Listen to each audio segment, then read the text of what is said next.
Call it the Midas touch, and you wouldn't be wrong. Let us record, produce, mix, and master your audio like nobody does. Reach us on our contact today for the best quality job. Hello Nigeria, hello Africa. Yeah, this is Sound Man. Keep watching SOUQ News. My name is Babalola from Excel LED. Keep watching SOUQ News. My name is Shepherd Michael Adewale Onofuye. I enjoy you all to always watch SOUQ News TV. Hi, I'm Tom Boggaballs, and please keep watching SOUQ News. Wale Seriki, SLG Lagos Island East, SOUQ News. Keep out watching them and keep a lookout for them. They're up and coming, and we're proudly to be affiliated with them. You alone where they make me go crazy. This your love in the cool of my brain. You're my medicine, I need you all day. Yo, it's Blackface Nigeria, and you're watching SOUQ News TV. Keep it locked on this dial, don't change it. You know what I say? Blackface Nigeria, love on the bad. Housing infrastructure as a driver of economic growth. In virtually every nation, the discourse on economic growth often revolves around output, foreign investment, technology, and human capital development. Yet, one element that remains underexplored but profoundly fundamental is housing infrastructure. Housing is more than shelter.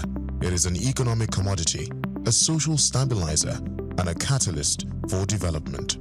From job creation to stimulating demand in allied industries, and from serving as collateral for wealth creation to enabling urban renewal, housing infrastructure stands at the heart of sustainable economic advancement. At the core of modern economies, housing represents both a consumption good and an investment asset. For households, it is often the most valuable property they own. For governments, housing development is a visible marker of social responsibility, while for economies, it serves as a growth engine with multiplier effects across sectors. According to Bayo Olaoye, veteran journalist with SOUQ News Television, well-planned housing infrastructure is not just about erecting buildings. When integrated with urban planning, it prevents slum expansion, enhances livability, and boosts productivity. World Bank estimates show that the real estate and construction sector contributes between 7% and 14% of global GDP, depending on the region. In advanced economies, such as United States, housing-related activities, construction, real estate, mortgage finance, home improvement, and property services are major drivers of employment and wealth creation. In emerging economies like Nigeria, housing contributes about 3.1% of GDP, though with vast untapped potential. Its influence cuts across financial markets, labor absorption, raw material demand, and energy consumption patterns. One of the clearest pathways through which housing drives growth is job creation. Development requires diverse skilled and unskilled labor, from architects and engineers to masons, electricians, and artisans. The construction phase alone is labor-intensive and generates immediate employment. Beyond that, housing stimulates growth in allied sectors such as cement, steel, timber, and glass. Industries producing furniture, interior decor, and home appliances thrive as household spending increases, while financial institutions expand their mortgage and insurance portfolios. The International Labour Organization, ILO, estimates that each housing unit constructed generates between 5 and 7 jobs, depending on project complexity. In countries grappling with high youth unemployment, this represents a powerful avenue for labor absorption and poverty reduction. Furthermore, housing facilitates wealth accumulation and capital formation. Unlike consumer goods that depreciate, housing retains or increases in value. For many households, home ownership is the foundation of financial security and upward mobility. Housing assets also serve as collateral for credit, driving entrepreneurship and industrial growth. However, in many developing nations, underdeveloped housing finance systems limit credit access, stifling broader economic potential. Expanding housing infrastructure can therefore deepen financial systems, democratize wealth, and strengthen the foundation for inclusive growth. As the United Nations projects that nearly 70% of the global population will live in urban areas by 2050, nations like Nigeria must treat housing as a strategic tool for urban renewal and sustainable development. Cities with adequate housing attract investment, foster innovation, and enhance livability, while poor housing conditions breed overcrowding, insecurity, and economic inefficiency. In essence, housing infrastructure is not merely about buildings, it's about building economies. I'm Moyosore Adibi, SOUQ News TV.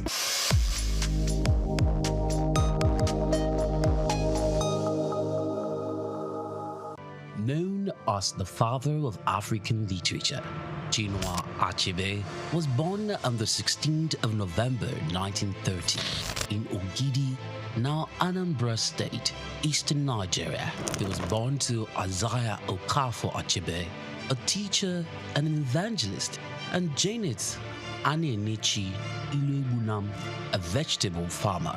Achebe has reshaped the global understanding of African identity through the power of storytelling.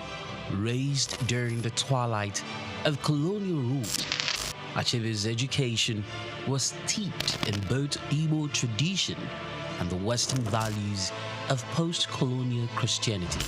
As a student at the University of Ibadan, he became fiercely critical of how Africa was portrayed in Western literature. Achebe believed that Western literature often painted Africa as a dark and primitive continent, but he sought to tell the African people's lens. In 1958, Achebe's groundbreaking novel Things Fall Apart shattered colonial narratives through the tragic story of Okonkwo, an Igbo warrior. Achebe illuminated the complexities of African culture and the devastating effects of European colonization. Things Fall Apart became more than just a novel. It became a symbol of African resistance against the oppressive narratives of colonialism. Achebe was not just a writer, he was a passionate advocate for African self-determination, and his political activism made him a critical voice in the post-colonial era. Even after a life marked by personal and political struggles, including a car accident that left him partially paralyzed, Achebe continued to inspire. He taught at Bard College and later Brown University, where his influence reached new generations of writers and thinkers.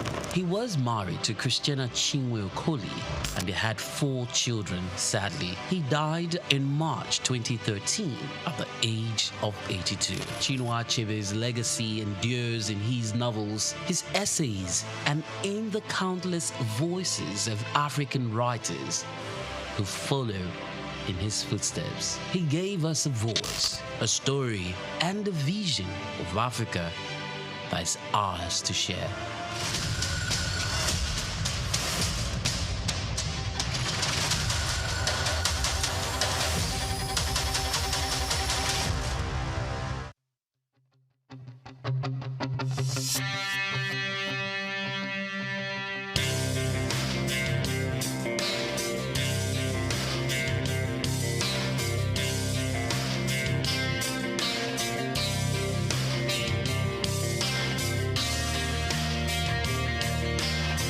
When you visit Lagos for the first time and Google fun or recreational places in the city, at the top of that list will be Freedom Park.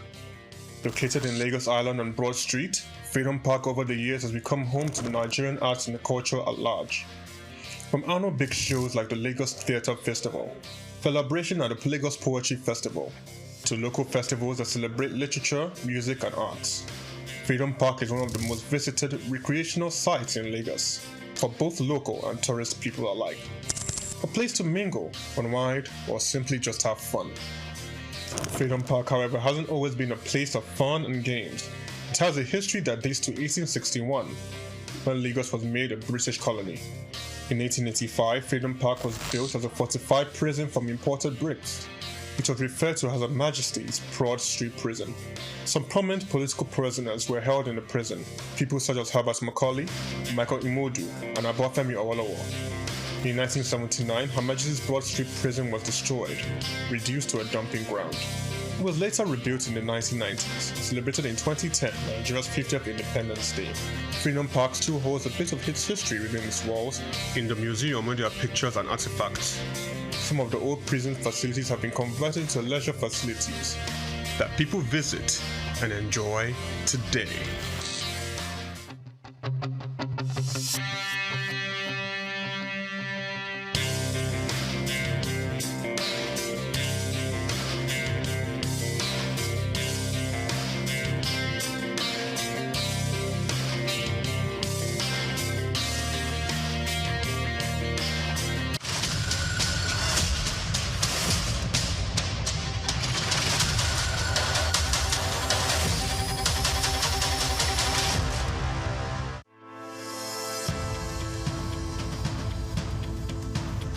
Plastic waste is a mounting crisis, but it also presents an opportunity for business and government to lead the vanguard for systemic change. While regulations, corporate initiatives, and citizens' engagement have made progress, much more is needed in how businesses shape consumer behavior, how governments enforce environmental policies beyond rhetoric, and how public perception is managed through strategic communication. For decades, Nigeria's reliance on single-use plastic sachets, bags, and food packaging has grown, driven by affordability and convenience. However, this has come with a cost. The country generates an estimated 2.5 million tons of plastic wastes annually, with only about 12% recycled. In urban centers like Lagos, Abuja, Ibadan, Port Harcourt, waste is a leading contributor to clogged drainage systems, flooding, and environmental degradation.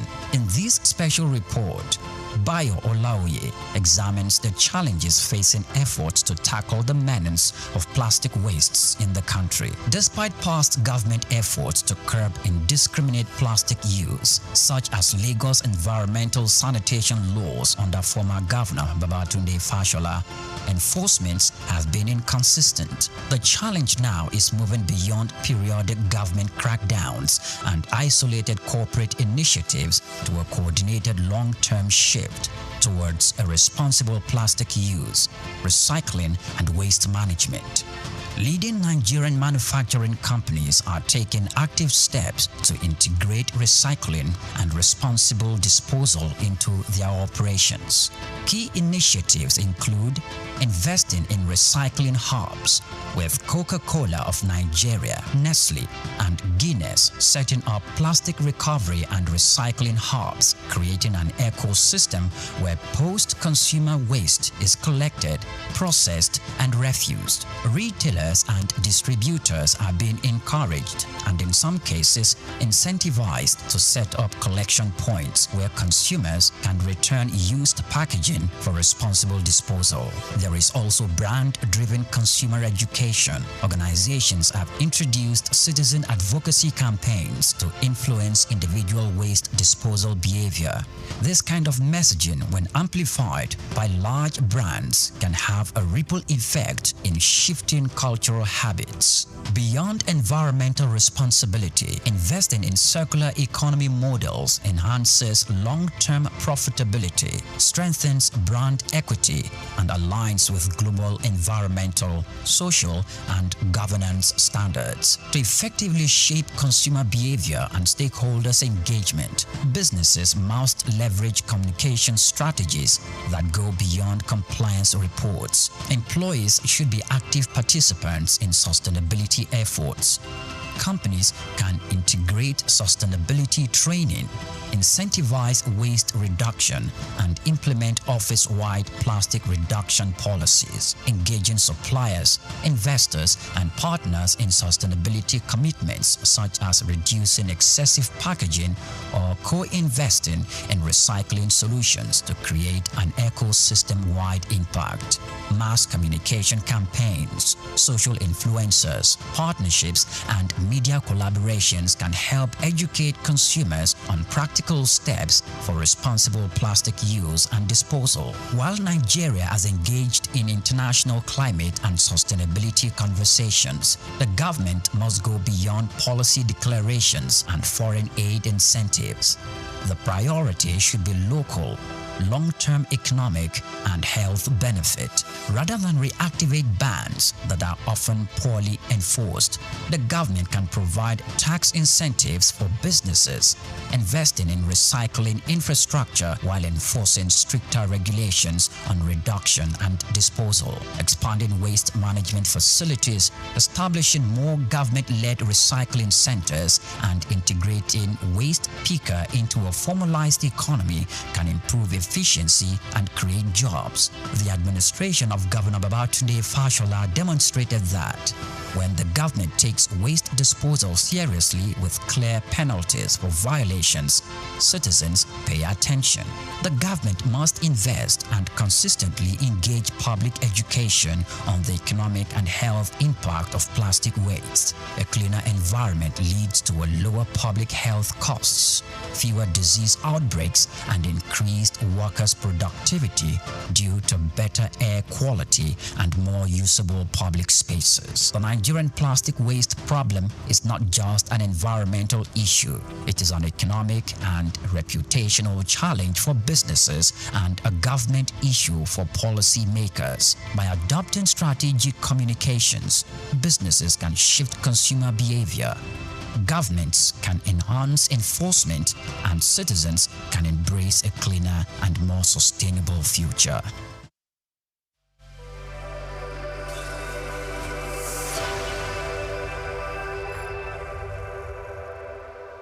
The National Theatre, Igomu,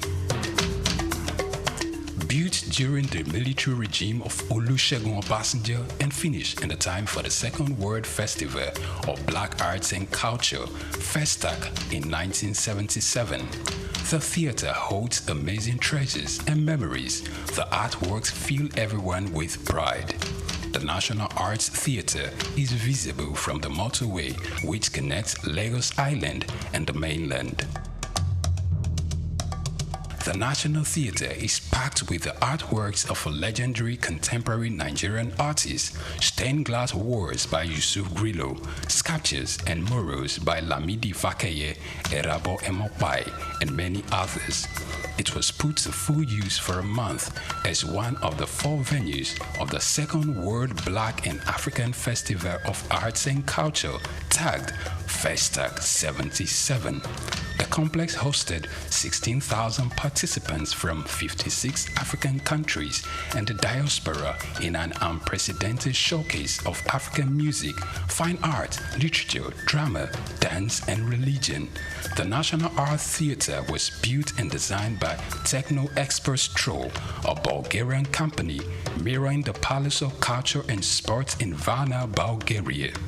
Completed in 1976, the building is one of the largest and most beautiful of its kind on the African continent. It consists of a central hall with 5,000 seats, a collapsible stage that can be quickly rebuilt, a conference hall with 1,600 seats, 2 large exhibition halls, and 2 cinemas with 800 seats each.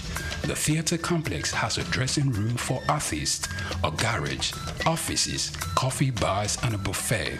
It has indoor TV and radio systems, as well as booths with facilities for simultaneous translation of languages and hectares of large green lawn around. The majestic structure sits in Igomu like a quiet mountain, mesmerizing visitors and passers-by. The National Theatre, SOUQ Enlightenment.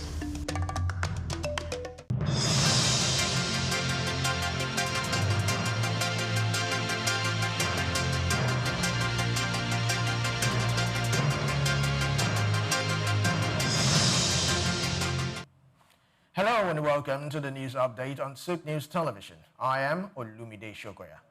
The federal government has begun the process of repaying 4 trillion naira owed to power generation companies with the launch of the first tranche bond issuance valued at 590 billion naira. The Series 1 bond under the Nigerian Bulk Electricity Trading Finance Company bond program includes 300 billion naira in cash issued to the market and 290 billion naira in non-cash bonds allotted directly to the power generation companies. The instrument is fully guaranteed by the federal government and will be listed on the Nigerian Exchange Limited and the Financial Market Dealers Quotation Securities Exchange. It is designed to ease the long-standing liquidity crisis that has weakened electricity generation and disrupted gas supply contracts. The first tranche is part of a wider 4 trillion naira program that allows oversubscription of up to 1.23 trillion naira, enabling additional non-cash allotments if required. Proceeds from the bond will be used to settle years of outstanding invoices that have contributed to poor generation output, recurring national grid collapses, and unstable electricity supply nationwide. Repayment will be funded mainly through the national budget, while recoveries from electricity distribution companies will serve as a secondary source. The government expects the structure to support ongoing reforms and restore confidence in Nigeria's electricity market. The Senate has summoned the Minister of Aviation and Aerospace Development, Festus Keyamo, alongside major aviation stakeholders following nationwide outrage of the sharp increase in domestic airfare ahead of the festive season. The intervention was triggered by a motion from Senator Buhari Abdul Fattah, who warned that soaring ticket prices now exceeding 300,000 naira on several routes could severely disrupt travel plans of millions of Nigerians. Market checks show that fares on some routes have risen by over 150%, with one-way tickets from Abuja to Lagos now ranging between 400,000 naira and 600,000 naira, far above the pre-festive average of 120,000 naira. Lawmakers describe the escalation as unacceptable, noting that many Nigerians already face rising inflation, insecurity, and worsening road conditions that leave air travel as the safest option. Senators argue that airline operators, despite enjoying government concessions, must justify the increases and ensure transparency in pricing, while some lawmakers cited high aviation fuel and spare part costs. The majority insisted that fare hikes were disproportionate. The Senate has therefore directed Keyamo, airline operators, regulatory agencies, and other stakeholders to appear before its committees this week to explain the surge and present measures to stabilize airfare ahead of the Christmas and New Year rush. Now, Nigeria's downstream and petroleum sector now has 22,681 registered filling stations and more than 25,000 tanker trucks in operation across the country, according to a new fact sheet released by the Nigerian Midstream and Downstream Petroleum Regulatory Authority, an agency of the federal government. The report, titled The State of Downstream Sector, shows that the nation has also 256 petroleum product depots and a total storage capacity of 4.72 billion liters for petrol, 2.54 billion liters for diesel, and 464 million liters for aviation fuel. The expansion of filling stations, tanker fleets, and storage facilities reflect deeper private sector participation and increased demand for fuel distribution nationwide. The document also assessed the country's gas processing and supply infrastructure. Nigeria's total installed gas processing capacity stood at 6.1 billion standard cubic feet per day as of October 2025, with gas conditioning and treatment plants adding another 11.05 billion standard cubic feet per day, bringing combined installed capacity to 17.2 billion standard cubic feet per day. However, average operating capacity was 3.94 billion standard cubic feet per day, representing a 64.7% utilization rate. Major facilities such as Nigeria Liquefied Natural Gas Trains 1 to 6 processed 3.5 billion standard cubic feet per day, while model producer Nigeria Unlimited Bonny River Terminal Facility processed 0.69 billion standard cubic feet per day, and the Escravos gas plant produced 0.68 billion standard cubic feet per day. From the first quarter to the third quarter of 2025, gas to power averaged 0.641 billion standard cubic feet per day, Gas to commercial averaged 0.522 billion standard cubic feet per day, and gas-based industry received 0.409 billion standard cubic feet per day. The Central Bank of Nigeria, CBN, has announced a renewed drive to push agricultural lending above the current level of less than 5% of banks' credit, with Governor Olayemi Cardoso stressing that agriculture must receive its rightful place in Nigeria's financial system. Speaking at the Abuja inauguration of the Board of Agricultural Credit Guarantee Scheme Fund, Cardoso described the event as a defining moment for agricultural financing. He noted that despite contributing over 1/5 of the gross domestic product and employing most Nigerians, the sector continues to suffer from chronic underfunding that has limited productivity and expansion for millions of farmers. Cardoso explained that the Agricultural Credit Guarantee Scheme Fund, which guarantees up to 75% of agricultural loans, has for decades helped banks to lend farmers considered unbankable, and has been strengthened by a 2019 amendment that increased its share capital from 3 billion naira to 50 billion naira. The revised act also expanded the board to include farmers' representatives, ensuring deeper inclusivity, with smallholder farmers making up to 80% of Nigeria's farming population and producing about 90% of the food supply. The central bank said improved access to credit is essential for achieving food security, reducing poverty, and building a modern technology-driven agricultural economy under the federal government's renewed hope agenda. China's annual consumer inflation climbed to a 21-month high in November, driven mainly by rising food prices, even as factory gate deflation worsened, signaling that domestic demand remains too weak to support a sustainable recovery. Now, data from the National Bureau of Statistics show that consumer price index rose 0.7% year-on-year, up from 0.2% in October, while food prices increased 0.2% after falling 2.9% the previous month. However, core inflation stayed flat at 1.2%, and on a monthly basis, the consumer price index slipped 0.1%, suggesting that underlying spending momentum is still fragile across the $19 trillion economy. The producer price index fell 2.2% year-on-year, extending a 3-year deflationary trend that continues to squeeze manufacturers and highlights excess supply. Analysts warn that falling prices for everyday goods and persistent discounting reflects deep-seated demand weakness, despite Beijing's effort to curb industrial overcapacity and boost confidence. As China prepares for its next year plan, the government has pledged stronger support for household consumptions and a more proactive policy stance in 2026. Economists expect another round of stimulus early next year, including up to 20 basis points in interest rate cuts aimed at stabilizing growth, strengthening the property sector, and reducing unemployment. Many thanks for watching. Do well to follow us on all our social media platforms at SOUQ News Television. I am Olumide Shokoya. Coming up shortly is SOUQ Business Landscape. Please stay with us.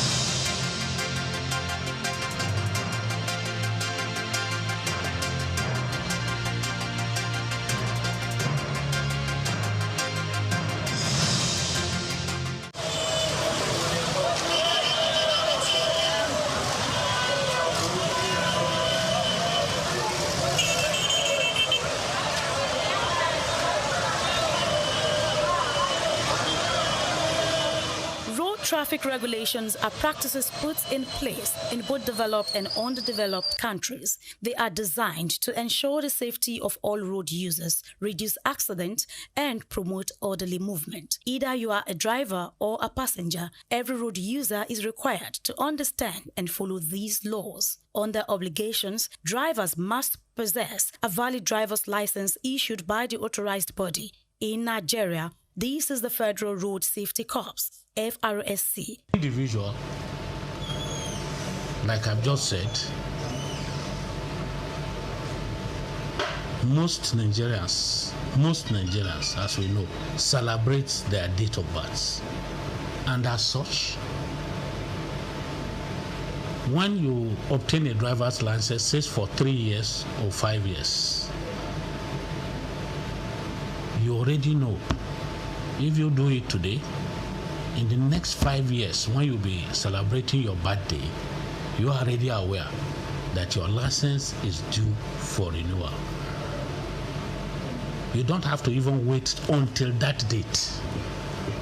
By law, a month to that date, you should start processing the renewal of the driver's license. While other countries have their respective designated authorities, vehicles must also be properly registered and insured, with up-to-date documentation readily available when requested by law enforcement officers. Mandatory rules include observing speed limits, which vary depending on the road type. In cities, the limit is 50 km per hour, increasing to 80 km per hour on highways and 100 km per hour on expressways. Before hitting the road, seat belts are mandatory for both drivers and front seat passengers. Also, all traffic signs, signals, and road markings must be obeyed. Drivers must remember that using a mobile phone while driving is a punishable offense unless assisted by a hands-free device.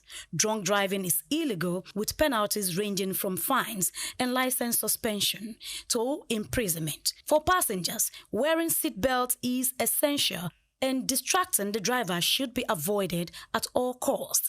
In public transport, any reckless driving should be reported to the authorities, and pedestrians, on the other hand, must also cross at designated pedestrian crossings, zebra crossings, or pedestrian bridges where available.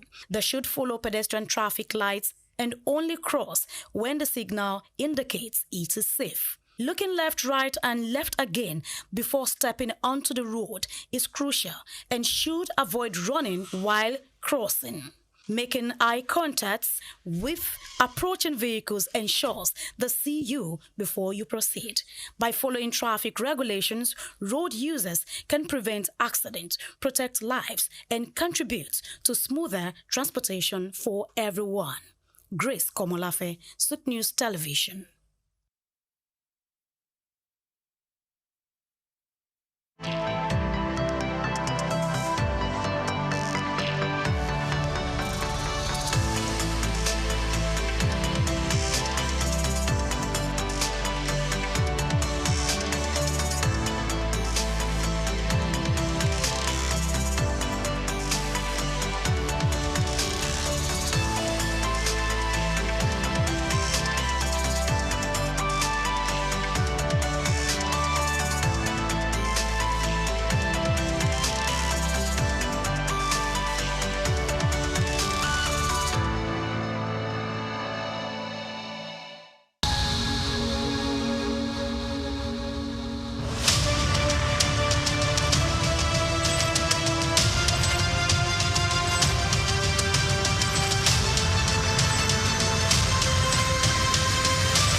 The bank was totally gone, so there was nothing to say they had.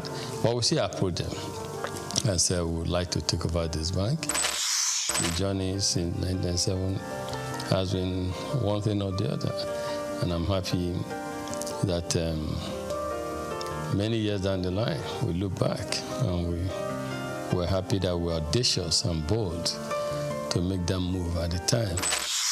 That's why today in UBA, perseverance, resilience is a core virtue, a core attribute, a core value of ours, because we apply that early on in this journey. So that's how it all started. Leadership, according to some Peters, entails vision, enthusiasm, trust, verve, passion, and consistency. If there's one man who graciously combines these virtues, the name Tony Elumelu comes to mind. They say that success to a large extent is dependent on being at the right place at the right time.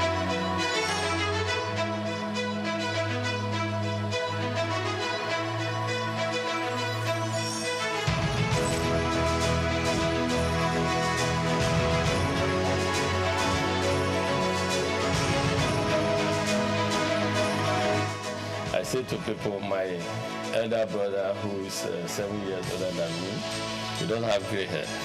I have gray hair. My gray hair started from the merger, because making it work, serving your customers, making sure that everyone in the universe or the institution, which was we have 428 branches at the time, that it was same level of service across board. Customers of standard trust bank that were used to a certain level of service delivery, you will not want them to come to the new institution and have a drop.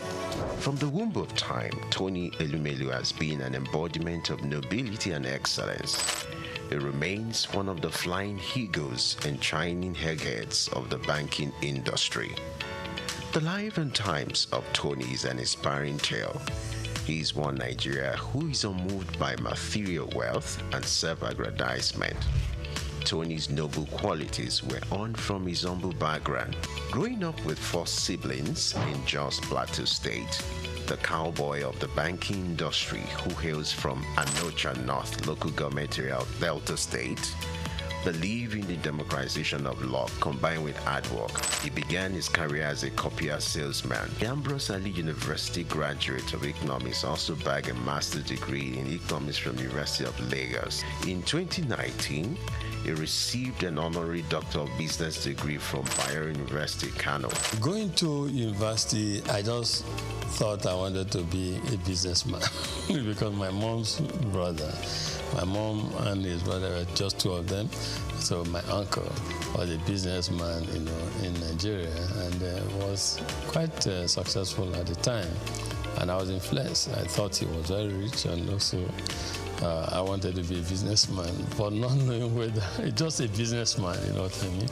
Because he was described then as a businessman. And but in the university, that was why I read economics, just to see. But in university, I got more enlightened because I knew more how things operated. And first degree, I was saying I just wanted a good job that would give me the start. But when I came to do my master's at Unilag, being in urban or Unilag, a lot happening at the time. And that was the era of new generation banks, a lot happening. Our friends, in banking, our friends, some got jobs in some banks. And so that's all of us who were doing masters at the time. I did masters in economics. Who were doing masters at the time, we just became interested and fascinated. We were interested in working in a bank. New generation bank, not old generation bank, not. And so that was how it all started. And we started applying for jobs in our banks. And I got, yes, at the master's level, it was clear I wanted to work in a bank. And yes, that was started. As in then, Santana was a posh guy. So they oppressed us in school, I must say. And then we too wanted to become the big boys in future with the blue shoes, suspenders, white shirt, dark suits, etc. The growth and development of any institution is determined by the quality of its leadership. For Tony Elumelu, his sterling performance and leadership scorecard in the banking industry remains a reference point. He rose quickly to become the youngest bank branch manager at Allstate Trust Bank at the age of 36. He formed a coalition to acquire a distressed financial institution, Crystal Bank, and became its CEO, an action that earned him and his circle of peers the nickname the Cowboys of Banking. In 1997, some of us came together and acquired a distressed financial institution. We acquired this financial institution, we turned it around, we set targets for ourselves, strategic plans, targets, we have first year strategic intent, we want to make it a viable financial services company. Second tier intent, we want to become a leading financial services group on the continent. And third financial intent is a strategic intent to become a player in the global financial arena. As we all know, There's so much private global capital seeking the right investment destination. All it takes is for a leadership to show that this country is set for business and people come there. We want to move into an economy where they can invest freely as well as move their monies out when it comes for time for dividend and remittances and repatriation of a dividend. So I will continue to invest because of the signal that we see in the market, because of certain fundamentals that are right. He audaciously led the largest merger in Africa between United Bank of Africa and Standard Trust Bank. Tony's fancy for red tie remains emblem of his appearance. He retired as CEO of United Bank for Africa in 2010. He is presently the chairman of Heirs Holdings, the United Bank for Africa, Transcorp, and founder of the Tony Elumelu Foundation. I can't express how excited I am in words to be here and to be selected among the 1,000. It's the opportunity for me to realize my dreams. So I go into business and start to make my way. It challenges you to do things you never thought you could do. Maybe if you'd have gone to a private school or an MBA, you must have paid a lot to get this kind of, enlightenment. Ça me fait plaisir de voir des frères et sœurs qui veulent se rencontrer, se connaître, les partager et créer un réseau, peut-être le plus grand réseau africain. Venho de Cabo Verde. Je suis tunisien. Je viens de la République du Bénin. I'm from Edo State, Nigeria. I'm from Ghana. Zimbabwe. Sudan. From Rwanda. Gabon. Uganda. Senegal. Niger. I'm from the Gambia. Welcome and thank you for coming to Lagos. I'd like to start by congratulating all of you. You have done well. Most entrepreneurs are creative people. They have creative mindset. They're innovative. Those who dare to dream and who dare to innovate in Africa should have the opportunity to prove their innovation. And that is why we have $10,000 for these 10,000 Africans to help prove their concept and prepare them for bigger scale financial support. We don't give because we see it as a moral burden to just give charity. But we want to give people because we want to uplift them. We want them to be self-reliant. We want them to be fishermen. We want them to do what we are doing. We want them to prosper in life, become successful. Tony made a tremendous contribution to giving back to the society. His selfless efforts and huge investment into humanity through the Tony Elumelu Foundation is widely adjured as the leading philanthropy empowering a new generation of African entrepreneurs, driving poverty eradication, catalyzing job creation across all 54 African countries, and increasing women economic empowerment. Since the launch of the entrepreneurship program in 2015, the foundation has trained over 1.5 million young Africans on its digital hub. Tony, the Nigerian economist, entrepreneur and philanthropist, holds the Nigerian National Honors, the Commander of the Order of Nigeria, CON, a member of the Order of the Federal Republic, MFR.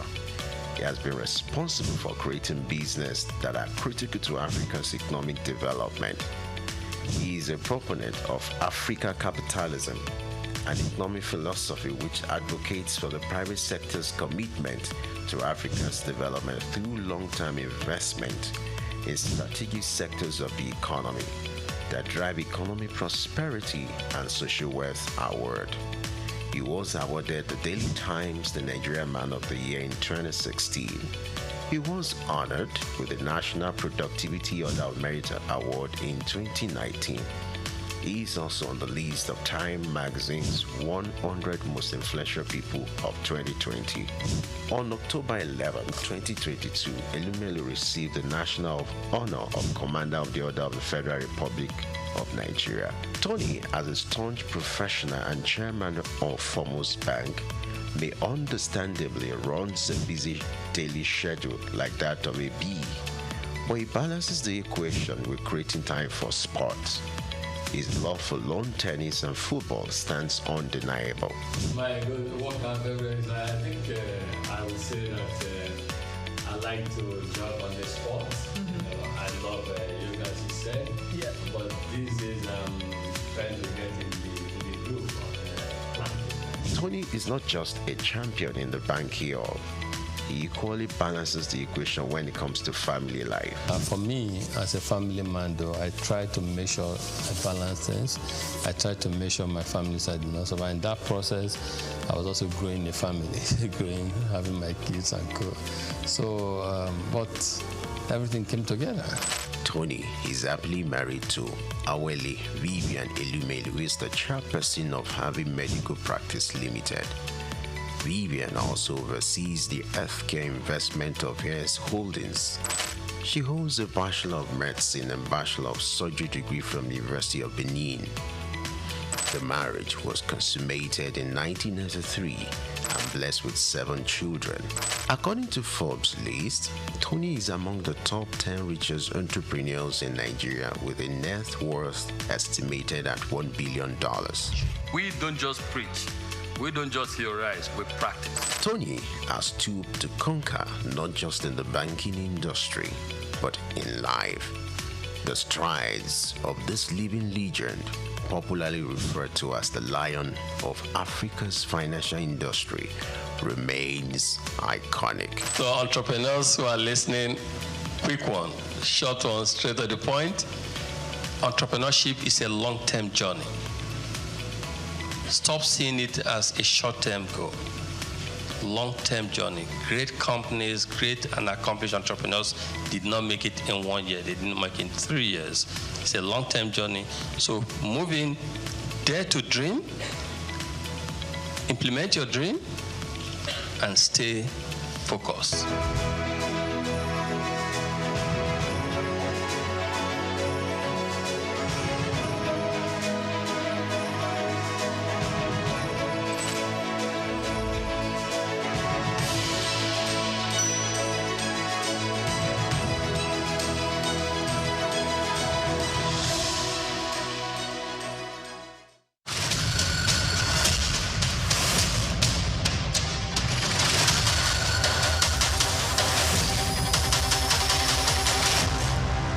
The Trump administration has once again thrust U.S. immigration policy into the global spotlight with the recent announcement of a new voluntary self-deportation program that offers a $1,000 stipend to undocumented immigrants who agree to leave the country on their own.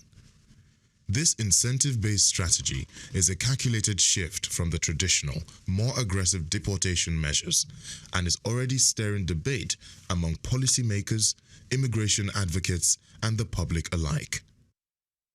The program, introduced in early May 2025, is being implemented by the U.S. Department of Homeland Security. It allows undocumented migrants to register for voluntary departure using the CBP-1 app, after which they will receive a government-funded flight and a $1,000 stipend upon confirmation of their exit. Homeland Security officials argue that this move is designed to save taxpayers significant amounts of money. According to data provided by the DHS, a forced deportation process costs the government an average of $17,121 per individual. In contrast, the stipend program is seen as a cost-effective alternative that also reduces the strain on overcrowded detention centers and court dockets. This new measure is a part of a broader, intensified effort by the Trump administration to curb illegal immigration and tighten control over the U.S. southern border. Since returning to power, President Trump has reinstated several policies from his first term, while introducing new ones aimed at deterring undocumented migrants. Deportation numbers have surged, with nearly 66,000 individuals removed from the U.S. within the first 100 days of his new term. Family detention centers, once heavily criticized for their impact on children, have been brought back into operation, while legal aid for unaccompanied minors have seen severe cuts. These developments come at a time when the United States is experiencing a historic high in its foreign-born population.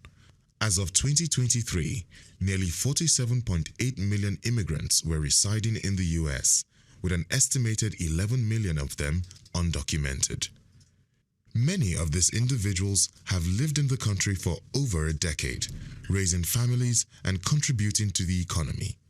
Immigrants, regardless of status, are a vital part of the U.S. labor force, contributing billions in taxes and significantly shaping industries such as agriculture, construction, and caregiving. Critics of the $1,000 self-deportation offer argue that the program may oversimplify the complex reasons behind undocumented migration. Many of those targeted by the program have deep roots in the U.S., including U.S.-born children, community ties, and long-term employment. Human rights organizations warn that such policies, while less aggressive on the surface, may pressure vulnerable individuals into making life-altering decisions without legal representation or full knowledge of their rights. There are also concerns about the ethical implications of offering monetary incentives for departure, particularly in cases involving asylum seekers or those fleeing violence. From a strategic standpoint, the administration insists that this approach is a practical way to reduce the migrant population without resorting to mass raids or extended detentions. Supporters say it offers dignity and a choice to undocumented migrants while protecting national interests. However, immigration experts question the actual effectiveness of the program, noting that similar efforts in the past have yielded limited results. The offer of $1,000 may not be enough to motivate individuals who have risked everything to seek better lives in the United States. The debate around this policy underscores the broader tensions within American immigration discourse, balancing border control and national sovereignty among humanitarian obligations and economic realities. With the 2026 midterm elections approaching, immigration remains one of the most polarizing and politically charged issues on the national agenda.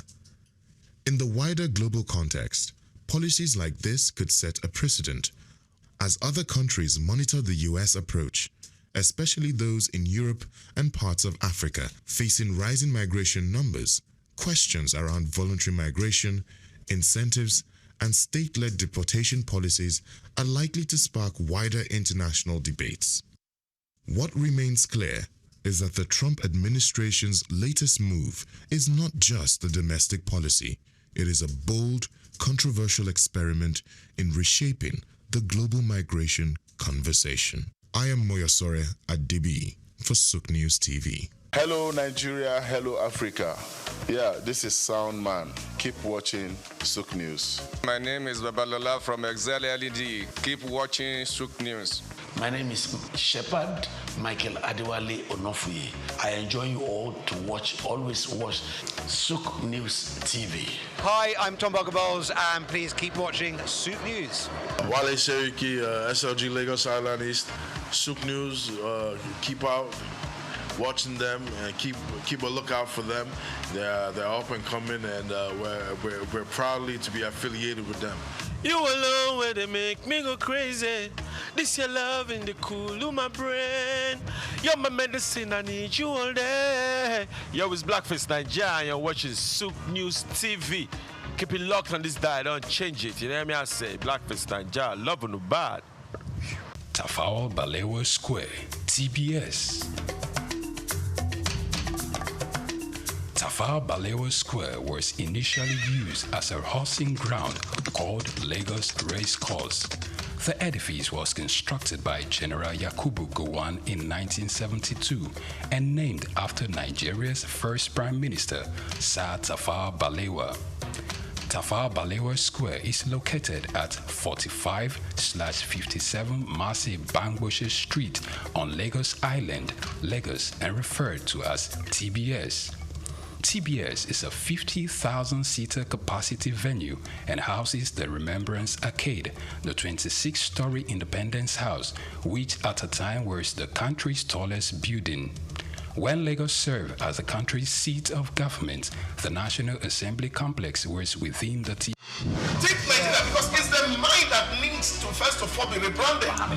Idris said he's going to be putting Nigerian labor, Nigerian content and materials first. If we say Nigeria first and it is just us down here that, you know, are pushing that agenda, it's going to be a big struggle. Do you think Nigerian firms, Nigerian organizations should start looking at getting their staff involved in this market or buying to keep for their staff? Within this side, let's also learn citizen diplomacy, see something. This is SOUQ business landscape. Hello, good morning, and welcome to SOUQ Business Landscape. This is SBL. If you put a hashtag to it, that would be beautiful. Here we talk about not just trending stories, but stories that affect our economy and yours. Stories that affect the way food leaves your table and money leaves your pocket. How companies come together and turn conglomerate. How that particular small business can be a major earner for the country at the long run. Now, here today we will be looking at agriculture. What is happening? CBN is coming and saying, hey, we need to fund agriculture more. We'll also be looking at what's our trade when it comes to that particular sector with the US. A lot is happening geopolitically around West Africa and is affecting the economies of this country. We'll also dwell and talk about it on this table today. My name is SOUQ, John Rogers SOUQ, and I'm not alone on this table that happens to be alive. Your Excellencies, distinguished ladies and gentlemen, join me as I welcome this beautiful Wednesday morning. Toby, good morning. Good morning, Mr. SOUQ. Good morning, Amin. Good morning to everyone. This is SBL. This is where you should be. Good morning, everyone. You're welcome. He's looking very dapper. Mind you, he can see you. Yes, we also have the man that have refused to let Nigeria fall. He's always on the side of progress. Mr. Amin, good morning. Good morning to you, sir. Good morning to our viewers. You're welcome. So happy to be here. Yeah, I like the smile on your face. Yes, now let's get straight to our first story, and it has to do with credit. Credit as it affects boosting a particular sector. CBN is aiming to boost agricultural lending beyond 5%. Now, the Central Bank of Nigeria is pushing to increase agricultural lending above the current level of less than 5% of total bank credit.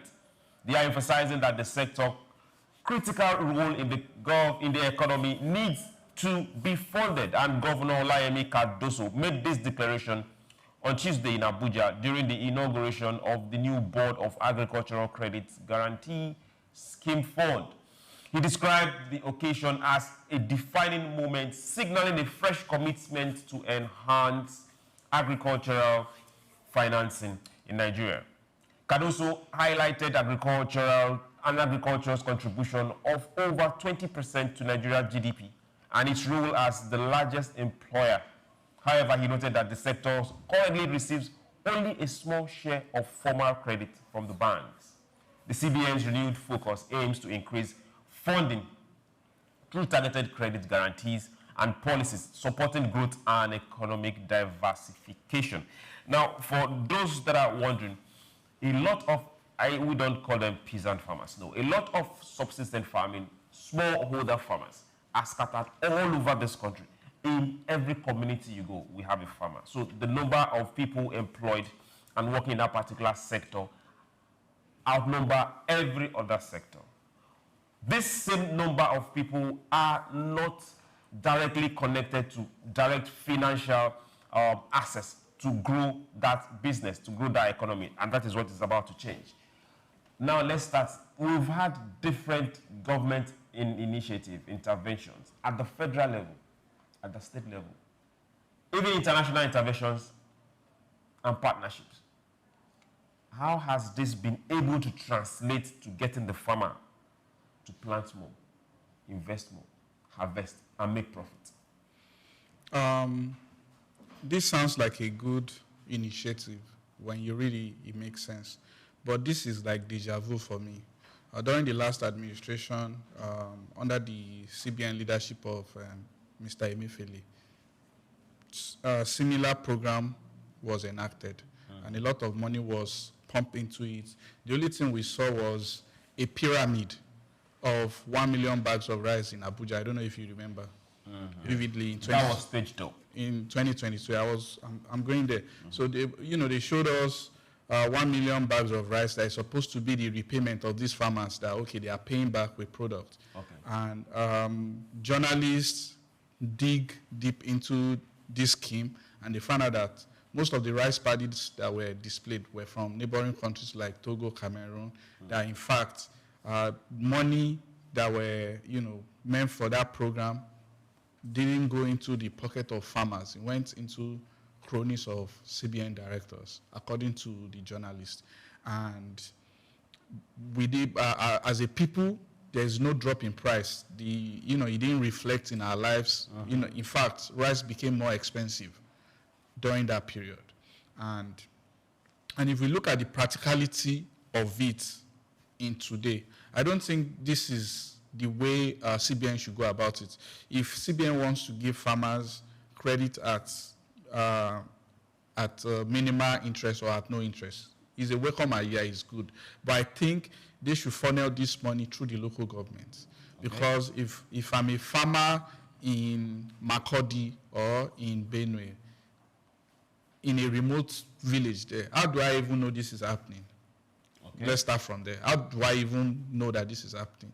So the practicality of it does not look like something that is viable, that will work, based on my own experience and how I understand Nigeria to work.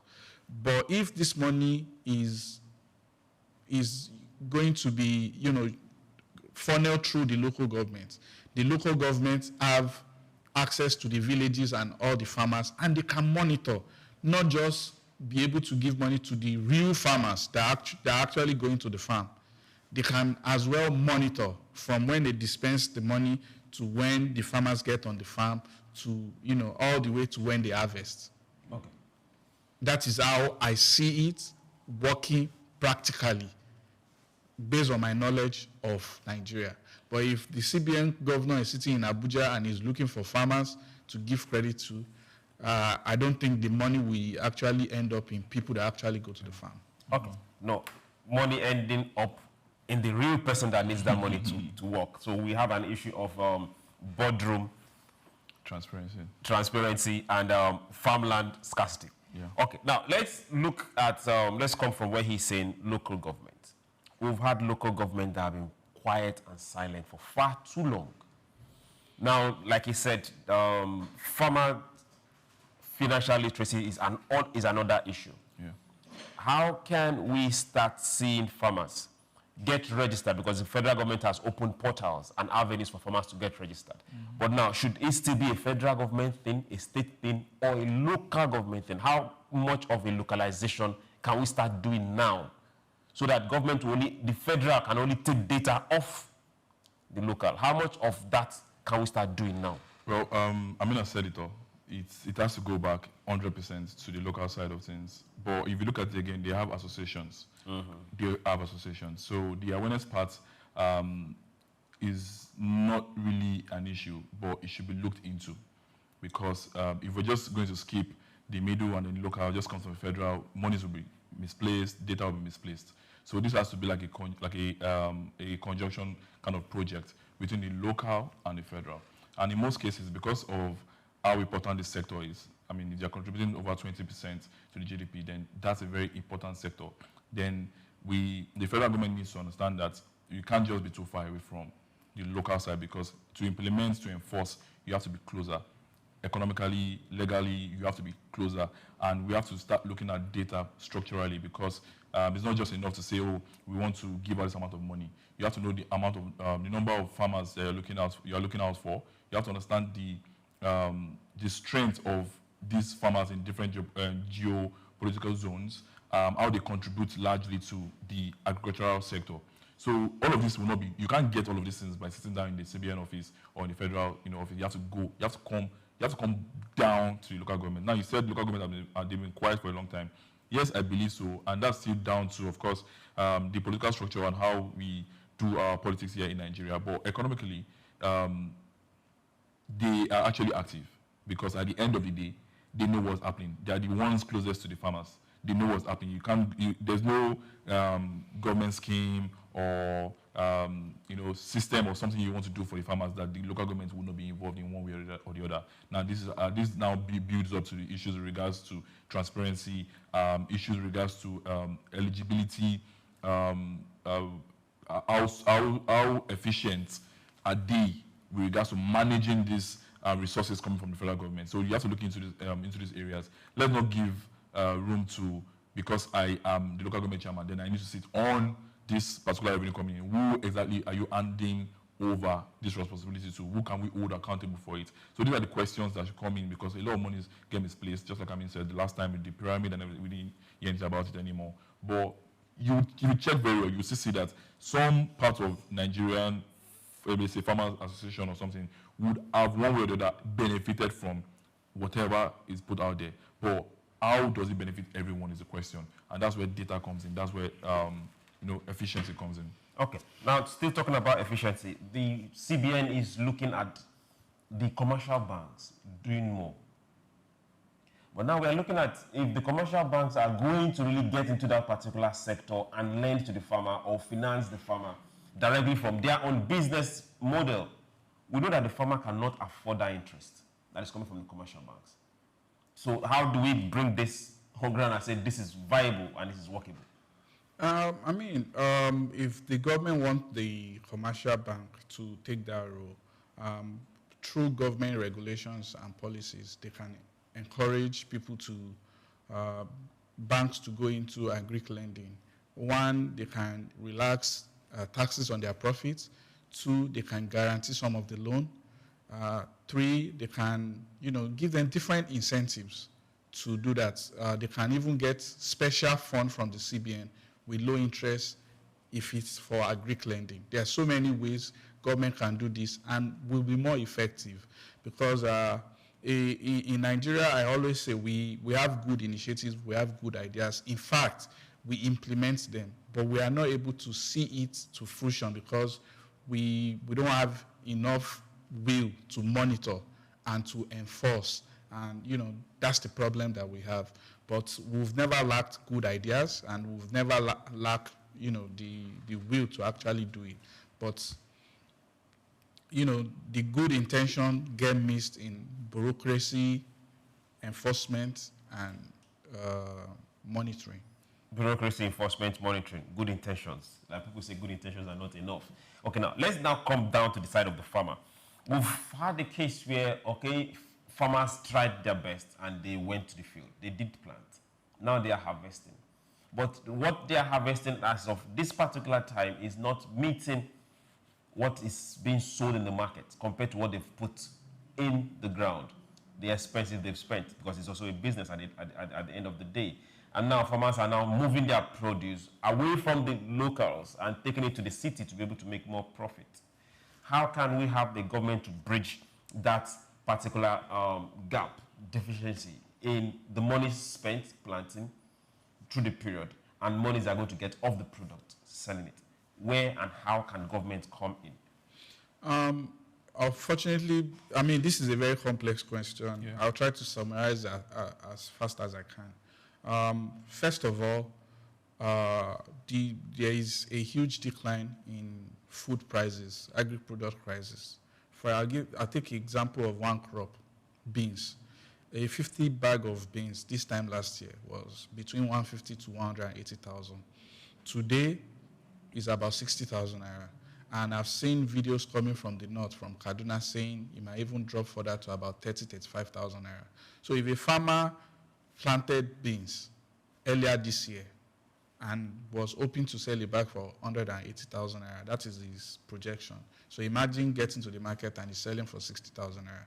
And it didn't just happen because a lot of people farmed beans. It happened because there was huge pressure on the federal government to open the border for importation to crash food prices. So, we as a people, we have to stop this policy somersault. We cannot, in one hand, encouraging people to take loans to go to the farm, and on the other hand, opening up the border to bring in food that will crash the prices. And on the other side of the triangle, we cannot let people starve to death because food prices are unaffordable. So there has to be a balance. Government can start with, and we need to introduce agri insurance as well. Government needs to put seed money, encourage people to start agri insurance. Government needs to secure the farm and we have to decide at one point that we need to shut our borders because we have enough arable land to feed the entire Africa. So, we have to find a balance with all of these things. And at the point that we shut the border, government should find a way to control prices because Nigeria is a place where commerce and greed goes hand in hand. Nigerians, once you hand them monopoly, they are greedy with the pricing. So, but government needs to be really, really hands-on and think through the policy with people first in mind. Think through the policy with people first in mind. Now, we have price control boards. We used to have, we had cocoa boards, we had agri-produce boards for a while. And a typical example, the Niger State governor was saying, hey, if you plant, we'll buy off you. But we are not seeing that come, okay, those particular promises, we've not seen that in the forefront. Thanks to what is happening to farmers. Beans was an example. Maize is also there. Do we get to SOUQ government practice what you said? The farmers have planted, they've harvested. Well, this is where the association of farmers and that we have in numerous numbers come into play, calling for the accountability of the government to stay on their words, their promises, and the rest. We're talking about credit, the reason why we are on this topic is because we're looking at the government saying, okay, you can come take money now to do your business and all of that. You make a lot of promises, but like Amin said, what policies are you putting in place to ensure that they can live around these loans they take in regards to doing business? Because there's something they call nature in law. It can happen. There could be flooding, insecurity could come up, and in this people lose money. You still have to also, of course, demand of them to pay back these loans and all of that, regardless of the percentage you give to them. So yes, we need to work on our borders because there are also private individuals that are in the agricultural sector that believe they have their investor partners and all of that outside Nigeria. They can bring in these goods and sell at ridiculous prices. So we have natural lands that can give us, that can feed us enough, at least as a country. We have over 36 states that produce different kind of goods and products and all of that. So the government needs to understand that if you promise the people, then it's not just a word of mouth. It should be followed by action. It should be followed by support. One of the supports we're talking about, of course, is the CBN saying, since you are a very important part of the sector, we are allowing this percentage of loans and all of that for you guys. But what are you doing, just like you asked, to ensure that the words are supportive enough for them to be able to work, to make money, and to also feed the country? Then it's just for Nigerians as well to be knowledgeable enough to hold these people accountable for, oh, this is what you said, and you're not doing this. Now, when that happens, how do you go about it? The legal side of things, we have to, because a lot of times we as a country, we understand certain rights, we understand certain promises, certain contracts that we enter, either orally or in writing. But when it's being broken, we don't know how to go about it. Now, this is where awareness, education comes into the agricultural system as well. Agriculture should not be for the poor, uneducated people. Education is not about just going to school. It's about learning and understanding and knowing and being exposed. So these are areas where the associations, I'm speaking to the agricultural system, come out, give the people more awareness to know how to hold the government accountable for certain things and certain promises that we put out there. So, okay, hold government accountable and make those particular demands that will grow the agricultural sector. Not just those within that sector, but hey, me, you, because when the food prices go up, everyone cries. We're still on the agricultural sector. Let's look at bilateral trade between the U.S. and Nigeria as it concerns agriculture. And we stand to tell you that that particular trade is exceeding 700 million. Agricultural trade between the United States and Nigeria is projected to surpass $700 million in 2025. We just have a few weeks to end, marking a significant milestone in bilateral economic relations. The update was shared by the U.S. missions in Nigeria via a post on X. X has become a major way of disseminating information on Tuesday, highlighting the latest arrival of U.S. wheat, shipments into the country. This development reflects a growing demand for American agricultural products in Nigeria. particularly wheat, which remains a key staple for the country's food and manufacturing industries. It also underscores the strengthening trade ties between both nations amid global supply chain shift. Experts say the increased agricultural imports could support Nigeria's flour milling and food processing sectors, while also raising discussion on improving local production and reducing dependency. The trade figures are part of broader efforts to deepen commercial engagement between the two countries and encourage more structured partnership in agribusiness and food security initiatives. Now, this particular agricultural produce will not stop haunting us, and it's called wheat, W-H-E-A-T. We have more than enough arable land to plant wheat, but we have consistently, over the years, refused to invest in wheat planting. Why? The reason why we have shortage of wheat agriculture is because wheat is one of the few crops that is a little bit technical. So you need a little bit of education to be able to plant and process, to be able to sell.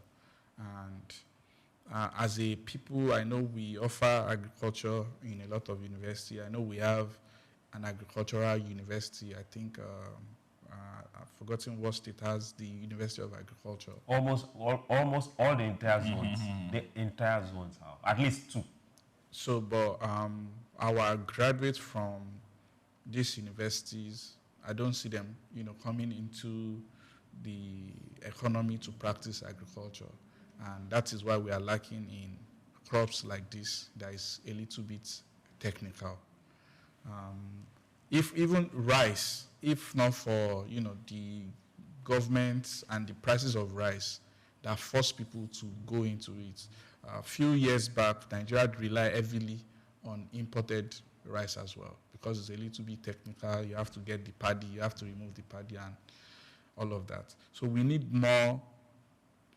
Agriculture needs to move from the business or the craft of uneducated people to people that actually have been to school, and government needs to find a way to encourage graduates from these agricultural universities to go into these crops. And again, crops like wheat, they are, like I said, it's technical, so it means it's high risk. So there has to be insurance. Agric insurance is very, very important. When there is agric insurance, it will encourage a lot more people to go into farming. Is a shame if America is now exporting food produce to us, because number one, they don't have, in Nigeria we can have 2-3 turnaround of agricultural produce. Planting seasons. Planting seasons. We have favorable condition. If we even do, and we can even do dry season farming with irrigation and everything, so we can have 3-4 cycles of agriculture. In America, there's no way they can do that. From winter, where all the crops will freeze to death, to extreme summer, is very, very sad. And they don't have the population for farming. Most of the American farmers are immigrants. So even right now, they have shortage of farmers because of the new Trump's policy, of taking illegal immigrants back to their country. So it's so sad that, this is the same country that is now exporting food to us. So we need to really, really wake up. And we cannot be a, poverty-ridden country with this so much arable land, with this so much demand for food globally, and the arable land is just wasting without people, and people have no job. Is a no-brainer. This is the only sector that can employ all the population. All the unemployed. All the unemployed, because from the farm to the adding of the value to every other chain to everything. Of it. This agriculture in Nigeria with the arable land with the favorable weather, and we have huge from River Niger that come all the way from northeast that stretch all the way down south, River Benue. We have everything that we need for a prosperous agricultural economy. So we just need to tap into it from ground up, from like I said earlier, from the local government up. CBN sitting in Abuja cannot really impact our farming population. Okay. You were saying something about the United States sending wheat here, which is not free. They are making good money off it. At a point in time, even till tomorrow, we still import wheat from Ukraine. That is our war. So if we want to slap ourselves for Ukraine, for America, let's flog ourselves for Ukraine. Now, our trade with the U.S. as it concerns agri is on the rise. But majorly, if we look at it, what we send to them are majorly primary products. Cocoa, primary products. Cassava, primary product. Yam, primary product. Palm oil, primary product. So we are not adding value to any of this major, as a nation, as direct export. How can we take this beyond what it is right now? Because at the end of the day, what we send to them, they process, add value, and send back to us, and we buy us, and they make more money. How can we turn this tide around? Well, so, this works in two ways. First, it's more of showing, it's a milestone for the manufacturing sector in terms of the bilateral engagement that we have with the U.S. But if we look at it from the local side of things, it's of course reignites conversations around what are we doing as a country to foster or to boost and encourage manufacturing companies that are here locally. Now, we've all been clamoring about how we send products over abroad and then they refine it for us and all of that, bring it back as finished products for us. We buy at a higher price, and of course, as a business person, you add your own, you add your own your profit or gain what you want to gain and profit from the product and sell to the final consumer, which becomes a very hectic price on the lower level. So at the end of the day, we have to begin to encourage people that want to manufacture these goods. I said, education is very key. The government can dedicate time to. A lot of times we just say unemployment. What's actually unemployment? It's not really about people that don't have jobs. It's just more of people that don't have the opportunity to express themselves. And this starts from the government first. What are you doing? What manufacturing companies are you creating? Are you opening? If we're going to talk about priorities, we've seen it on the news a lot of times. The government put priorities on things that don't affect the economy in any way. Instead, it takes away from us. So I'm not going to mention, but we saw the news about 10 billion for Hajj, 10 billion for Hajj. 10 billion for Hajj. Loan. How does that affect the economy in any way in terms of, further pushing us ahead?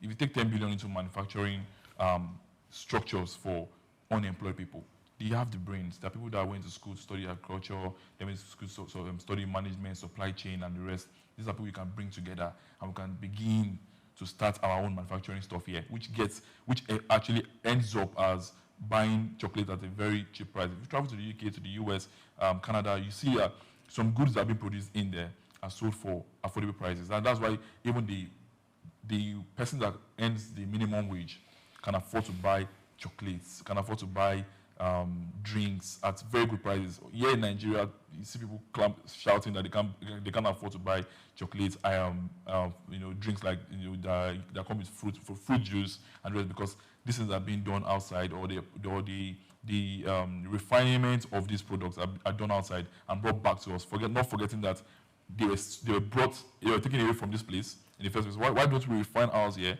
And also, we also have people that are into the manufacturing system here in Nigeria. What's the government doing in terms of exploring that sector to encourage? Because a lot of times, the government plays a very big role in encouraging local manufacturers.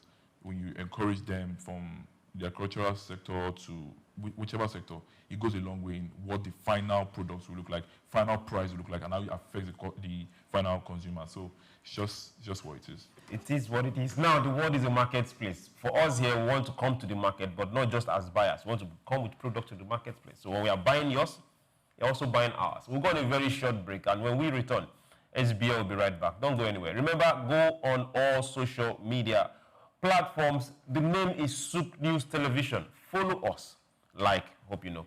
Then share. Drop your comments. We will communicate with you, and this will not stop. Don't go anywhere. We'll be right back. Take Nigeria because it's the mind that needs to first of all be rebranded.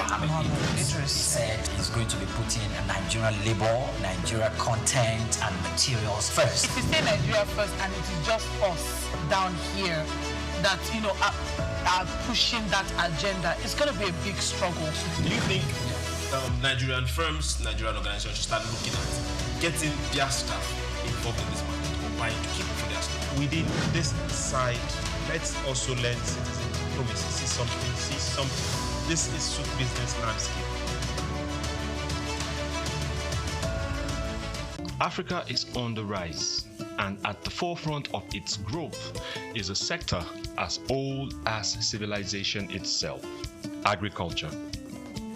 Once marked by subsistence farming and challenges with food security, agriculture in Africa is now experiencing a powerful transformation.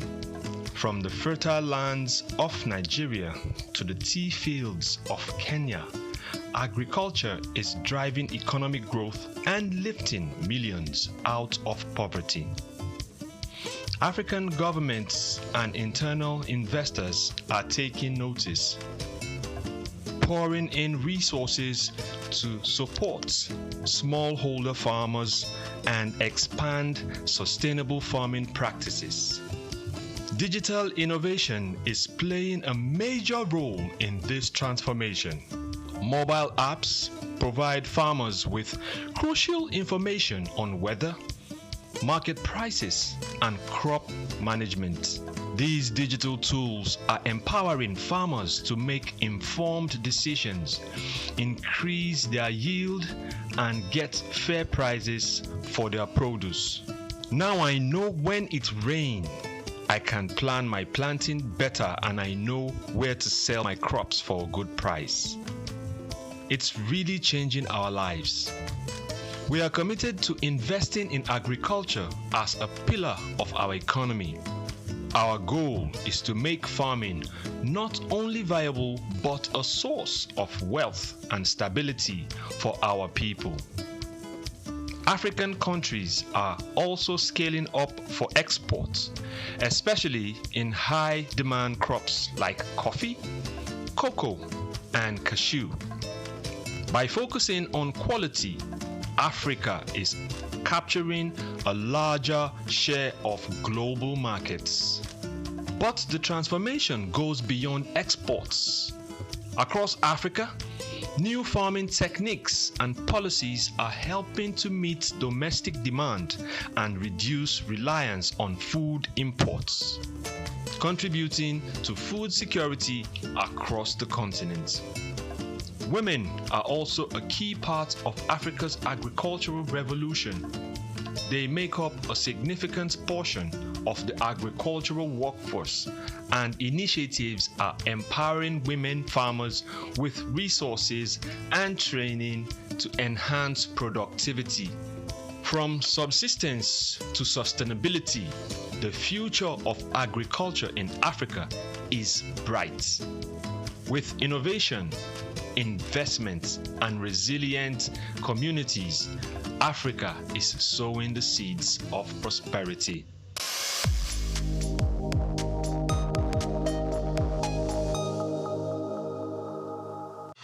Take Nigeria because it's the mind that needs to first of all be rebranded. Idris said he's going to be putting Nigerian labor, Nigeria content and materials first. If you say Nigeria first and it is just us down here that, you know, are pushing that agenda, it's going to be a big struggle. Do you think Nigerian firms, Nigerian organizations should start looking at getting their staff involved in this market or fight to keep for their stuff. Within this side, let's also learn citizen diplomacy. See something. This is SOUQ Business Landscape. Yes, welcome back. It's still SBL SOUQ Business Landscape, and we are reaching you live from SOUQ News Television. Hey, there is no progress. There is no business prosperity without stability. And for a while now, West Africa has suffered a bit of instability, and things are happening. Just over the weekend, there was this uprising in Benin, our neighbors down west here, and a coup almost succeeded. The West African states and Nigeria, to be precise, people don't sing that praise enough, had to step up and say, hey, let's hold and stay with the status quo. Now, the Economic Community of West African States, they made a declaration of a state of emergency following a spate of coups could carry significant economic implications for the sub-region. Political instability undermines investor confidence, that we know for sure. It disrupts trade flows and weakens regional integration efforts, critical to West Africa's economic growth. Now, this was announced by ECOWAS Commission President Umar Torre during the 55th Mediation and Security Council meeting in Abuja. The move signals heightened concern over security threats that may derail progress made under regional economic initiatives like the ECOWAS Trade Liberalization Scheme and the African Continental Free Trade Area. This particular, that's the last one, has suffered time and time again because implementation is a problem. Now, seizures and collapse of power have already deterred foreign direct investment in affected countries, while increasing public spending on security further strains fiscal balance. Analysts are warning that prolonged instability could trigger capital flight, worsen inflation, and disrupt cross-border supply chains, especially for landlocked nations dependent on regional ports. We saw that happen in Niger not too long. Tory urged member states to recommit to democracy as a foundation for sustainable development. We've seen this happen in Burkina Faso, Niger, Guinea-Bissau. Now, we have seen Benin. How can we make sure that governments elected do the things they are supposed to do? Because these coups are majorly symptoms. The root cause is dissatisfaction in the nations being governed. How can we go beyond that to make sure that democratic processes and institutions are allowed to thrive? I like the Nigeria's intervention at the Benin coup. It was fast and it was effective, and I like that the Senate just approved the deployment of Nigerian military presence in Benin. In 2023, Nigerian Senates and Nigerian politicians, especially those from the north, persuaded the government not to intervene in Niger because of the relationship between some Nigerian state and Niger. They share border. There are villages where some part of it fall in Niger and some fall in Nigeria. They've intermarried, and northern politicians said, those are their families, because so many prominent Nigerian politicians have families across the border, and we've seen what it has degenerated to. The current insecurities that we are having now was because of the collapse of government in Libya. That saw ammunitions and fighters move through the Sahel, through Mali, Chad, and we are all paying for it right now. So Nigeria, ECOWAS, and the AU, they need to stand up to their responsibility with, this swift intervention like we see in Benin, sanctions that works. Because, for example, Niger cannot live in isolation. If all the states, all the countries within the AU say no-fly zone for Niger. They will have to, yield to something. So, and we should not let it. Nigerian Senate and northern politicians say, "Oh, we should do dialogue and more diplomatical approach." And here we are, till 2 years after the military junta is still in place, and it affects, like you said, the regional trade, the economy. Our border is porous, so we cannot afford to have government at the other side of the border that will not be cooperative, that wants to do things in ways that are not popular. And we are seeing things that we used to see in the last century happening in Niger. A lot of people are convinced that Niger has a better government now. But Human Rights Watch has published a very robust reportage that everything that we are seeing in the news, in the media, are manipulations and conjunctions, that the military junta has jailed so many journalists, they have stifled free press, so many private media houses have been taken over by government control. They control everything that comes out, and there's total blackout for so many other media outlets. So every information that is coming out that we are seeing, that we are consuming, that we think, oh, is a new dawn in Niger, is just manipulation, and it's the government that are putting out the communication. And when people go on their social media to criticize the government, they are quickly shut down, they are thrown in jail. So we don't want to see that kind of thing at this time and age in 2025.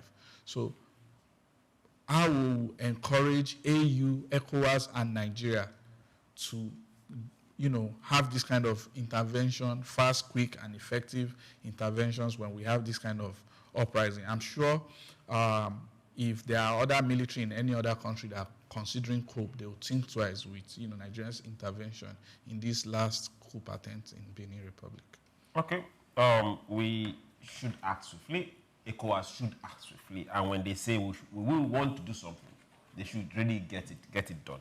But now let's look at root causes of the coup in the first place. Is it greed?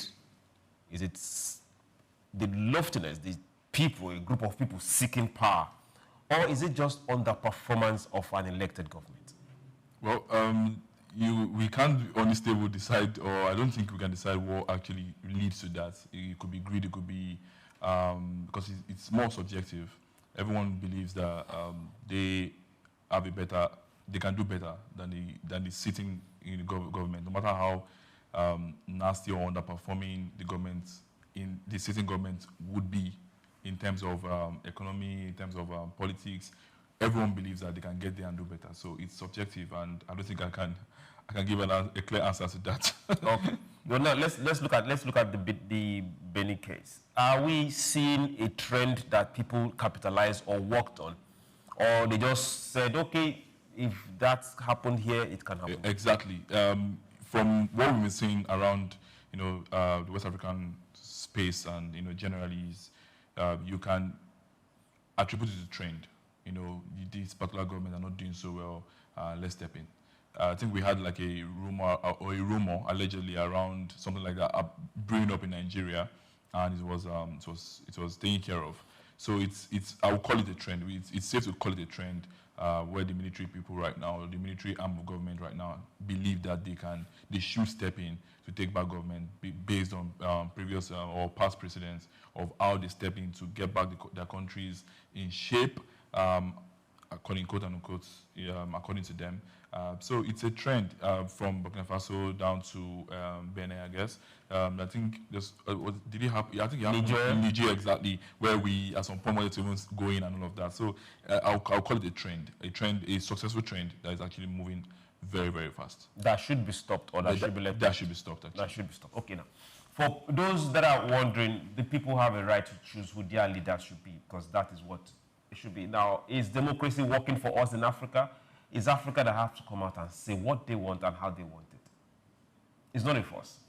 Let's get to our next story for today, and we are heading to aviation tax. Air travelers paid 60.4 billion in taxes and charges globally. Now, this particular one is coming from the International Air Transport Association, that's IATA. They revealed that air passengers worldwide paid approximately 60.4 billion in taxes and charges in 2024. Taxes and charges, 60.4 billion. This cost added to airline fares are collected by airlines and subsequently remitted to government.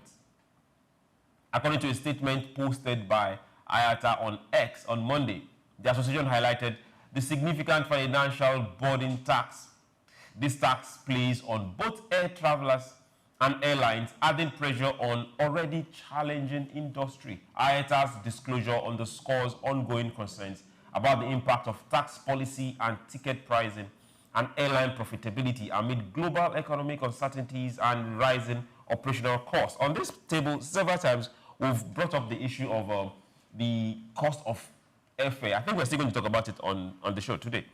And we're looking at the tax that we get to see on our tickets for those of us that are beautiful Nigerians. We'll ask ourselves, are we not having too much tax on one particular flight ticket? But now, IATA is coming to say, hey, it's a global issue, and there are reasons concern about it. Do you think that we should really look into that particular monies, percentage of tax on each flight ticket? We need to look at it, and locally, beyond just the taxes, the airlines locally here, they are very greedy, and they've blamed high ticket pricing on Jet A1 fuel. We've discussed this on this table, and when they find an alternative, a cheaper alternative, they are not taking it. And so it's difficult for us to put pressure on government to relax on taxation when the airlines are not being prudent with their cost components.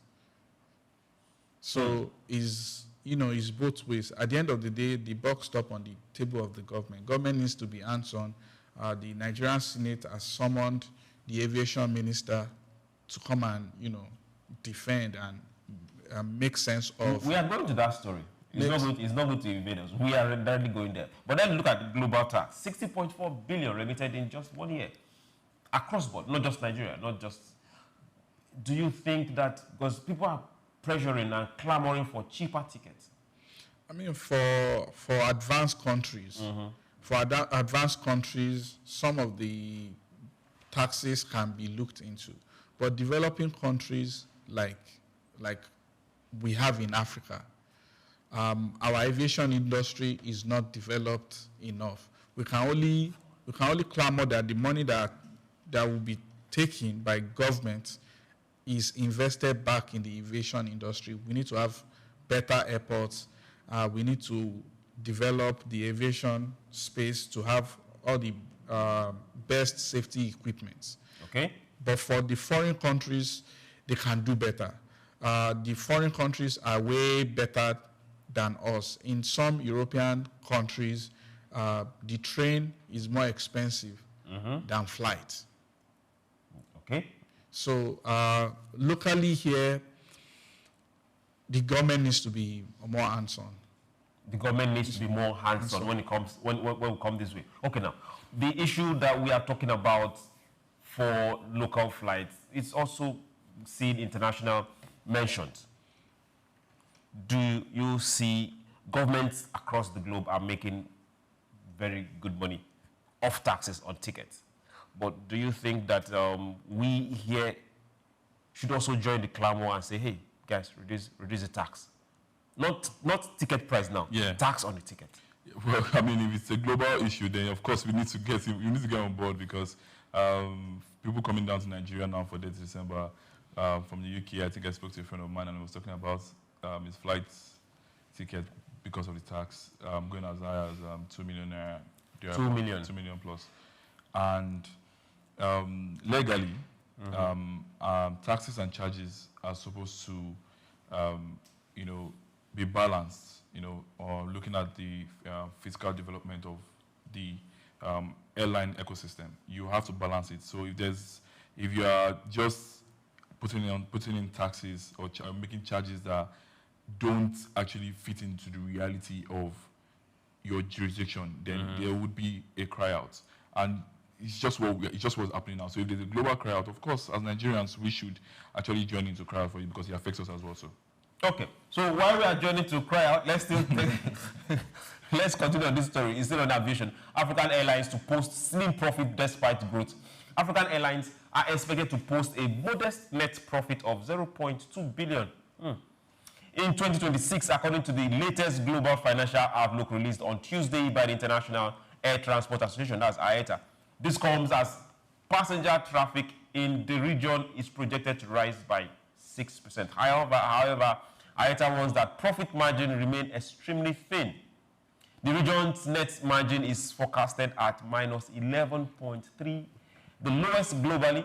Analysts say while the projected profit signals progress, the sector still faces structural hurdles. IATA urges government and stakeholders to invest in aviation infrastructure and policy reforms to unlock the industry's full potential. The outlook highlights the need for long-term strategies to ensure sustainable, profitability for African carriers. Now, we're still here and we're saying, okay, good and fine. We very well know that the amount of businesses that go to any country is directly proportional to the flight operations around that region. Right. How can Africa develop more on infrastructure and ability to get their air carriers on board to grow their economies?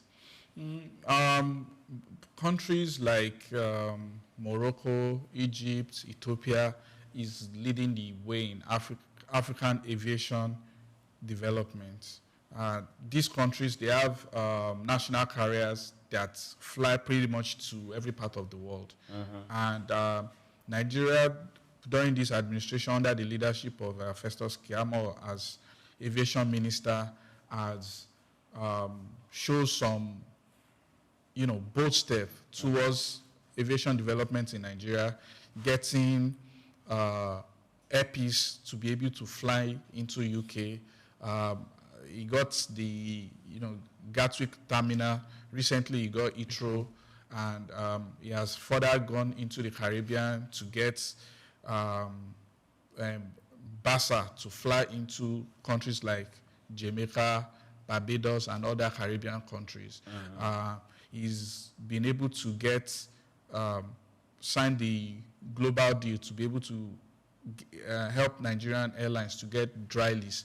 All of this is going to help Nigerian airlines increase their business, reduce their, their costs, and the country as a whole needs to invest more in aviation as well. And then the aviation industry itself, the players, they need to be more moderate with their prices. The high prices that they are charging on the tickets is excluding a lot of their, prospective markets from patronizing them.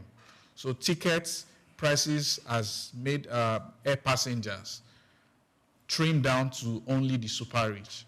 Regular people can no longer afford air travel.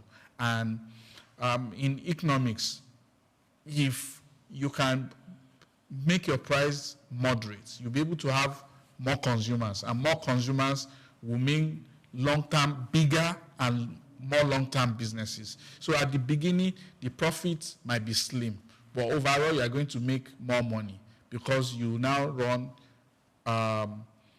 more routes, more frequent. For example, if at these current prices, if you fly into Abuja 5 times a day, you'll be able to do 10, 15 if the prices is more affordable, because more people will rather fly than go by road. So, and this is where they and the government needs to come together and figure it out. And the federal government is partnering with Boeing to set up the maintenance outfit. So we don't need to travel all the way to France to go spend FX to service our planes. We can do it locally. All of this will reduce the, the cost component and the overhead of these airlines, so they will be able to post more profit. But generally, I feel like ticket pricing in Nigeria needs to be reduced to be able to accommodate more customers. And so however they want to do it, they have to figure it out. Either government needs to relax some of their taxes, the airline needs to find a way to, they just need to figure it out. Prices needs to come down. If aviation industry will grow, they cannot be charging a ticket for one leg higher than the minimum wage. Oh, did you just go there? That's a big one. Okay, I didn't see that coming. Actually, let's progress from where he stopped. The Nigerian Senate summoned Aviation Minister Festus Keyamo and also key players in the industry. Why? Because just like he said, a flight ticket, just a flight ticket, this particular season is going for well over 400,000 naira. In some particular destination, 500,000 naira. For some particular ticket, almost $1 million within Nigeria. And there is no airport flight that exceeds an hour 30 minutes anywhere in this country. And the flight ticket is going for above 400,000 naira.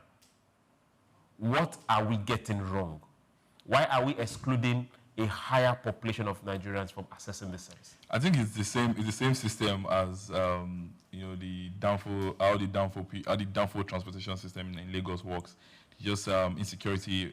Okay, there's insecurity. No one wants to take the road, so let's inflate. Let's just inflate because more passengers. You understand what I'm saying? And the moment, and there's also this culture with I don't know. It's more of a modern classism that runs into now the corporate side of business in Nigeria, where people now want to take, more young people want to take the plane, so let's increase the price. Demand, increase the price. But that should not be the way forward. Like what Amin said, let's look for how we can get the price to the minimum wage. I'm telling you, if we can get a flight ticket for 100,000 naira in Nigeria, the time I flew to Bayelsa as a 2017 for 50,000 naira. So right now, you know that's not possible. Some of us flew at 8,000 naira. Exactly. 8,000. So that was a period you could even buy ticket up front for. That's not good. Exactly. So I think we run our pricing system in Nigeria with a lot of things that happens around us, which is in the economic system. That's what it plays out. What happens around you. Demand and supply. Demand of that. But we need to be very prudent. We need to be very fair with these prices, because a lot of times what you just get is less customers. He rightly explained that the more affordable more affordable pricing system we have out there, the more people would patronize, and that means the more you get visibility with regards to your business as an airline operator. So as a government or as a people, we need to actually see that everything's not about just the price is so high, so we can afford it. A 300,000 naira should be a business class ticket in Nigeria. 300,000 naira should be. It's even too much for business class ticket. Okay, to what extent are the festive period affecting ticketing? It does, because this period now you have more people wanting to travel, which means that of course more demand. Like I said earlier, it's more of demand and supply. But again, you have to be fair with the pricing, because the fact that you have over, let's say for example, this December period, you have prior to December, let's assume you had 1,000 people going from Lagos to somewhere in Enugu in a day. Now you most likely have between now and the 28th of December, you start seeing numbers double or triple, which means that it's a jolly time. Most airline wants to make the money they make from January in December, and that's not how it should be. So transport fair prices should be looked into, should be controlled, because it's not just about what the government. Now I think because of the fact that government or the people in charge of this pricing or the airlines just need their tax and that's it. So private sector or private owners of these airlines just increase their prices. So right now, yes, the demand is high, which means that they need to make more money. But why don't look at from the angle of the demand is high, we can still make more money. Not we need to make more money from increasing prices. We can make more money from efficiency. We can make more money from being diligent. Because we saw what happened with Ibom Air and the rest. Was a high debate. A lot of Nigerians would pay if they get good services. So give us good prices, good services, and you see a lot of Nigerians getting in there. It's not about just the pricing. It's not about just increasing the pricing. I can pay for something. I can pay for a flight of 200,000 naira, and I would still not enjoy the service compared to when I take God is good or, bus service and all of that. So the price would increase, definitely, because of demand. But let it be fair enough. Okay. Price will increase for demand, but not 200% or 300%, because we've seen that happen in just 1 week. The most disappointing part of the aviation pricing this period is the state-owned fleets, like Ibom Air, like the one for Enugu, Kali Air.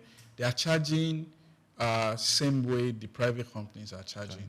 And that is really disappointing, because if you take the people's money to invest in aviation, the least that we can benefit, we can't all fly the plane, but the few people that are able to, they should be able to fly it at a fair price. So we should not see state-owned airline charging like the private-owned.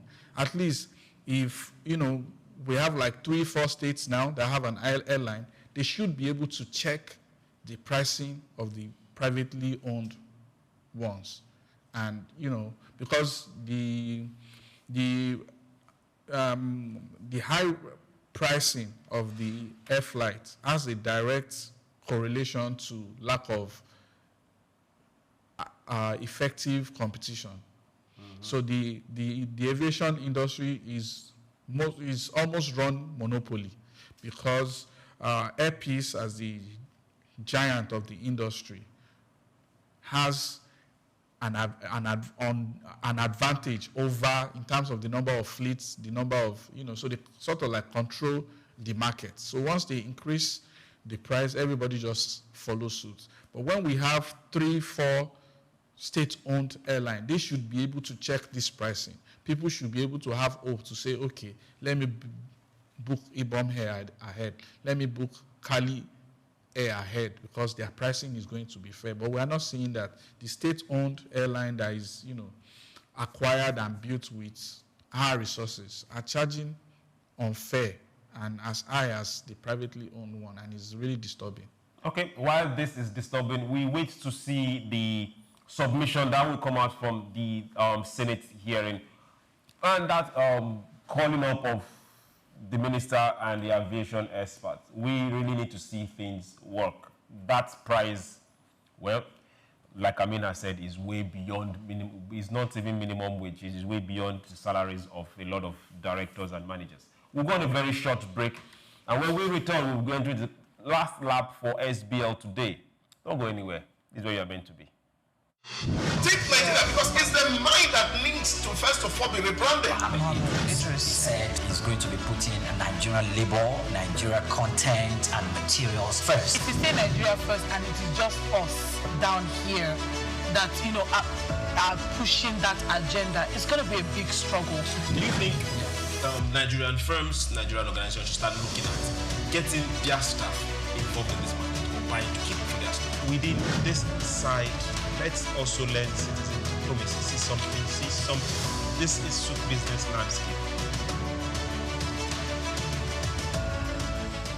The rise and fall of Nigeria Airways is a story steeped in mismanagement and missed opportunities. Established in 1958, Nigeria Airways, the national carrier, initially soared as a symbol of national pride. However, a series of missteps led to its unfortunate demise. In 2008, financial mismanagement became its Achilles heel. The airline became bloated with an oversized workforce, hemorrhaging money on profitable routes while neglecting crucial safety maintenance. These issues stemmed from a lack of transparency and accountability. The government, as a majority owner, failed to implement proper checks and balances, allowing mismanagement to foster. Weak regulatory oversight likely played a part as well, with instances of impounded aircraft due to unpaid debts and safety concerns raised by international bodies. Ultimately, the crippling debt burden proved unsurmountable, forcing Nigeria Airways to cease operations, leaving a void and a valuable lesson for the future. This lack of transparency and accountability isn't unique to state-owned airlines.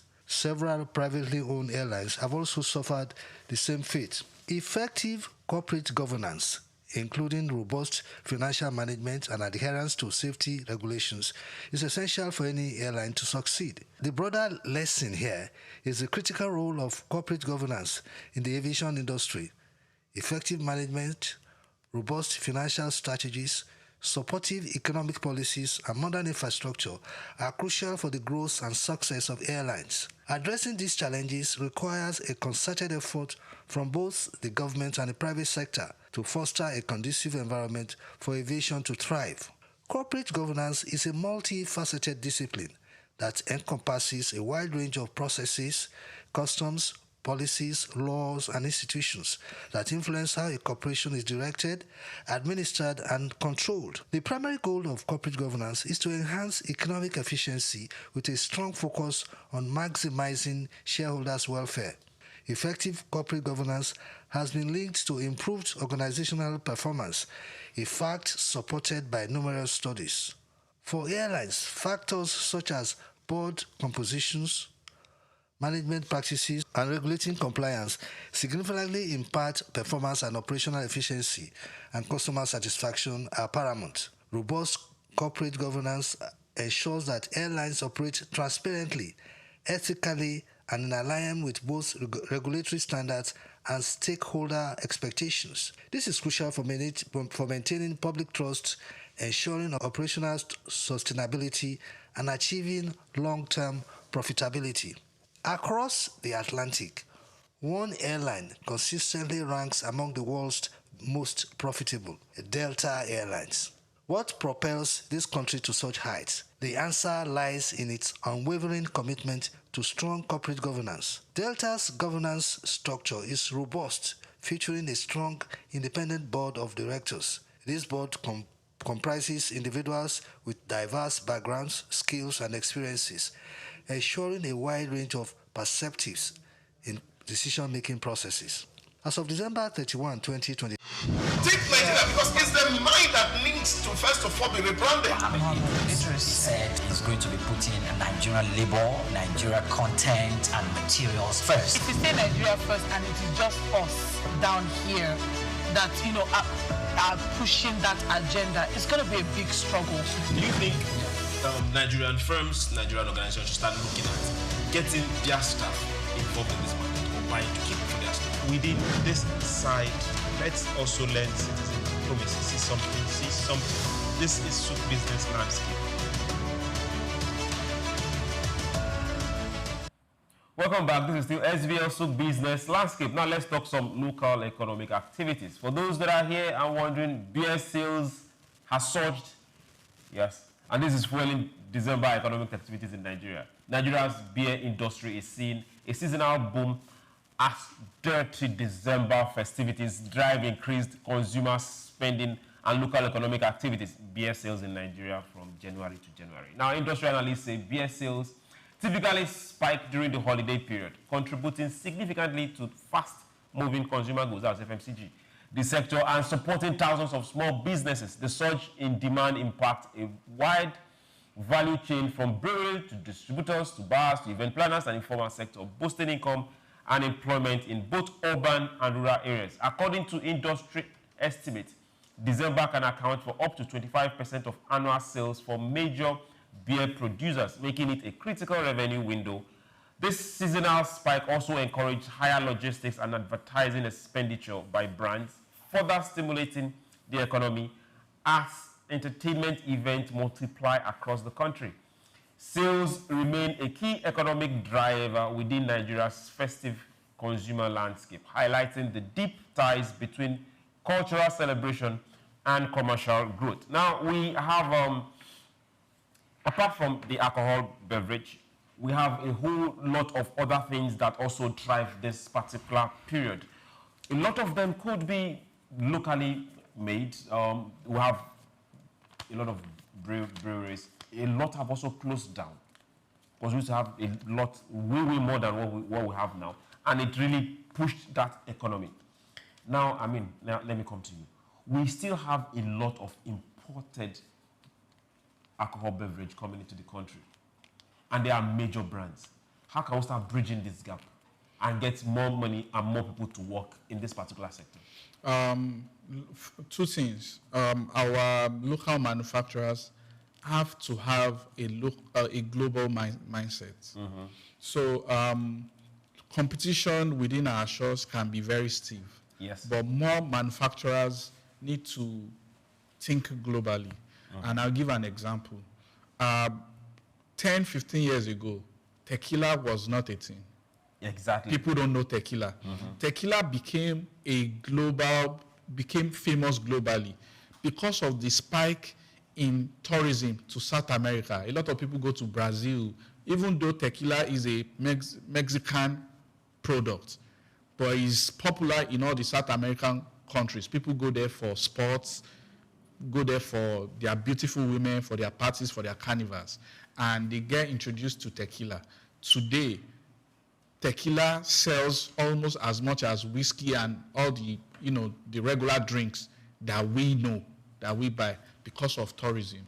So this is an opportunity, and we have a growing tourism market locally here too. So this is an opportunity for Nigerian manufacturers to tap into introducing some of our products to these tourism people such that they go back to their country, they want it. And demand goes supply. So when people go to stores and say, oh, you don't have these drinks, the sellers will be looking to say, oh, so how can we have it? People are coming here to ask for this. And, they need to be thinking in that direction. And we need to make more original drink too, that will have a competitive advantage over. For example, when a lot of Nigerians were going to Ghana, they will have Alumo, and they'll come back, and Alumo became a thing. At some point, it's the best sold alcohol brand in Nigeria. Bitters. Yes, Alumo bitters. It was because of tourism too, and there goes demand and supply, and they were moving a lot of bottles, much more than what they were selling in their country. And because it is original to them, anybody can make beer. Beer is not a formula that is original to us, but how can we use our local palm wine to make a nice cocktail that can match global branding and packaging and pass all tests that could be sold safely in other countries? That is the way we can think local and at the same time globally to be able to move and grow as a people. So we can have a palm wine alcohol brand that can stand by side globally with any other brand and is original to us, so that nobody will come here, have a feel of it, and go and make something else in their country. But beer is beer. Do you understand? Anybody can produce beer. But our local manufacturers need to think beyond. There are so many local alcohol that we make locally that is original to us, that we get from cassava, from the palm.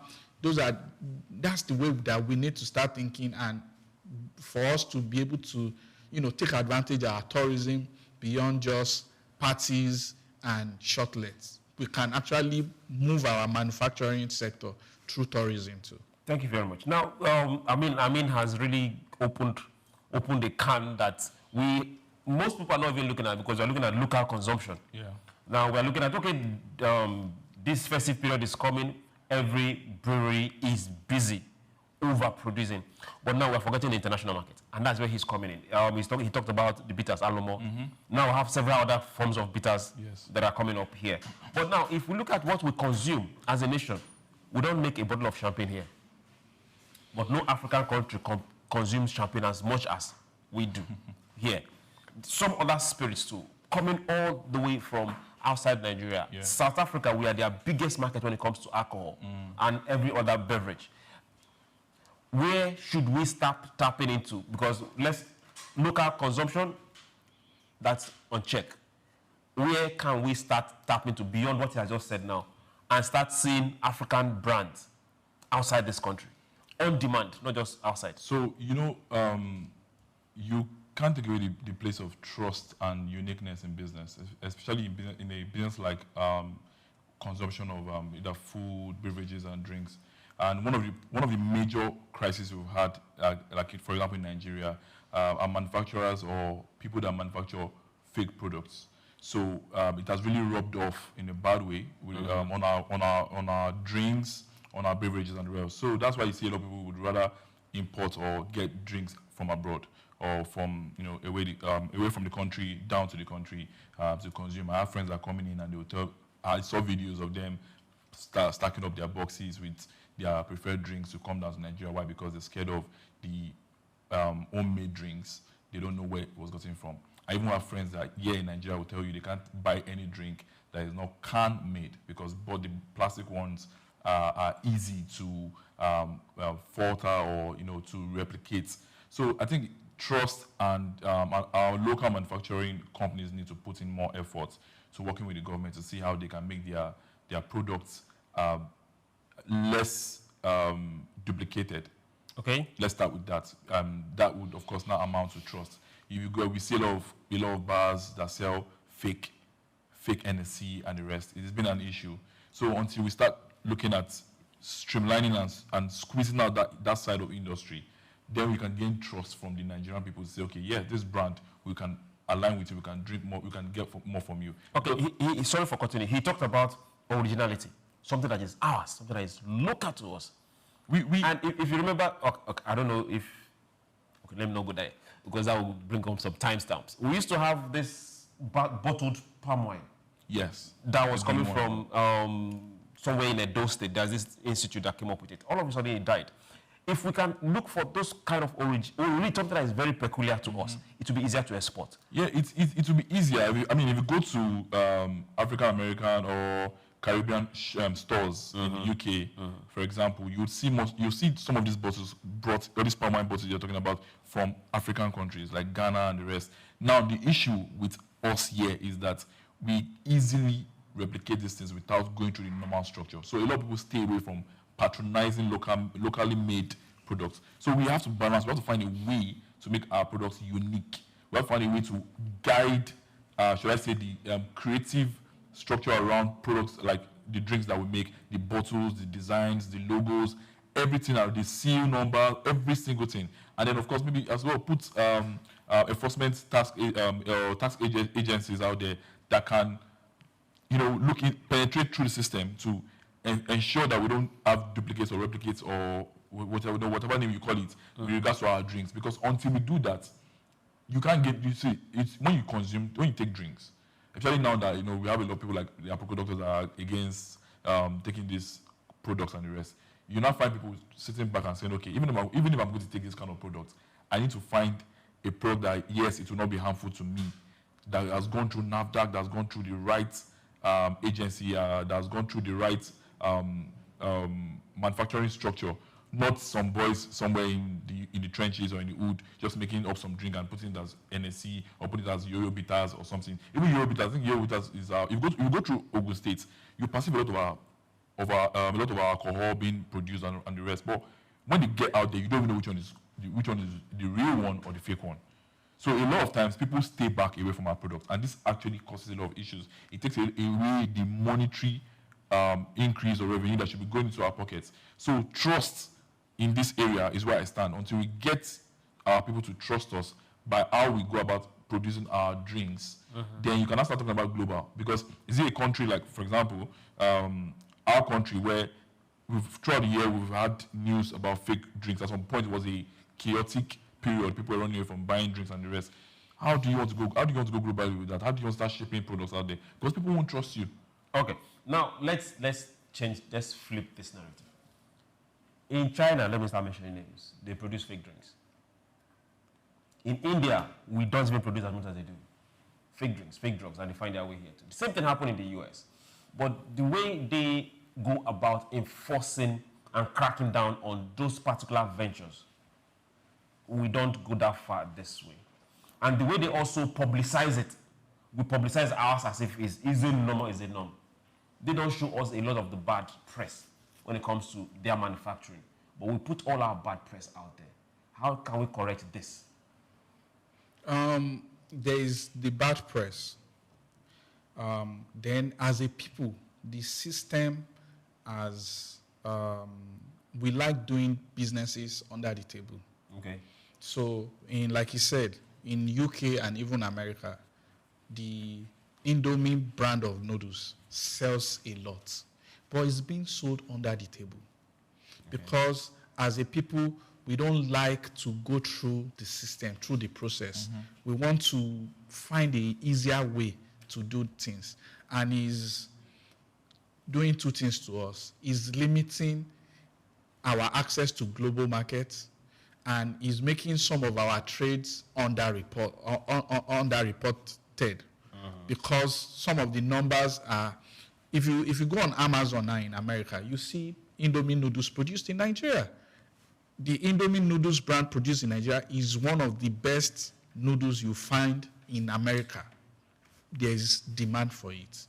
But the Indomie company as a brand, they are not physically present to properly push it, to make sure it's in all the biggest stores, in the Walmarts, in the, like the biggest stores. They are sold in African markets that is local. So it's almost like black market, and every other family member will beg you when you are coming to say, please, 1 box. Bring you 1 box. Please, 1 box.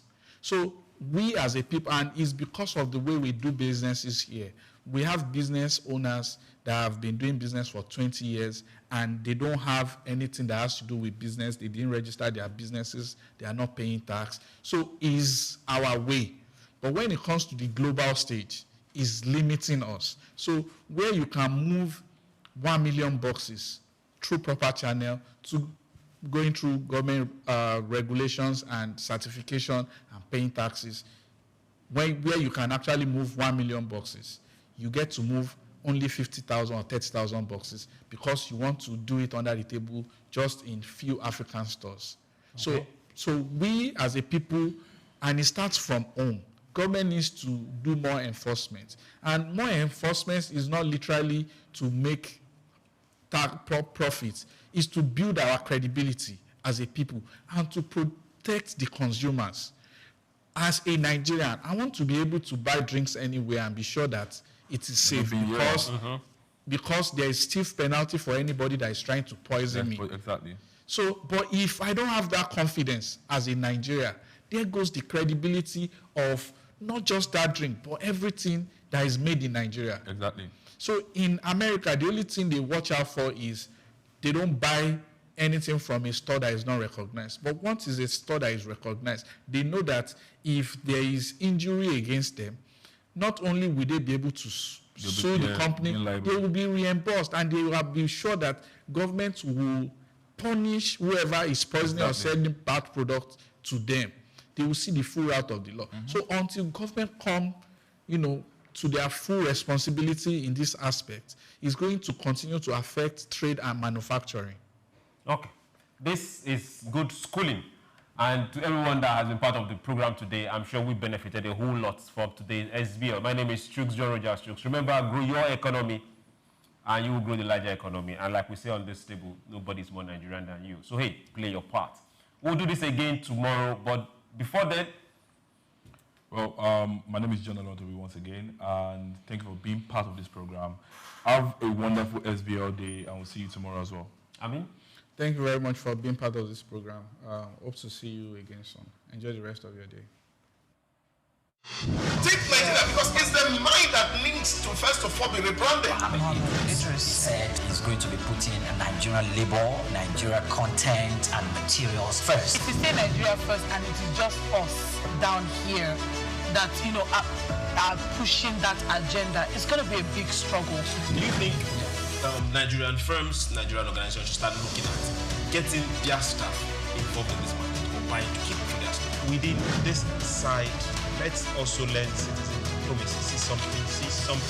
This is SOUQ business landscape. We've got just what you need right here at Femi Wash Media. Call it the Midas Touch, and you wouldn't be wrong.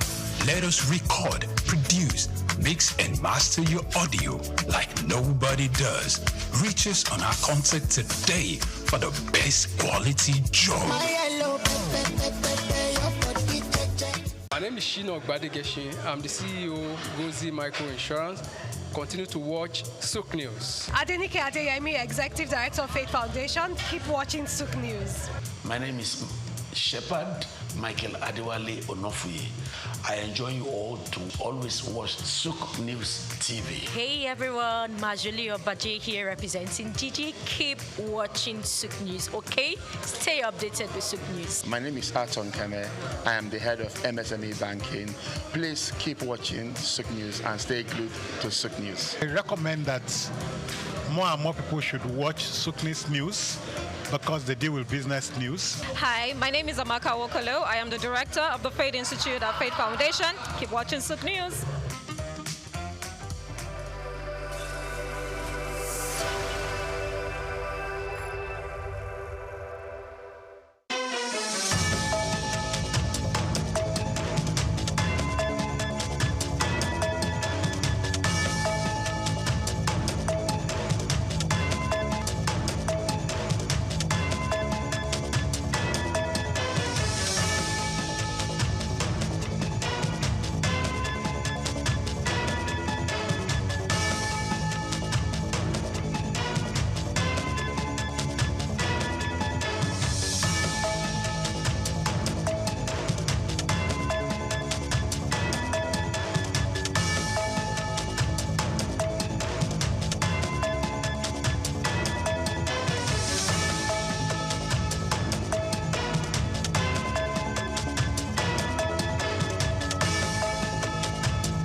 I was born on the 16th day of October, 63 years ago.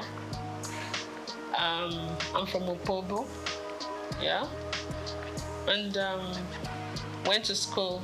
I'm from River State, from Opobo in River State.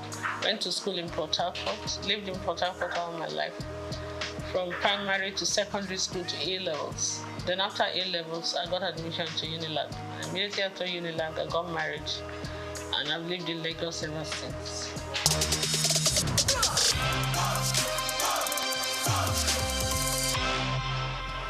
Well, it was fun for us because me and my husband were very young. My husband was 25, I was 21 and all that. But we learned on the job. We were friends. We were friends for 3 years when I was in Unilag, university, and we came out, we got married. So we're like children that just got married. But I had my parents. My parents were his very good friends. So when I get naughty, he would report me to my parents. When I didn't know these kind of duties were demands of somebody's wife, they would tell me this is my responsibility. I'm like, no. I will agree to some, I will not agree to some. But I mean, it was fun. We had our ups and downs, but kind of pushed through it. And then the children started coming, and it was a different ballgame.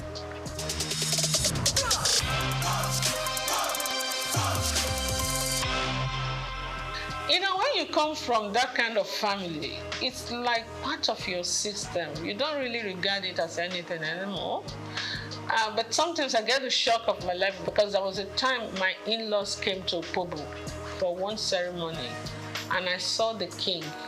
And he gave me a hug and he gave me a pick, and they were like, whoa, the upper Benin won't even shake your hands, you know, as a woman. I'm like, okay. I mean, it's the same family, you understand? So we're used to that. I think we take it for granted. But maybe some other people say, you must call me a princess, you must call me that.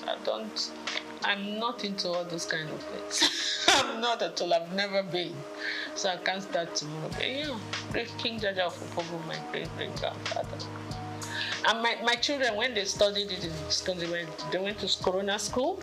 When they studied, came, Mom, we're telling our teacher and our classmates that this King Dada of Opobo, they taught them about King Dada of Opobo in school. And they said, that's my mommy's great-granddaughter. Like, whoa, no, it was like a big deal to them, for us.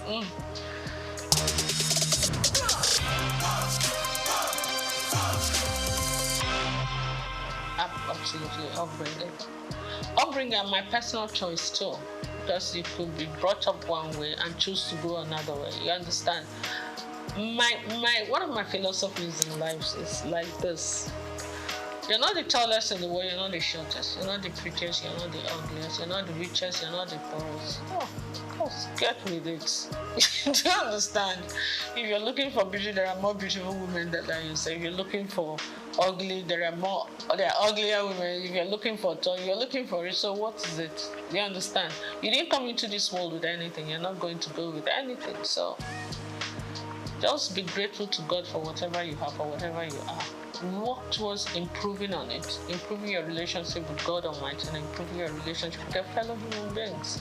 That's my philosophy in life. So what's the point of carrying all the air and chips on your shoulder? It makes life heavier for you.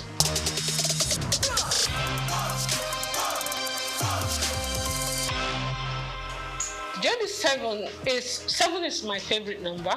It's a number for perfection, and I was born on the 16th of October. My star sign is Libra. We're always looking for perfect balance in everything.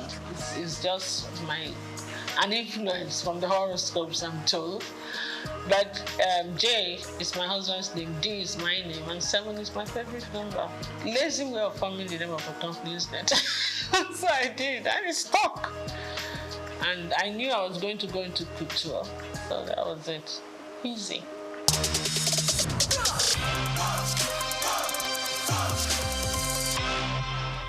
I was a victim of circumstance. I keep saying it. I didn't really come into business to be a fashion designer, to go into fashion, and creativity has always been something that's innate. Okay, even before I started making clothes or doing this, I used to always give designers the styles that I want them to make for me. I didn't have tailors. But when I finished my NYSC at Nigerian Television Authority in Victoria Island, I decided I wasn't going to work there. I wanted to work in a more organized setup. You understand? Because of management traineeship, because I never worked all my life. You know, my parents were very protective. I'm the last girl in the family. They were always very protective. You know? So I said I wanted to work somewhere, and I prayed about it. And I got into Unilever. Then it was called Lever Brothers.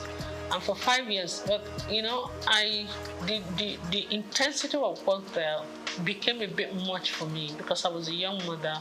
I had 2 kids then. Was going on having the 3rd one, so it became a bit time. Sometimes Unilever was one of the biggest. When the international directors come in, we used to be the ones to host them with all the Unilever affiliates. Linters, the advertising agency used to be all the Nigerian breweries, USC, you understand, AJC, we're all Unilever group. Sometimes I won't get home until 3 a.m. when we're hosting, and with kids in the house, it can be a bit much. So I'm like, I prayed about it and I decided something has to give. It's either your family, your children will not give them the attention they need then, and they were growing fast, or your job will suffer, and then you will not be happy whichever way. So I decided, you know what, let my priority be my family, and I decided to go back. And I put in my resignation. That was not what I'm fine. When I did, my chairman refused to accept the resignation. So I had to use another way to encourage him to accept it. So I left Unilever. I said, okay, I wasn't the type of person that was suited for being a housewife. I wanted to do the kind of business I would do, but still have 100% time for the kids. So when the kids said they're having something in school, I'm there, okay? I decided I was going to just market corporate gifts. When I was in Unilever, I was the assistant corporate affairs manager in charge of press. So, and being in Unilever at the corporate affairs level, I already knew a lot of companies. So I used that opportunity to get back to those companies and introduce my new business. And in the first year, I actually made more money than my 5-year stint in Unilever. So that was enough encouragement. You make more money doing your own business. You have more time for your kids, for your family, and for yourself. And you travel quite a bit because you have to go and buy the corporate gift. So it was a win-win. Then, a few years down the line, the president, Olusegun Obasanjo, came in and said they were doing backward integration and they were going to stop the importation of all this corporate gift and a lot of other things. So we were actually forced to look inwards. And when we started looking inwards, that's when it hit me that apart from Big, that was being produced by Eleganza, we're not really manufacturing anything in Nigeria apart from textiles and maybe I think Eleganza was doing food flask or something. Which corporate body do you want to give as end of year gift? So what we had to do now, because a lot of my clientele were like Shell, Chevron, I started looking inwards. I said, okay, if I have to do something, I can do beddings, pillowcase trimmings, table covers, table placemat, napkins with fabrics like Ashok and Ade. I can do jute bags, you know. It came to me. So I had to go and buy one machine and employed one tailor. So sometimes they will call me. I did some samples. So even in Abuja, when they were going to have, like I remember the West African Women's Affairs, they had a conference. So they wanted jute bags, and we had about 1,000 or 2,000 jute bags, and that was quite nice. Plus, apart from the end of year, so that's it. But you know, after those periods, you have periods of lull, like you're not using the machine and the tailor. You have to be paying tailor for doing it. I'm like, why am I going to these people to make my clothes? Tailor, oh yeah. This is the style I want. I started first by giving some of my clothes, repeat it. You did well. So I started designing. I could sketch very well. I was a science student in school, but I could sketch really well. So I was sketching, would do well. And sometimes when I wear the clothes and I go to supermarket, some women will just call me, hey, I really like this thing you're wearing. Please, where did you make it? I'm like, okay, I'll give you the address. I give them the address. They started coming. Before I could say that, within 1 month, I had over 50 women I had to make clothes for. And the one tailor was no longer enough. I had to employ 2 others. That was how we started. From 2 to 4, then I had a whole factory before you could see that. I started making school uniforms, started doing all kinds of things. And then some of the magazines, like Genevieve magazine, looked at me and like, are you sure you make this outfit? I thought you were a broadcaster. I thought you sell. I said, yes, I did. So I did some photo shoot session for her, and I modeled the clothes actually. And whoa, I started getting calls from Paris, from the UK. I did DC Fashion Week, you know. I was just, and they will pay your ticket, pay your hotel, please come and showcase for us. Some will even say, please come and open the show for us. Some say, we want you to close it. I'm like, okay. There are places that I would never have thought of going to, like Burkina Faso. They will back me the top fashion designers there when the Al-Fadi does this thing once every 4 years. Al-Fadi in Niger. The Niger government sponsors it. He calls all, including Elisab, every international designer, they will go, especially the Moroccan ones, those North African ones, they will come, Indians. So they invite one designer from each country. So they used to call me to come because of what I used to work a lot with Ankara and Ashok, and I do international acclaimed, how would I put it, couture outfits with Ankara, big hats, funny looking, structured clothes and all that. So that was how it went, you know. And I did all the magazines, I've won all the awards. So after a while, you know, I started thinking of concentrating on exports. In the process of doing that, My husband took ill. After 2 years, we lost him. So when I came back home, I gave a lot of things a lot of thought. My kids were still in school. My daughter got married. She was in Australia already. And then my kids, my two boys were still in school. So I said, look, this fashion design thing, it's not going to pay school fees in pounds sterling and dollars. So I said to myself, you know what?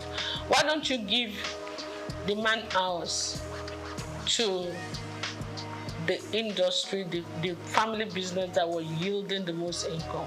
That was how I started kind of just saying, you know what, let me just minimize it a bit. My core clients were still coming. So I kept the tailors, my experienced tailors that worked with for years. I kept few of them.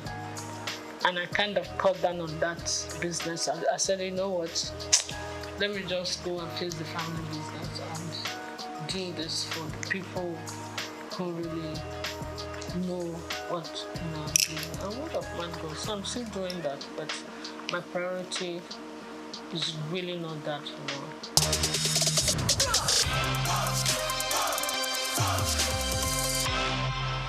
When you look at me the first time you see a fragile woman that don't like to sweat, that is spoiled, that like to be kept. I'm like, what? Absolutely not. My husband didn't want me to do anything. He just felt he wanted to spoil me. I said, that's not how to love me at all. Please. It's either you kind of understand the person I am. I'm a very creative mind. This mind has to keep working, or I'll make life miserable for you, What I will advise, even women who are willing to work, you don't even do one job. You must get at least more than 2 streams of income. Otherwise, you will not make ends meet. That is the truth of today's world. You understand? There are those ones that want to be kept, no matter how wealthy your husband is. Wealth is not static. Some people start today. When they retire, everything goes downhill. Some people mean well, they love you, they want to take care of you, but nature calls. They part ways. Some marry other women, some leave, some die. You understand? So anything can happen. I will advise them, everybody, try to be as independent as you can. Financially independent. I think you actually earn more respect when you do that. And then also, when things don't work out too well for the husband, no matter how rich you are, you don't have to put him through too much stress. You can take care of yourself, you take care of him, you encourage him, but let him not feel that the world has come to an end. A man feels happy when he knows that his back is covered, even when he's not making it. You understand? It doesn't make him lazy. It makes him very grateful. Yeah. So I will advise everybody, get something doing. Do something that will enable you to earn good income if you can. Do something that you also enjoy doing.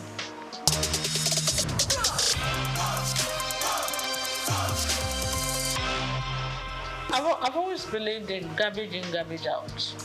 Yeah? Garbage in is the stress abound. You cannot control that. But you can control your attitude towards stress. Stress is the #1 killer and ages of everything in this world. It's your attitude to stress that you have to manage, and that depends on you. What you put in your mouth also depends on you. Your mind, your heart, your spirit, your soul. You have to be loving. You have to be forgiving. You understand? All that depends on you. So it's actually you that decides whether you're going to age gracefully or you're not. Forget about the genes first. It's true. You understand? Some people are so malicious. When you offend them once, oh my goodness. They will carry it in their chest, and the chest will be expanding, and they won't sleep well, and they begin to have problems. Meanwhile, the person you're angry with does not even know you exist. It's crazy. So for me, it's just be free and take life easy. Take it as it comes, and always be grateful to God.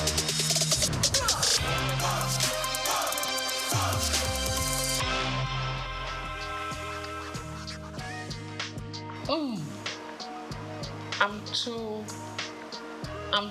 honest and straightforward. It's either I will be killed immediately or because I will tell you the truth no matter whose house is God. I don't think I can play politics. I'm not a politician at all. I am a very straight shooter. I will tell you to your face when you're doing stupid things. That was my relationship with my mom, my dad, my husband. So most times, I'm the last girl in the house, so maybe when they were disciplining the first ones, by the time they got to my turn, they were a bit tired. So we could talk to my parents anyhow. But I don't do it to create whatever. I just feel that if anybody worth talking to, is worth talking to with honesty and integrity. And when you want to play politics, they will see something that is black. They will say it's yellow. I can't do that. For the love of me, I can't. So politics is not my call. And because of that, they will not allow your creativity to come out, your sincerity. What's the point?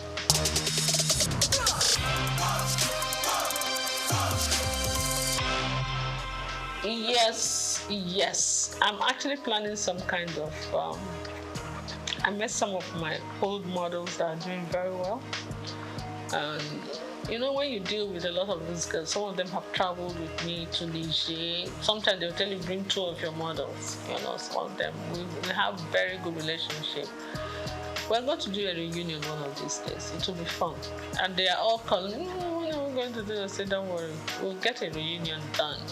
Because we need to revisit the fashion industry, see how things are going. They're doing well. The new ones are doing well. And I just pray that the environment will not discourage them, you know.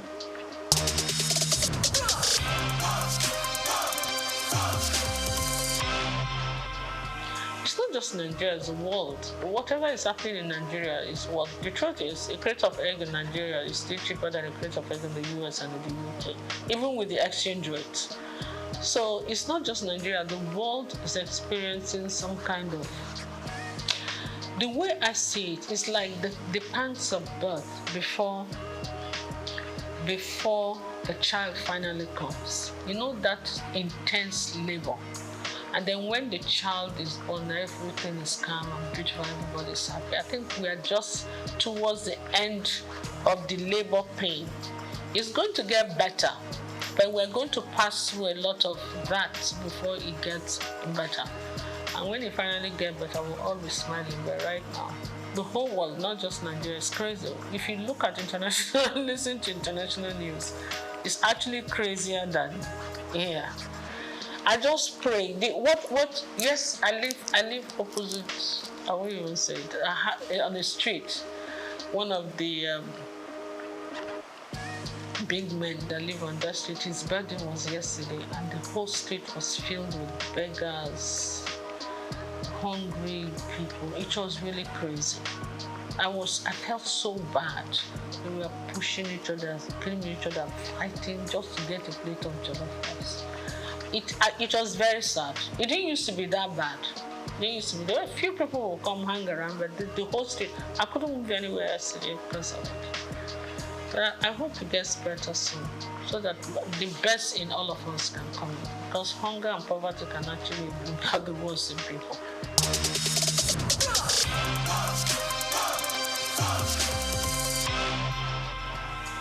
Naturally, yes. I have an NGO that I do. What I do, I take girls, young girls that are not able to complete school because of poverty, and I educate them.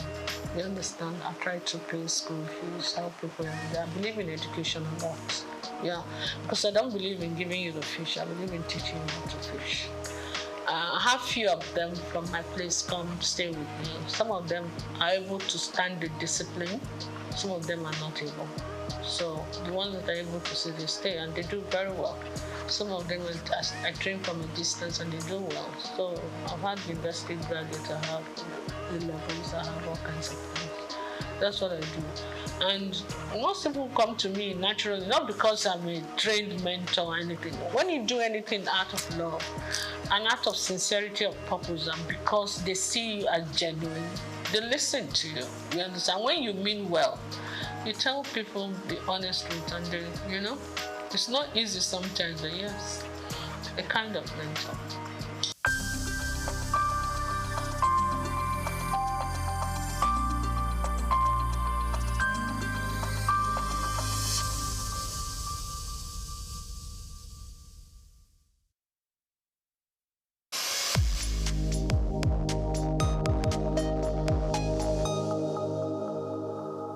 At the Africa Development Studies Center, ADSC, we are committed to driving sustainable growth and development across Africa through innovative training and research. Our mission, empowering leaders, policymakers, and professionals with the tools they need to create lasting change. With customized training, dynamic research programs, and study exchanges on leadership, management, and other critical development topics, ADSC offers a platform for exchanging cutting-edge ideas and global best practices. We provide comprehensive services in research and consultancy, capacity building and training, education programs, publishing and knowledge sharing. Our esteemed faculty, composed of seasoned experts and researchers, ensures a learning experience that is insightful and practical. We specialize in policy development, implementation strategies, and monitoring and evaluation. At ADSC, learning is engaging and enjoyable. Our unique methodology includes talks, interactive exercises, games, video screenings, and lively seminar discussions, all in a comfortable and friendly environment. For more information, email us at info@adstudiescenter.com or call +234 912 039 2362. Visit our website www.adstudiescenter.com to explore our programs and upcoming events. Africa Development Studies Center, rethinking development for Africa. Anthony Onyemaechi Elumelu was born on the 22nd of March 1963 in Jos, North Central Nigeria, to Susanna and Dominic Elumelu, originally from Delta State. Tony earned a degree in economics from Ambrose Ali University, where he laid the foundation for his future career, and then furthered his education at the University of Lagos, where he obtained a master's degree in economics. His academic journey also includes attending the Harvard Business School, where he completed the Owner of President Management program, equipping him with advanced business management skills. Tony currently serves as the chairman of Heirs Holdings, Transcorp, and United Bank for Africa, UBA, demonstrating his significant influence in the banking and investment sector. He founded the Tony Elumelu Foundation, which aims to empower African entrepreneurs through comprehensive training, mentorships, and funding opportunities. In addition to his professional achievements, he's also a family man, married to Dr. Adele Vivian Elumelu, and together they have 7 children. In 2020, his efforts were acknowledged when he was named one of Time's 100 most influential people in the world. Anthony Elumelu's net worth is estimated to be around $700 million, a testament to his successful ventures and strategic investments. Elumelu continues to be a driving force in the business world, advocating for sustainable economic growth and empowering the next generation of African entrepreneurs.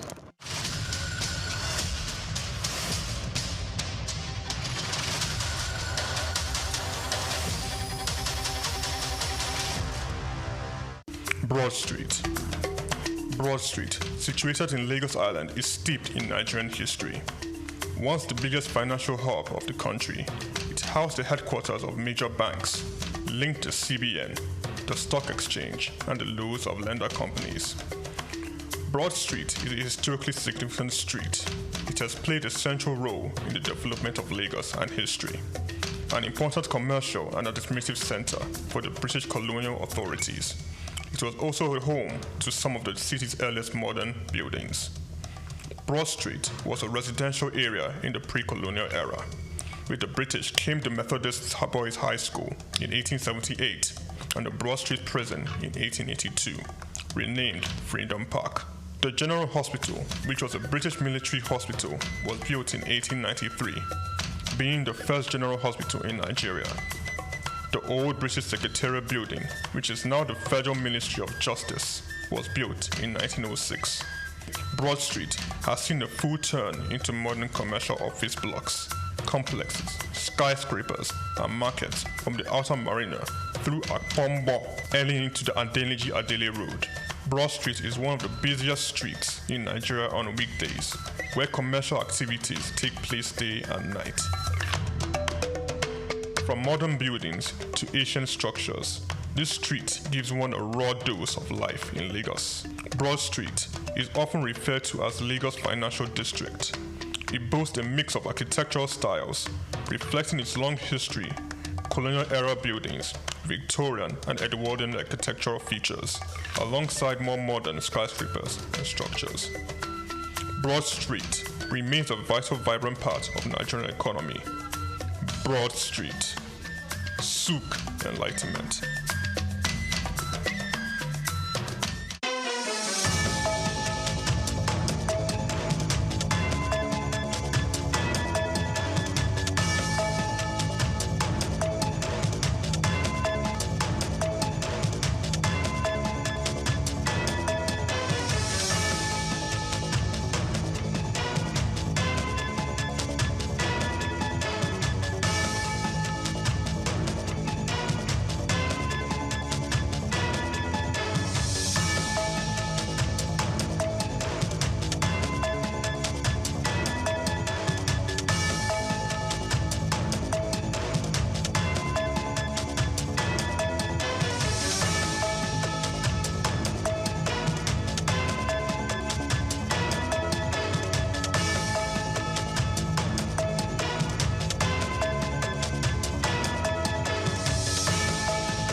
To start with, let me give some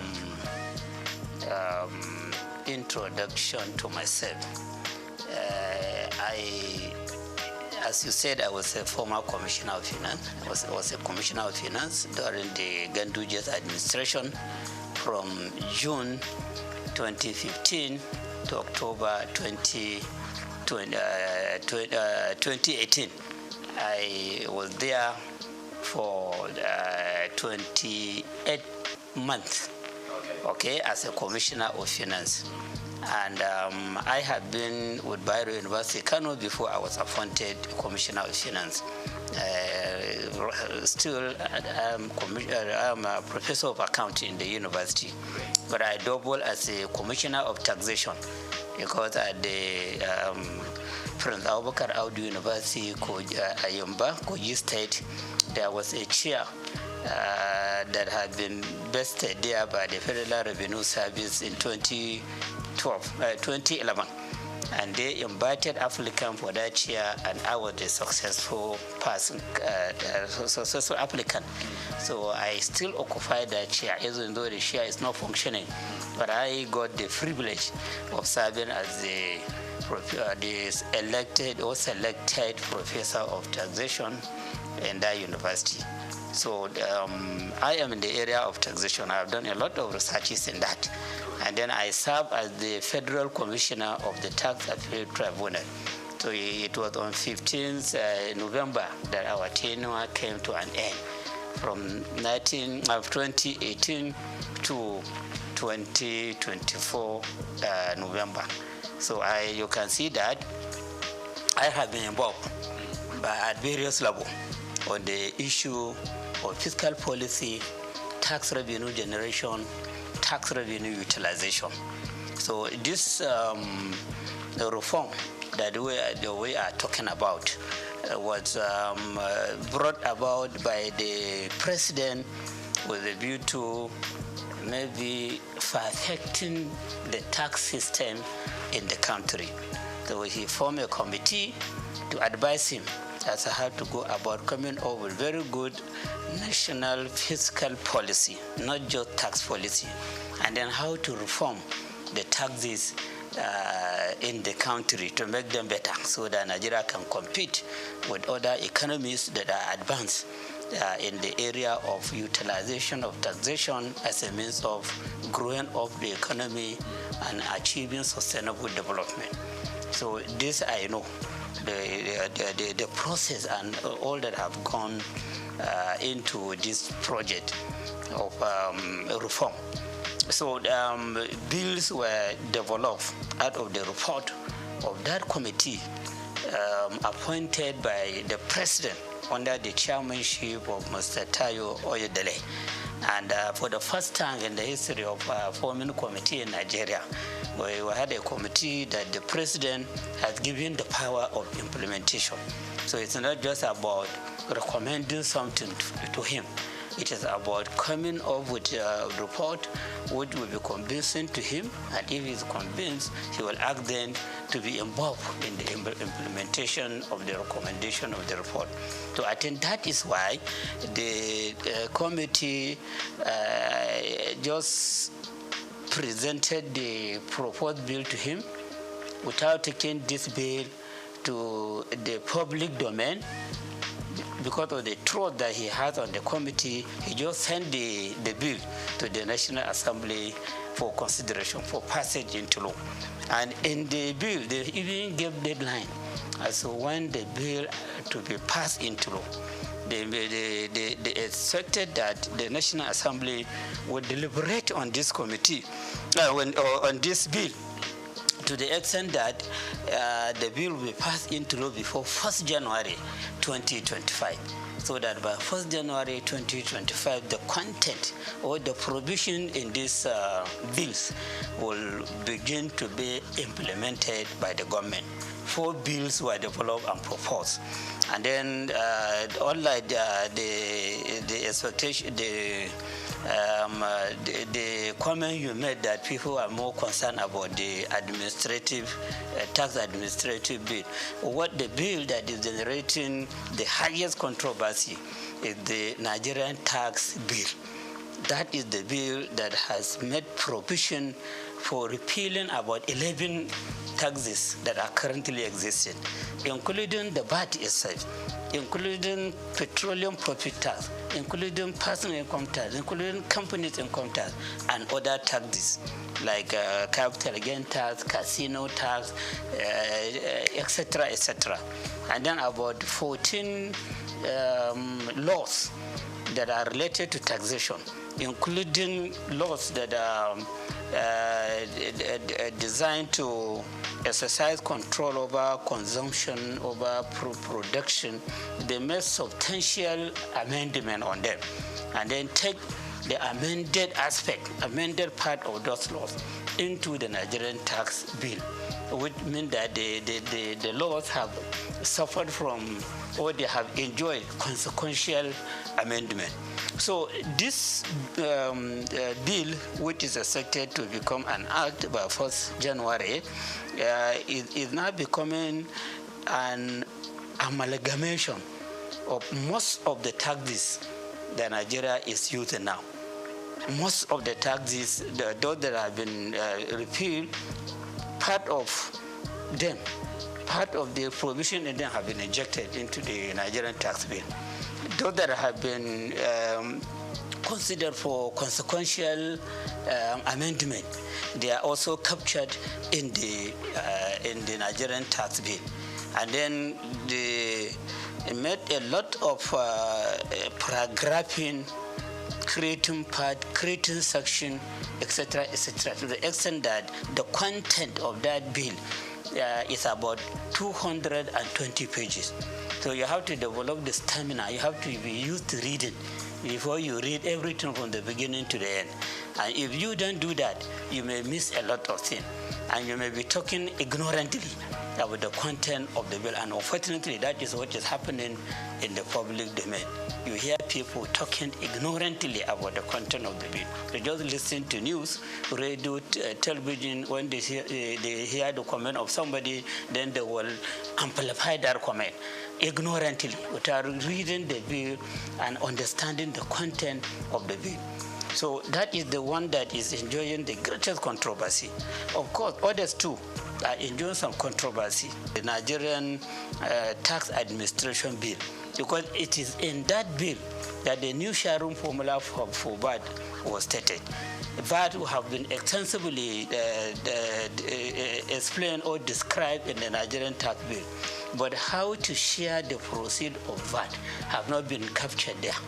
That provision could only be seen when you go to Nigerian Tax Administration Bill, which is the bill that has been designed to show how the tax authorities in the country at the federal level, state level, and local government should be relating with one another so as to avoid conflict, so as to avoid a situation whereby all of them may go to a taxpayer with different dimension of claim. The bill was designed to achieve this main objective, to resolve the conflict that has been happening between tax authorities or even revenue generating agencies. Because when you talk about the revenue, we shouldn't be talking just about the tax revenue. You have revenue that custom is collecting. That bill, second bill, is saying that custom should no longer be involved in collecting revenue. It is the Nigerian revenue service that should be collected. Custom, let them take care of their responsibility of checking item coming in, item going out, which is another area of clash. These custom people, they are used to collecting money. Okay, and they are used to, many of them, a lot of allegations are there as to how they are collecting this money, how they are not remitting the correct amount. So now, collection of custom duty will no longer be the responsibility of custom official, custom service. It's the Nigerian Revenue Service that should be collecting. The same thing with all other agencies of government that are considered as revenue centers. So that bill has made adequate provision to show that they know the moment this bill was passed into law, they don't have any power to collect revenue. It's the Nigerian Revenue Service that should collect. Let them deal with their own responsibilities of stabilizing the economy, ensuring control over consumption, over production, over whatever. But then collection of revenue is not their own. And then between the said Internal Revenue Service and the Nigerian Revenue Service, there should be harmony. If there are revenues sources that are difficult for the said revenue service to utilize in generating revenue, they can bring in, they can collaborate, or they can reach agreement with the Nigerian Revenue Service to do the collection and then share the amount collected as per the agreement, or take cost of collection as per the agreement and then give the State Internal Revenue Service or even local government revenue committee what they deserve. So the expectation of the Nigerian Revenue Nigerian Tax Administration Bill is to bring about harmony and understanding. So how that could be brought about is a question to be answered. Because of the nature of Nigerian, the nature of official, and the way the people put their eyes on money. They want to be the one collecting money or keeping money or doing something with money. And now you are saying that all those that are used to that, they have to, they will be suspended from doing that, or they will be banned from doing that. It is only that agency, the Nigerian Revenue Service, that will be doing it. So there are some issues there that are calling for a question, okay, understanding among the agencies involved or the tier of government involved, and then of course patriotism to ensure that whatever we do as revenue collectors, as treasury managers, as revenue utilizers for the execution of various projects, we demonstrate ethics, we demonstrate honesty and integrity.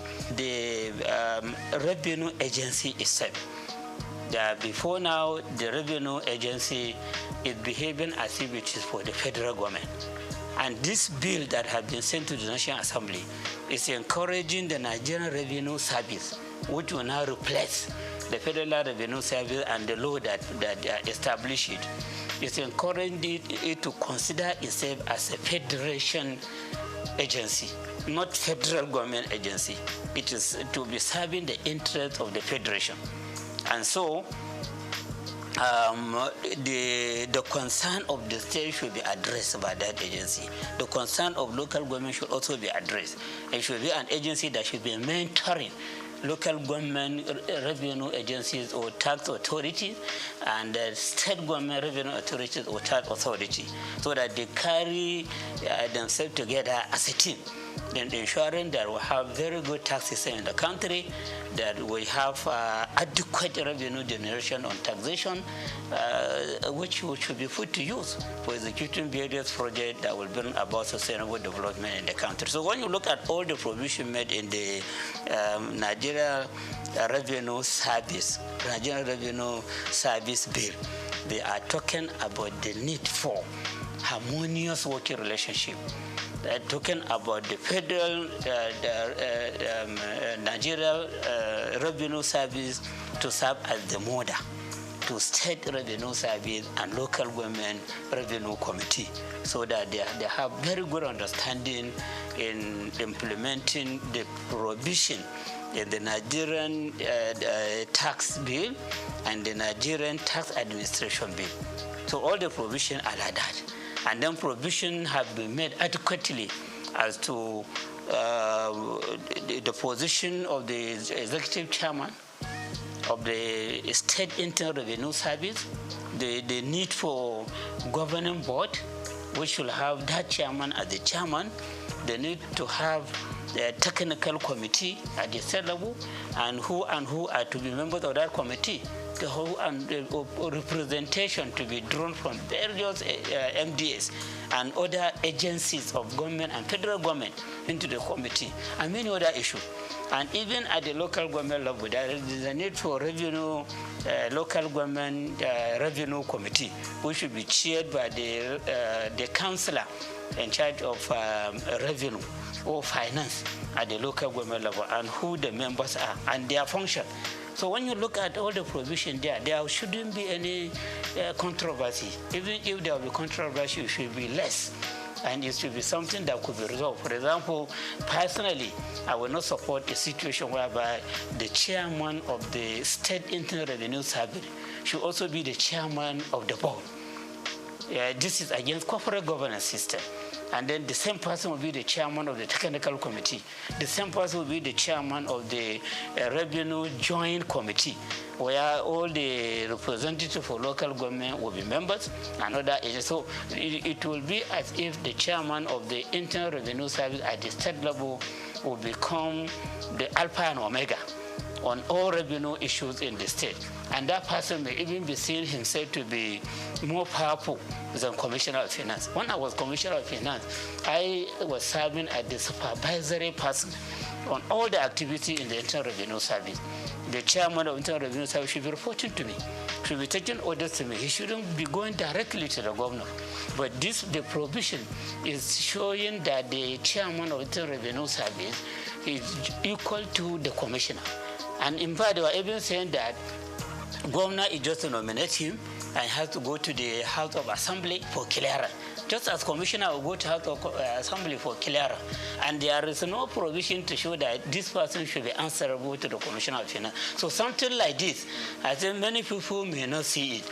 But with my own experience as a Commissioner of Finance, who have been intimately related to the Minister of Finance that time, I know the problem many states were facing as they empower the chairman of the Internal Revenue Service, they empower too much the accountant general against the commissioner of finance, who should be the supervisor to all these agencies of government. So issues like these are there, and appropriate action need to be taken by the National Assembly in correcting the lapses in the bill. Then the last one, which is about institutionalizing revenue board. Okay, a revenue board. Before we have joint revenue board. Before we have joint tax board. So now that joint tax board is an appendix of the personal income tax. It's just under personal income tax. So now the drafters of the bill, they want joint revenue board to be on its own. Have a law supporting it, so that at the federal level, where we have the chairman of the Federal Revenue Service, he will now serve as the chairman of the Joint Revenue Board. Then all the chairmen of the Internal Revenue Service at the state level will be members. Ministry of Finance will have a representative. Ministry of Budget and Planning will have a representative. And you have some other agencies of federal government that may send representatives into that board. So that board will be taking decision on monthly basis on where improvement should be made, how to solve problem between one tier of government and another, and many other things, which will be very, very beneficial to the president or the Federal Executive Council, and then beneficial to governors and the various state executive council on fiscal policy and on utilization of taxation to generate revenue and on utilization of the revenue being generated by these agencies. Because many people are having the feeling that the agency, they collect this money and they spend the money. But in real sense, they only collect. But they remit to the government, into the treasury of government. So while they collect, they have the responsibility of collection, they don't have the power to spend a kobo from the amount generated. It is the government that takes care of that. So the Joint Revenue Board has been given a lot of responsibilities in that bill. So when it becomes a law of itself, so the Joint Revenue Board will now be more powerful than what we know before as Joint Tax Board. So this is just the summary of the bill that have been sent to the National Assembly for passage into law.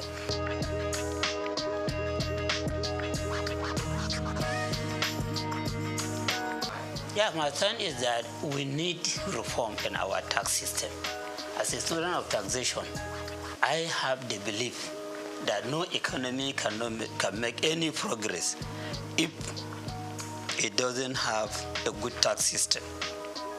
Most of the economies of the world, or I can say all of them, all the developed economies of the world, they are tax-based economies. And most of the natural resource-based economies, they are among the backward economies in the world. Look at it. All the members of OPEC, none of them is part of the G20. They have the revenue, they have the oil, they are producing it in great quantity, but they are still being considered as developing economies.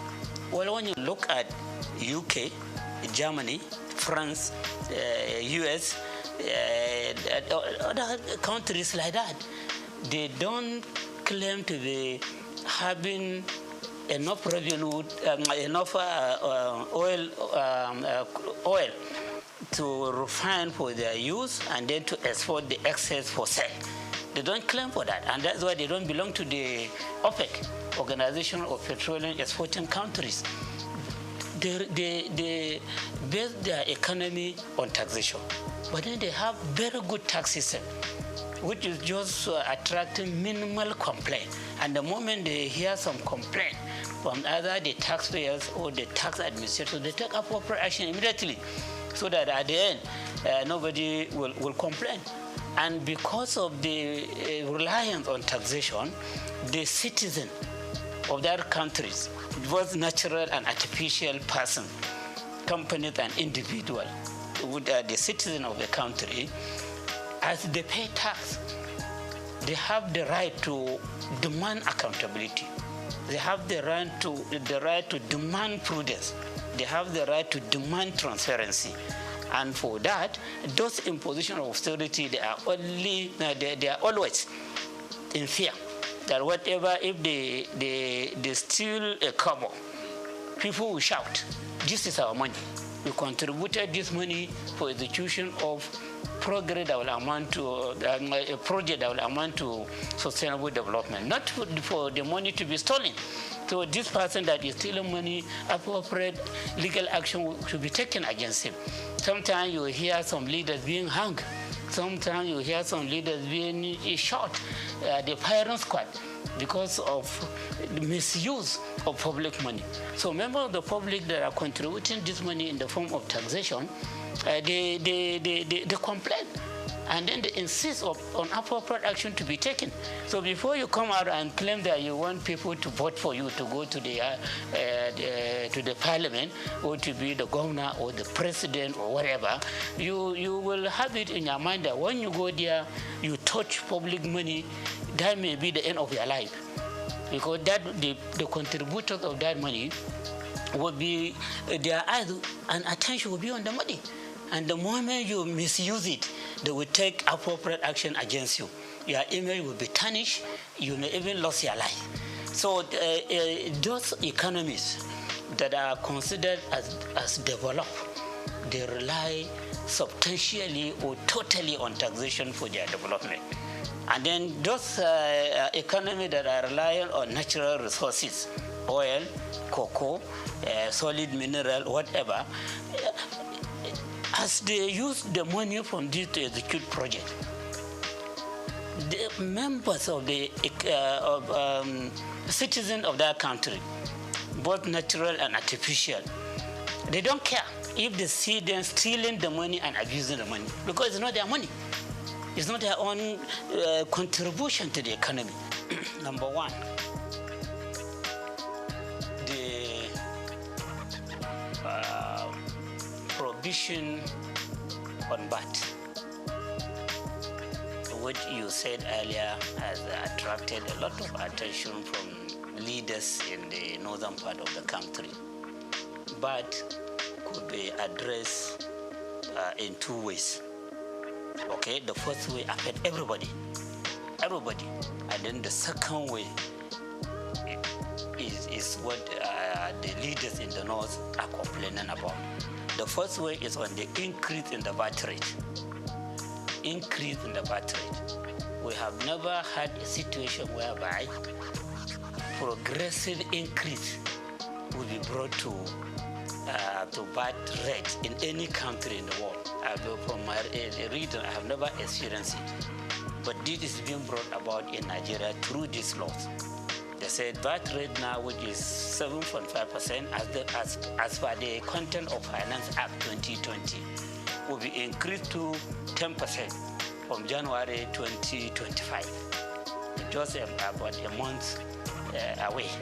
If the bills are passing to law, VAT will be increased to 10% of all VATable goods and services. And then just 1 year after, 2026, it will be increased to 12.5%. Then you have a small raise for 3 years. By 2030, the rate will be increased to 15%. So you can see the progression in the increase of VAT. And the moment you increase VAT rate, inflation will come up very powerfully, especially as you are increasing from 20 to 2025, 2026, you are increasing 2.5%. So the goods and services throughout the country, you see their prices going up. And there is no separate market for VATable goods and services and non-VATable goods and services. No separate market. Don't just feel that when you increase VAT rate, the increase in price will be on VATable goods only. All other goods and services, their prices will go up. And how do you survive that? Nigerians now are complaining about fuel subsidy removal, electricity subsidy removal, and many people have become unemployed. Many people have become disabled. Nobody, no any earner of salary can claim to be saving anything for investment. People are borrowing money to top up to the income that they have for survival. And those that have no work, they are complaining. We just finished induction for ICANN. About 3 inductees met me that if I have any chance for them to get employment, you are qualified as a chartered accountant and you are looking for jobs. So what about the secondary school leavers, diploma holders, and other people that have not even attended school? So unemployment is on the high side, and increase in inflation is a killer to businesses, because when you don't have people buying, you have to stop production. You have to stop providing services, and when you stop production, you sack your employees, and then you have more people go into the employment market and labor market. So increase in the VAT rate is a very big killer to an economy. And this is a problem that affects all the state in Nigeria. And our president himself in 2020, I could remember, when they are trying to increase VAT rate from 5% to 7.5%, he came up and warned the government that this increase in VAT rate will be harmful to the economy because of the inflation that it will ignite. That was during his, I think, 68 or 69 birthday lecture. When he was to comment, he talked harshly against the increase in VAT rate. And now the same government is accepting the bill to go to the National Assembly for increase in VAT rate on a continuous basis. So I see this as a very big mistake. The timing is very wrong. And then the policy, the idea of progressively increasing VAT rate, especially as Nigerians are complaining about the subsidy for subsidy removal, electricity subsidy removal. So this is one thing that needs to be looked into. And as we are interested in generating more revenue through taxes, particularly consumption tax, we have to be very careful about the consequences of the increase. And this is for the whole country. So that is one part. The second part is about the sharing of the amount that will be generated. Yes, right now, when VAT is generated internally, and of course the one for custom, they put it together and share it using vertical formula and horizontal formula. Vertical formula between federal government, state government, and local government. So federal government takes 15%, state government 50%, local government 35%. That's how they share it vertically. And then for local government and state, since they are not at the same level in terms of population, in terms of level of economic development, in terms of weight for industrial development, so they have to use the separate formula. And they agreed that 50% of whatever belongs to state government should be shared equally. 30% should be shared on the basis of population. And then 20% should be shared on the basis of derivation. And that derivation, in the simple language, is about the contribution of every state to the VAT that has been generated. And at the local government level, they are to consider the contribution of each local government to the VAT that has been generated. Okay? So at the state level, when you say contribution of every state on the VAT that has been generated, consumption is much more in some states than in some other states. But then the formula, the derivation, the term derivation, this date, that is being applied now, is giving priority to states where the head offices of companies providing services and goods are located. You do consumption in Adamawa on services, maybe the recharge card, and other communication or telecommunication services, or bank services, or insurance services, or whatever. So since you are just dealing with the branches there, the head office of the bank producing these services is in Lagos or in Rivers or whatever. So it will be deemed as if you do the consumption there. And so the credit will go to Lagos or Rivers or Ogun or wherever, where the headquarters of it is located.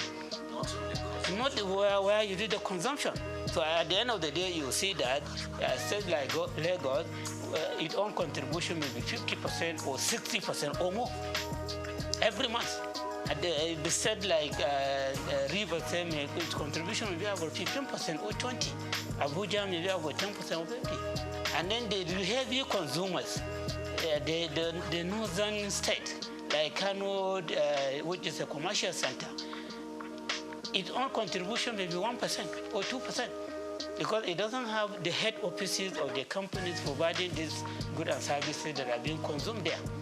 So at the end of the day, you see that 20%, if it is 6 billion, for example, if it is 6 billion, for example, so 60% of that 6 billion will be about 3.6 billion. That will make it to Lagos. And then 10% of that 60% may be about 600 million. It may go to this. And then you, the consumers, you may get 1% of that. So you can see that particular 20% is the crux of the matter. That is the basis of the controversy. So now that this bill has been submitted to the National Assembly, then these people have saw that this derivation has been increased to 60%. 60% instead of 20%. Previously. Now, not previously, right now, 20%. Not right now, 20%. And it has been jacked up. It has been jacked up. And the deflation has been jacked up. And then in the law, derivation has not been defined. But then people have to go by what is happening now. As they go against it. Since now the derivation is about contribution of state that are producing these goods and services being consumed. So they have the right to just say that, oh, so now instead of 20%, it will now be 60%. And then you hear the government functionaries, including members of the committee, saying that no, that's not what they mean. They mean area of consumption. This 60% derivation is about consumption area, not location of the headquarters of company that produce the good or services. You should have defined that in the law. When you say the issue of derivation has been increased to 60%, but what we mean by derivation is this and that. So that controversy will have been avoided. Or you go under the interpretation section. And so as you are interpreting this and then you say derivation. By derivation, we mean this and that. That has not been done in both the Nigerian Tax Act and the Nigerian Tax Administration Act. So you can sympathize with the people complaining. And then if it goes like that, if they don't correct it at the National Assembly before passing into law, the moment it is passed into law, they will go back to this issue. The suspicion is that they will just go back to a pleasing state where the headquarters of the companies are located, because there is no definition that says that it is about consumption. So everything needs to be documented. Yeah, in a society that is well informed, you should always talk on the basis of evidence. And evidence in accounting, we said you prioritize when you are to prioritize between two evidence, verbal and written. Written is more important than verbal evidence. Okay, and that is why in court, even if you say you give verbal evidence, they want to write it down and read it for you. Then you sign or you put your thumbprint that yes, this is your comment. Because written evidence will continue to remain. Verbal evidence could be denied in a later date. So these are two issues, all based on that. And then you can appreciate why people are talking too much on this matter, to the extent that they don't even care to notice other lapses that in the act. But they, as student of taxation, I have to read and try to pinpoint lapses that need to be corrected. so that we have a perfect reform on taxation or on revenue generation in our dear country.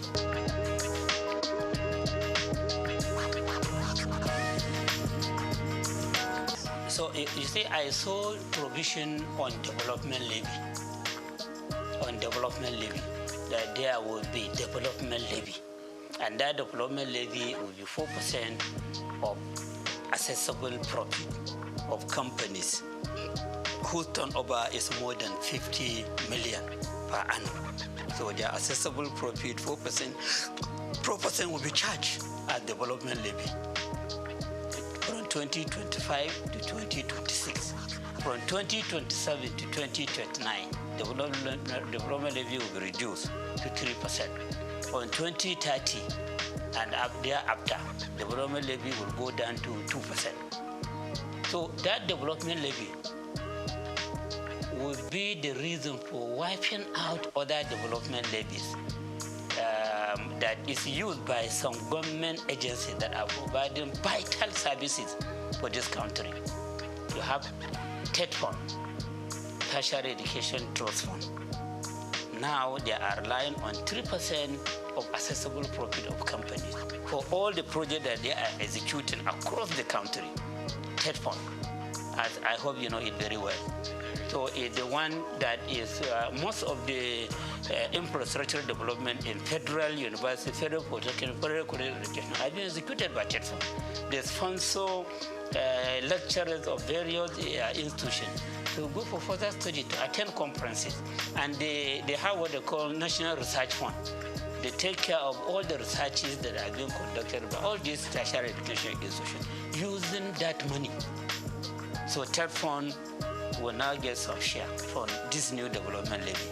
And then you have NIDA, Nigerian Information Technology Development Agency, which is given the mandate of making Nigeria to become an ICT economy. And that agency is relying on 1%. 1% of the profit before tax of GSM companies, banks, insurance companies, etc. These are companies that are pushing for ICT technology development. So the agency is the one to be monitoring the activities, and they want to be funding ICT development in various institutions and taking many other measures which should take Nigeria to ICT economic level. You have NASENI, Nigerian Agency for Science and Engineering Infrastructure. So that is an agency that has been given the mandate to make Nigeria become science and technology economy, to promote local manufacture of cars, local manufacture of motorcycle, and many other things that we show that we have grown up as an economy that can compete with all these developed economies. So that agency is also relying on a particular share, I cannot remember, from what internal, I think, Federal Revenue Service is collecting. And now the government has introduced NEL Fund. So NEL Fund is collecting 1% of the total taxes, levies, etc. that are passing through the Federal Revenue Service. So these are 4 agencies of government that are relying on levies, charges, etc. for them to take care of the mandate given to them. So this development levy is designed to ensure that 3 of them are phased out systematically. Only NEL Fund, which is for giving loan to students, will survive. By 2030, that 2% that we are talking about, from 4% to 3% to 2%, the whole of that 2% will be for the NEL Fund. While all these have been put aside, it's up to the government to decide whether to disband them or to put them into the mainstream budgeting system. So in 2025 to 2026, TED Fund will get 50% of that 4%. and NELPON will get 25%. NIDA will get 20%, NASEMI will get 2%. So by the end of 2026, NASENI, NIDA will no longer get anything from that development levy. So they will be on their own. It's up to the government to decide whether to pay them out or to continue to fund them through the budgeting system. And then by the end of 2029, TED fund will not be getting anything. But from that 27 to 29, they said TED fund will be getting 66 and 2/3%. And NELDA will get 33 and 1/3%. That is what will happen for 2028 and 2029. By the end of 2029, forget about TED fund. It is only NELPON that will be getting that 2% development levy that will be charged. So you can see that by 2029, all the three agencies that have clear mandate for moving the Nigerian economy forward, they may either be passed out or they may be taken back into the mainstream federal government budget. And agencies that are used to being independent, are being to working on target, how can they survive under the mainstream government budget? So the other implication is that as you have only NELPON, even before transferring everything to NELPON is there to give loan to students. All this money that will be coming to you just for giving loan to students. So this shows that a Nigerian student will mainly become debtors. And when they become debtors, will they have the mouth to complain about the government being a debtor nation? Nigeria as a whole becoming a debtor nation. Every day loan is increasing. So students too will now become debtors. Secondly, the federal institution, all these federal universities, they are not charging tuition fee up to now. They only charge registration fee. University of Lagos, University of Ibadan, Bayero University, Kano, ABU, all these federal universities, and many of the state universities, they don't charge tuition fee, just to encourage children of the poor to attend university or polytechnic or colleges of education. So as third point is put in place, nobody can claim that he or she cannot pay tuition fee. And then no university or polytechnic should be going to government asking for money. In fact, government may even give them target of the amount that they should be remitting to the government. Because you are charging tuition fee, you are charging registration fee, you are having enough money to take care of yourself. And then we want you to remit something to us because we own the federal university college education polytechnic. So at the end of the day, you see that students will become debtors, students and their parents who insist on making sure that their children attend universities or polytechnic or college of education. And then the universities will no longer be complaining about insufficiency of funds because private universities are not complaining of it. They have their founders who are funding them and they are charging fee. Some are even charging 2.something million per semester in Nigeria here. Some are charging 2 million, some are charging 1.5 million per semester, and some per session. And so they have a lot of money to execute various projects, to pay high salary to their staff. And then the private universities, they are complaining that no money. When you go, they say no money. Even for execution of project, they either tell one to do it for you, or you go cap in hand as for support from individual and organization to execute project for you. But now that you are allowed to charge fees, and the student, if they don't have money to pay, or their parents don't have money to pay, to go to NELPON to collect loan for the payment of the tuition fee and the registration fee, and even for living costs.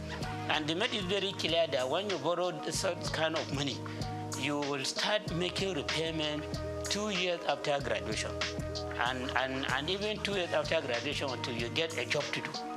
And then from the job that you are doing, you'll be paying 10% annually up to when you finish paying the loan. How will that be feasible in Nigeria? How will that be feasible? So this provision too is a matter of concern. Yes, for people that will look about what will happen in the future. Look at the implication of the policies contained in that bill. Okay? So I'm of the opinion that to correct these lapses, they should just stop at the first formula. When you collect 4%, you increase the rate to 3%, as again to 4%, as again 3% for third point, in order to accommodate other agencies, and you stop charging the other day. And then, so the first year they said 50% will go to third point, which is like reducing what third point is getting from 3% to 2%. I hope you understand. When I say 50% of 4, that is 2. Before you third point is getting 3% of the accessible profit. So we can manage with the decrease from 3% to 2%. And then NEL fund, which is the baby of the government, will give you 20%. Okay? Then NISDA, which is having very clear mandate of making the Nigerian economy an ICT economy, 20%. Then NASENI, 5%, saying we don't care much about the technological development that may come to manufacturing cars, motorcycle, etc. We give them 5%, and then allow them to look for means of further funding themselves. So you stop at that, but not to scrap any of these agencies. So that's my own advice. Okay, so that is another important area that needs to be addressed in this bill before they are passed into law.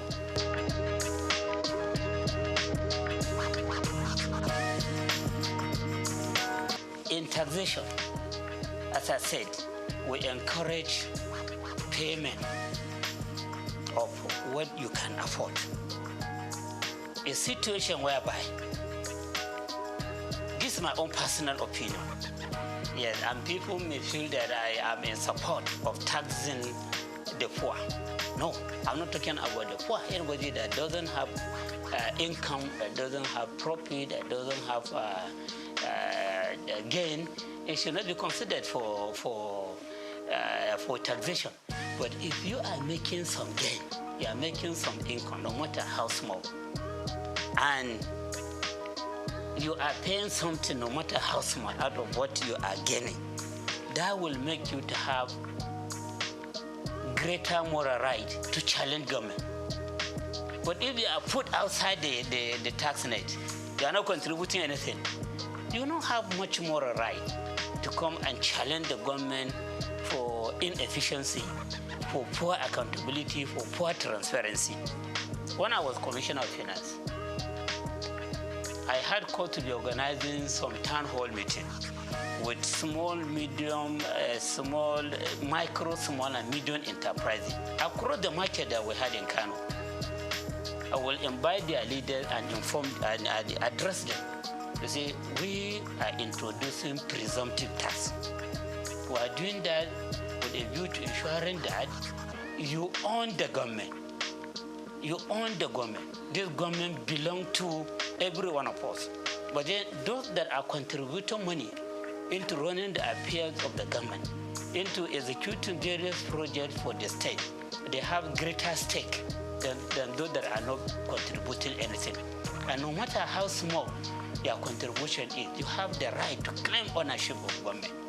So many of them were encouraged. So I say, okay, you are in this business, you are at this level. How much can you afford to pay as your presumptive tax? So we say they themselves, yeah, they will accept, yeah. So there was a time that we had meeting with some of them. I was saying that you are too small, or maybe every month you should be contributing 100 naira. Some say no, if that group of people can contribute 150, we can contribute 200 naira every month. Through engagement, interaction with the micro, small, and medium enterprise, you can arrive at something that they will be contributing in the form of presumptive tax. And that payment will make them to have the pride of becoming taxpayers. And they will be having their eyes on how government is spending the money. But the situation whereby you come openly and say that you are pushing away about 90% of the people out of the tax net. So you are only relying on 10% of people for the payment of tax. So you are saying that you are now taking the whole of the government to 10% of people. or probably 1% of people. My worry is about that threshold. The fact that you have threshold does not mean that somebody that is not at that threshold, who is making money, cannot contribute with a view to owning the government. I hope you understand. My concern is about ownership. Taxation is a way of owning the government. So if I pay tax, like now I pay tax, I know every month they deduct something out of my salary as a lecturer in the university. I will look at my pay slip and see the contribution that I have made. So if I need tax clearance certificate, I can go there and collect it, whatever reason. But you that are not paying anything, what tax clearance will you ask for? Okay? And then if something bad is happening in government, you see them stealing money, do you have any right to complain? Is it their money? What have you contributed there? So a situation whereby we want people to be economically empowered, to own government. And then we are now having a reform that is saying that that is even proud to say that about 90% are made not taxable, even presumptive tax. So in other words, I am of the view that as we claim for transactional tax to be paid by the rich and luxury asset to be taxed as that are at the lower level, they should also be paying some presumptive tax, even if it is 10 naira per month or 20 naira per month, so that those rich people claim that the government belongs to them, this one too will say, yes, the government belongs to us. So provision like this is not there in the act. All they are just claiming is that they have pushed people away from the tax net. And pushing them away from the tax net, just pushing them away from ownership. So you are just surrendering the whole of the government to very few people who will now be teleguiding those in the position of authority. And you will just be asking for help all the time. Where you can also claim ownership with pride, or no matter the amount that you are contributing to government.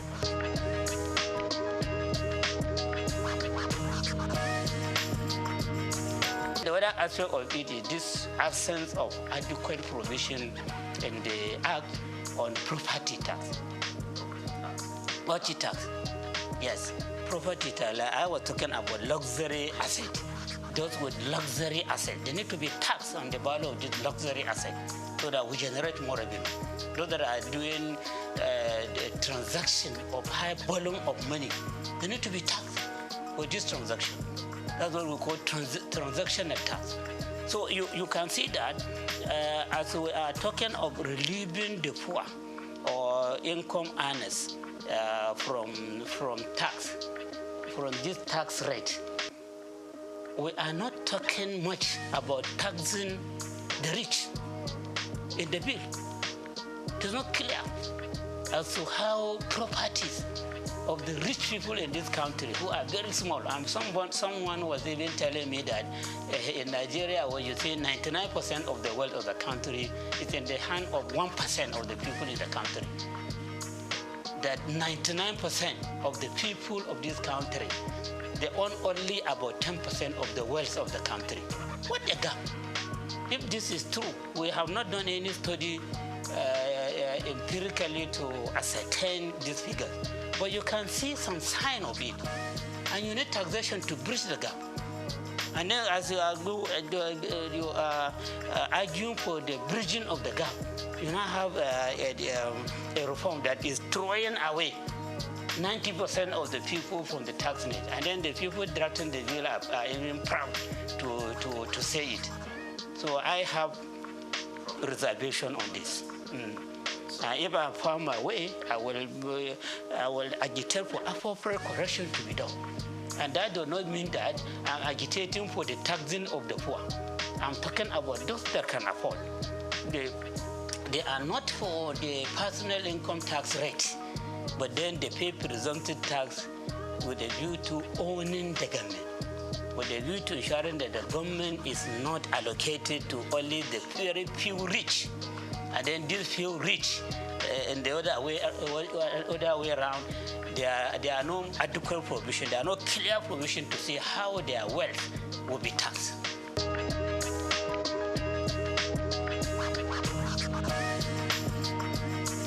No. if you look at all the statements that I've been making, there's nowhere that I mentioned that the North is having this agitation. I'm just talking to you about areas of concern in the law. Areas of concern. I think I only made reference to the North when it comes to this issue sharing of VAT, that the governors and regional rulers in the North, they are forced to raise alarm, and they raise alarm on this matter only. But all the other matters that I mentioned, they have not said anything. Maybe they have not seen them. They don't have this perspective that I have. Okay, so I am a Nigerian first before becoming a Northerner. So I talk as a Nigerian. My concern is about the Nigerian people. And the Northern people are also part of Nigeria.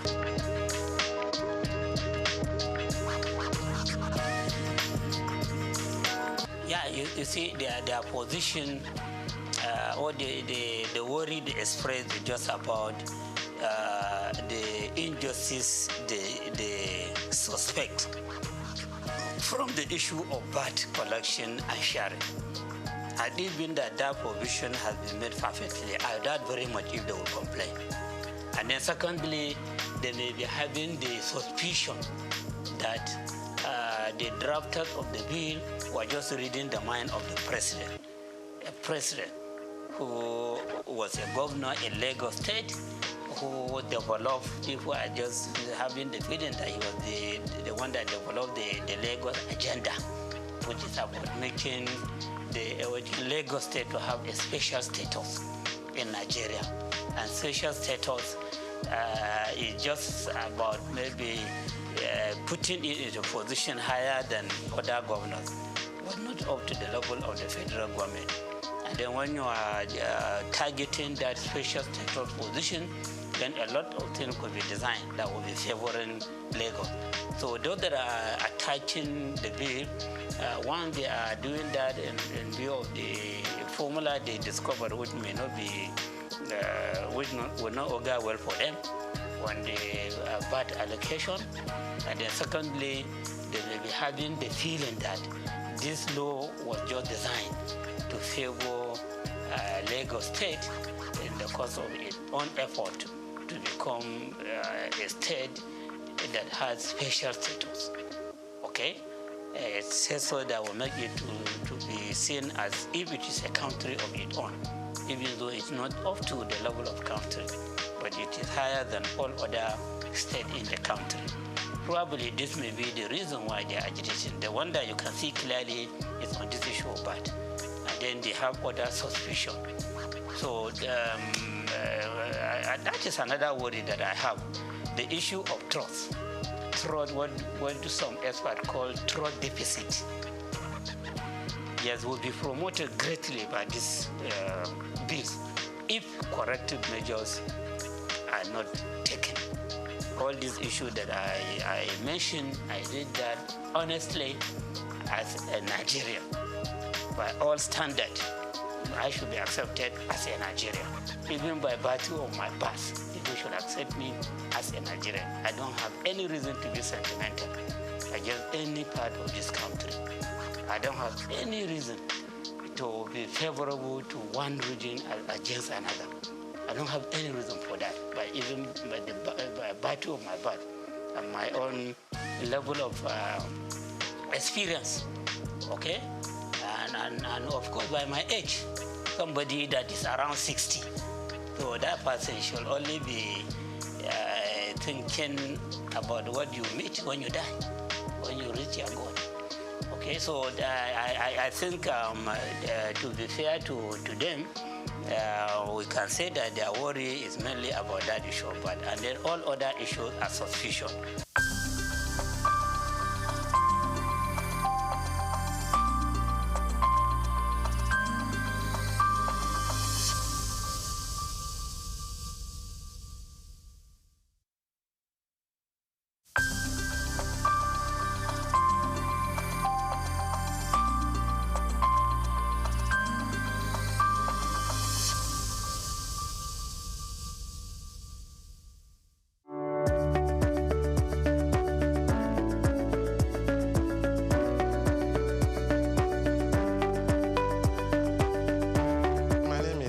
Sam Henry Itauma.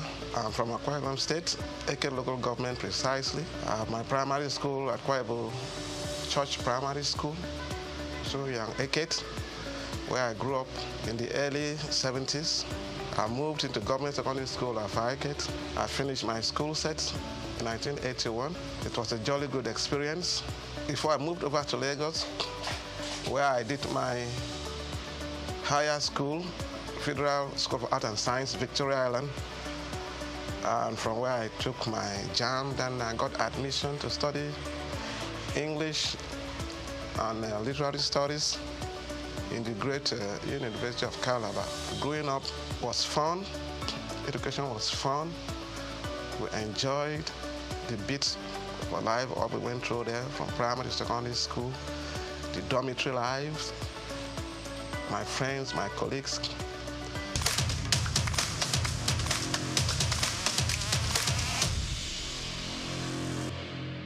Coming over to Lagos was quite an experience. My first time in Lagos, arriving after a tortuous journey back then.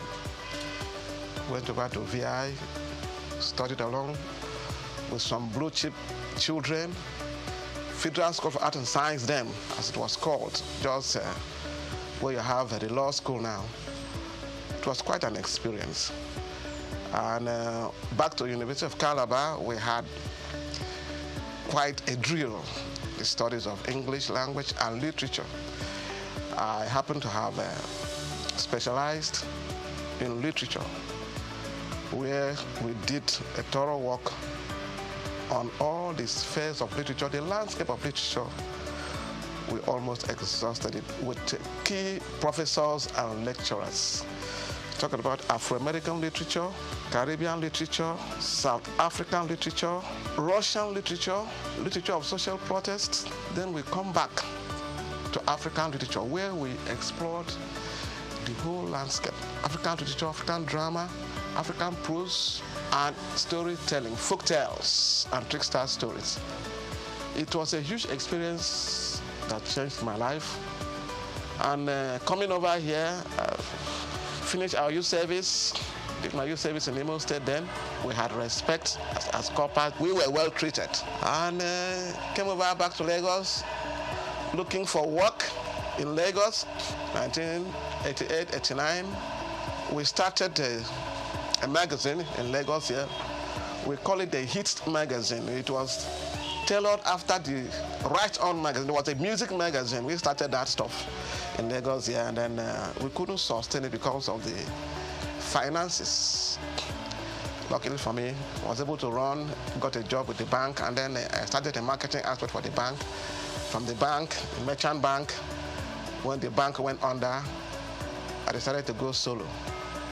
That brought me to the book industry.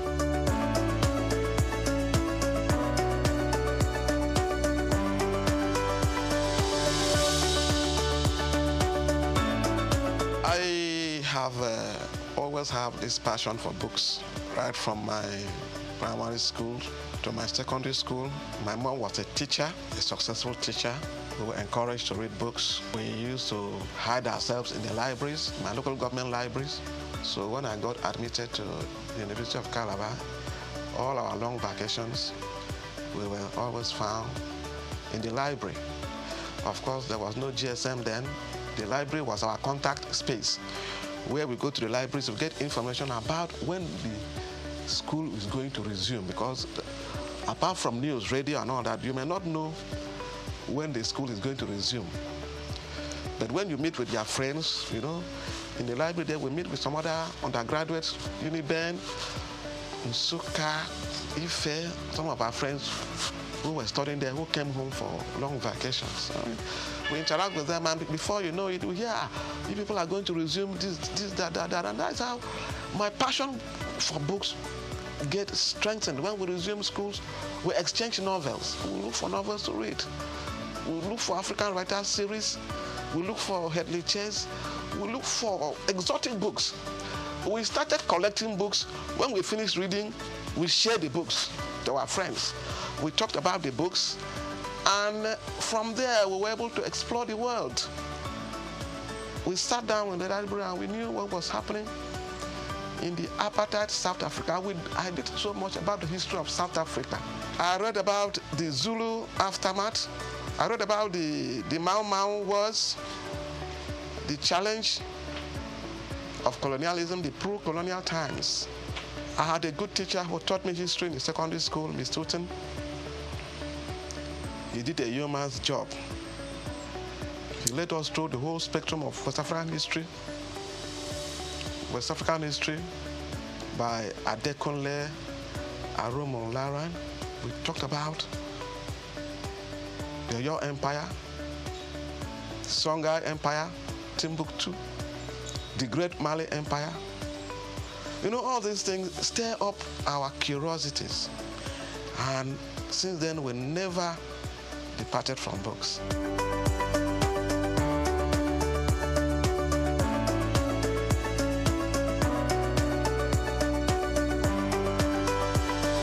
We have worked in close association with the Institute of Public Analysts of Nigeria, IPAN. These are people that do analysis for products, water analysis, analysis of waste and effluent, radioactive activity, food and drug analysis. We have worked with quality control experts across the industries.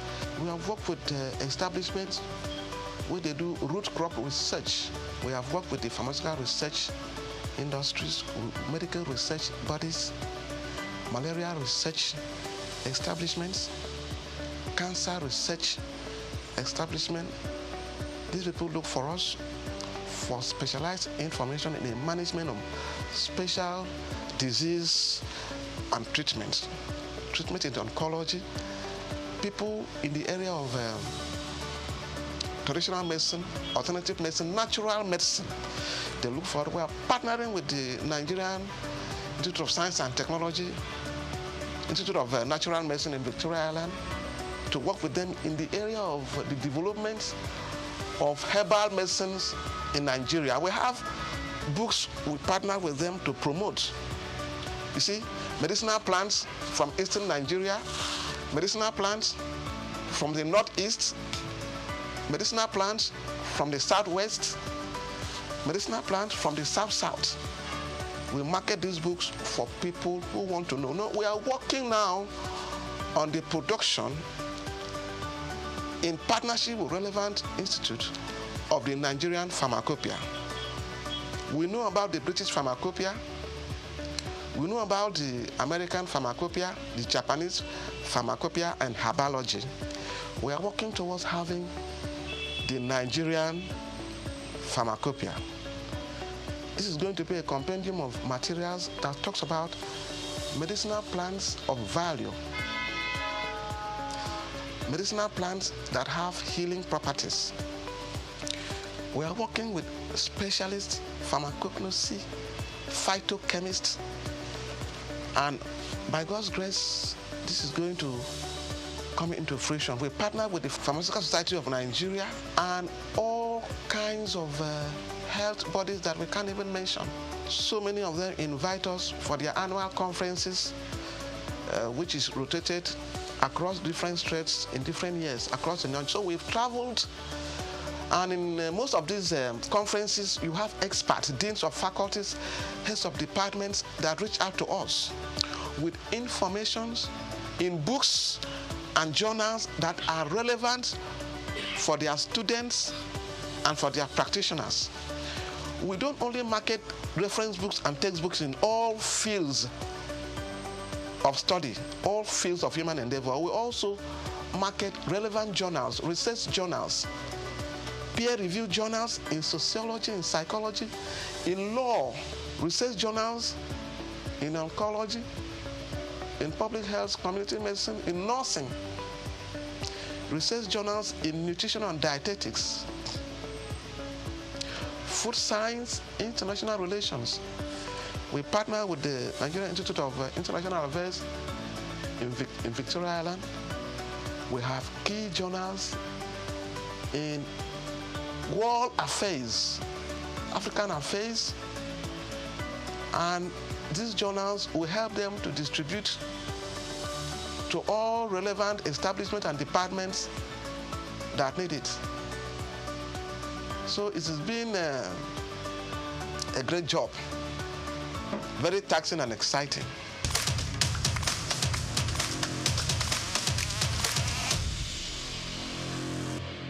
Each book added a new spectrum of learning and knowledge for us.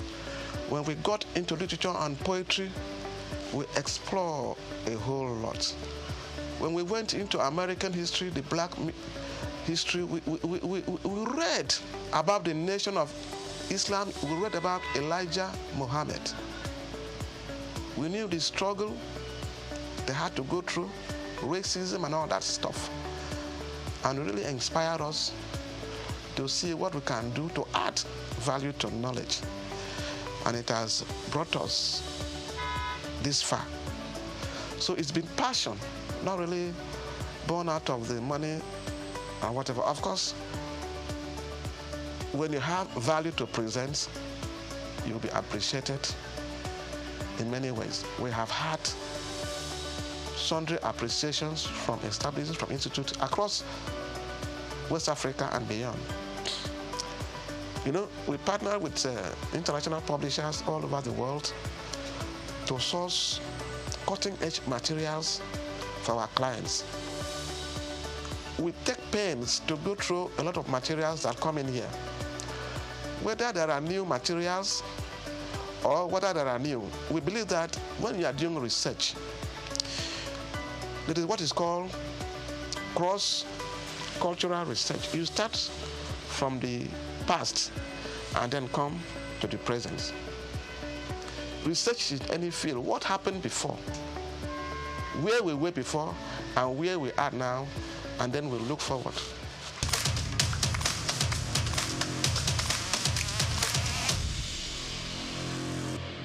So we have a lot of materials for our clients, and we are on an endless journey of search. When we started this business, we came face to face with HIV. We go after books on HIV and AIDS. We got them across to our clients and our readers. As we went further, Ebola came, and we sourced for materials for medical virologists. It's a virus. Clinical virology, we gave the books to them, and they were very happy. We got the materials. We did what is called public health awareness to get people assured that these things are preventable.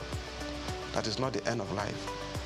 You see, when you have the information, you have the confidence to practice, you are not scared of whatever.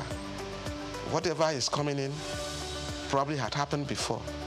All we need is for new information to combat the emerging diseases. There are journals that deal with emerging infectious diseases. We provide these materials for practitioners, and it has served the purpose over the years.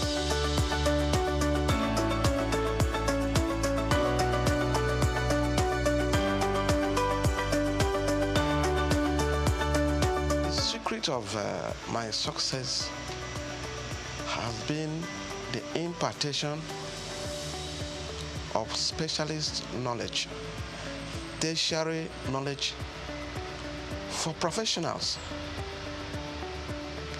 You know, education and learning is a lifelong journey.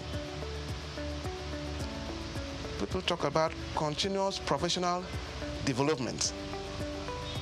For instance, in the media world and the real estate world, we have partnered with people who are doing media studies, you know, the print media, the electronic media, mass communication as a whole. We have provided a lot of materials for them. So now we have specialists in the media, we have special editors, screenwriters, short story writers, photojournalists, you know, and we provide them these materials. In the real estate world, we have attended conferences of real estate practitioners, providing cutting-edge materials for them. in real estate development, information technology, property development, property law. All these materials assist them in the practice of real estate. We have gone far more. We work with people, the QS, quantity surveyors, town planners, environmental managers, people who do environmental audits, environmental impact assessments, space planning. We work with them, and these materials we get from all across the world. If you are practicing in this area and you need materials to improve your services and the value you are creating, you will need us.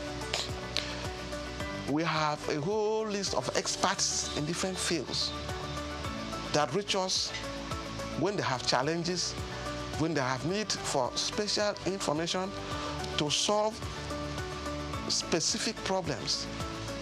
They reach out to us. They call, a bookman, all range. We need books in this area. For instance, we had the former Minister of Health, that great woman, Ponja Iwala. She will always call us, look, all range, we need books on international economics. And we used to give her books on international economics.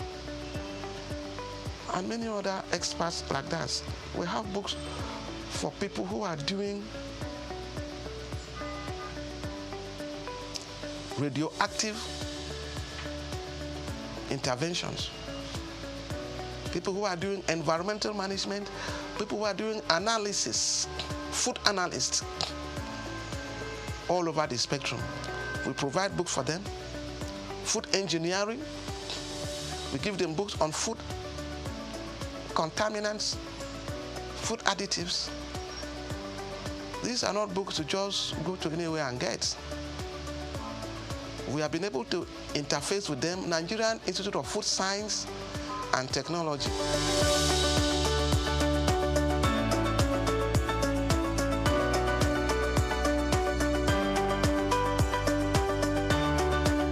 Reading has a tremendous impact on influence on human life. It helps you to appreciate issues, ideas, views, and opinion. It makes you an active participant in intellectual discourse and in intellectual environment. You are not ignorant of what is happening around you. It makes you a leader. Yes, not all readers are leaders, but most impactful leaders are readers. Books will change you. Books will empower you. Books will give you self-confidence. When I sit down with architects and I'm discussing, I talked about landscape architecture. I talked about interior design. They begin to wonder whether I studied architecture. Then I started talking with oncologists, gynecologists, maybe gynecological oncologists. They think that maybe I studied medicine. I didn't do no medicine. I've been able to read some books, interface with them. I have attended their workshops, so many, and I've read their books. Some books that come to me, I try to go through the introduction and the preface. I try to. Books in all areas. You understand? I was looking at a book on anesthesiology, and I found out that no serious surgery could be carried out without an anesthetist. Surgical intervention, is it abdominal surgery? Is it cancer, oncology? You need a professional. These are people that manage the airways. When the patient has been numbed with drugs for the intervention, the surgical experience, maybe for 3, 4, 5 hours, there has to be a resuscitation. And this is the specialist area for anesthetists. Not all doctors can handle that. You are doing cesarean section. You are doing ENT surgery. You need them. So you have a team of doctors that will invariably handle a serious, for instance, at the orthopedic hospital, we want to do amputation. You have the plaster people, you have the hematologists, you have the anesthesiologist, then you have the surgeon, who is a very good orthopedic surgeon to handle amputation, whether it's amputation of the legs and all that, because they have to manage, the hematologist will manage the loss of blood. Then the anesthetist, then the orthopedic nurse will be there. Then we have the theater nurse will be there. All of them well kitted for the operations. It will look as if they are going to travel to Mars. Safety procedures, management of spills, cleaning, and everything. Then rolling the patients to a special, maybe it's an amenity ward where they are going to keep the person to manage the post-operative procedures and all that.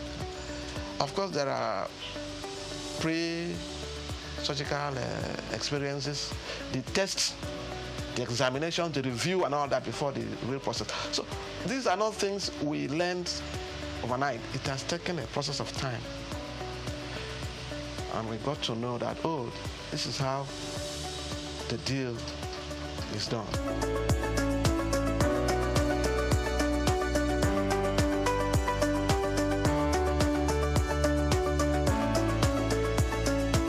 Great insurgents of e-materials, e-books, digital books, and of course, the World Wide Web.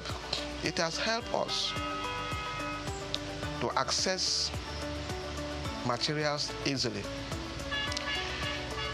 But you see, initially people were afraid that with the advent of the e-books and all that, that the textbooks, the physical books, will be phased out. But that is far from the truth. Libraries still get their core text and materials. They have the sections for the core text and materials and journals and serials. Then they have the section we call the digital libraries. Polytechnic libraries, university libraries across the countries, they have these sections. But my experience with these digital libraries has been the management of digital libraries, the power situation in Nigeria, and the maintenance culture. Most of the institutions that started with the e-library, they have always come back to complain that these materials, within a short spell of time, because of instability of power. You know, the computers and all the digital infrastructures, they need steady and standby power supplies. Most of them have acquired the solar systems to power these equipments, but truly speaking, it has not been sustainable. Sometimes we have some dubious students vandalize these facilities, and then people always have to fall back on books. With the smartphones now, students can get a lot of materials and all that, and they read, but I can tell you that people who are doing serious research They come back to us for books. You are doing research, you have to do your references, your bibliography. You have to show evidence, materials you have read, both online and offline. You are doing your doctorate program, master's program, to whatever level.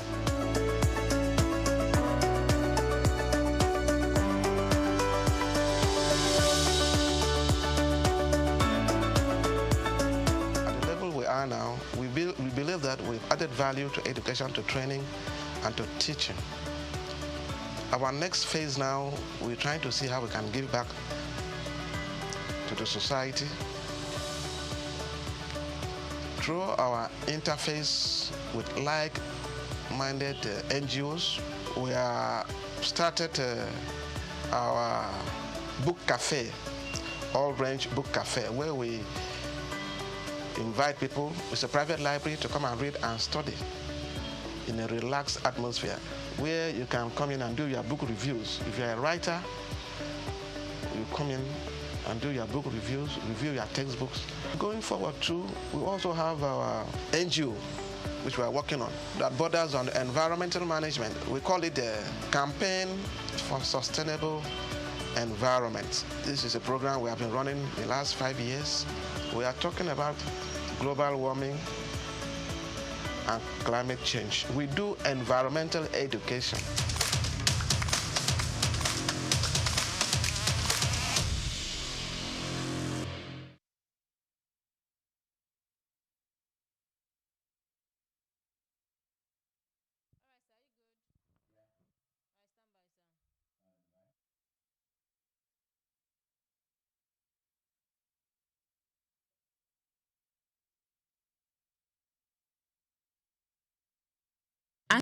Anthony Onyemaechi Elumelu was born on the 22nd of March 1963 in Jos, North Central Nigeria, to Susanna Dominic Elumelu, originally from Delta State. Tony earned a degree in economics from Ambrose Ali University, where he laid the foundation.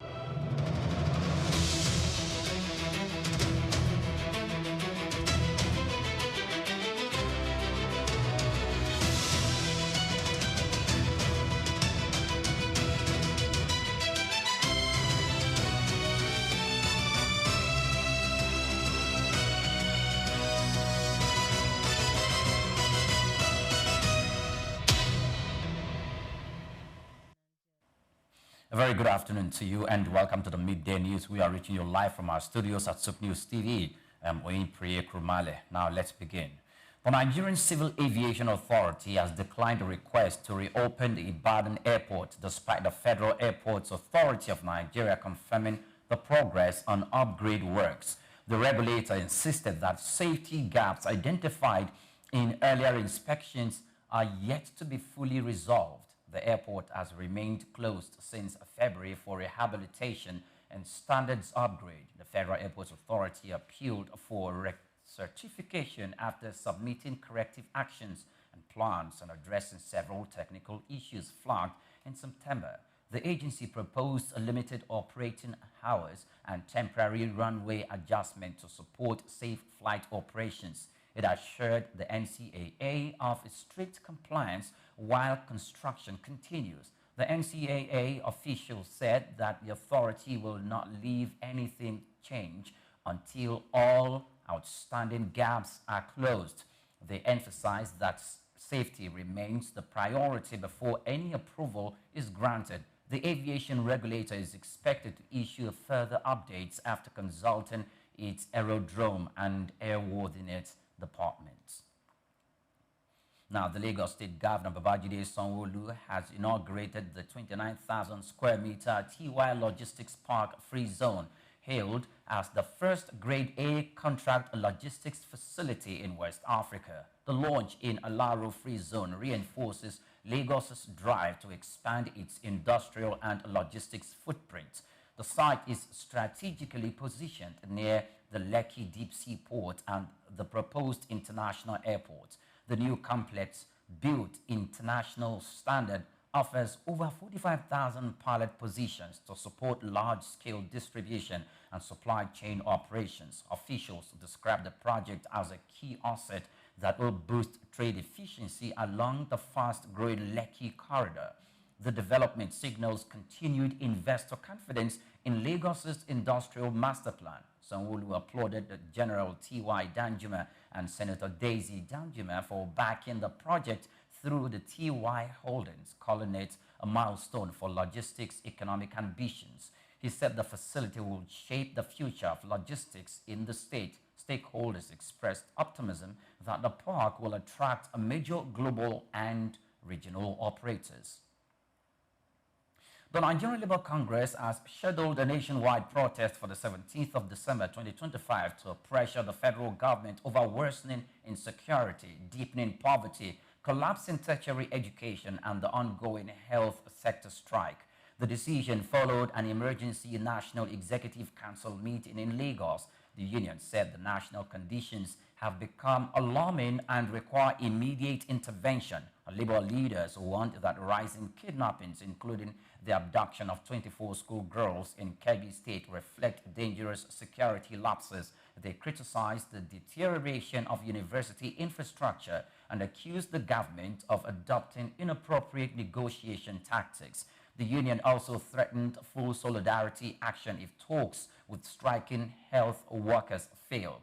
The National Executive Council raised concerns about political interference in the Labour Party and resolved to strengthen alliances with parties aligned to workers' interests. It said that the December protest aims to spotlight a governance failure, fueling hardship in the land over 139 million Nigerians living in poverty, it alleged.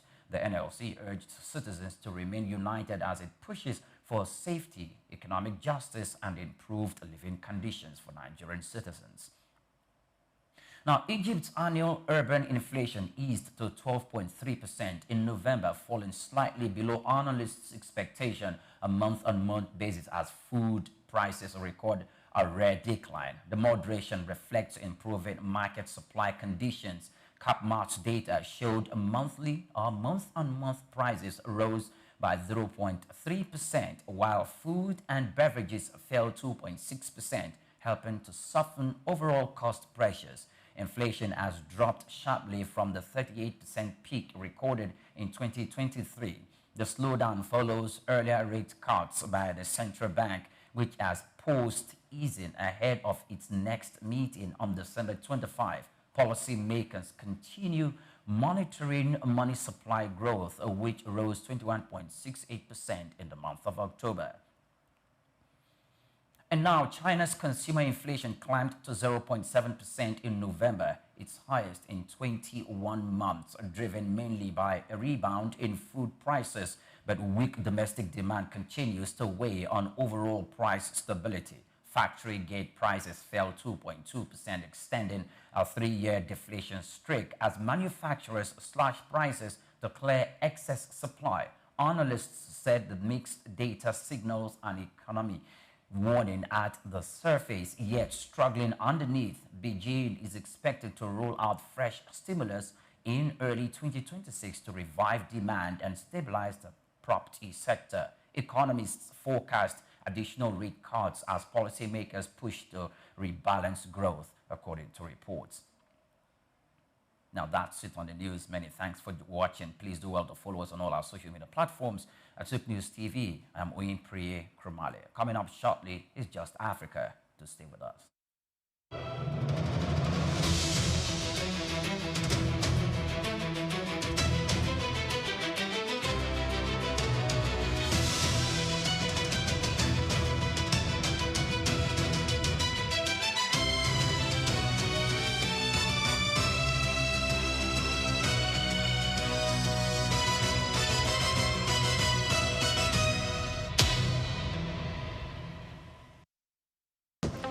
Dubai to Lagos, Nigeria, and across the globe, SOUQ News TV is your #1 station focusing on business, economy, and development. With global digital reach, we connect Africa's pulse to the world stage. Welcome to SOUQ News Television, and here we go beyond the headlines, from breaking news, in-depth conversational programs, to market analysis and indices.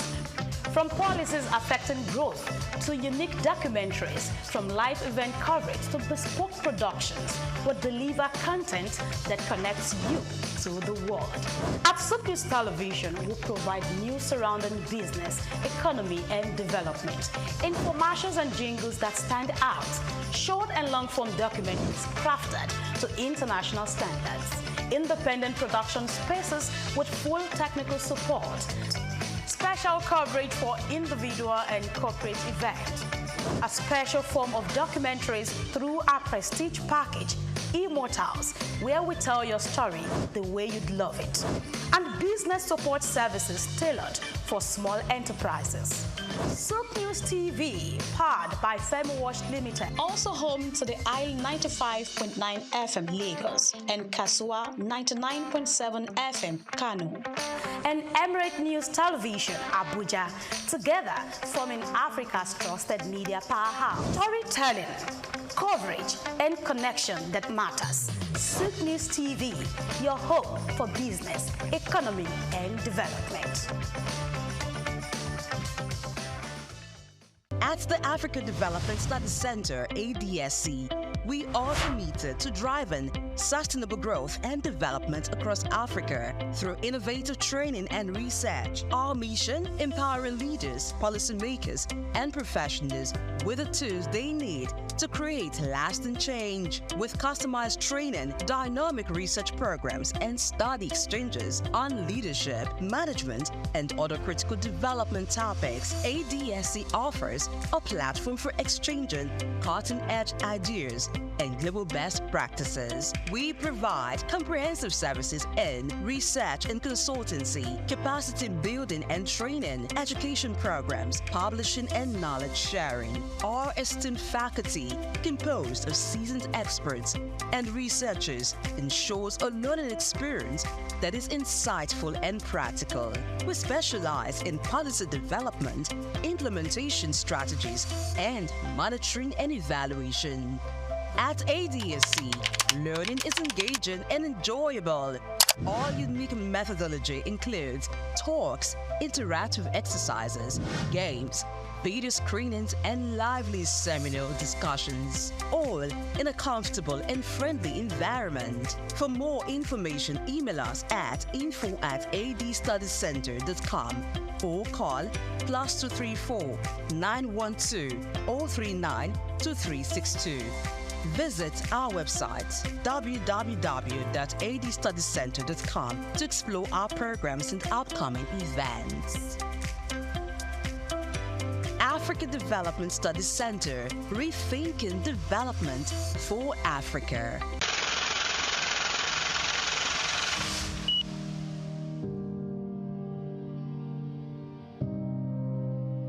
Wale Soyinka, born Akiwande Oluwole Babatunde Soyinka on July 13, 1934, in Abeokuta, Ogun State, southwest Nigeria, stands as one of Africa's most celebrated literary figures and a global icon of resistance against oppression. His life and works reflect an unwavering commitment to justice, culture, and the transformative power of art. Soyinka was born into a Yoruba family in colonial Nigeria, an environment that exposed him to both traditional African culture and Western education. His father, Samuel Ayodele Soyinka, was a school headmaster, while his mother, Grace Eniola Soyinka, was a devoted Anglican. This blend of indigenous and colonial influences deeply shaped Soyinka's world. Soyinka attended Government College Ibadan and later proceeded to the University College Ibadan, where he studied English and literature. Soyinka completed his education at the University of Leeds in England, earning a degree in English and later a doctorate degree. In the late 1950s, Soyinka began working as a dramaturgist at the Royal Court Theatre in London. However, his passion for storytelling and cultural preservation drew him back to Nigeria, where he founded two theatre groups known as the 1960 Masks and the Orisun Theatre Company. Soyinka's works, often a fusion of Western dramatic techniques and African themes, address universal issues of justice, freedom, and human dignity. His early play, titled A Dance of the Forest, which was introduced in 1960, written to celebrate Nigeria's independence, critically examined the nation's socio-political trajectory. setting the tone for his career as both artist and activist. Soyinka's activism became more visible during Nigeria's post-independence years. In 1967, during the Nigerian Civil War, he called for a ceasefire between federal forces and Biafran separatists. This led to his arrest by the military government, and he spent 22 months in prison, where he wrote a short drama titled The Man Died, Prison Notes, a harrowing account of his imprisonment and a profound critique of authoritarianism. Soyinka has authored more than 20 works, including plays, novels, poetry, and essays. In 1986, Soyinka became the first African to win the Nobel Prize of Literature, an achievement that brought global recognition to African literature. Soyinka remained an outspoken critic of oppressive regimes, often at great personal risk. His activism extended beyond Nigeria, addressing global issues of injustice and human rights. During periods of military rule in Nigeria, he went into exile, continuing to write and speak against tyranny. Today, Soyinka is celebrated not only as a literary giant, but also as a symbol of resilience and moral courage.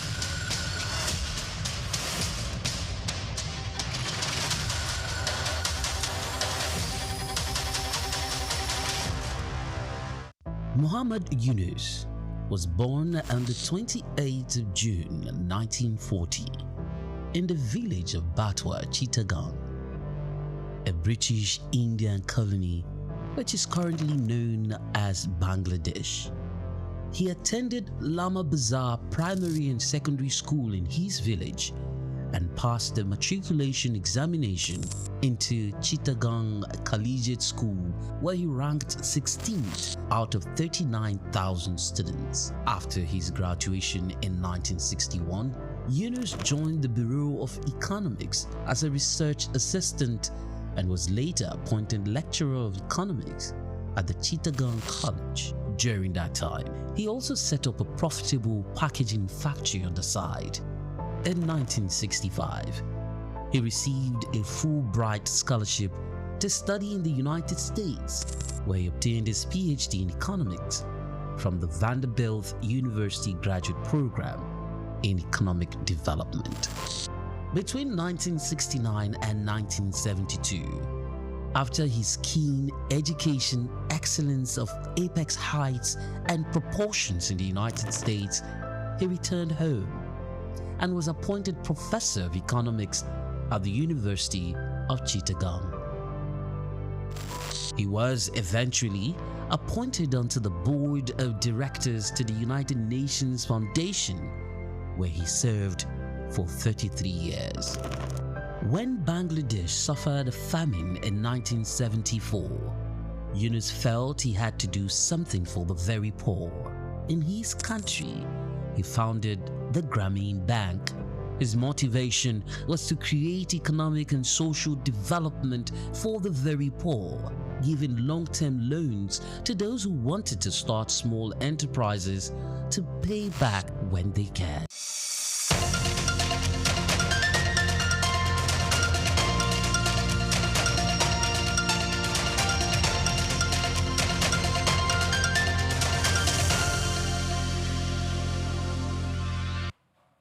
Hello and welcome to another exciting episode of Just Africa, the show where we explore the ideas, industries and innovations shaping our continent's future. Today we're exploring one of the most exciting frontiers of African business, the lifestyle economy. From music and fashion to food, travel, nightlife, wellness and digital experience, Africa's lifestyle sector is booming. But there's one force powering this growth: discovery. Discovery is how people find new artists, new places, new brands, new food, new creativity, and the platforms that control discovery are shaping the future of culture and commerce on this continent. This is Just Africa, reaching you live from our studios in Lagos. I am Olumide Shokoya. Of course, I have Omevi Idola. So glad to have you on Just Africa this afternoon. Thank you, Olumide. And good afternoon to you, Lagos, Nigeria, and to you, wherever you're watching from across the globe. The lifestyle economy. Yes, lifestyle economy. This is one sector, for me, that we Africans have not explored enough. Tourism. Yes. Our own culture. We often, most of the time, travel out of the shores of Africa to go on holidays, to go on vacation. But, you know, we have these places in Africa, in Nigeria, that you could actually go to and have all the fun you want to have in the world. You understand? Yes. But it's something that I am still yet to understand what is driving us Africans out of the African continent to other continents to do whatever it is you want to do.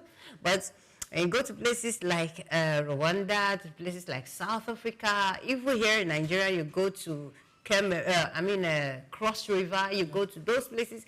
There are beautiful places. And why do I love tourism? You get to learn about food, you get to learn about culture, you get to learn about music. Yes. So that alone is an education on its own. Learning about other people's culture makes you understand other people. It makes you understand the economy of other people as well. It brings in a whole lot. And I really, really desire that we explore those things that we have, those places we have, those food we have. You know, I want to travel to maybe somewhere in Kenya, and I want to find pleasure eating their food, doing their dance, you know, those their jumping and all those Zulu kind of dance. Yes, we have beautiful places in Africa. Nigeria, thank God, we have Dirty December. Yeah. People are coming in, you know, for Dirty December. Yeah. You know, we have different carnivals, street carnivals. I think right now in Lagos, I mean, every street now, you're seeing carnivals that's going to hold from probably next week all through December. Yes. We have other countries. I mean, I went to Ghana. I've tasted, you know, there's this competition that has to do with jollof rice. Whose jollof rice tastes better? I tested their jollof rice. It's quite good. But Nigeria jollof rice is the best. Hello.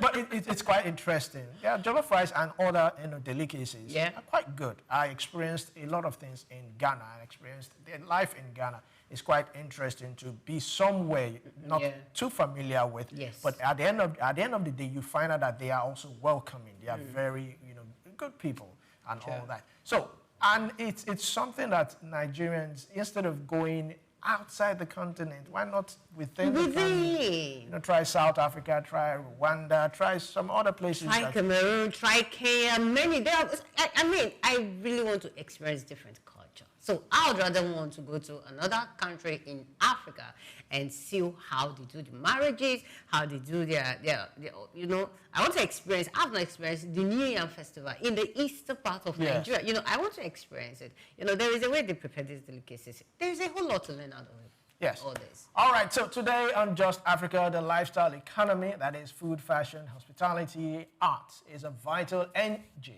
for jobs and cultural expression in Africa's major city. However, millions of these small and medium-sized enterprises are operating in the shadows, under-digitized and invincible. Now, according to AFDB, over 70% of consumers-facing SMEs lack effective digital visibility.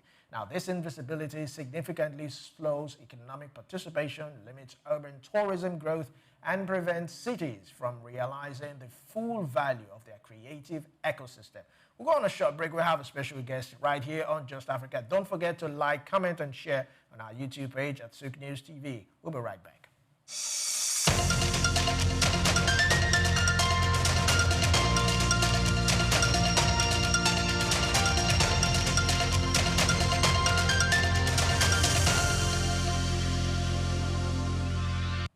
Welcome back to Just Africa, where we unpack the ideas, culture shifts, and of course, innovation shaping the continent's future. Now, our topic of discussion today is the power of discovery, building Africa's lifestyle economy through culture, technology, and experience platforms. Joining us to unpack this robust topic is Tanas Baham, founder, Awari lifestyle business advocate, community and culture builder. So glad to have you, Tanas Baham, on Just Africa. Thank you so much for having me. And let me first ask, how are you enjoying Dirty December in Vegas? It's a lot. It's so many different events happening back to back. And I think there is essentially something for everyone, from fashion to music to food to culture. And it's about really just being organized. And one of the, I think, beauties of Dirty December is the fact that whoever you are, you can find a place or an activity that will make your experience in Lagos really fulfilling. All right, so let's get down to business. What does the lifestyle economy, what does it mean to you, and why is it so critical, to defining growth, in Africa? The lifestyle economy is what spearheads growth for any economy. And it is either supported and it is something that we really take advantage of, or it's kind of left to the businesses to kind of take care of themselves, which is essentially what they've been doing in Nigeria for years. And I think this is why we looked at space, an opportunity really to plug in and give them that visibility with Awari. The app is really built for businesses to give them additional visibility outside of social media, but also to offer more opportunities for people to discover and explore their city, for visitors to be able to have that easy experience or easy entry into the market. Because when you go to Kenya, you can go online and find a tour that can take you to a cultural experience, to show you their dance, their food, everything. Here, that's much more difficult, which is why we've created experience packages on Awari, where people coming in can purchase a package to have an art tour, a cultural tour of Lagos, a food tour. So whatever you're looking for, we want to make that journey seamless and enjoyable, so that when you leave Nigeria, when you leave Lagos or Abuja, you feel like you have really understood the culture that exists in Nigeria, and you want to go and tell everyone to come back, which is, I think, what has happened over the years. Dirty December has grown because, a small group of people came, they loved it, and they went and shared the news word of mouth. And then over the years, that has gone bigger and bigger. And now with social media, the news spreads like wildfire. Okay, now from your experience in building communities and others, how does Dirty December and general travels, food, and wellness, culture, creativity, how does it influence economic participation? Well, the more you know about what's out there, the more opportunities you have to go actually visit those businesses and spend money. And this is how these businesses grow. They contribute to the economy through taxes, through events, through more growth. If their business is doing well, they will grow. And when they're growing, everyone benefits. So the economy, as we can see with Dirty December, just the month of December, businesses open up purely to take advantage of the incoming crowd for December. They're not as concerned about the rest of the year. And that's becoming a trend that we're seeing. Now, as more people come into the country throughout the year, they will also open up businesses that will cater to those for the rest of the year. But for now, I think the trend is really to focus on the crowds, the heavy crowds who come to spend money during the December period. And they might even shut down in January. Wow. But what we want to do is encourage tourism throughout the year, not just in December. We want people to come visit Lagos in January, in February, when our weather is amazing. We have that perfect, calm post-Harmattan weather in February, March. That's when people should be coming, visiting cultural sites, visiting museums and fashion and music, being engaged with all of that, because it's not just December that we have to offer. It's not just that. All of that exists throughout the year too. And it's just during this period there are more concerts. But if there are crowds coming throughout the year, there will be more opportunities for concerts throughout the year. That means the economy grows, more money is being spent, and there's more money in circulation throughout the year, not just in the last quarter. Okay, so do you think private organizations, just like Awari, should create maybe another event? Should we say another dirty march or something? To I don't know. I'm just trying to think of a name. Maybe it's something that would bring more people into the country that period, or we should just stay the way we are. I think what we should do is encourage not just events, but other reasons why people would come to Lagos or Nigeria. When you go to visit Kenya, you're not going for a specific event. You want to go visit Kenya because you want to try the food, you want to experience a safari, the beaches. Yeah. Well, we have beaches here. We have great restaurants, dining experiences, the best fashion designers, music. So you can go to the Kuti Shrine any time of year. You don't have to come for an event. And I think that's what we need to encourage, and not just seasonal visits, but yearly. Come visit Lagos for Lagos, and not just because we have a concert or we have, Lagos Fashion Week or Artex.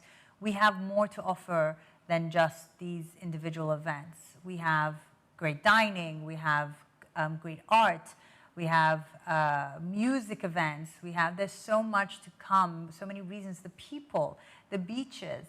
It's just such a vibrant city, even on the most boring day, that we don't need to give anyone a specific reason to come. Lagos should be the reason to come. Yeah.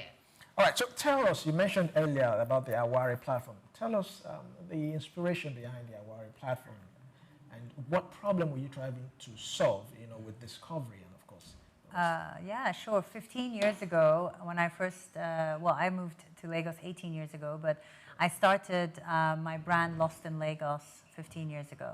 And that was a problem I was solving more for myself, because when I came, discovery was difficult. So I wanted to find a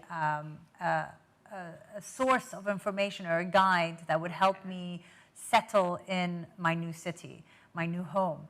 So as I went through my own discovery process, I started documenting everything and put it into a website, and it just started to grow, because we noticed that need was just not mine, it was everyone's. Even people who've lived here their whole lives didn't know half of the businesses that existed. So over the years, we grew to find ways to engage with our followers, and we started doing events like Restaurant Week, Burger Week. We used to run an event called Lost in Lagos Live. We looked at ways to bring businesses together with their customers and their consumers.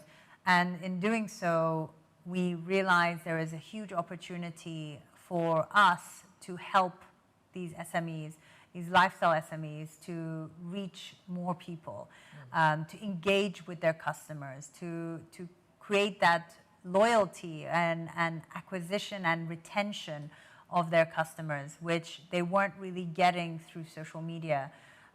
So that's why we started Awari app. And Awari is not just a discovery app, it's an experience. So we have articles, we have packages for experiences, we have a full ticketing platform for events. We are actually moving to become more of a social media interface, so that businesses, every time they post, you get to see the kind of posts that they're putting up, and again, reinforcing engagement.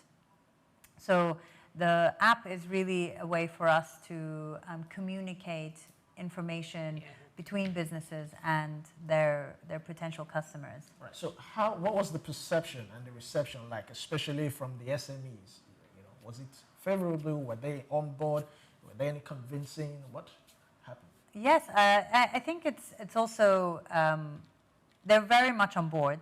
Let me just say that first. But it's about us also changing user behavior. So they're so used to being heavily dependent on social media as their only platform for promoting themselves, that for us to now get them to move more to Awari, to do it in conjunction with social media, has been challenging, but we know that it's going to be a challenge, that it's going to take time for us to change the way they also interact, how they create visibility for their business. So all of that will take time, and we're in it for the long run. So we are there to support them. We're there to listen to them, to what they need, and we're also there to ensure that our users have the most seamless and enjoyable experience, not only on our app, but also in Lagos and Abuja, where the app is,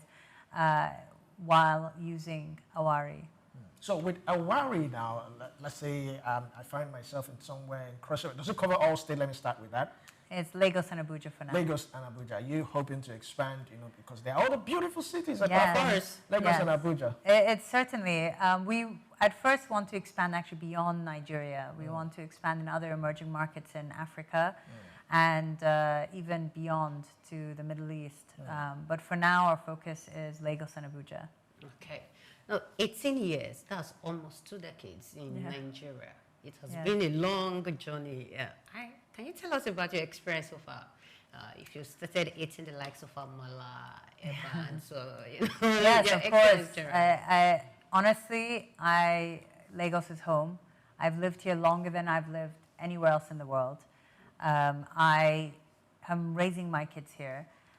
For me, I have dedicated a big portion of my life to making sure that I can give whatever support I can to making Lagos a tourist hub. And it's been such an incredible experience. I cannot lie, I absolutely love living here. I mean, of course it has its ups and downs. Every city, even from London to New York, has it too. And then I think there is a misconception that those cities are better. They're not. They function differently. Their problems are different. But what makes what makes Lagos unique is the people. Really, the people are what give the city the energy, why people love coming back to Lagos over and over again. They really have such a great time. It's such a social environment. Everyone likes to go out. There's this community that you don't really experience in many other cities. And I've lived in over 10 different cities across the world. And really, I think Lagos is unique. Otherwise, I wouldn't still be here. Yeah, thank you very much. So, many investors, just as you said, have misconception about Nigeria, Africa generally. So they find it difficult to say, okay, let me come here and invest.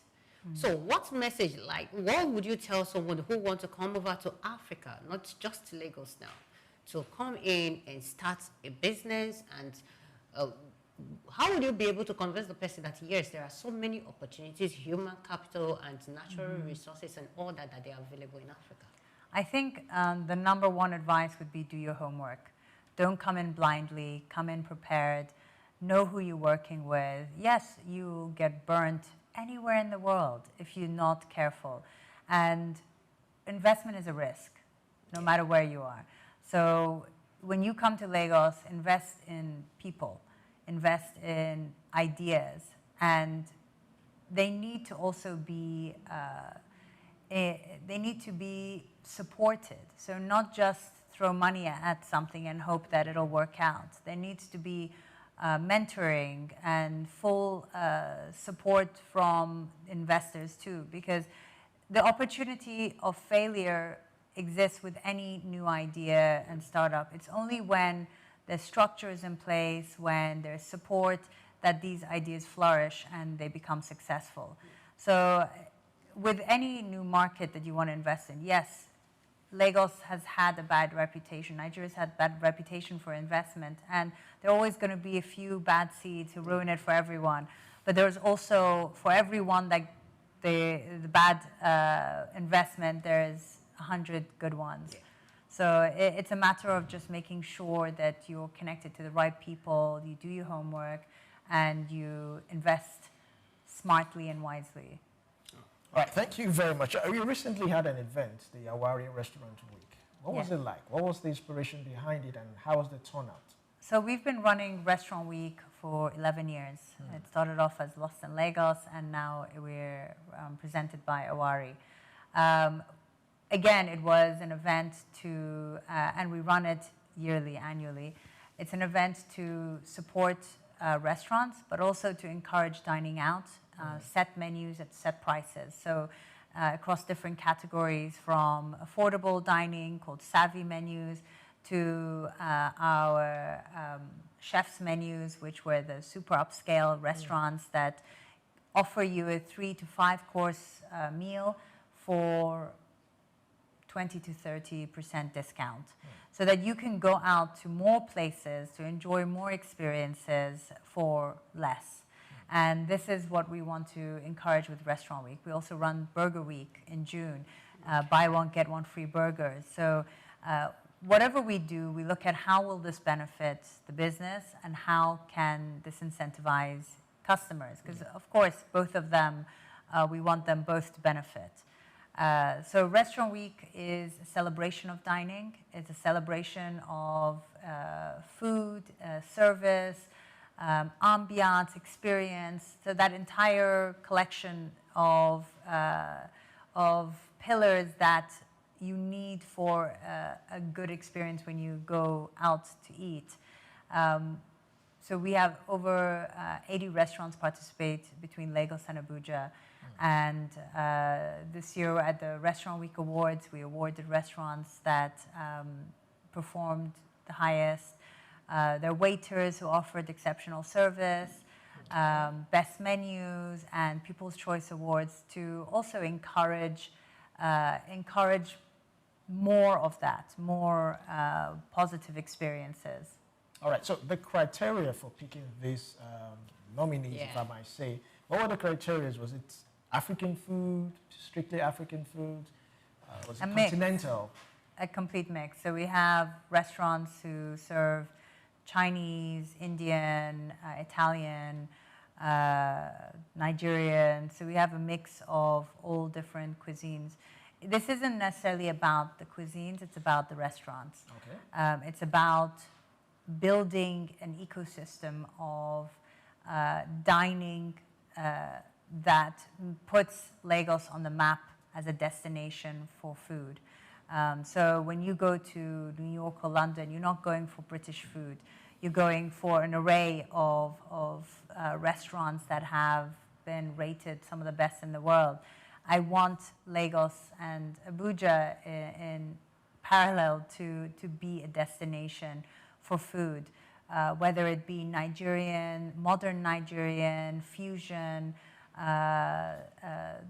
even now we have restaurants that offer Peruvian, Japanese. And so they're getting bolder with the types of cuisines that are available, and they're getting better at offering the entire experience.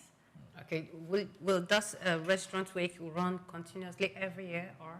Yes, every year. Every year. Every November is Restaurant Week, and every June is Burger Week. Okay, so it's open for anyone to apply. Yes. Okay, that's good. So now, how can lifestyle entrepreneurship become a pathway for youth employment and innovation in Africa? None of these businesses would run without the youth support. So anyone we hire now are going to be the younger generation, the Gen Zs and below, as we go into the future in the next few years. So as businesses succeed, they grow, they need to hire more people. And there's also a lot of opportunities for entrepreneurship for them too. You know, they start off, for example, in a fashion boutique selling clothes, but they then learn how to design clothes and start designing their own fashion line. And with the support of their employee, they can now start even adding to their fashion line and eventually have their own fashion line. So there's so many paths the youth can take. The only thing I would say is that it requires passion, it requires patience, and it requires dedication. Because without these things, they can never exceed or become successful beyond their just working in a shop, on a shop floor. All right, so how would you rate the lifestyle economy in Nigeria and Africa compared to Western world? Are there areas you feel we should improve, the government should step in? Which areas do you think the government can also, step in to integrate some form of, how will I put it? Support. Support. Yeah. Yes. I mean, I think the government has actually been doing quite a good job in terms of pushing their own tourism agenda and supporting events and things like this. There's definitely a lot of room for improvement. We're just getting started. Yeah. It's almost like we're just learning how to walk, but we want to run at the same time. We're going to trip, we're going to fall, but we get back up and eventually we'll be running.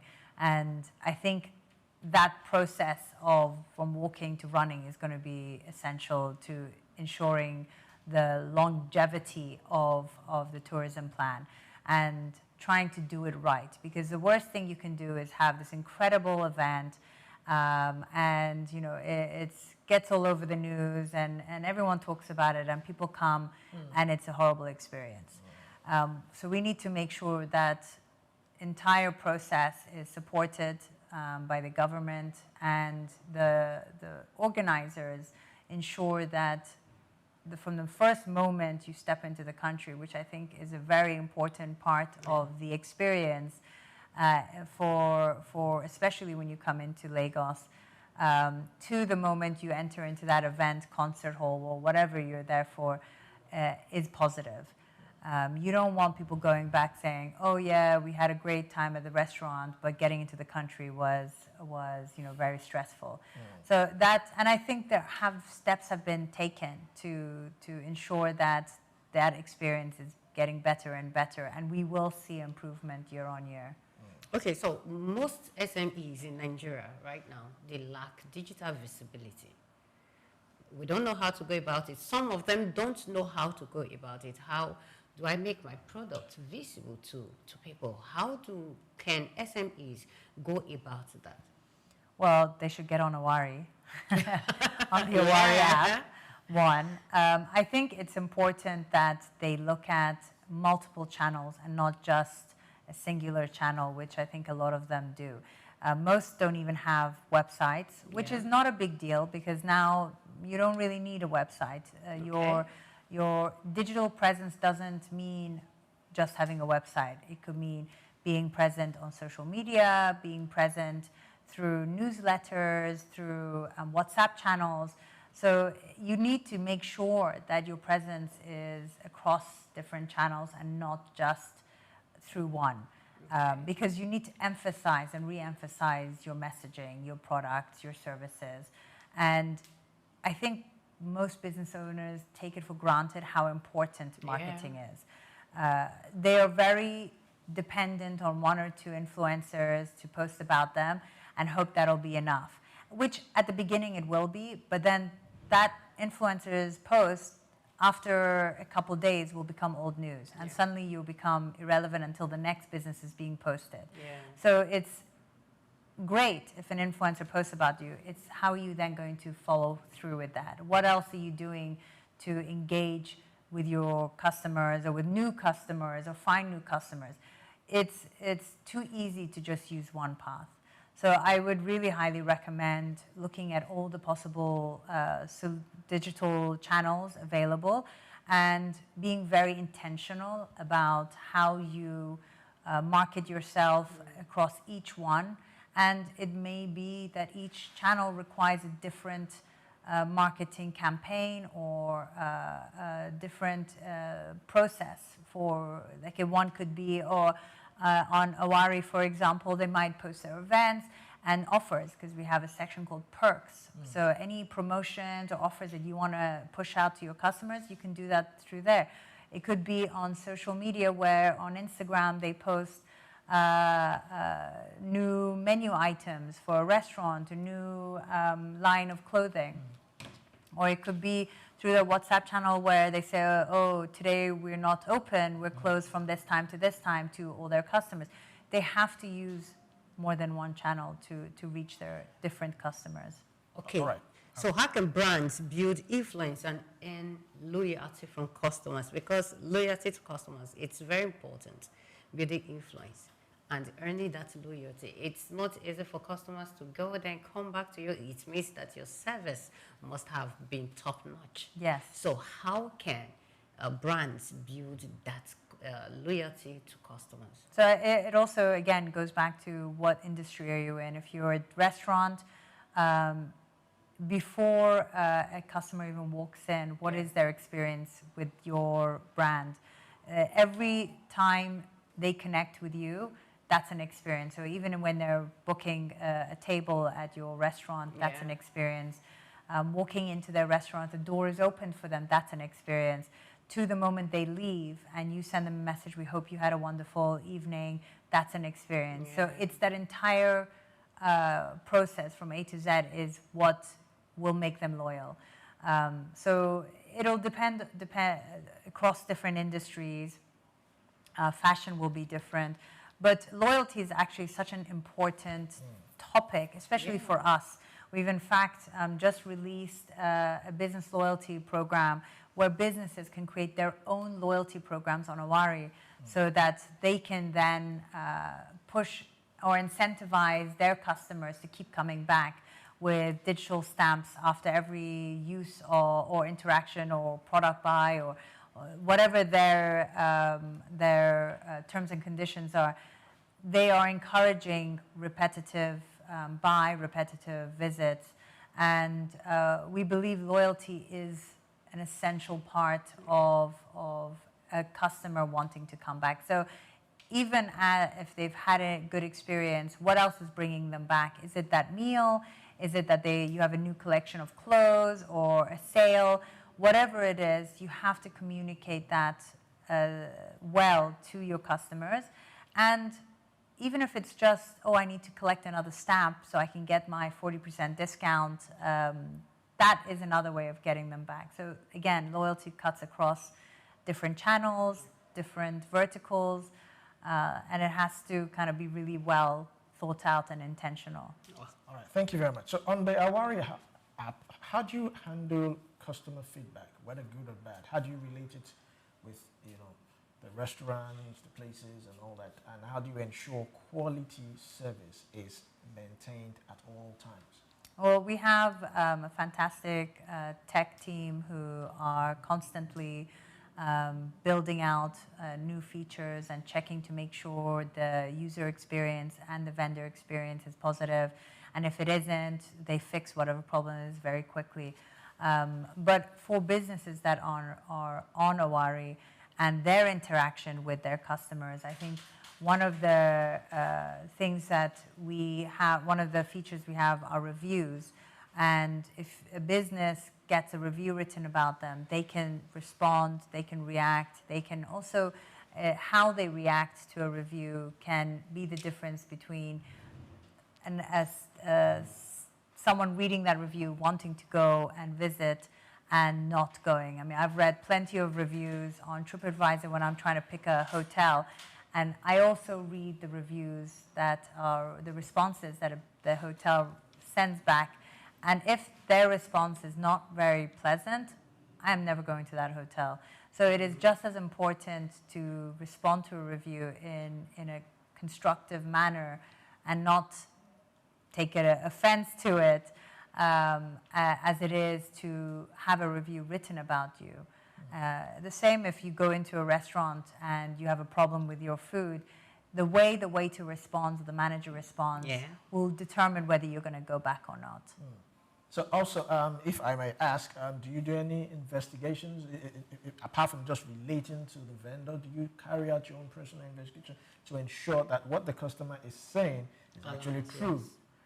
It's hard to do that, especially on scale. But what we do is we have relationships with businesses, and we're never intentionally trying to damage a business or do anything that will harm it. And what we want to do is give that constructive feedback. So if we see that there has been a review or a feedback that we've gotten from a customer, we will contact the business and say, listen, this is the feedback we've gotten. We recommend you reach out to the customer and try to resolve this. And most of the time, we've had a positive feedback. And again, it's up to the restaurant to really, or the business, or the whatever business it is, to manage that response well in order for them to get, more customers going back.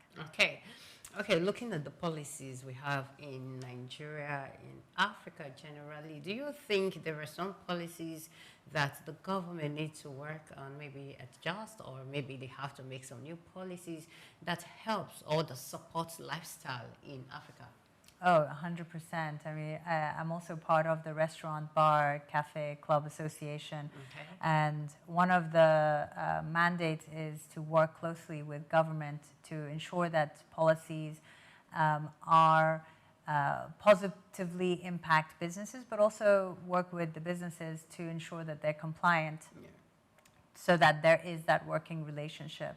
And these types of association and organizations are essential for growth, for a business to be able to grow with the support of government, and for the government to understand what are the policies that they need to put in place that will help these businesses grow, but also for the government to be able to support them in a positive way. Yeah. It's a long road and it won't happen overnight, but I think there is more engagement by government with private organizations, and that just needs to be encouraged. Okay, so you used to run a show on, I'm taking you back a little to media. You used to run a show on SOUQ FM. Can you tell us about your journey while you were there? Oh, wow. That was about 14 years ago when I first started Lost in Lagos. We, of course, the same way I encourage businesses to promote themselves through different channels, we also looked at how can we get as much information out about what we do to different people. So we did partner with SOUQ FM and had a show weekly called Lost in Lagos. And it really was about kind of trying to highlight the different businesses opening up around Lagos, and also what is happening in Lagos during that period. Also, right now the show is no longer running. No. I had a baby, and unfortunately the OAP I worked with passed away also just soon after that. Any future plan for it? Because of course SOUQ Television and the ILFM, they are open to those kind of things. Of course, why not? Why not? All right, so she asked a question earlier, and I would like to reiterate that. Are you thinking of planning something? We have Dirty December. Maybe you could come up with something next year. I mean, we have Easter, we have other festivities, we have the New Yam Festival, we have what we call Ojude Oba. Yeah, exactly. In the States. We have the Ayo Festival. Yes.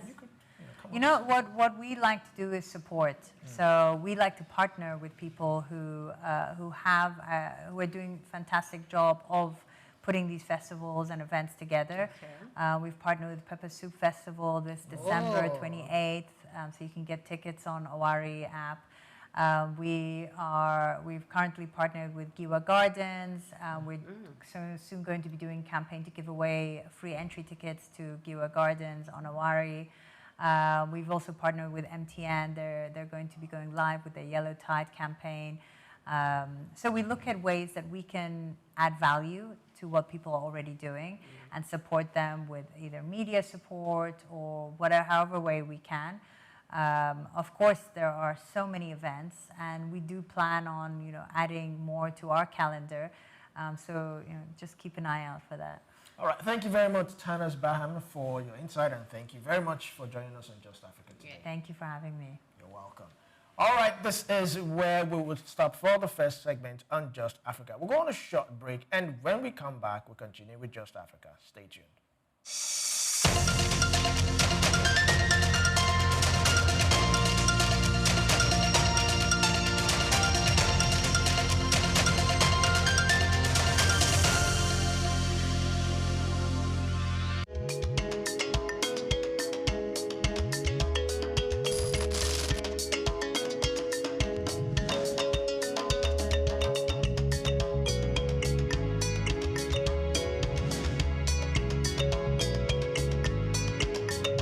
From the early days of humanity when people roamed the earth unclothed, to the Stone Age when leaves and natural materials were used for modesty, clothing has undergone a remarkable transformation.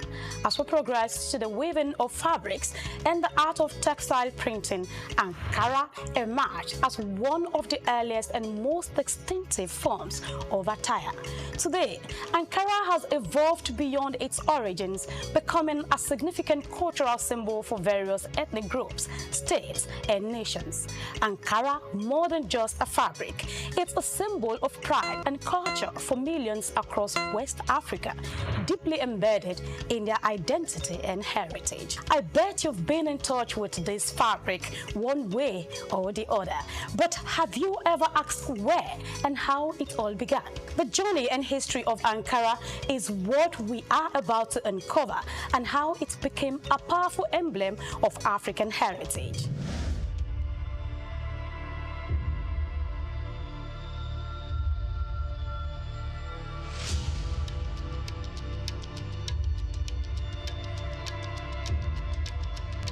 The story of Ankara begins not in Africa, but thousands of miles away in Indonesia, using the batik techniques.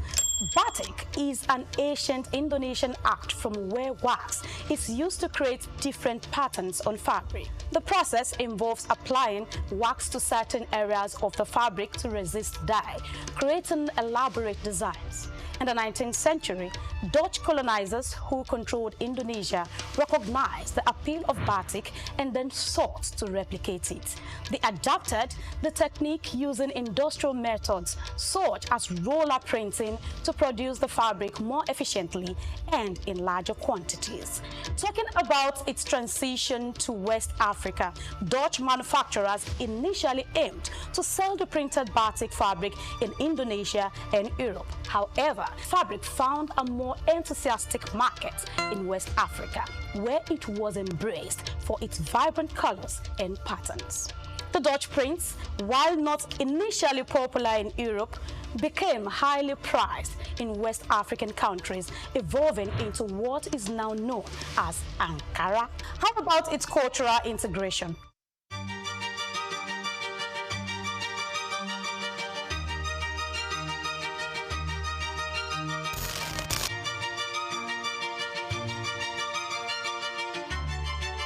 Well, the exact individual or company responsible for introducing batik to the African market is not well documented, but over time, Ankara became deeply integrated into West African culture, symbolizing various aspects of identity, status, and tradition.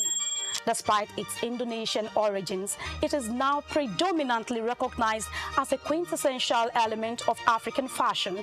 It is clear that the adaptation and adoption of batik by Dutch traders played a crucial role in the fabric's journey to West Africa.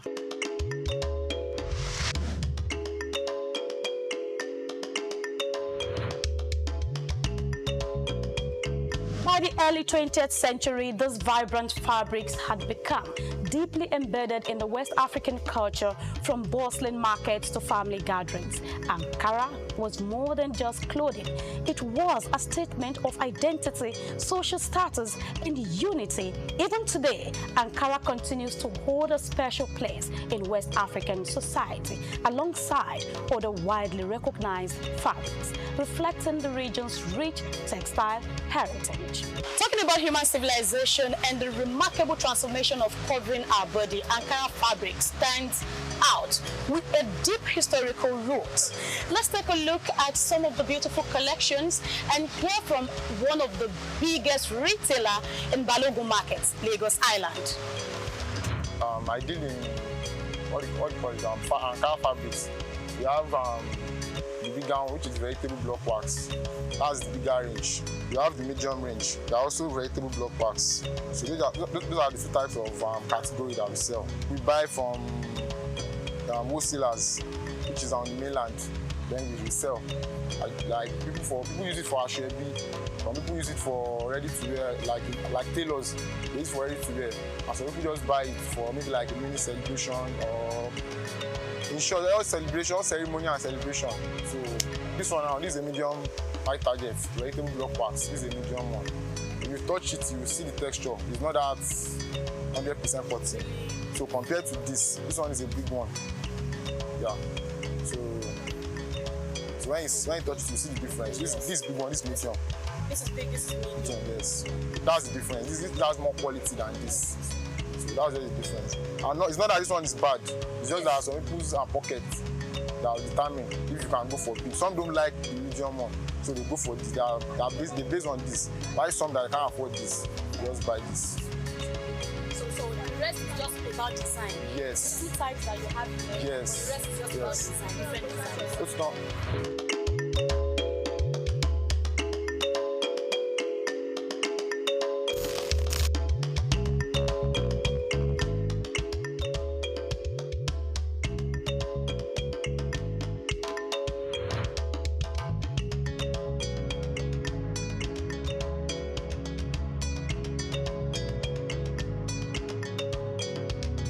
As West Africa gained independence in the 1960s, Ankara's popularity soared. It became a symbol of African pride, a rejection of colonial influences, and an embrace of cultural heritage. From everyday wear to high fashion, Ankara represented a new era of self-expression. We are playing this machine. We have this time. So you can leave it for 5 minutes, you can leave it for 3 minutes, depends on how strong you want it to be. So, and as long as you can keep it for that a couple of times, that's how it will last. It will last, okay. And another thing that makes it fade off easily is washing machine. Oh. Yeah, when you are using a washing machine. So it should be hand washed, not... not so strong wash. You know, Ankara is not something that, especially when it's adult clothes, you know, it's not something that you rub on the floor. It's also some particular places to wash. Ankara is for both sex, male and female. And we have adopted it as an African one. Even some of our brothers have brought this technique outside to do as an African way. A lot of people see it as the easiest fabric that you can take and make anything that you want out of it. That's why no matter how dope the market is, there are influx of ants going out. And you know it's not only in Lagos, when you bring it out, other people will say,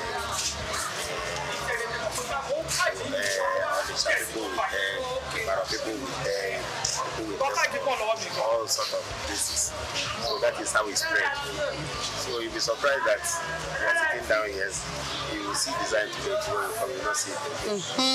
So there are some trends in Ankara, there are some outfit that is like, well, you can't specify now because anybody can wear anything, but you see some colors that are too sharp. You say that is outside color. Igbos like dull color, yellowish, and you know there are some like this one that is here now. Is an Igbo uniform. That's fragrance stuff. An Igbo uniform. If you see, go to. Okay. If you go to function, you see things like that. And if you go to market, it's a separate, and the price is different. It doesn't move like the others. Okay. So you have to buy with caution. Today, Ankara is not just a fabric, it's a global phenomenon, worn by millions. It graces runways from Lagos to Paris, New York to Tokyo. As a symbol of African pride and identity, Ankara continues to evolve, influencing fashion, art, and culture worldwide.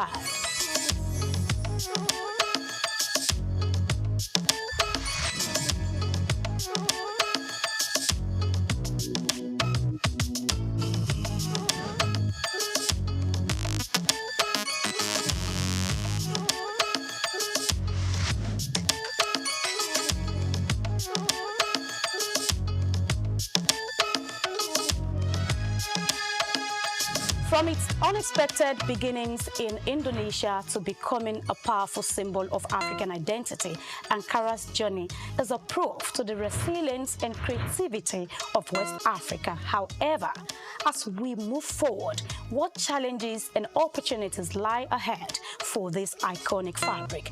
Join us in the next episode as we explore the current state of Ankara production and the hurdles it faces into this global market.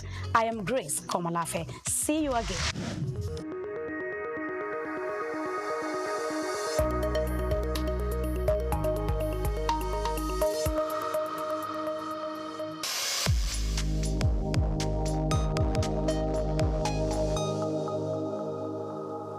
Lesotho, a country like no other on the African continent, and in fact, like no other in the world. Nestled entirely within the borders of South Africa, Lesotho holds a unique geographical distinction. It is the only independent nation on Earth located entirely above 1,000 meters in elevation. Its lowest point, at 1,400 meters above sea level, is higher than the highest points in countries like Netherlands, Denmark, or even the United Kingdom. This extraordinary altitude earns Lesotho its nickname, the Kingdom in the Sky. Lesotho is one of just 3 countries in the world that are completely surrounded by one other country, the others being San Marino and Vatican City in Italy. But unlike them, Lesotho is not a microstate.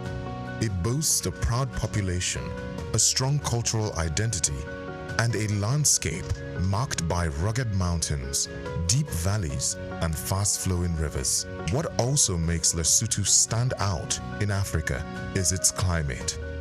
While much of the continent is known for its warmth, Lesotho regularly experiences snowfall, especially in its highland regions. In fact, it is home to Afriski, Africa's only ski resort south of the equator, drawing tourists who seek winter sports in an unlikely location. But Lesotho's uniqueness goes beyond geography and weather. The Basotho people are known for their iconic wool blankets, worn with pride across the country. These are not just for warmth, they are deeply symbolic, representing milestones, rites of passage, royalty, and social status. No traditional ceremony is complete without the presence of these beautifully patterned and color-coded blankets. The traditional Basotho hat, or mokrotlo, is another national symbol, so important that it appears on the country's license plates and currency. Lesotho also harnesses the power of its water. Its Lesotho Highlands Water Project exports fresh mountain water to South Africa while generating electricity for domestic use. Water, often called white gold, is one of the country's most valuable resources.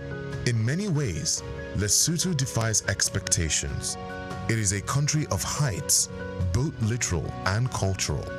In a continent known for deserts and plains, Lesotho offers snow and slopes. In a region often shaped by lowland agriculture, Lesotho rises up proud, elevated, and unshaken. Lesotho is not just unique to Africa, it is unique to the world. This is the uniqueness of Africa, and today we spotlight Lesotho, the Kingdom in the Sky. I'm Moyosore Adebi for SOUQ News TV. In an age of artificial intelligence and automation, it is easy to overlook the value of hands. Yet in Ghana, hands still build nations. From Adinkra cloth printers in Ntoso to traditional kente weavers in Bonwire, Ghana's indigenous skill economy continues to prove that African creativity is not just cultural, it is commercial. Looking beyond the surface of heritage to the engine room of informal training systems that have powered generations and could power Africa's industrial future, Ghana comes to mind. In Ghana, apprenticeship is not a fallback.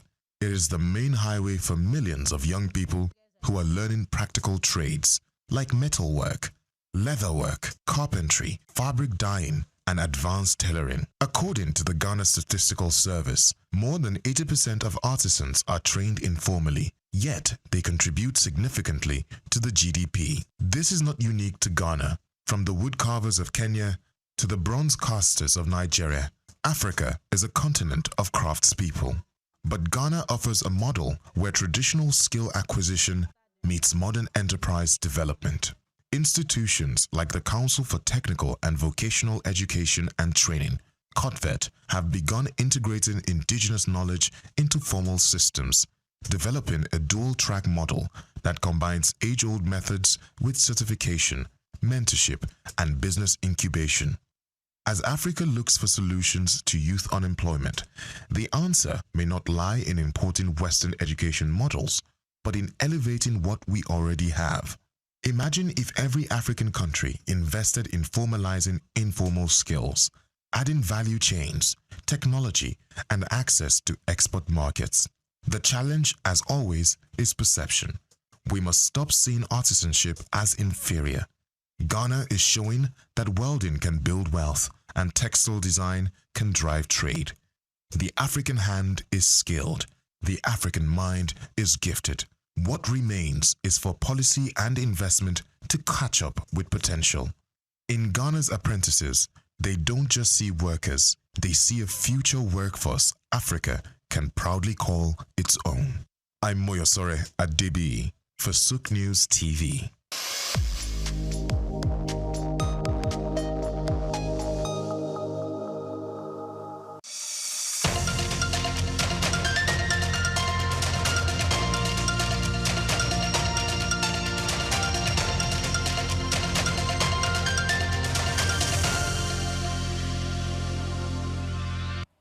Welcome back to Just Africa, the program where we explore bold ideas shaping the continent's growth and its place in the world. Now, across Africa, communities are facing a rising social crisis, from mental health struggles, family breakdown, youth vulnerability, gender-based violence, addiction, and displacements, to deepening urban poverty, with over 400 million Africans living in extreme poverty and 40% of the world's children projected to live on the continent by 2050. Now, pressure on weak human services systems is intensifying. Now, the core issue is a severe shortage of trained social workers and underinvestment in social services. Now, in many countries, there is less than one social worker for every 100,000 people, leaving children unprotected, families overwhelmed, and vulnerable groups without support. This episode will spotlight the urgent need to rebuild Africa's social work infrastructure, making it professional, adequately funded, and embedded in national development plan. The topic for this segment is social work emergency, strengthening systems, protecting communities, and rebuilding human services for the next generation. Now, joining us to unpack this robust topic is Dr. Ohiro Oniesle. I hope I got that name correct. Founder and Director, Social Work Program, University of Delaware, former Assistant Dean for Program Development and Community Engagement at Delphi University, Administrator, Educator, Social Worker, Writer. So glad to have you on Just Africa. It is my pleasure. Thank you very much for having me. All right, so let's start off. Africa has very few social workers for its population. What does this mean for families and communities? Well, the fact that that's important actually is really indicated by the title that you gave this conversation that we're going to be having. I believe that you used the word emergency in describing the state of social work in Africa. And what that shortage means is actually something that cannot just be described in a few words. It can actually take us a whole day to discuss this or even more.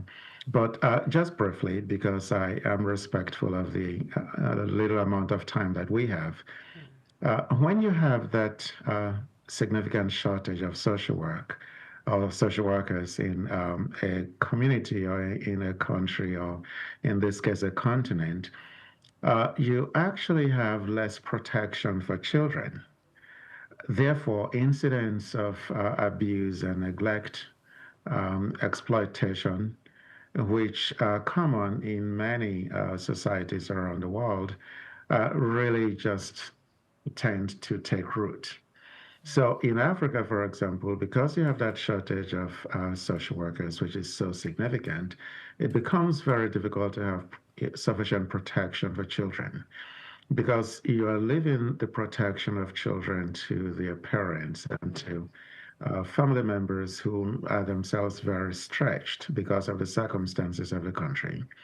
So there is abuse, there is neglect, there are exploitation risks which rise in situations like that, and there are no social workers to monitor and offer the kinds of protection that are needed. Protection for the children and support for the parents and family members to be able to provide adequate support for those children. There is also limited support when there is crisis. And know that Africa, for example, has become prone to significant amounts of crisis. All right, Dr. Ohiro, sorry to cut you short. We'll go on a short break, and when we come back, we'll continue with the conversation.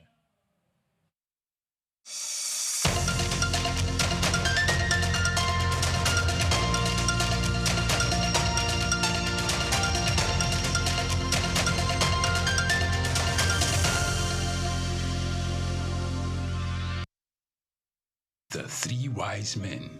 Iconic sculptures and statues adorn major metropolitan cities of the world. In Lagos, Nigeria, the statue of three men designed to depict the state's cultural heritage and to usher in visitors and tourists into the ever-accommodating center of excellence is no doubt an astounding work of art. Originally built under the administration of Colonel Raji Rasaki, designed by Bodun Shodende in 1991 and standing over 12 feet high, referred to as Agba Meta or Aro Meta, the three sculptured chiefs were placed along the Lagos-Ibadan toll gate to welcome people coming into Lagos State. The statue called the Three Wise Men by many has become a major signature for the state. Three white-capped chiefs, clad in white wrappers, knotted across their shoulders and with clenched right fists are shown in the artwork. The images fascinate and create impressions in the minds of visitors coming into the state, captivating the attention of visitors who look with keen interest, pondering on the messages which the posture of the engraved images signifies. The Three Wise Men has been relocated thrice from its original position at Ojodu Berger end of Lagos-Ibadan Expressway to Magodo area before its final relocation to its present site at Olowo Drive. The sculpture has suffered severe damages over the years and renovated.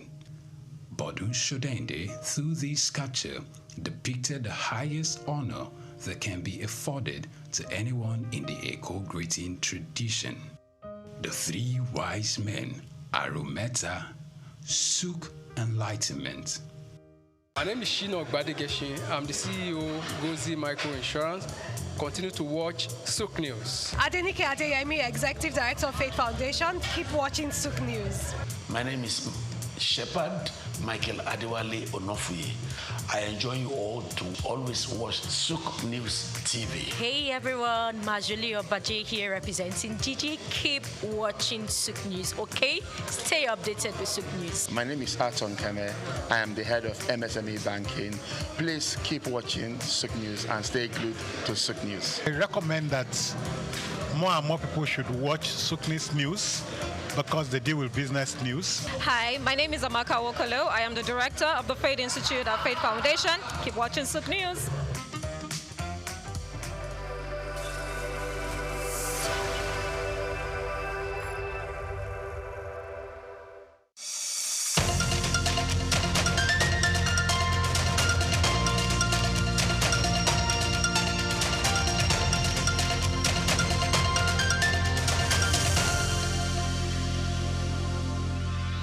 Welcome back to Just Africa. We're still talking about social work emergency with Dr. Ohiro Oniesele.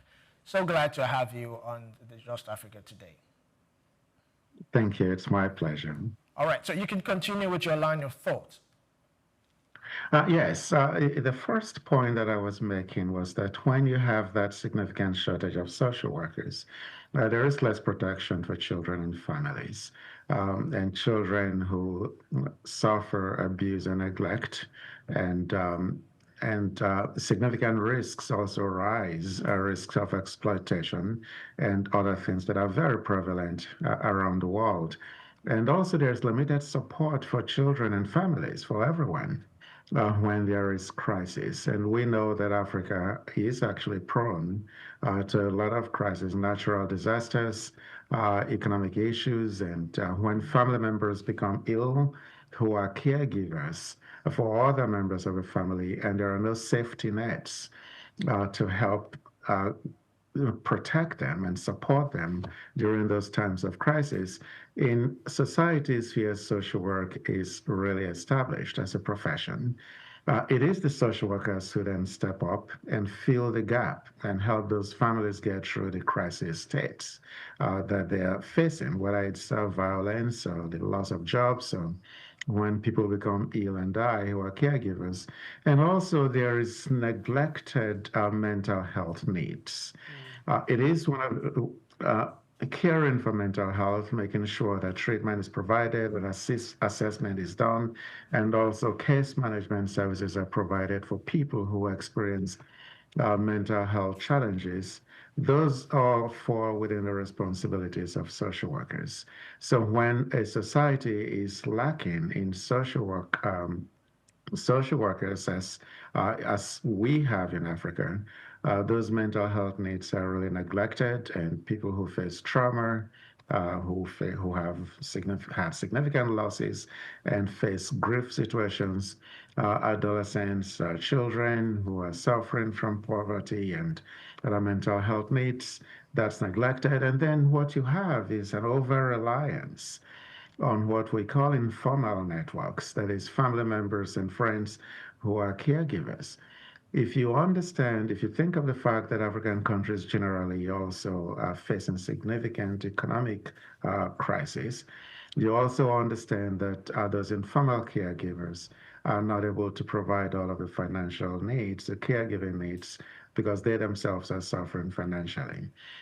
So when you over-rely on those informal networks, you throw that society even down into further crisis, and also you just extend inequalities and regional disparities, because what tends to happen, and you have that even in Nigeria with its wealth, social workers, because there aren't enough social workers, you find that most of the social workers that actually exist in the urban areas.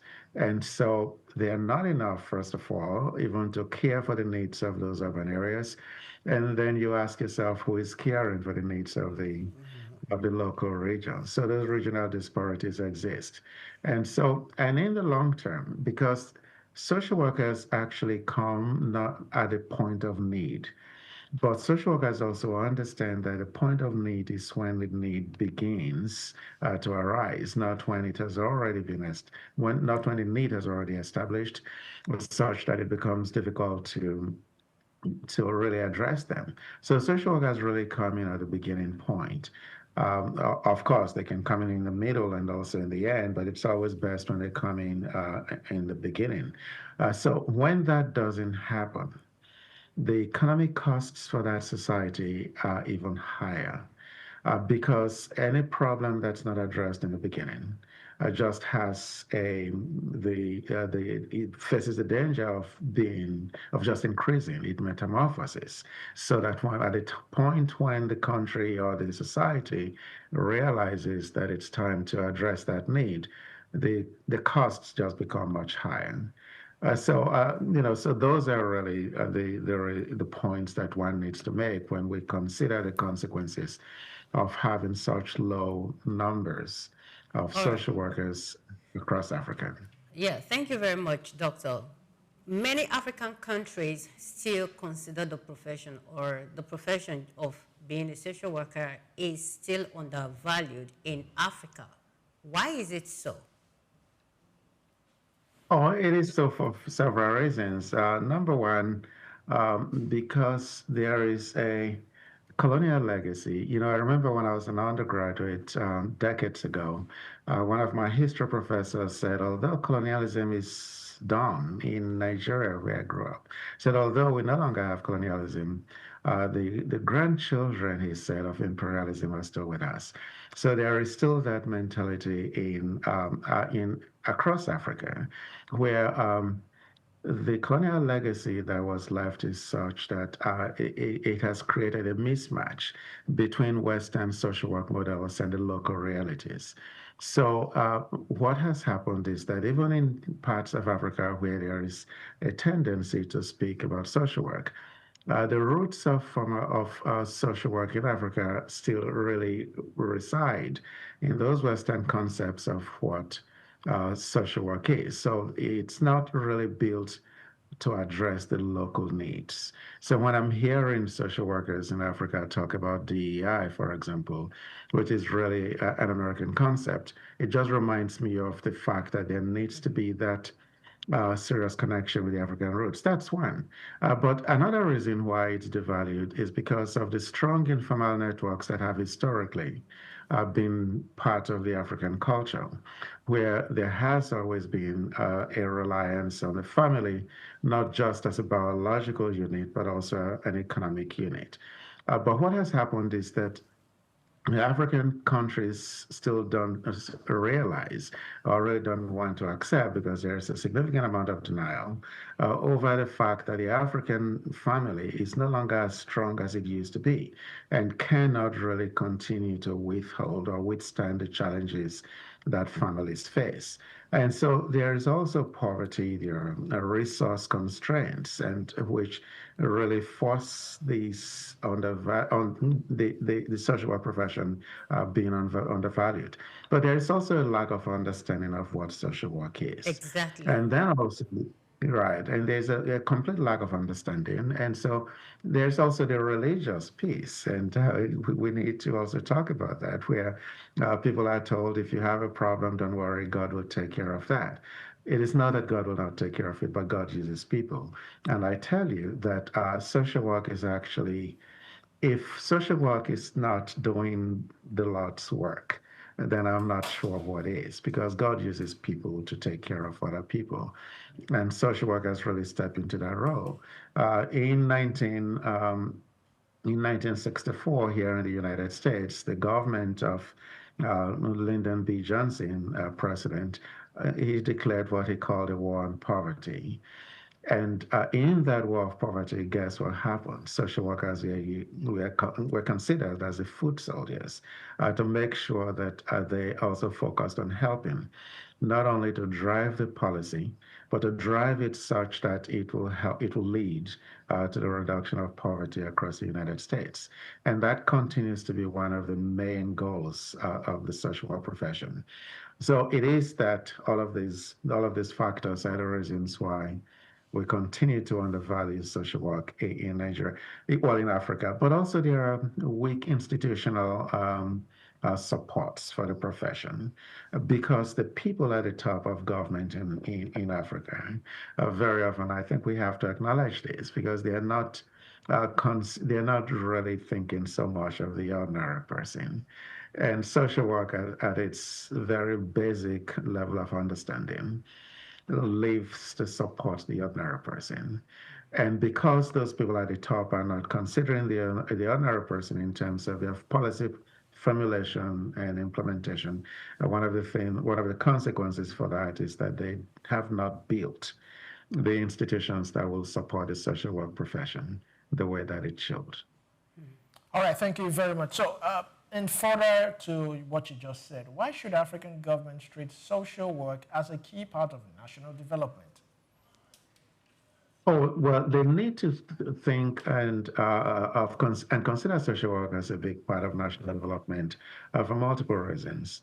Number one, if you are going to wait until problems fester and get to the point where you can no longer address them, it's a higher cost for government. And one of the things, government also exists to protect its citizens. That's really the real role of government. Every government is to protect its citizens. And if you're going to protect your citizens, then it's important to think of the people who really are at the top of protection when you're thinking of the regular people in your society. And social workers really live at that top level of protection. So it's important to build social work into the development of your country. And it's also, in addition to those two reasons, also consider this fact. If you are government, regardless of how we conceive of government, there are people at a basic level, there are people in the rural areas who you cannot reach. And the only way to understand what they are dealing with, the challenges that they have at that level, is to have people who interact with them on a daily basis. And the people who tend to interact with people, at that basic level on a daily basis are very often teachers, social workers, and faith leaders. And so you need to involve all of those in your policy development as you consider national development. But also consider the fact that in every society, there are vulnerable people. In every society, whether they live in the cities or they live in the rural areas, there are vulnerable people. And those vulnerable people very often are in touch with social workers. And so it is important, if you are interested in building your society, to build it in such a way that the people who know where the vulnerable people are those who you want to include in your national development. Because really, a society should never be judged by the amount of wealth that it has. A society should be judged by the way it takes care of its people. And so if you are going to be a government that is known for taking good care of its people, then it's important to understand those people who really know where the vulnerable people are, deal with the vulnerable people, but also you want to be able to promote social protection in your society. That is one of the ways that a government will be known. Because promoting social protection will reduce long-term socioeconomic crisis.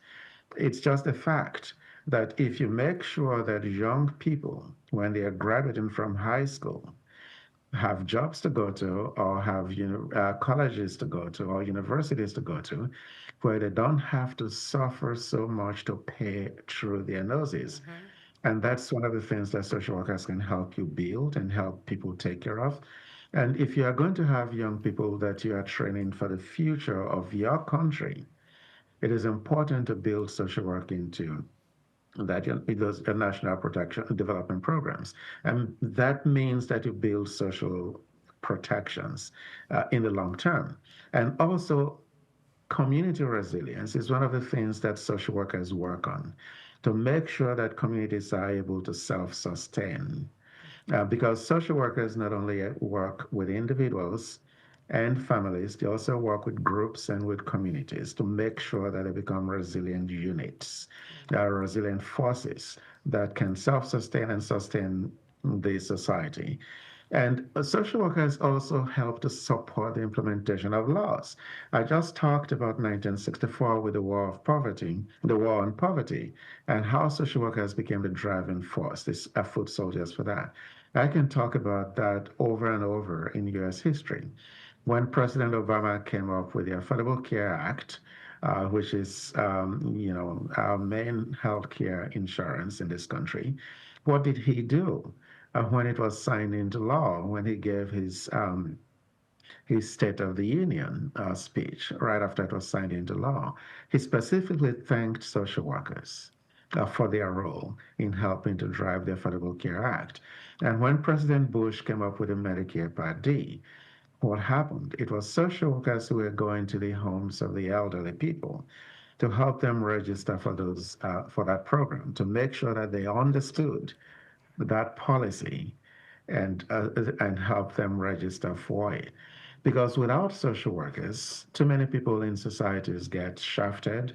In other words, they get lost, especially in societies like the African societies where there are no safety nets.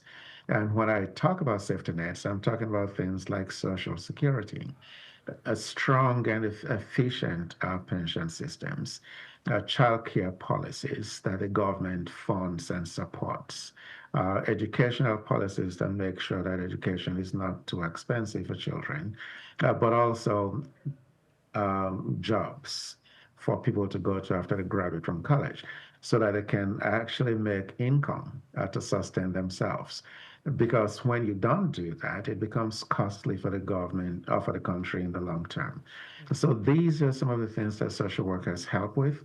And it just makes perfect sense to build social work and make room for social workers in the policies that every country develops to make sure that their countries are strong and continue to be vibrant. All right, thank you very much, Doctor. Now, can you share a U.S. model or a system that African countries can adapt, especially in the ministries of social welfare, that can help social welfare communities, individuals, that can help them do better in their services?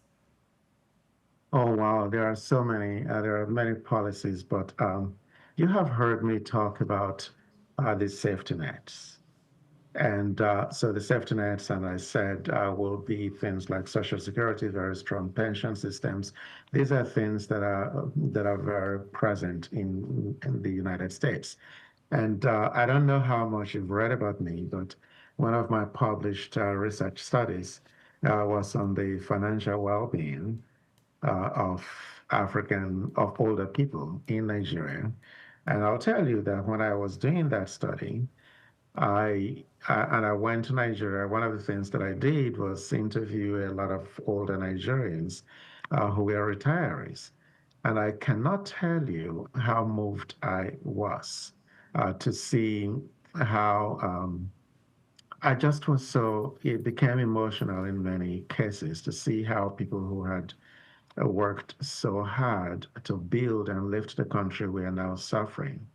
And pension systems that a pension system that's is good that it exists. It is very good that it exists, and I very much understand that a pension system was not built to help retirees maintain sustenance and survive through the month. I completely understand that.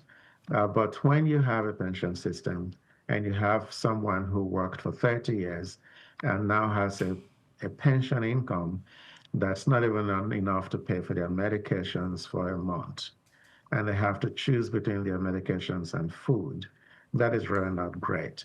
So it is important to have, as we do have here, we have a social security system that's tiered, it's multi-layered depending on your circumstances.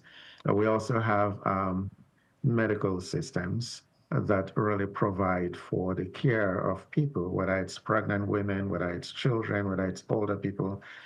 So the policies that African countries can really adopt are those policies that invest significantly in building and sustaining a social service system, which we have here. And so that's, again, retirement, training, fair compensation for people. That's a policy that supports the social welfare system. And rural development is actually a policy. These are policies that exist here so that you don't have to live in the city to have a well-paying job. You don't have to live in the city to have 24/7 electricity. You don't have to live in the city to have adequate water supply. So it is also a policy. Another policy that I think that African countries can learn from is one that institutionalizes social work education, such that all across the country, universities offer social work programs. Not every university, but you are not going to go to many towns, you're not going to go to counties that don't have social work programs. They do have that, that's a policy. And another policy is one that establishes regulatory programs or regulatory policies that guide the standards of social work practice, and also policies that integrate social work planning with other sectors. and healthcare policies. These are all social welfare policies, making sure that people get the benefit of adequate healthcare that they need and deserve, that makes healthcare right for people. And so the policies that prioritize resources not only in urban centers. I spoke before about how what pertains in Africa is a system where even where you have social workers, they're mostly concentrated in the cities. It's not so here. It should be a system, there should be a policy that we have here that ensures that social workers are supported to live in rural areas as well. But also, and this is a very big one, when you go to social work school in the United States, in most of the states in the United States, if you are a social worker and you took loans to pay for your education, and you work in rural areas or work in a nonprofit organization that supports poor people, your student loan is forgiven after a few years. And so that's a very big policy that, because if you're looking at education and thinking in terms of the cost benefit analysis, you understand that if you support social workers, if you support healthcare workers to go through and pay for the education, and then they begin to work, you know that in the long run, it's, in terms of a cost benefit analysis, it's more beneficial to society in the long run. And so these are some of the policies that I think that African countries can benefit from. Because it's really, really important that we are having this conversation. And one of the things that I think can happen is that as we continue to have conversations like this, perhaps people will listen and make sure that the things that we're talking about really come to pass in Africa. I know that it will take time, but that's a very good question that you just asked. And understand, I completely understand that someone will say, here in Africa we don't have enough money to be able to pay for policies like that to be implemented. But they don't cost a lot of money, and that's the reality. They don't really cost a lot of money. If I think of the amount of money that Nigerian, for example, senators earn, and also the cars that they drive. I go to Nigeria, I see the so-called official cars that they drive. And I just wonder why they need those when people are suffering. And, and that's how you think as a social worker. Maybe the amount of money, I don't know how much those SUVs cost in Nigeria, the amount of money that you're using, that you're spending to buy these cars can go to pay for the education of people who will, in return, take care of people.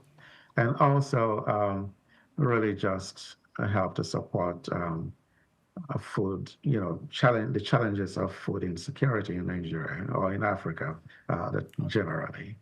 All right, thank you very much, Dr. Ohiro. Now, if you look at Nigeria and even parts of Africa, social work, social services is left mainly to the hands of NGOs and religious societies or religious groups.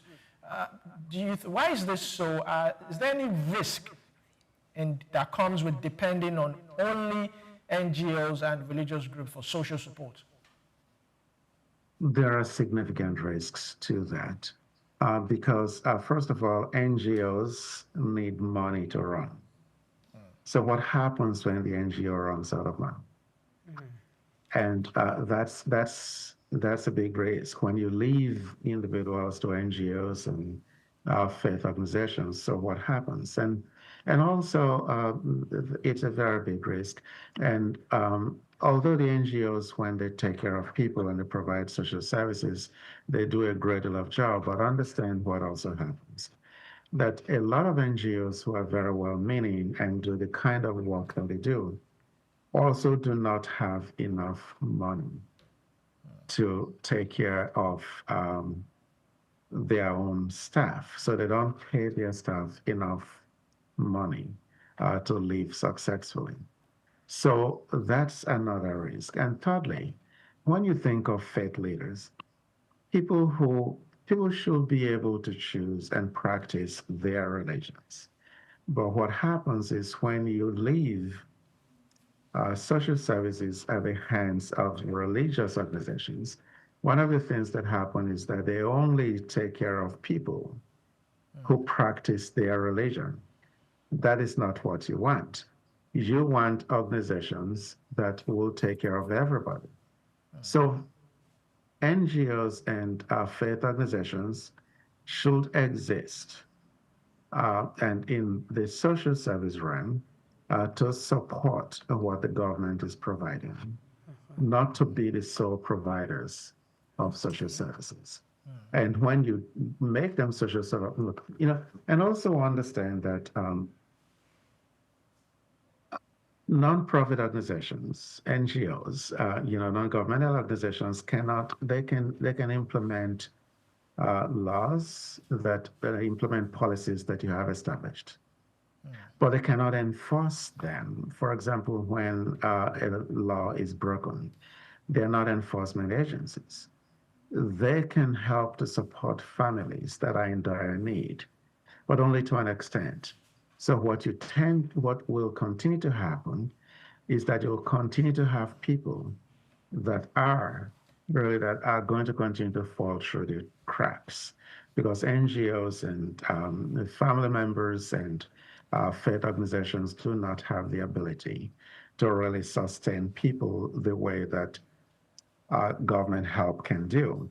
And so you think about the last question that I just answered. How many NGOs are going to be able to provide cash and income support, which is a policy that we have here in the United States?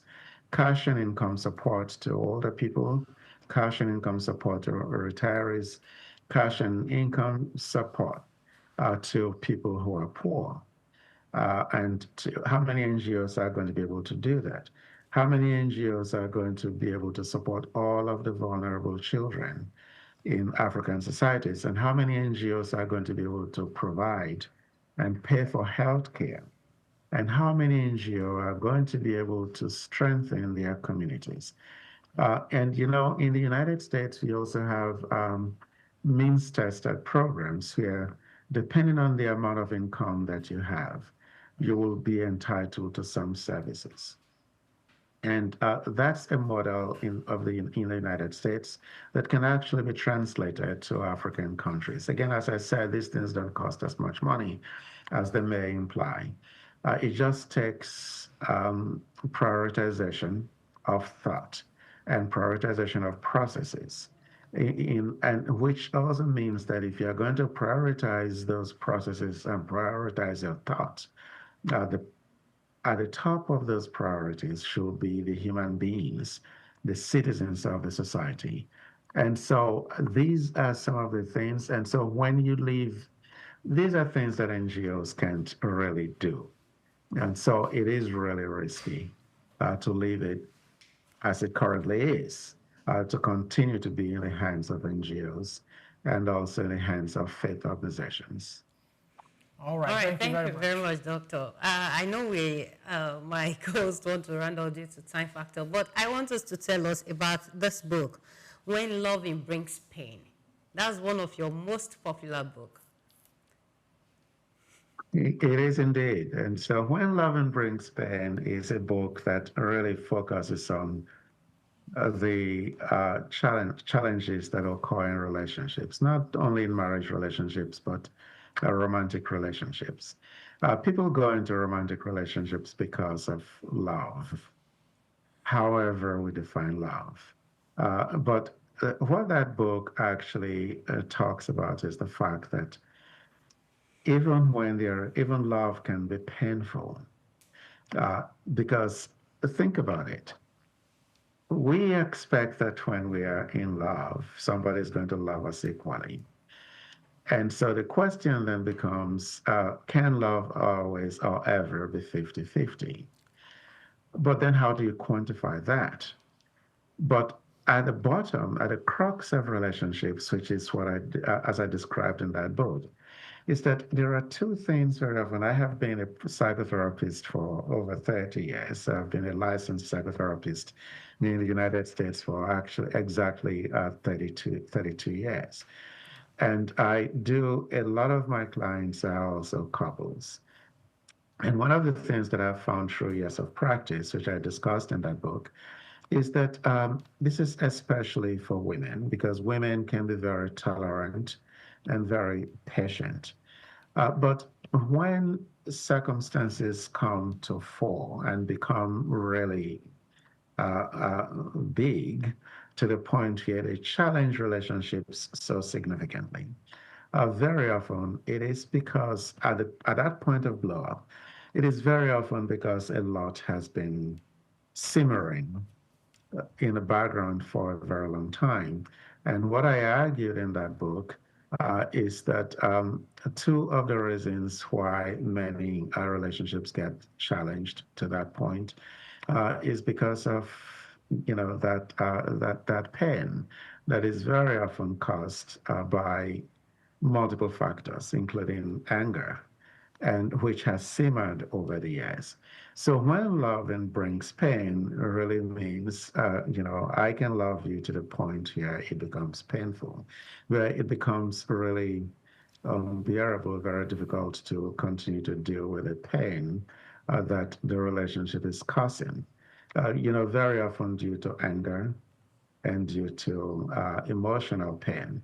Because in the United States, for example, there is this old saying that words and sticks and words may break my bone, but sticks may break my bone, but words may not break my words can never hurt me. But that's not true when it comes to marriage. Very often, there are communication issues. And I see this all the time in the relationships that I work on. There are communication issues, and those communication issues can actually break a person emotionally. And it can really just build and build and build until a point where the person cracks. There are anger issues that build and build and build until that person cracks.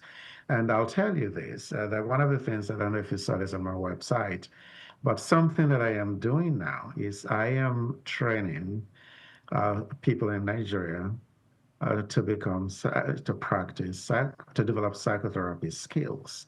And so I just recently started it about a month ago, and now we're really in the second module. So there are a lot of people who registered for this course through my Psychotherapy Institute. And so we meet every Saturday, and I give them this training. And one of the things that we're going to be talking about too is anger management and how to work with people through who are dealing with anger management. Understand this, and that all of us who come into relationships bring into relationships the baggage that we have brought from our lives up until that point. And sometimes that baggage is really a product of trauma. And so when people come into relationships who have been traumatized and never worked through that trauma, then there are things that happen. They come in already traumatized, and experiences in a marriage or in that relationship can really re-traumatize them. And when people are traumatized over and over again, perhaps because the partner in relationship is yelling at them, or using words that are derogatory in addressing them, which remind them of the traumatic experiences that they had when they were growing up or before they got into this relationship, then there is this need to be self-protective and not to share, not to communicate more because they don't know what a partner is going to do or say in response to what they're trying to say or what they're trying to do in this relationship. So there are many factors, and we can have this discussion about when loving brings pain. Yeah.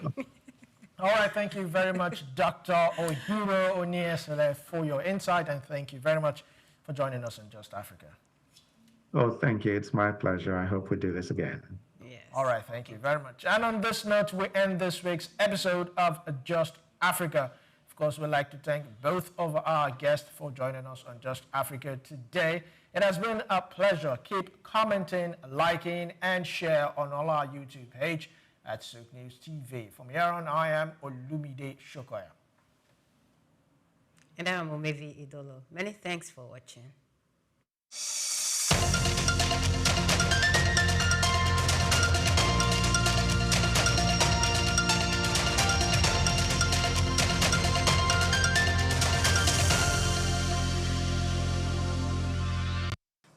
city, a unique blend of architectural design, stunning locations, and thoughtful. The story of Ile-Ife. Ile-Ife, often described as the spiritual heart of the Yoruba people, is not just a city. It is the cradle of identity, civilization, and belief for millions across West Africa. Located in present-day Osun State, Ile-Ife is revered in Yoruba tradition as the place where life began and where the gods descended to create the earth. Archaeological findings, however, suggest the city's origins date back to between the 8th and 11th centuries CE, making it one of the oldest continuously inhabited urban centers in sub-Saharan Africa. According to Yoruba mythology, Oduduwa is regarded as the progenitor of the Yoruba race and the first ruler of Ile-Ife. Oral traditions say he founded the kingdom, from which many Yoruba monarchs trace their descent. His legacy symbolizes unity and divine kingship among the Yoruba. Centuries later, under the reign of Obalufon II, believed to have ruled in the 14th century, Ile-Ife experienced the golden era, marked by exceptional artistic and technological achievements. This period produced the world-famous Ife bronze and terracotta heads, celebrated for their realism and craftsmanship. Scholars have described these artifacts as evidence of an advanced mythological culture that rivaled any in medieval Europe or Asia. Recent archaeological discoveries at Igbo Olokun, near Ile-Ife, revealed ancient glass bead production sites, one of the earliest in sub-Saharan Africa. The finds, led by researchers such as Professor Adisa Ogunfolakon and Dr. Babalola Abidemi, confirm that the people of Ife were skilled innovators in trade and material science. Beyond its material legacy, Ile-Ife remains a sacred and living symbol of Yoruba spirituality. Its monarch, the Oni of Ife, is still regarded as a custodian of tradition and a spiritual bridge between the people and their ancestral heritage. According to Bayo Laoye, a veteran journalist with SOUQ News Television, the story of Ile-Ife is not merely about the past, but about continuity. Ife tells us how knowledge, art, and belief shape the destiny of a people. It is a reminder that civilization in Africa didn't begin with contact from outside. It grew from within. Today, Ile-Ife continues to attract scholars, tourists, and spiritual pilgrims from around the world, all drawn by the enduring mystery of the source. I'm Moyosore Adebi for SOUQ News TV.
Under the bay, oh, oh, oh, under the baobab tree, where shadows bend, the earth whispers tales. Human rights are a fundamental and universal entitlement belonging to every person by birth, designed to ensure dignity, freedom, and equality regardless of race, nationality, or status. These inalienable rights form the very core of global governance. International human rights law, founded upon the Charter of the United Nations and the Universal Declaration of Human Rights, UDHR of 1948, establishes the binding obligation of government to protect these freedoms. A key success of this universal framework has been the continuous expansion of its legal body to protect vulnerable groups, including women, children, and persons with disabilities. This universal commitment forms the basis of this year's International Human Rights Day theme, Our Everyday Essentials, which seeks to reaffirm these principles not as abstract concepts, but as the practical foundation people rely on daily. Despite the strength of this legal foundation, challenges in implementation and new complexity result in an uneven global landscape. Millions are facing a critical lack of access to basic needs such as food, water, health, education due to persistent poverty and entrenched inequality.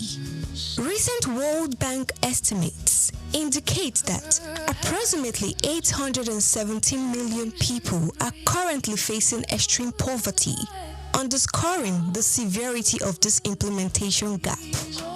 Rapid advances in technology and digitalization also present novel hurdles concerning surveillance and privacy. Digital access, essential for modern civic participation, saw significant disruption in 2024 with 296 instances of internet service disruption, highlighting the growing threat to digital rights. This challenge is compounded by weak governance and the widespread persistence of armed conflict. These elements undermine fundamental rights by fueling instability and violence, often perpetuated by a lack of accountability for violations. The devastating impact on civilian life remains profound.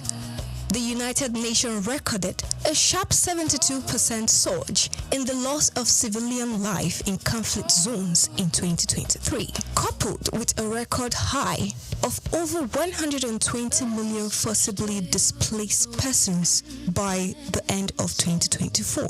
The human rights framework faces compounding issues such as climate change, which threatens the rights to life and health through environmental degradation. This has created a hazardous environment for advocates, with environmental human rights defenders facing substantial risk to their personal safety. Navigating a fair and constructive way forward requires key action across key primary fronts. Strengthening social safety nets through the establishment of universal social protection floors is vital to close the inequality gap and safeguard essential economic rights. Enhancing accountability is paramount. The international community must increase support for mechanisms that investigate and prosecute serious violations of humanitarian law, thereby countering impunity and restoring the rule of law. Also, the protection of civic space must be prioritized by regulating the digital sphere to ensure strong privacy rights and by enacting specific legal safeguards that protect activists, journalists, and human rights defenders from attacks, allowing them to perform their essential work without fear. Ultimately, ensuring human rights remain an ongoing commitment that demands measurable action over rhetorical assurance. by reinforcing the UDHR's principles through strategic investment in social protection, accountability, and the safeguarding of civic and digital freedoms. The global community can successfully transition these values from legal ideals into the everyday essentials that defines a life of dignity, freedom, and equality for all people. Praise Matthias, SOUQ News TV.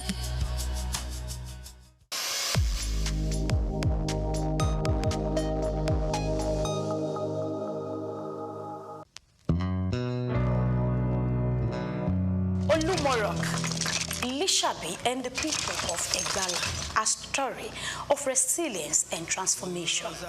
Telling the story from afar may not be as beautiful as visiting the historical scene for a more engaging storytelling.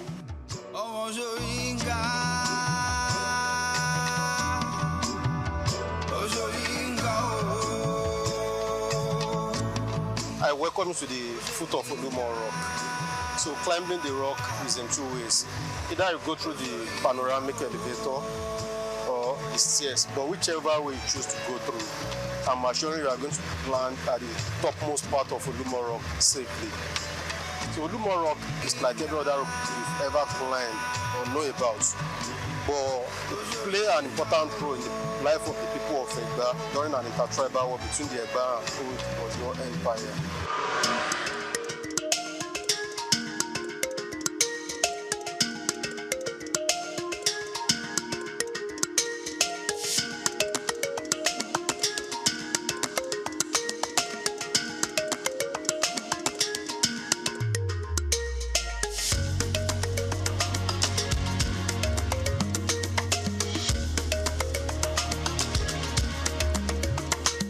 History and culture are the intertwined thread that shape the identity of a people, offering a glimpse into their past struggles, triumphs, and the rich traditions that continue to define their presence. So from here we can have the glance view of the immediate environment around Olumorok, because Olumorok is centered at the middle of Abeokuta. But when we get to the topmost part on Olumorok, we are going to have the 360 degree of the view, which means the more you go, the more you see. So I want to encourage you to raise up. Raise up so that we can get to the topmost part of the rock. So let's move.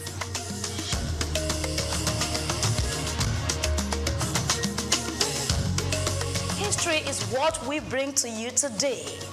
What is the connection between Olumorok, Lishabi, and the Egba people? My name is Grace Komolafe, and this is SOUQ Perspective. Let me take you on an inspiring journey through the history of one of Nigeria's most significant landmarks. Come with me. I welcome you to the first level on Olumorok.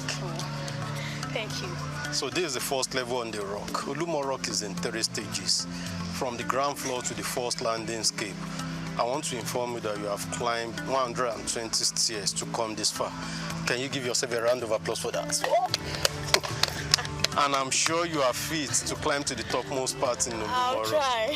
That's great to know. So the first level of Olumorok is called Lishabi Garden. Lishabi Garden is named after one of our past warriors called Lishabi Agbungu Akala. Lishabi was one of the warriors that fought for Egba to gain their freedoms from Old Oyo Empire.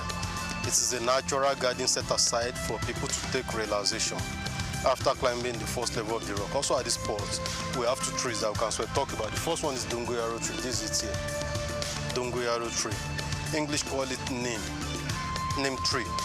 It botanicizes as Adirata indica. If you get from its leaf and cook cassava and drink, it kills malaria. And if you drink from its stick, it clears bad breath from mouth. Also, its name is derived from an Hausa face, which means tall boy, Doko Yaro. This is a flamboyant tree. Its botanic is Dilonis regia. It produces some lumpo. Look at the branches. If you get from those brown pods, there are some seed inside it. When it dries up, if you tap or shake, give a kind of sound sheke sheke. And that was where the Yoruba derived its name from. That is why we call it pansheke in the Yoruba land. The pot serves as a natural musical rattle for traditional dancers, nursing mother to play with, before the invent of tambourine and some other musical instruments. When we go up on Olumo Rock, we are going to turn and visit all historical places. There are some shrines and worshippers around Olumo Rock. They are not harmful. They are here to showcase our cultural and traditional heritage. So I wish you a pleasant trip as we rock.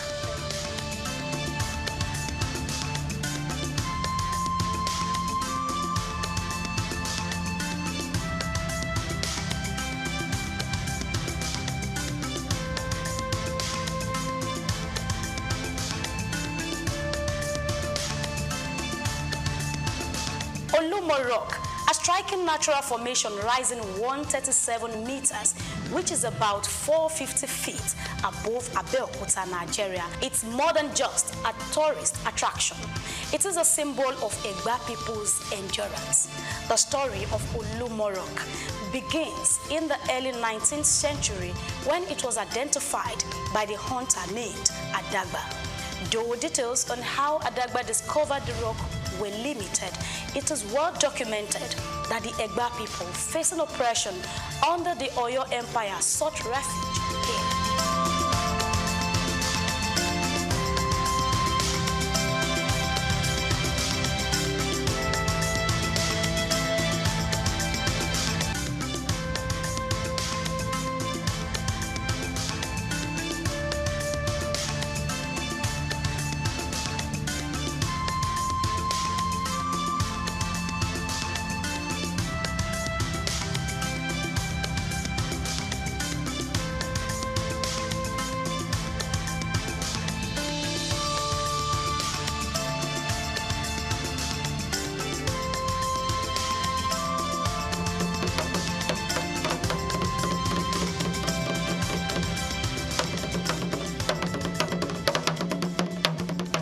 So this is the cave. This was where the people of Egba took refuge during the war.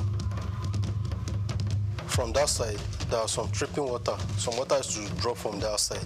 It is tagged the medicinal water of Olumo Rock. Whenever the water is gushing, traditional believers always come to pick from its drop.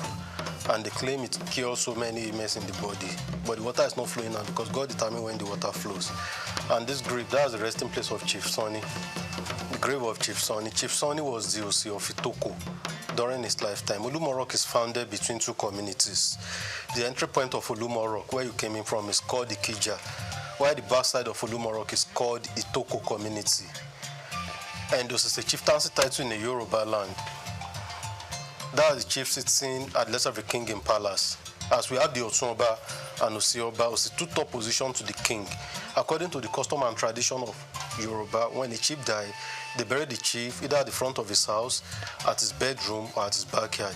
He must never be taken to a cemetery. That was why Baba was buried here. And this rostry roof building is the family house of Chief Sonny. The family has an extension.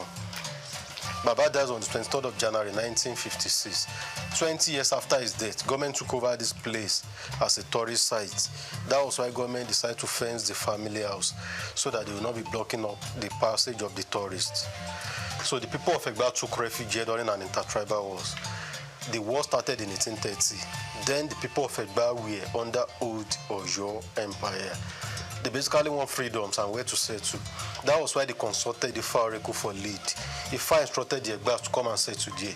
On their way coming down, they met a man on the road. The name of the man is called Adagba. Adagba was a great hunter farmer. He was the one that discovered Olumo Rock during his hunting process. During those periods, the entire city of Abeokuta was thick forest. Only the powerful ones and the warriors that could come around to do anything and return back home alive. But when the Ifa instructed the Egbas to come, Shodeke, who was one of the founding fathers of Egba land, led the people of Egba down here. And they were here for years. During their stay, they took the natural suspension shape of the rock advantage and built their rooms. The rock is naturally standing. They only took the advantage of the shape and built their room. So the rock served as the roof of the room. 4 of the rooms they built has collapsed, remains only that. Those are the signs of the fallen rooms. That was where they kept wives and children. Men and warriors will surround the rock so that the enemy will not gain access to this place. All these holes we are seeing on the surface of the rock, that was where they do their grindings. Like we use blenders now, Yoruba call it Oluata. So the process of their groundings make the holes deep like this. After the war in 1833, the people of Egba asked from Ifa to confirm maybe they should leave this place to go back to where they came from. Ifa told them to keep on dwelling here, that this is where God has put an end to their problems. And that's how they derived the name to the rock, Olufimo. Olufimo means where God put an end to all our tribulations. Ibiti Oluwa fi ogun wàhálà ti dààmú ayé wa mọ̀ sí Olufimo. But people later shorten it to Olumo to gain a very short word. Another meaning to Olumo, Olu in the Yoruba land means God. That's God Almighty. Mo means mode or molded. The people then believe that God benevolently molded the rock for them so that they can take their refuge on that. Oluwa ló mọ̀ fún wa láti fi ṣe ibi ìsádi kúrò lọ́wọ́ ta. God molded the rock for our refuge. So when they came out from the rock, others were asking the Egbas of their whereabouts, and they told them, hid ourselves under the rock. Under the rock or beneath the rock in Yoruba means Abe Okuta. And that was how the name got changed from Egba, and they started referring to them as Omo Abe Okuta. Also, the popular city of Abe Okuta started from here. So if you have been anywhere around the town and you have not visited here, you haven't been to Abe Okuta. The name Olumo is derived from the Yoruba words Olu means God and Mo meaning molded, signifying God-molded rock. This reflects the deep spiritual connection the Egba have with the rock, seeing it as a divine creation that shaped their destiny. Today, the rock remains not only a historical site, but a place of cultural rituals, including annual sacrifices. Over here, we have the main shrine of Olumo Rock, the main shrine of the rock. The main shrine is a local temple where the people of Egba worship and make sacrifices to the deities of Olumo Rock. Olumo Rock is an historical monument. It's also a symbol of Egba unity, strength, and unfailing protection. Because under the rock, the people of Egba took refuge during an intertribal war. And after the war, the rock has become a deity. That is why Egba people offer sacrifice to Olumo Rock once in a year with a big black cow. During the festival, only two people have access to enter the shrine. That is why the shrine is always locked. And the two people are the paramount ruler of Egba land, that's Alake of Egba land, and the chief priest. The chief priest is called Abore in the Yoruba land. Other traditional rulers in Abeokuta invited guests, indigenous of Abeokuta, will stay outside to say amen to his prayer. During the festival, the Alake of Egba land will pray for the whole nation. He pray for Egba unity, also the climbers of Olumo Rock, so that they will not fall. No one has ever fallen while climbing the rock. Also at the shrine, traditional believers always come to make their requests in prayers. When the prayer is answered, those that made pledges while praying will come back to redeem their pledge, ensuring appreciation to Almighty God and to Olumo that interceded for them. That is why we have those feather, blood, and cloth on the face of the shrine. Those are the sign of pledges people have been returning. And the people refer to the rock as Olumo Abelowo, Abelomo, Abeloro, Asadi Mulu Egba. There are 4 traditional rulers in Abeokuta: Alake of Egba land, the paramount ruler of Egba land, Oshilo of Okiono, Agura of Bagura, and Oluwo of Uwu.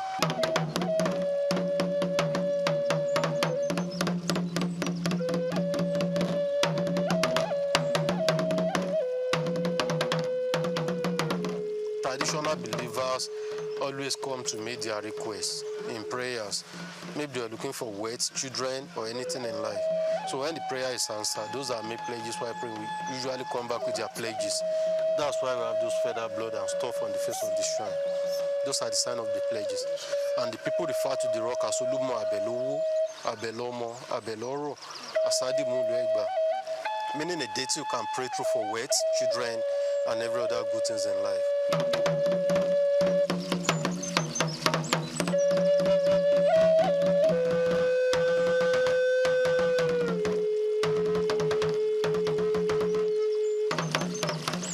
You might be wondering about the historical issues between Oyo and the Egba people.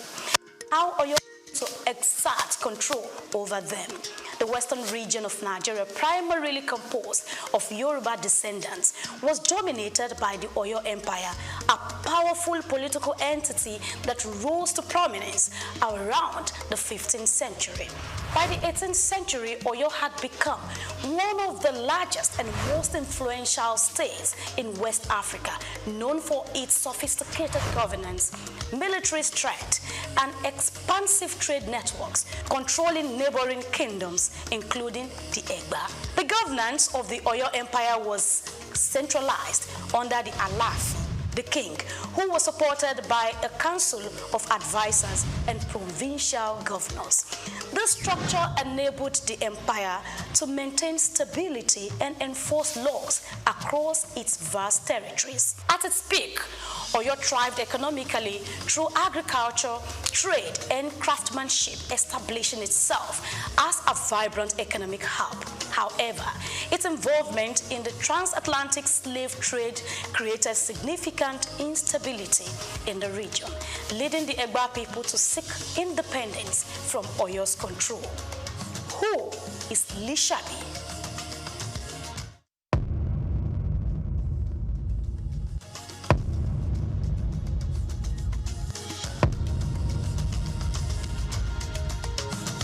No story about the Egba people is complete without mentioning Lishabi, the legendary warrior whose courage and strategic leadership freed the Egba people from the oppressive dominance of the Oyo Empire.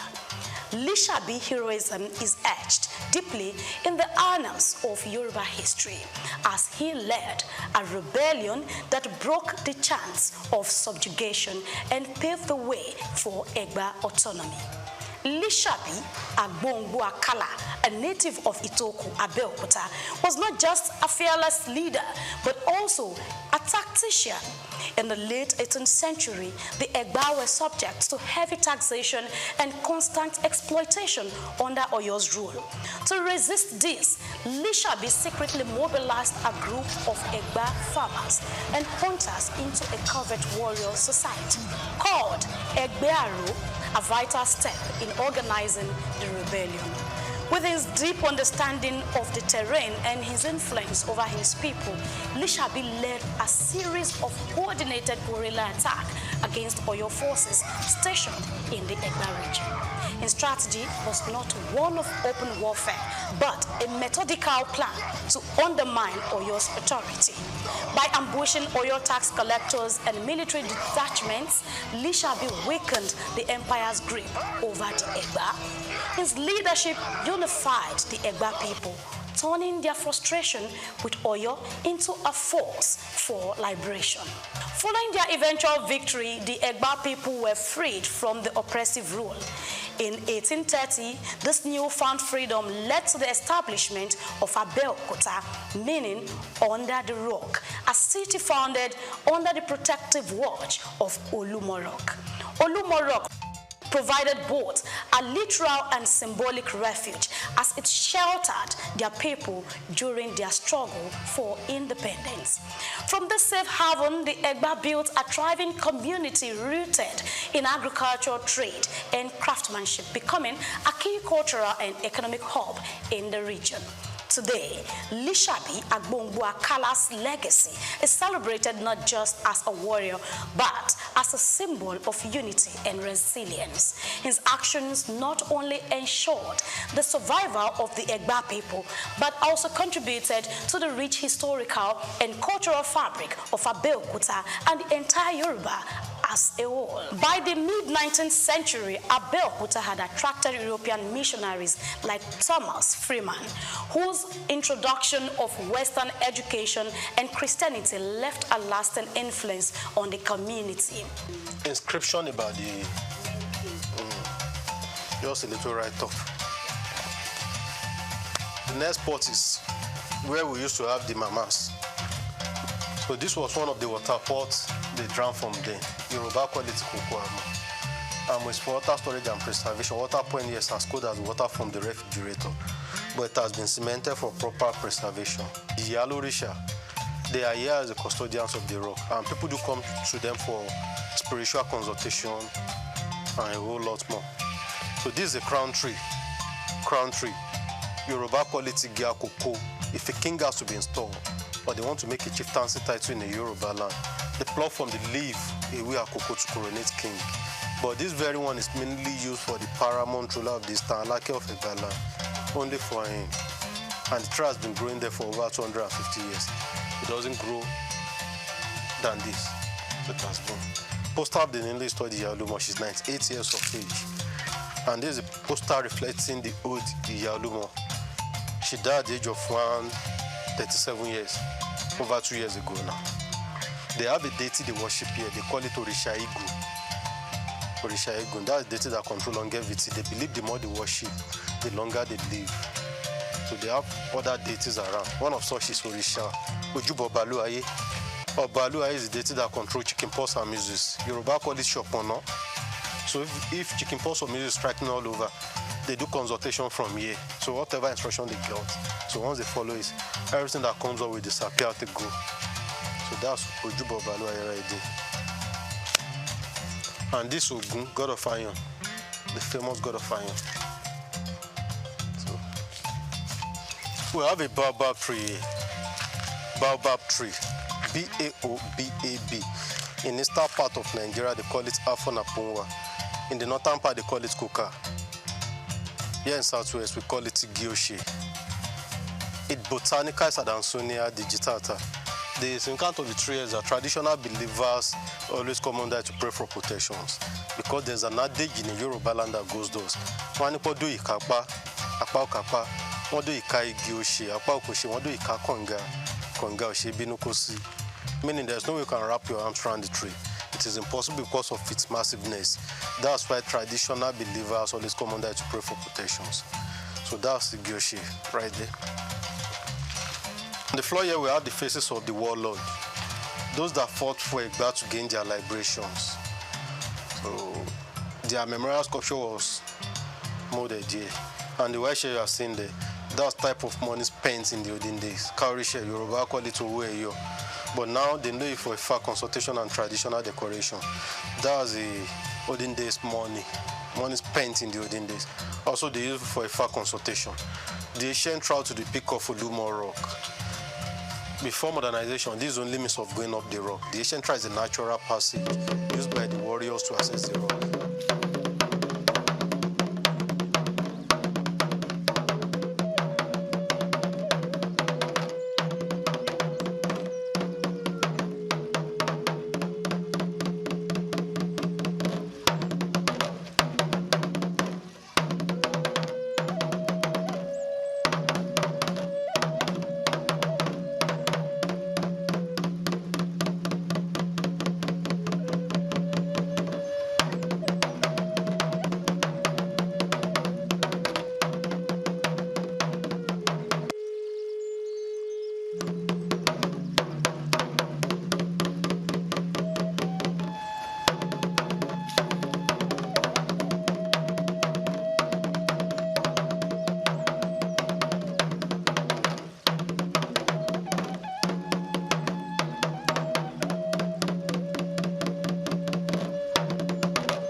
Rock stands as a beacon of history, attracting visitors from all over the world who seek to understand the resilience of the Egba people, showcasing various historical pieces, traditional items, and, on the other hand, the establishment and continuous celebration of the Lishabi Festival.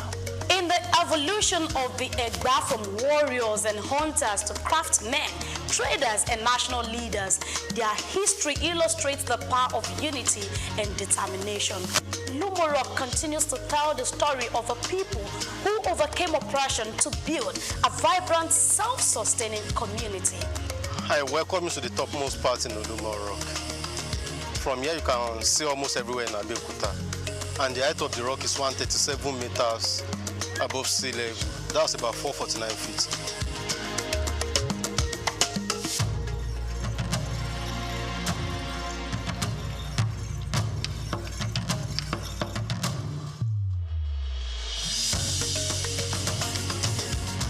This is the rich, unyielding legacy of Olumorok, Lishabi, and the Egba people. A narrative of survival, courage, and transformation. Now you see the connection. You see the missing link. I am Grace Komolafe, and this is SOUQ Perspective on SOUQ News Television.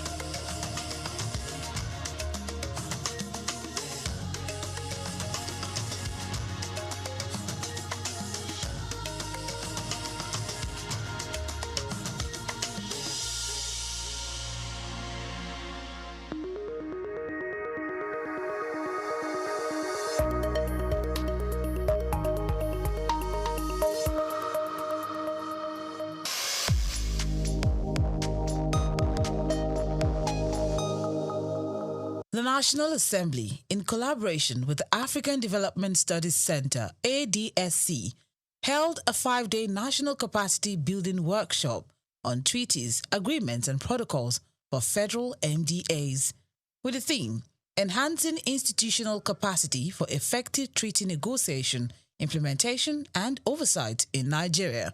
Honorable Barrister Rabiu Yusuf, Chairman of the House Committee on Treaties, Protocols and Agreements in the 10th Assembly, highlighted the importance of strengthening the skills of key government officials in treaty processes. At this particular moment of our country, we need a situation whereby all the stakeholders involved in external engagement with other countries, particularly state and the federal governments, and mostly MDAs of the at national level, to ensure that they are aware, they know what it takes, they know how it will be, and they know what it takes to ensure the institutionalized democracy and the legal approach as far as ratification, engagement, domestication of treaties. That is why the 10th National Assembly, under the able leadership of the Right Honorable Speaker Tajuddin Abbas, mandated our committee, pursuant to Section 12 sub 2 of the Constitution, that we should reach out to all necessary stakeholders who are personally stakeholders on this engagement to ensure they know how it takes and they know how to execute it. Basically, that's the reason we are conducting this exercise. Actually, I think there is no point for me to deliver my remark at this time, because I'm very much aware that my remarks have been delivered instead of extension. So in other words, I will just say I really sincerely appreciate your presence in this program, and I believe it will go far in helping the system, stimulating the system, and work for the Nigerian progress. So I wish you a fruitful discussion and a successful outcome. Thank you very much. The major challenge, everybody is going silo, in the sense that we are not trying to bring ourselves into the same table to ensure that before you find any entity, be it state, local governments, or federal entity, as far as engagement is concerned with other outside worlds, you need to know there are provisions of the Constitution which you need to comply. Failure to comply with that provision of the Constitution, whatever you do, it will go to a nullity, invalid, and is inconsistent with the provisions of the Constitution. And to the extent of that inconsistency, it is null and void, and of no effect whatsoever. So we're trying to avoid this scenario whereby at national level or at international fora, Nigeria will be embarrassed because the stakeholders the principal actors, they didn't even know what they are doing. So that is why we decided at this particular moment it is ripe and necessary to ensure that we engage with unnecessary stakeholders. That is the basic reasons for engaging these activities. Actually, I recommend their effort to any other entity, because if you can see, most of them, they are legal luminaries. They know their audience, they know what they are doing. So I really appreciate, they did a very wonderful job. And I sincerely appreciate. That's the main reason that I say I need to be here in Lagos, at least to supervise the happening in Lagos, and I'm impressed. Engagement with outside world it is two ways. It is going to be either bilateral or multilateral. So with this kind of workshop or with this kind of discourse, we believe the principal actors will now know what it takes to enter a treaty. And if they comply with what they are taught in this session, if they advise their principal when they go back to their respective MDA on the right way to go, I believe most of the treaties will be legally binding in Nigeria, provided they follow the procedure laid down by the Constitution. The future is bright. And the future, we will ensure in the future that all the treaties, all the agreements, all the international protocols have been observed to the latter, have been protected and enforced as it is enshrined in the Constitution. And with this kind of workshop, we believe we will create a series of avenues whereby we will engage other parties, other necessary stakeholders. We just set the ball rolling, and we will be there, inshallah. Also sharing insights on the workshop, the clerk of the House Committee on Treaties, Protocols and Agreements discussed the value of the training in improving the understanding and application of international agreements across MDAs. He noted that the engagement served as an eye-opener, equipping participants with tools for more effective negotiation and oversight. I'm a Nigerian, I'm a citizen of Nigeria, and I want Nigeria to benefit from its interaction with the international community, and it starts from things like this. For us to be able to interact well, we need to know what it entails to engage in the international community.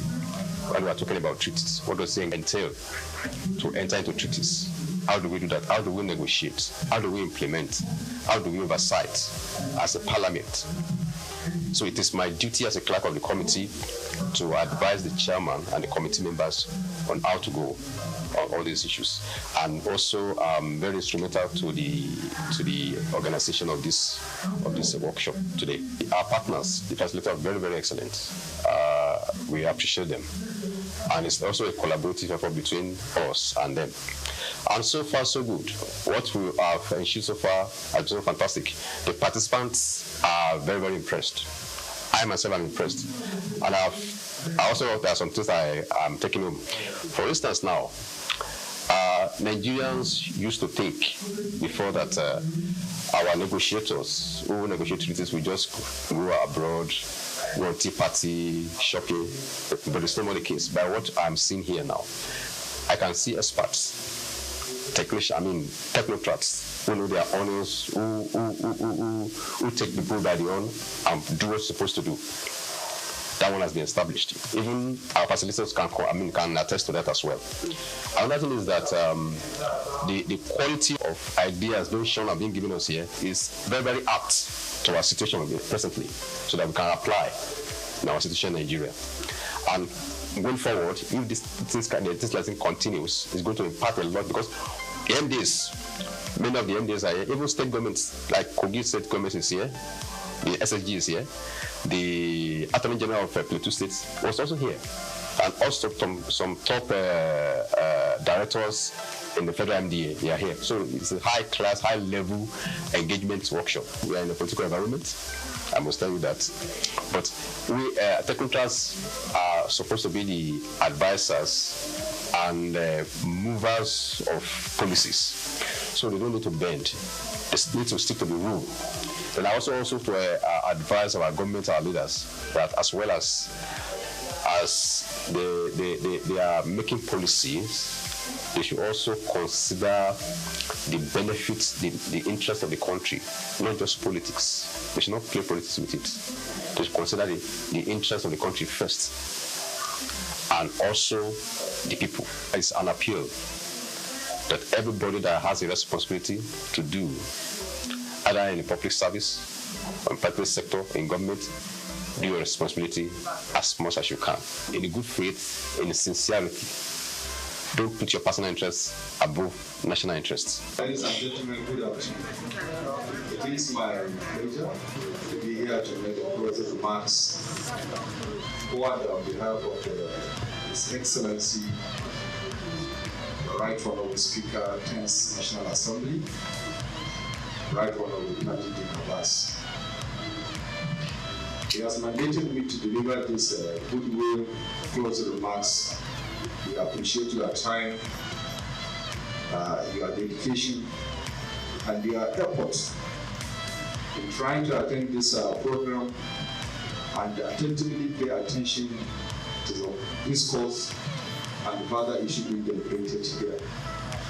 And it is believed that this message you have learned here, or what you have learned here, will be passed towards your chief executive officers, and at the same time you will guide them achieving the necessary mandates in deciding issues of treaties, obligation of treaties, and what have you.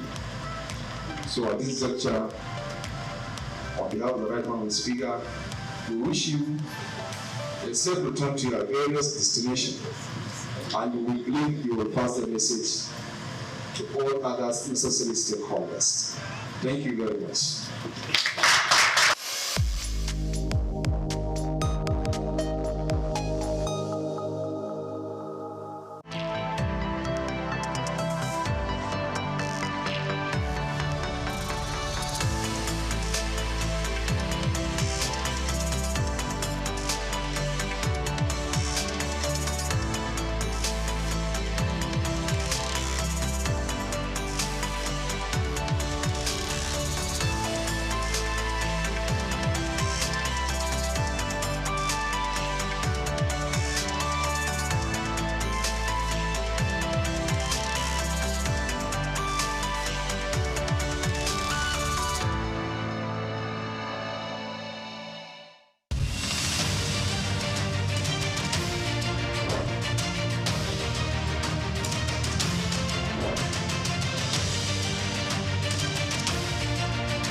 Jim Ovia, one of the most influential and successful businessmen in Nigeria, who has made a mark in the financial system.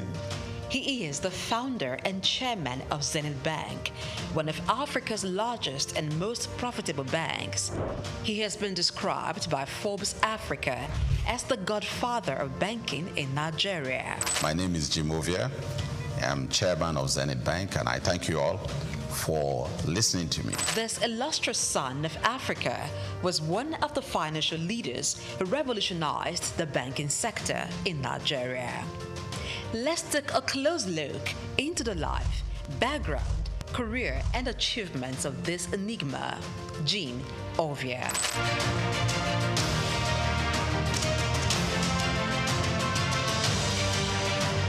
Jim Ovia was born on November 4, 1951 in Agbo, Delta State, Nigeria, to a large family as the second son of Chief Obi Olihe of Agbobi in Delta State. Being one from a humble background, Jim attended local schools as he had lost his father at the tender age of 4. His widowed mother, together with his older brother, saw him through school. He had secondary education at Ika Grammar School in Agbo.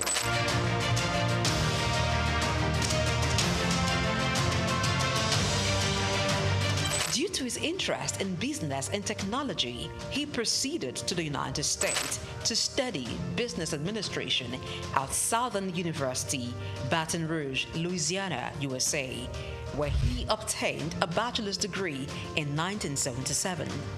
He fathered to University of Louisiana, Monroe, Louisiana, and bagged a master's degree in business administration in 1979. Jim Ovia is also an alumnus of the prestigious Harvard Business School.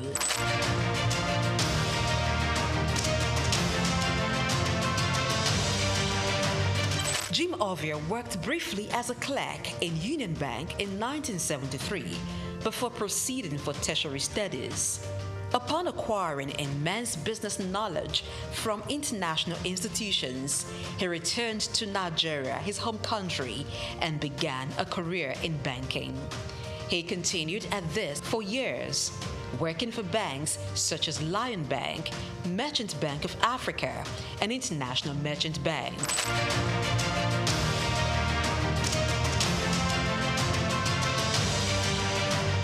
After many years in the banking industry, in 1990, Jim came together with some colleagues to found one of Africa's largest and most profitable bank, Zenith Bank. The bank was established with a vision to provide excellent customer service, innovative and technology-driven banking.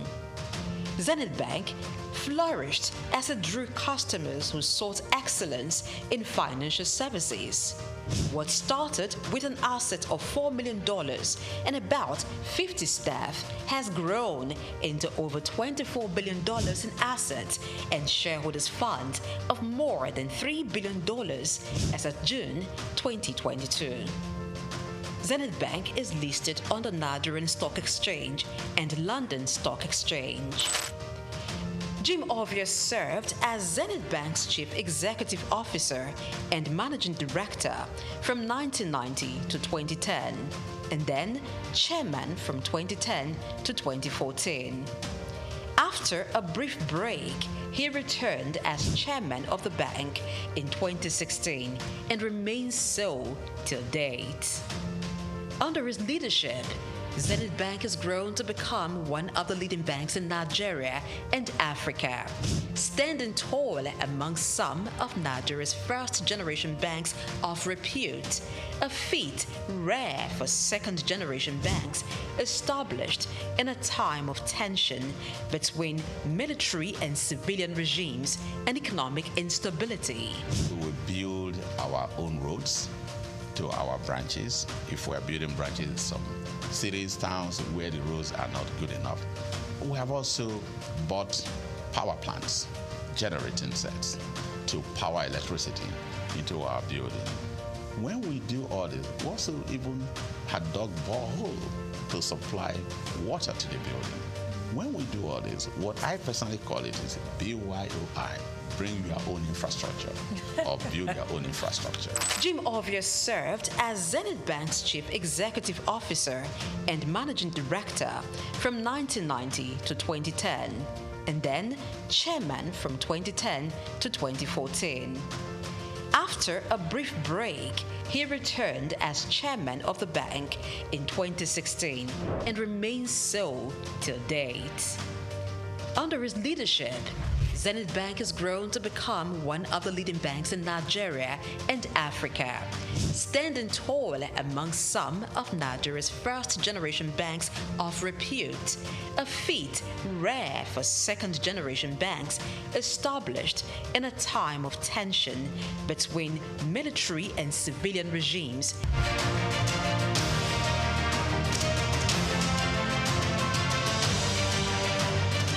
Bank has diversified its services to include insurance, pensions, stockbroking, and investment banking. The bank has won awards and recognition for its performance, governance, innovation, and social responsibility, inspired by its chairman's belief in giving back to community. Really, it's my special pleasure, my honor indeed, for this opportunity offered by AAI to be awarded in the category of Business Leadership Award for 2017.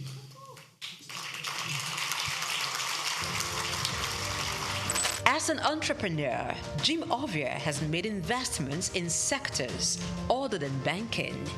They include oil and gas, telecommunication, real estate, power generation, media, and most recently, education.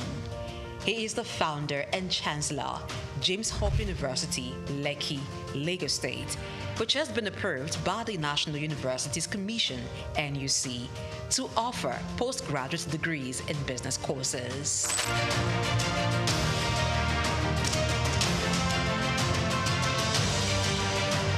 Jimmy Ovia is a man who believes in giving back to society.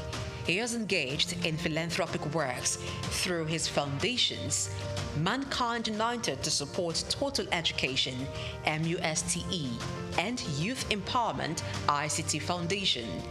These foundations award scholarships to indigenous students and promote information and communication technology in Nigeria through various initiatives.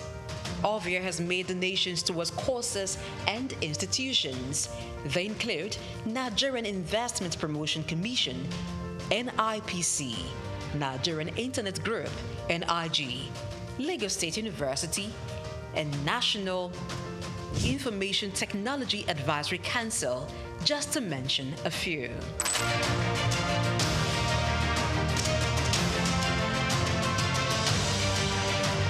In recognition of his contributions, Jim Ovia is a recipient of many honors and awards.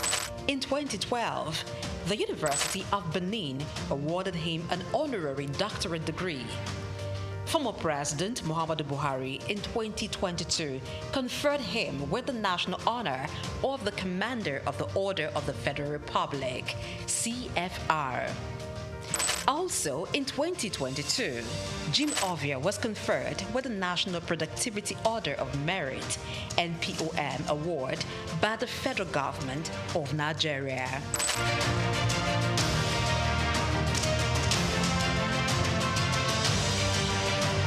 Jim Ovia is a proud member of the World Economic Forum, the Nigerian Economic Summit Group, and the Institute of Chartered Accountants of Nigeria. He is also a member of several boards and councils. We can't afford to lose depositors' money. We can't afford to lose money that belongs to stakeholders. So you must structure your industry in such a way that the best and nothing but the best are there. As chairman of Zenith Bank with more than 9% stake, Jim Ovia in 2015 was estimated by Forbes to have a net worth of $550 million. This net worth obviously has been surpassed since then.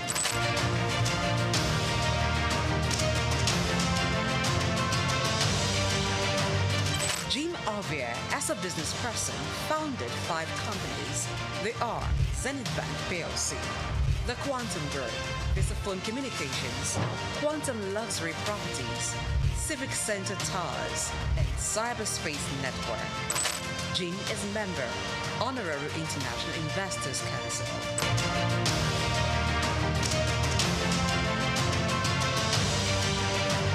Kay Ovia is CEO, Quantum Markets Limited, a firm that offers stock brokerage services. She sits on the board of several organizations and is chairman, board of directors of Cyberspace Limited, a leading software engineering company. Cyberspace Limited is one of the pioneers in provision of internet services in Nigeria, providing network and software services. Kay, being at the head of a tech giant in Nigeria, teamed up with her husband, Jim, to strategically deploy robust IT infrastructure at Zenith Bank, which resulted in the development of digital products and technology-driven banking in Nigeria. Kay is an alumnus of Enugu State University of Technology, SOUQ, where she holds an MBA in management. She is much given to philanthropy, with several initiatives to transform lives, particularly those of the underprivileged. One of her projects targeted at children and youths, Star Rising Talent Hunt, aims at discovering and projecting hidden talents.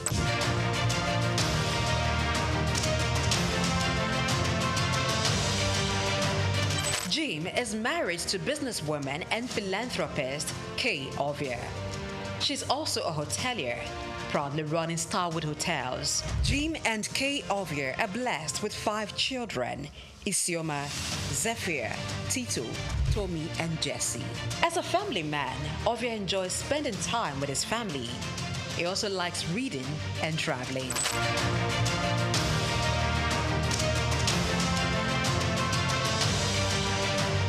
In order to pass on his vast wealth of knowledge on business and finance to African entrepreneurs, Jim Ovia authored a book titled Africa, Rise and Shine. The book was published in 2018 by Forbes Books. The book was written after he featured in an issue of Forbes, and it became the magazine's best-selling edition in Africa, that it had to be reprinted 4 times. The book, Africa Rise and Shine, paints the picture of his humble beginning from the small town of Agbo in Delta State, and against all odds, pushed through to become a global business icon, while providing insight on how to conquer challenges in African markets, taking advantage of the opportunities.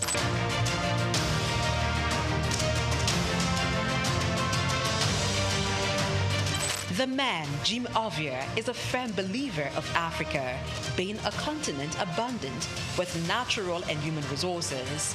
He has constantly pitched the continent as a land filled with investment opportunities in international business forums such as the Harvard Business School Annual Africa Business Conference, Bloomberg Global Business Forum, Commonwealth Business Forum, and the World Economic Forum, where he has been invited to participate and even deliver keynote address.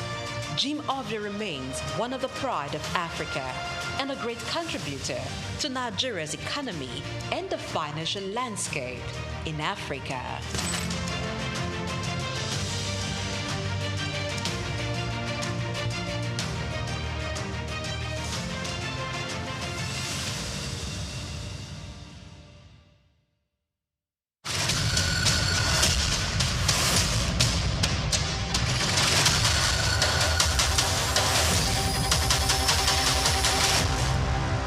Cashew nuts, ranked among Ivory Coast top cash crops, play a crucial role in the country's economy, generating substantial revenue and supporting livelihoods across the country. As the world's leading exporter of raw cashew nuts, Ivory Coast contributes an estimated $800 million annually to its economy and also serves as a vital source of income for over 410,000 families, particularly in rural areas where few other opportunities exist. Cashew trees flourish in Ivory Coast northern regions, including Bondukau and Savannah, known for its high-quality nuts and extensive plantations, just as Worondogu and Bagwe in the north central and northwest are also emerging as key producers. These regions not only drive Ivory Coast cashew production, but also support local livelihoods and economic growth. However, the country with over 29 million citizens is yet to fully realize the potential of its cashew industry. Despite being the top producer, the country processes only 7% of its cashew domestically, resulting in lost opportunities for value addition and job creation.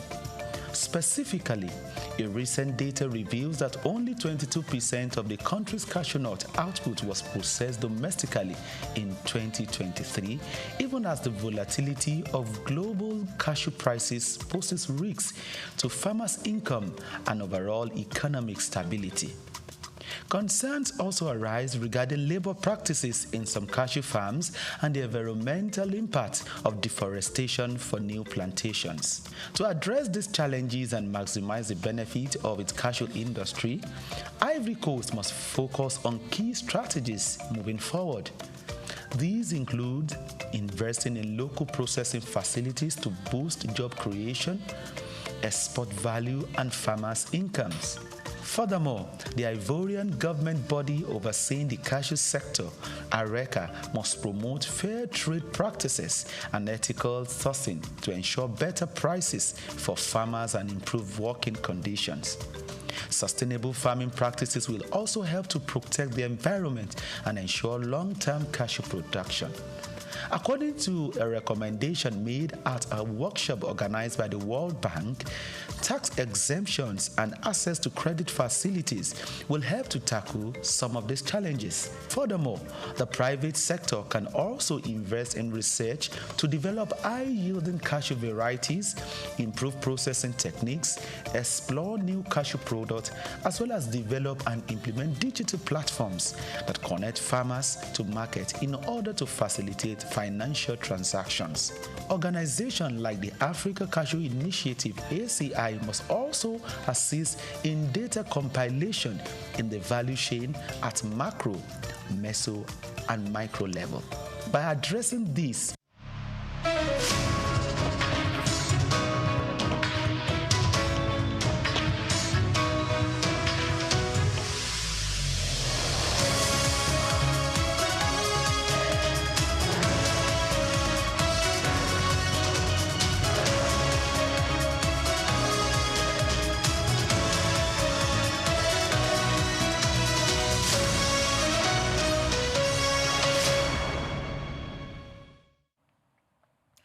Good day and welcome to World News on SOUQ News Television. I am Omobola Sandra. First, the headlines.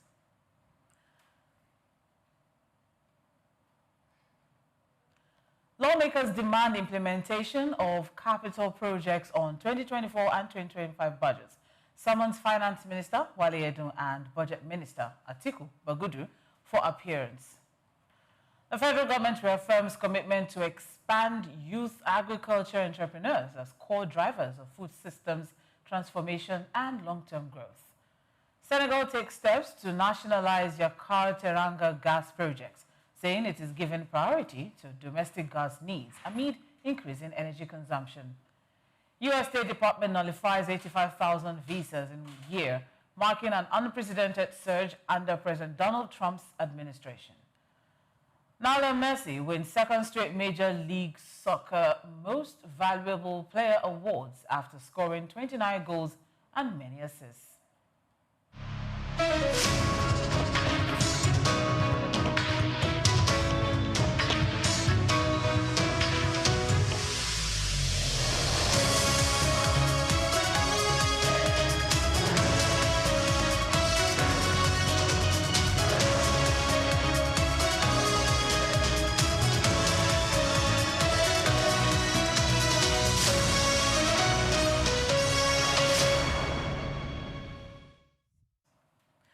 The House of Representatives has intensified tensions with the federal government after summoning senior economic officials over the poor implementation of the 2024 and 25 budgets.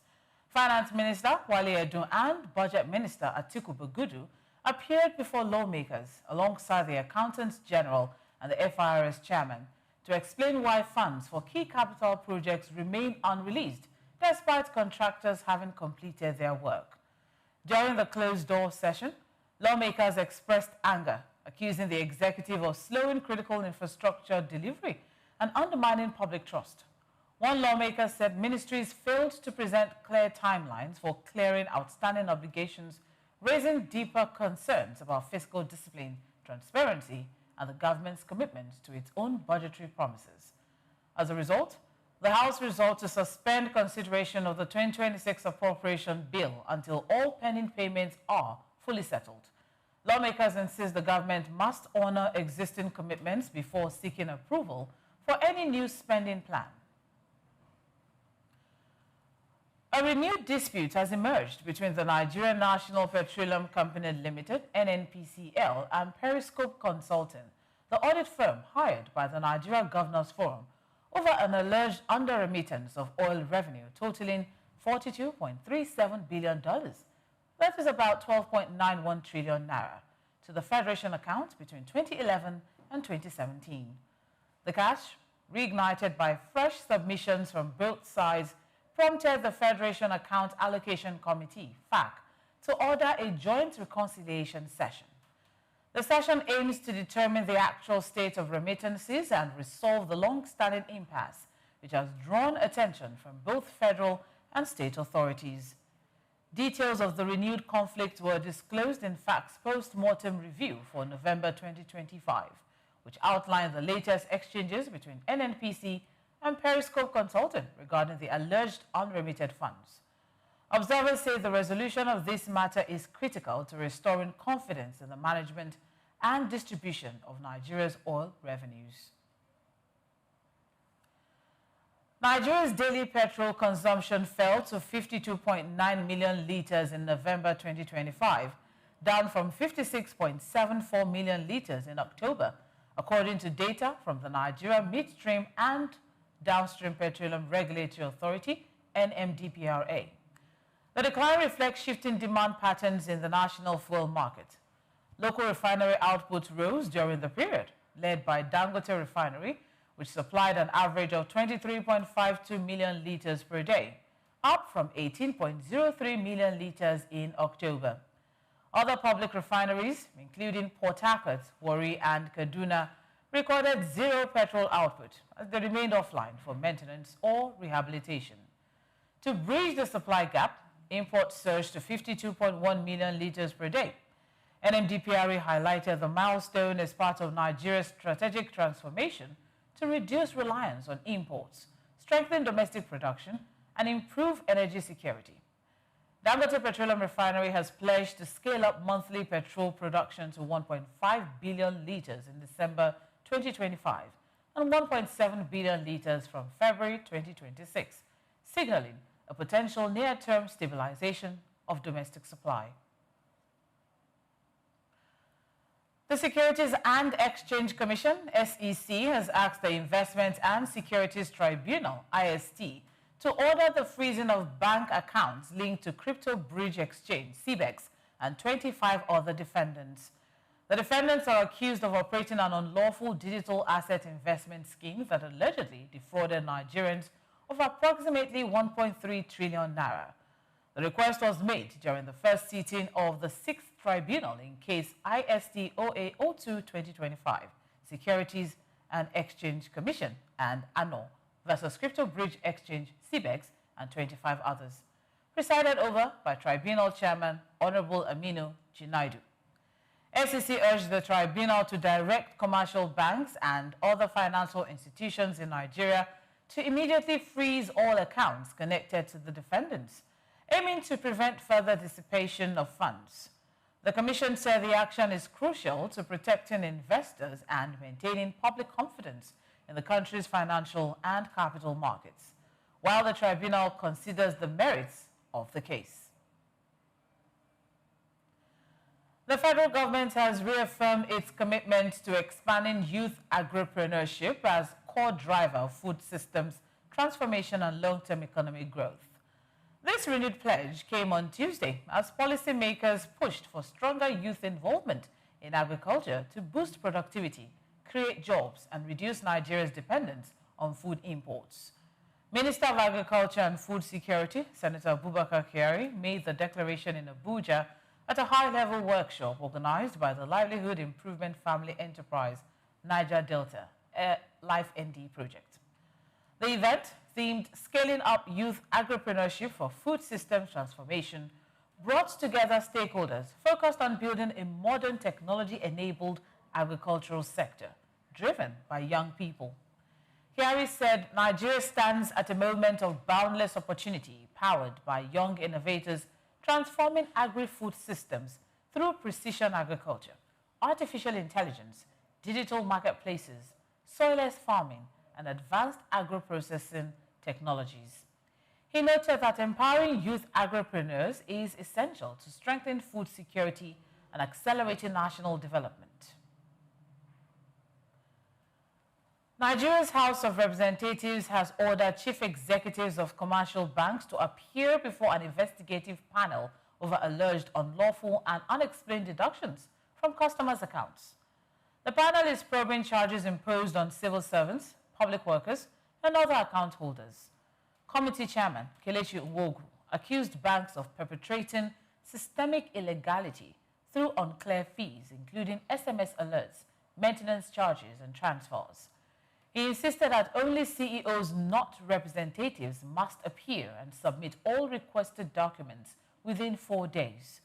Lawmakers warned that any bank failing to comply will face sanctions as the probe expands to the Ministry of Finance, the Accountant General, the EFCC, and other agencies. The investigation follows rising complaints and central bank data showing high bank charges among top business constraints. The Naira slipped for the 7th consecutive trading day as rising festive season import demand continued to strain Nigeria's foreign exchange market. Traders said businesses were front-loading forex obligations ahead of year-end, creating sustained pressure on liquidity, despite ongoing interventions by the Central Bank of Nigeria. They noted that demand had remained consistently high, leaving the market vulnerable to even small shifts in supply. CBN data showed the Naira depreciated by 5 Naira or 0.4% after the dollar closed at 1,454.38 Naira on Tuesday, compared with 1,448.43 Naira recorded on December 1 at the Nigerian foreign exchange market. On a daily basis, the currency weakened by 2.52 Naira or 0.2% from Monday's 1,451.86 Naira, reflecting continued tightness across official channels. The pressure extended into the market, where the Naira fell by 3 Naira to 1,483 Naira on Tuesday. Traders linked the broader weakness to limited inflows, with Nigeria recording just $2 billion in November, the lowest in 16 months.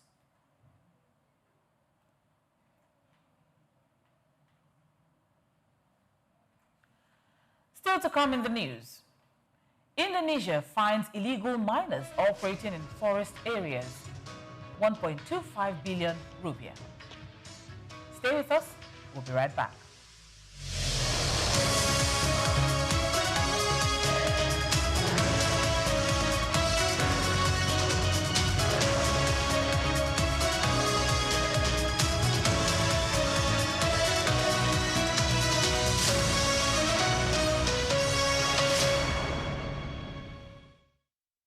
Anthony Onyemaechi Elumelu was born on the 22nd of March 1963 in Jos, North Central Nigeria, to Susanna Dominic Elumelu, originally from Delta State.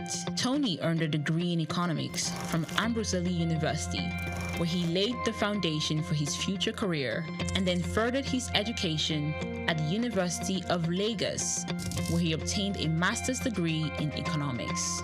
His academic journey also includes attending the Harvard Business School, where he completed the Owner of President Management program, equipping him with advanced business management skills. Tony currently serves as the chairman of Heirs Holdings, Transcorp, and United Bank for Africa, UBA, demonstrating his significant influence in the banking and investment sector. He founded the Tony Elumelu Foundation, which aims to empower African entrepreneurs through comprehensive training, mentorships, and funding opportunities. In addition to his professional achievements, he's also a family man, married to Dr. Adele Vivian Elumelu, and together they have 7 children. In 2020, his efforts were acknowledged when he was named one of Time's 100 most influential people in the world. Anthony Elumelu's net worth is estimated to be around $700 million, a testament to his successful ventures and strategic investments. Elumelu continues to be a driving force in the business world, advocating for sustainable economic growth and empowering the next generation of African entrepreneurs.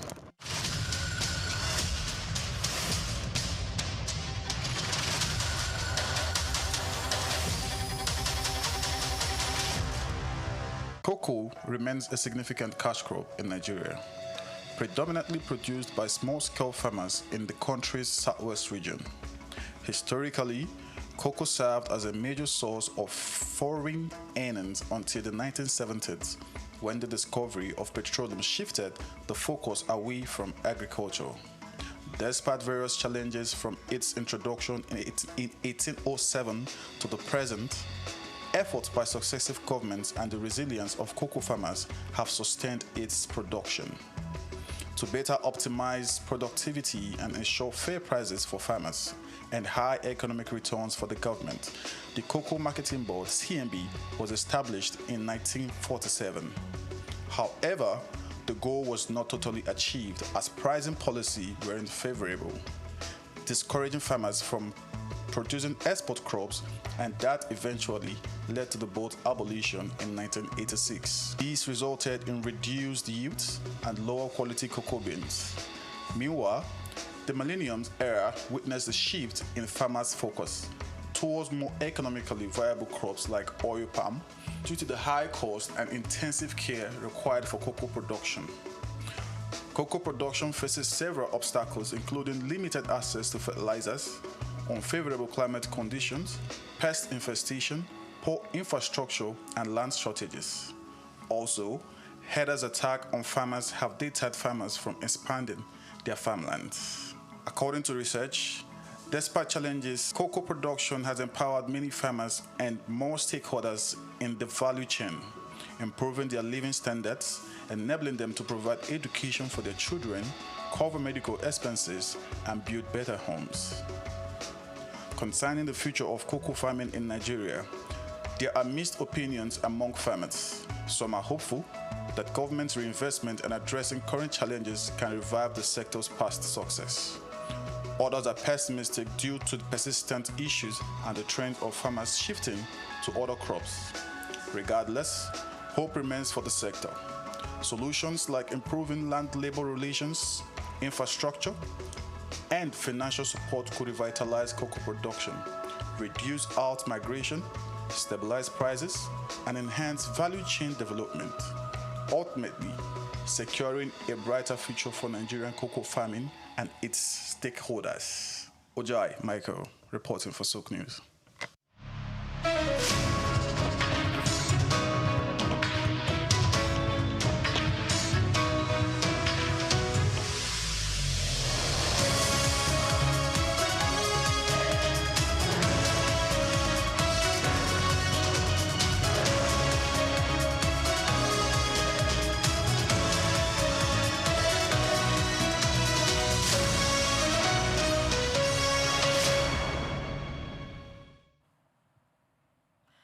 Welcome back.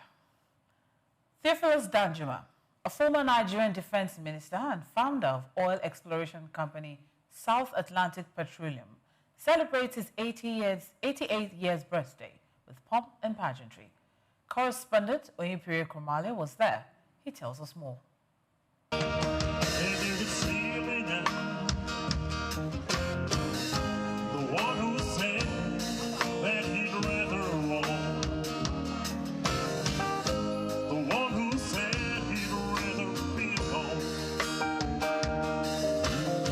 It was a gathering of the high and mighty on Monday as elder statesman, retired Lieutenant General Theophilus Yakubu Danjuma marked his 88th birthday at his Banana Island residence in Lagos.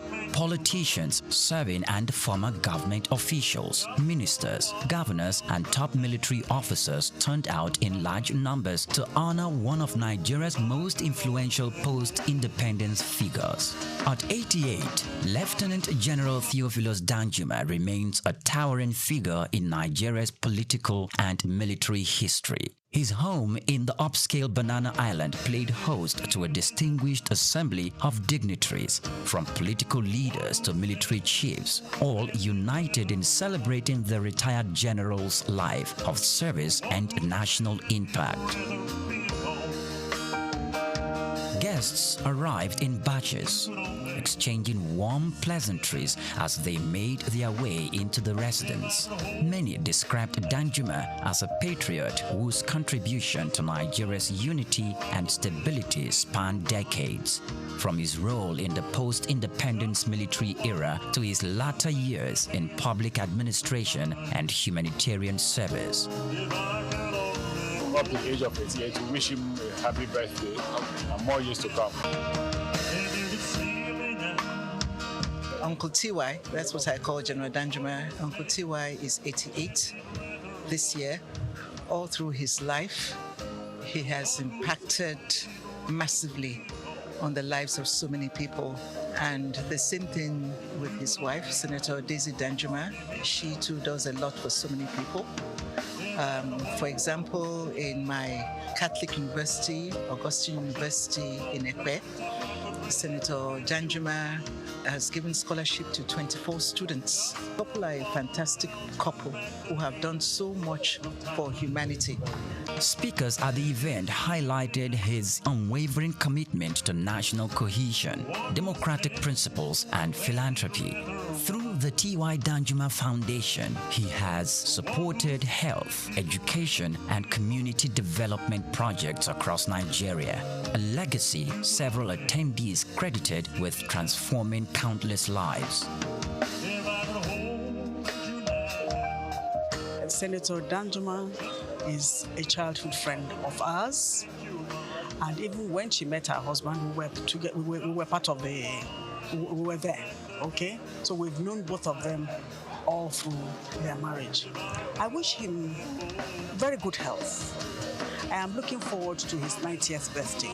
I think I'll start getting my dress ready for that occasion.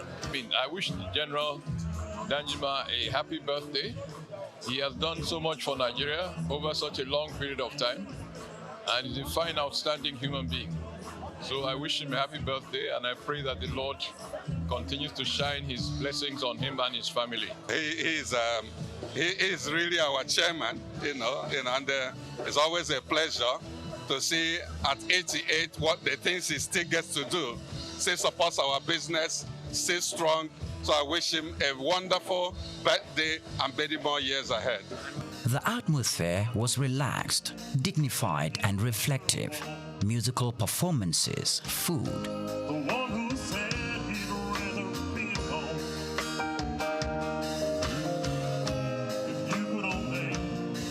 prayers and goodwill messages set the tone for a celebration befitting a statesman who continues to command respect across political and social divides. By the end of the evening, one message echoed clearly among the guests, that General Danjuma's 88 years represents not only longevity, but a lifetime dedicated to the service of country and humanity.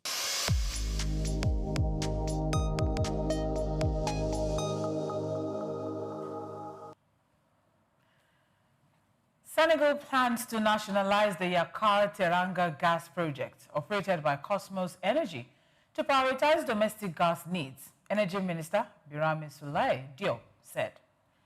Cosmos holds a 90% stake, while state company Petrosen owns 10%. The field is estimated to contain around 25 trillion cubic feet of recoverable gas, surpassing Israel's Leviathan field.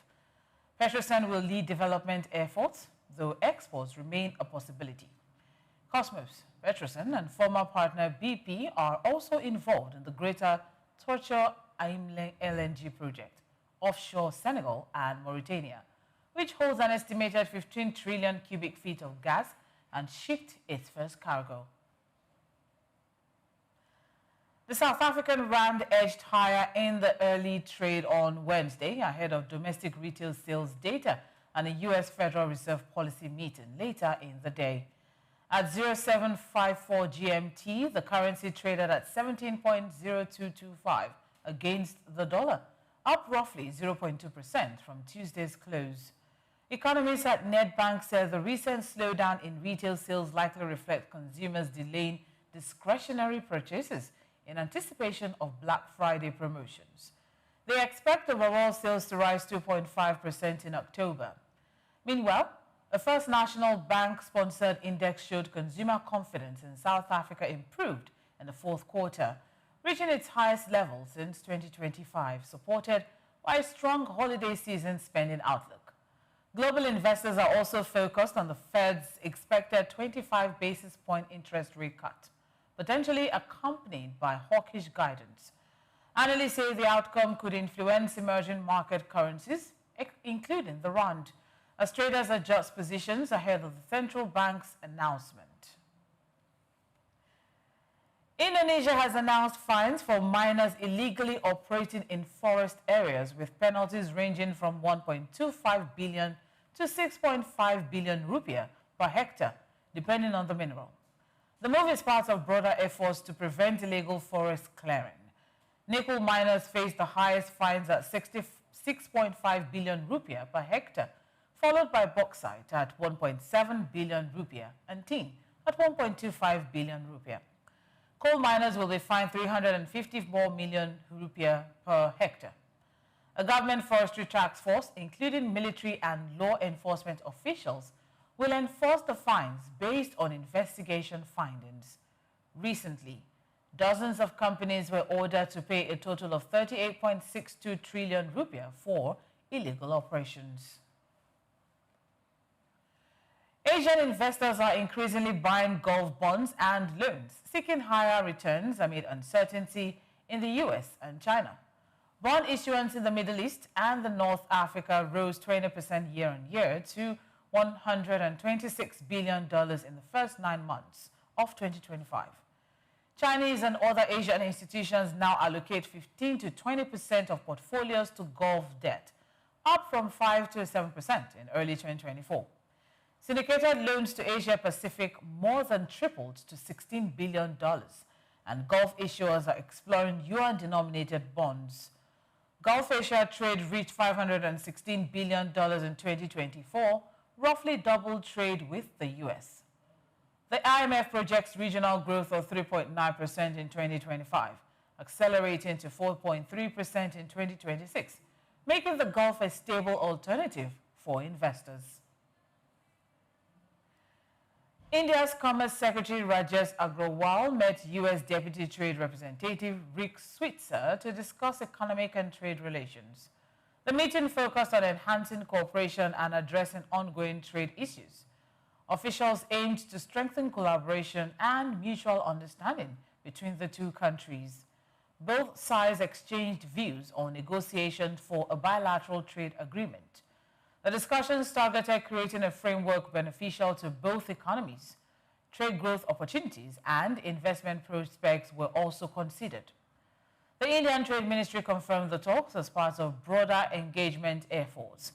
Officials emphasized continued collaboration to support sustainable bilateral trade. The meeting reflects India and U.S. commitment to stronger economic ties. UK Chancellor Rachel Reeves criticized damaging leaks ahead of last month's budget, insisting they were unauthorized. She sought to distance herself from the confusion surrounding the November 26 budget announcement. Reeves revealed that an inquiry is underway to determine how confidential Treasury information reached the press. The investigation will examine the roles of ministers, advisors, and officials in the leak. The incident highlights ongoing challenges in maintaining confidentiality in the UK government's financial planning.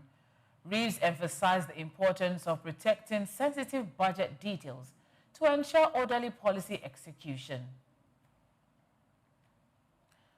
Brazil's central bank is set to hold its benchmark SELIC rate at 15%, a near two-decade high, as inflation expectations remain above target. This decision reflects caution despite signs of a weakening economy.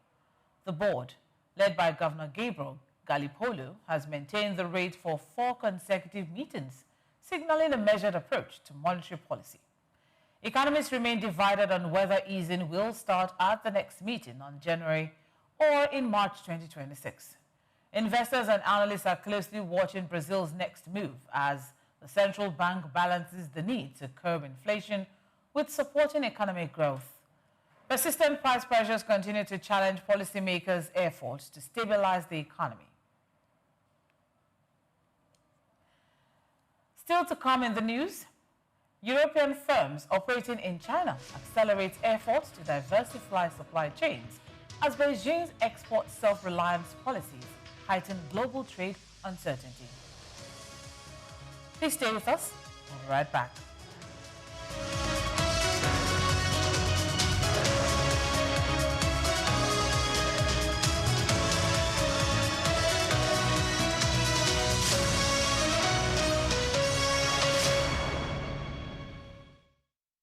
Two widely used and deeply troubling terms dominate discussions around Nigerian emigration: japa and brain drain.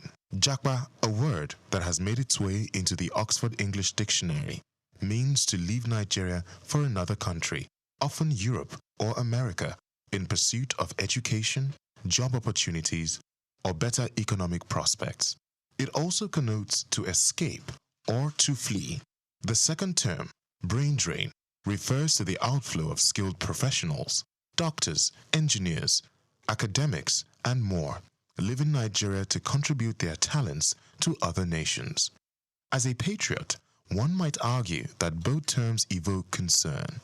Japa is symptomatic of systemic failures that drive citizens away from their homeland instead of encouraging them to stay and push for reform.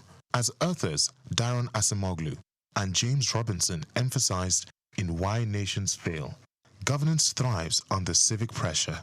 If the youth and professionals flee, who remains to demand accountability and enforce positive change? Likewise, brain drain depletes the country's human capital. When Nigeria's best-trained professionals are developing other nations, the country is left with fewer hands to build its own future.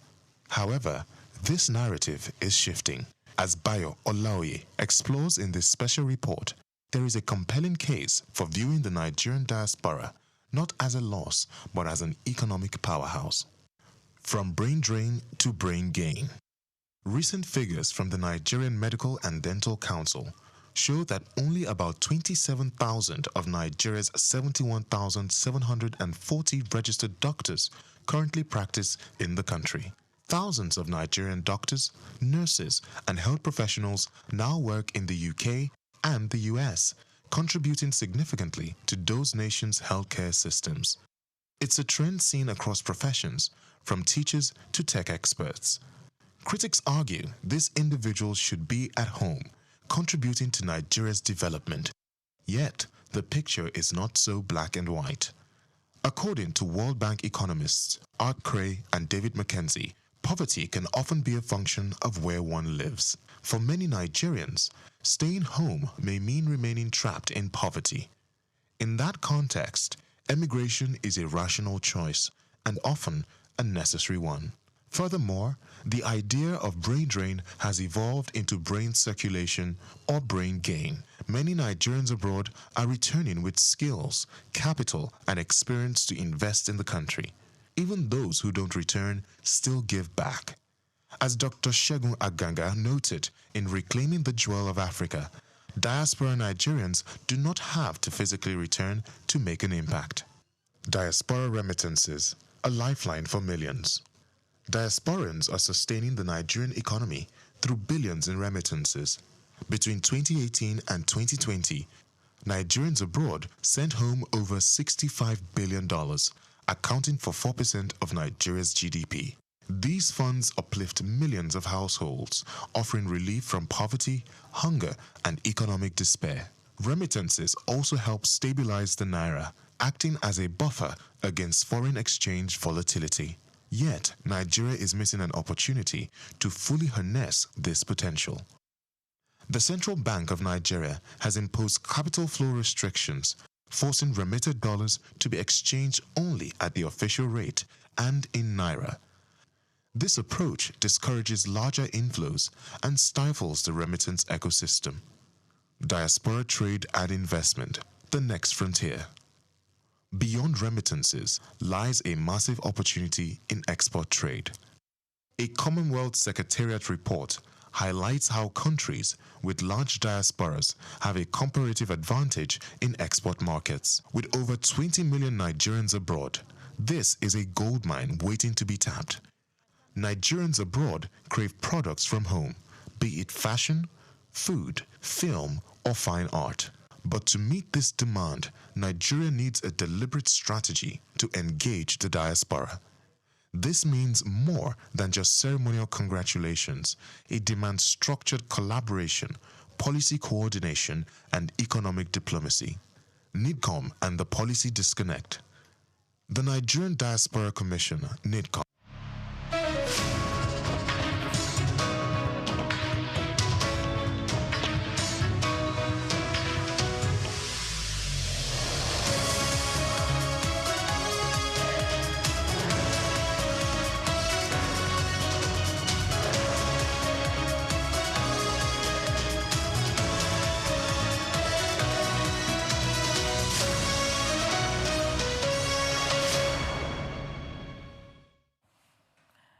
Thank you for staying with us. The Bank of France will slightly increase its economic growth forecast for the country. Central Bank Governor Francois Villeroy said, noting that the French economy remains resilient despite political uncertainty. Villeroy made the comments following the narrow approval of France's 2026 Social Security budget on Tuesday, giving Prime Minister Sébastien Lecornu a crucial yet costly political victory. Lecornu faces pressure to secure a full-year budget before the end of 2025, while managing opposition to public spending cuts and efforts to reduce France's fiscal deficit. Speaking to SOUQ News TV and Europe 1 Radio on Wednesday, Villeroy said the updated forecast will be released on December 19th. We're going to raise our growth forecast slightly for this year and next year. We're at 0.7% for this year and 0.9% for next year, he added. The bank's latest business sentiment survey showed France's economy is expected to grow 0.2% in Q4. The U.S. State Department has revoked approximately 85,000 visas over the past year, marking an unprecedented surge under the Trump administration's expanded immigration enforcement. Officials cited public safety concerns, while immigrants' rights groups warned the criteria may sweep up low-risk individuals. More than 8,000 of the revoked visas belong to international students, more than double last year's figure. The heightened scrutiny also affects H-1B visas for specialized workers, with new vetting rules targeting applicants deemed to pose community or national risks. The administration's approach has drawn mixed reactions, praised by supporters for tightening security, but criticized by civil liberties groups for potentially discouraging legitimate travel and academic exchange. Officials stress that the expanded review process is ongoing, signaling stricter entry standards in the near term. European firms operating in China are accelerating efforts to diversify their supply chains as Beijing's export controls and self-reliance policies heighten global trade uncertainty, according to the European Union Chamber of Commerce in China. China said trade surplus exceeded $1 trillion in November 2025, while persistent factory gate deflation and a weakening yuan have added to European companies' operational challenges. Over 70% of EU firms in China have reviewed their supply chain strategies over the past 2 years, with some increasing localization within China and 10% establishing alternative supply chains outside the country. Sectoral impacts vary. 80% of pharmaceutical firms and 46% of machinery makers are expanding local production, while IT, telecom, and retail sectors are diversifying away from China. Yet 22% of firms still rely on critical imports from China, highlighting ongoing vulnerabilities. The EU is responding with policies to strengthen local industry and reduce reliance on Chinese imports. French President Emmanuel Macron described the growing trade deficit with China as a matter of life or death for European industry, while the European Commission plans proposals prioritizing domestically manufactured goods to bolster regional resilience and mitigate risks from Beijing's trade practices. And now moving on to sports, Lionel Messi won his second straight Major League Soccer Most Valuable Player award after leading Inter Miami to the MLS title. He scored 29 goals and set up 19 others, earning both the MLS Golden Boot and MVP honors. Messi became the first player to win back-to-back MLS MVP awards in league history. The 38-year-old forward also excelled in playoffs, contributing 6 goals and 9 assists. Inter Miami defeated Vancouver 3-1 in the MLS Cup final, with Messi providing 2 key assists.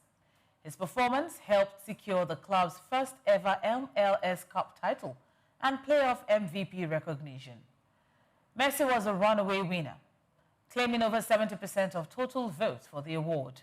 He also joined Sebastian Giovinco as the only player to lead the league in goals and assists in the season.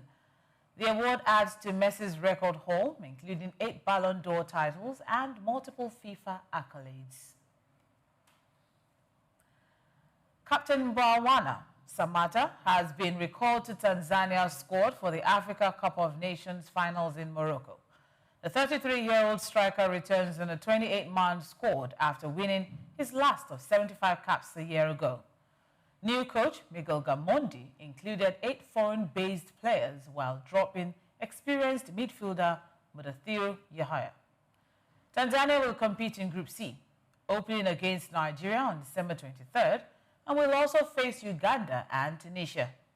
The squad features a mix of domestic and international players, including English-based Haji Minoga and Tarin Alarakia. Goalkeepers, defenders, midfielders and forwards have been announced, with Samata leaving the attacking line. Samata previously played for Aston Villa and returns with vast international experience to bolster the team. His presence is expected to strengthen Tanzania's chances in the tournament, building on lessons from past finals.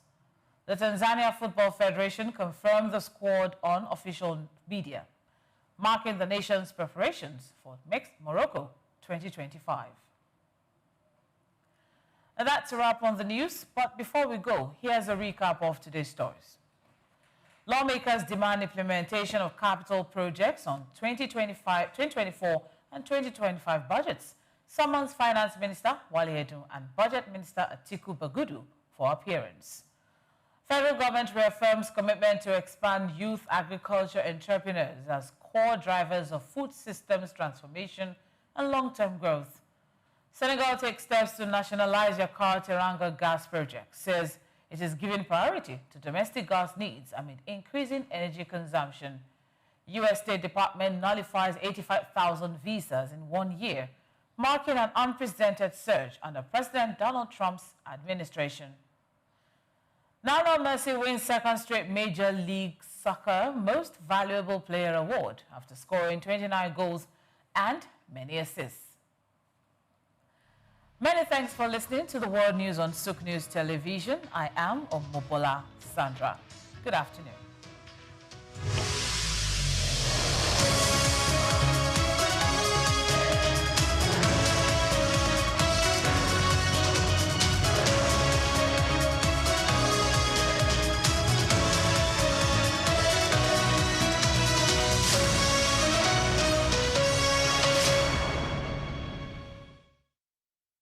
Under the bay, oh, oh, oh, under the baobab tree, where shadows bend, the earth whispers tales. Human rights are a fundamental and universal entitlement belonging to every person by birth, designed to ensure dignity, freedom, and equality regardless of race, nationality, or status. These inalienable rights form the very core of global governance. International human rights law, founded upon the Charter of the United Nations and the Universal Declaration of Human Rights, UDHR of 1948, establishes the binding obligation of governments to protect these freedoms. A key success of this universal framework has been the continuous expansion of its legal body to protect vulnerable groups, including women, children, and persons with disabilities. This universal commitment forms the basis of this year's International Human Rights Day theme, Our Everyday Essentials, which seeks to reaffirm these principles not as abstract concepts, but as the practical foundation people rely on daily. Despite the strength of this legal foundation, challenges in implementation and new complexity result in an uneven global landscape. Millions are facing a critical lack of access to basic needs such as food, water, health, education due to persistent poverty and entrenched inequality. Recent World Bank estimates figures indicate that approximately 817 million people are currently facing extreme poverty, underscoring the severity of this implementation gap. Rapid advances in technology and digitalization also present novel hurdles concerning surveillance and privacy. Digital access, essential for modern civic participation, saw significant disruption in 2024 with 296 instances of internet service disruption, highlighting the growing threat to digital rights. This challenge is compounded by weak governance and the widespread persistence of armed conflict. These elements undermine fundamental rights by fueling instability and violence, often perpetuated by a lack of accountability for violations. The devastating impact on civilian life remains profound. The United Nations recorded a sharp 72% surge in the loss of civilian life in conflict zones in 2023, coupled with a record high of over 120 million forcibly displaced persons by the end of 2024. The human rights framework faces compounding issues such as climate change, which threatens the rights to life and health through environmental degradation. This has created a hazardous environment for advocates, with environmental human rights defenders facing substantial risk to their personal safety. Navigating a fair and constructive way forward requires key action across key primary fronts. Strengthening social safety nets through the establishment of universal social protection floors is vital to close the inequality gap and safeguard essential economic rights. Enhancing accountability is paramount. The international community must increase support for mechanisms that investigate and prosecute serious violations of humanitarian law, thereby countering impunity and restoring the rule of law. Also, the protection of civic space must be prioritized by regulating the digital sphere to ensure strong privacy rights and by enacting specific legal safeguards that protect activists, journalists, and human rights defenders from attacks, allowing them to perform their essential work without fear.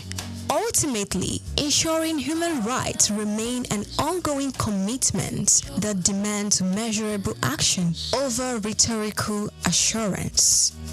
By reinforcing the UDHR's principles through strategic investment in social protection, accountability, and the safeguarding of civic and digital freedoms, the global community can successfully transition these values from legal ideals into the everyday essentials that defines a life of dignity, freedom, and equality for all people.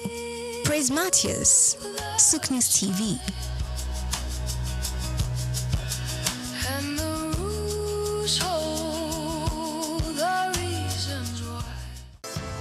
Nigeria, rich in traditional and cultural heritage, is intentional about promoting history and retaining cultural values. The country has succeeded in preserving its identities and that of the forefathers for ages through folklores, folk tales, traditional ceremonies, community-based initiatives, cuisine, and most notably, museums and cultural centers. These institutions serve as invaluable repositories of history, ensuring that future generations remain connected to their roots and appreciate the diverse cultural tapestry of the nation. In Nigeria, there are over 38 museums comprising national, state, and privately owned institutions scattered across the country. each of these museums plays a crucial role in safeguarding Nigeria's vast historical wealth, with collections that reflect the uniqueness of different ethnic groups, traditional practices, and historical transitions over time. In Lagos, the National Museum, located at the center of the city in Onikon, claims a notable collection of Nigerian art, including pieces of statuary, carvings, archaeological and ethnographical exhibits, among others. Of particular significance is the terracotta human head, known as Jema head, dated between 900 and 200 BC, which is part of the renowned Nok culture. The piece is named after Jema, the village where it was discovered. The museum is administered by the National Commission for Museums and Monuments and remain a key educational and historical attractions for visitors. Another prominent artifact housed within the museum is the famous Benin bronze head, an evidence to the artistic excellence of the Benin Kingdom. The museum has a lot of functions, some of which are to educate, to entertain, research, interpretation, conservation and preservation of our cultural heritage. And then the museum was established, Lagos Museum particularly, was established in 1957. It was formerly referred to as Department of Antiquities. So, well, the journey so far has been interesting because, we are here, to showcase our cultural heritage, not just to the country, but to the world. And we've had, we have series of, events that we do, that involve the community. And because of that, we create that awareness that this is where you can come and, see and feel your cultural heritage, your traditions, your history. Because it is said that a people without a history is a people without identity. So the museum portrays this to the people. And over the years, that is what we've been doing. Through education, community participation, we have galleries, that we display some of our objects, our antiquities, that showcase our patrimony and all there is to know about our cultural inheritance. And so the museum, has been doing that over the years, and, we still keep doing more. The Lagos National Museum was founded in July 1957 by English archaeologist Kenneth Murray, following the submission of architectural sketch in 1948 at a conference on museum policy in Nigeria. Kenneth Murray collected several traditional masks from Cross River State to display in the museum's early years, according to historical records. The primary purpose of structuring the museum was to preserve Nigeria's historical artifacts and cultural heritage. Fortunately, that vision has remained alive to this day. The museum serves as a significant tourist attraction for Lagos residents and international visitors alike, offering an immersive glimpse into the nation's past. Some of the remarkable artifacts currently on display at the museum include the bullet-ridden car in which former Nigerian head of state, General Murtala Muhammad, was assassinated, pictures of previous rulers and presidents of Nigeria from different eras, a diverse collection of cultural drums, tools, and ceremonial staffs from various ethnic groups, historical crowns and caps of revered traditional rulers symbolizing their power and authority, photographs of Queen Elizabeth II and her entourage during her visit to Nigeria, reflecting moments of colonial history. It's so immense. Museum is a reminder of what the society is all about, because a number of us are missing the link. We don't even know the role, the significance of the society we find ourselves because of foreign influence. But when you come to museum, it will bring your mind back to the original habitat, the way of life of people, how things should be seen in the society, and how we should react to phenomenal changes in our environment. Basically, we'll be doing this work of educating the general public, not only Nigerians, over 20-something years here, and the impact has been so tremendous. To the point that what we do at the museum is in consonance with the curriculum of our institutions, from primary, nursery, primary, secondary, even tertiary, even people in their corporate organization. They deem me free to come to National Museum anytime they feel like we are missing the link, we have missed a lot of things concerning the way of life of our forefathers. You know, even here, apart from that, we do have what is called seminar. We organize seminar for expatriates, for individuals. They come around on Wednesdays to come and listen and learn on cultural-based subjects. I think it's great. I mean, I particularly like the circle of life that it presented in here, right? From birth to reincarnation to external influences. I think it gave a good history of Nigeria. I learned a lot about that. There seems to be some real big connection between Nigeria and Benin in terms of the history that I wasn't totally aware of. I was able to see the different artifacts and stuff that were presented. So it was quite interesting. They did, I think, a pretty good job doing a comprehensive tour or comprehensive history of Nigeria and its culture and its surrounding areas. A visit to the Lagos National Museum offers an enriching experience, transporting visitors back in time and allowing them to connect with Nigeria's rich and diverse history. The museum provides an opportunity to explore stories of resilience, artistry, and governance that have shaped the nation.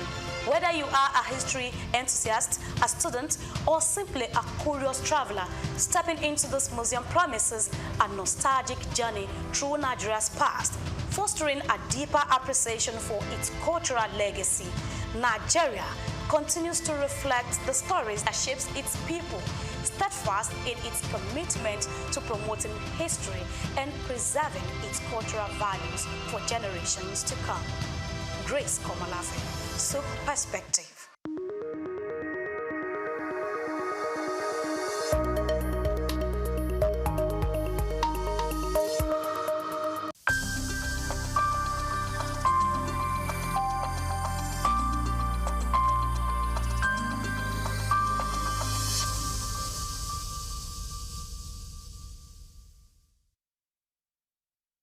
Well, you already know my name is Steve Omojafo, and my middle name is Bamidele. That was the name that my parents gave me at birth, because it was like they regarded themselves as not Lagosians. It is Providence that brought them into Lagos, and I then happened to be born here at Odo Street in Obalende. And in fact, we didn't go to Mercy Hospital then. There was a little home along Odo Street run by a very experienced nurse, Mama Nurse, that's what we, So I was born in that little place and grew up from there. Like I said, my middle name is Bamidele. My parents probably said, well, we have had you here, but this is not home. As at that time, you will go home with us. No problem.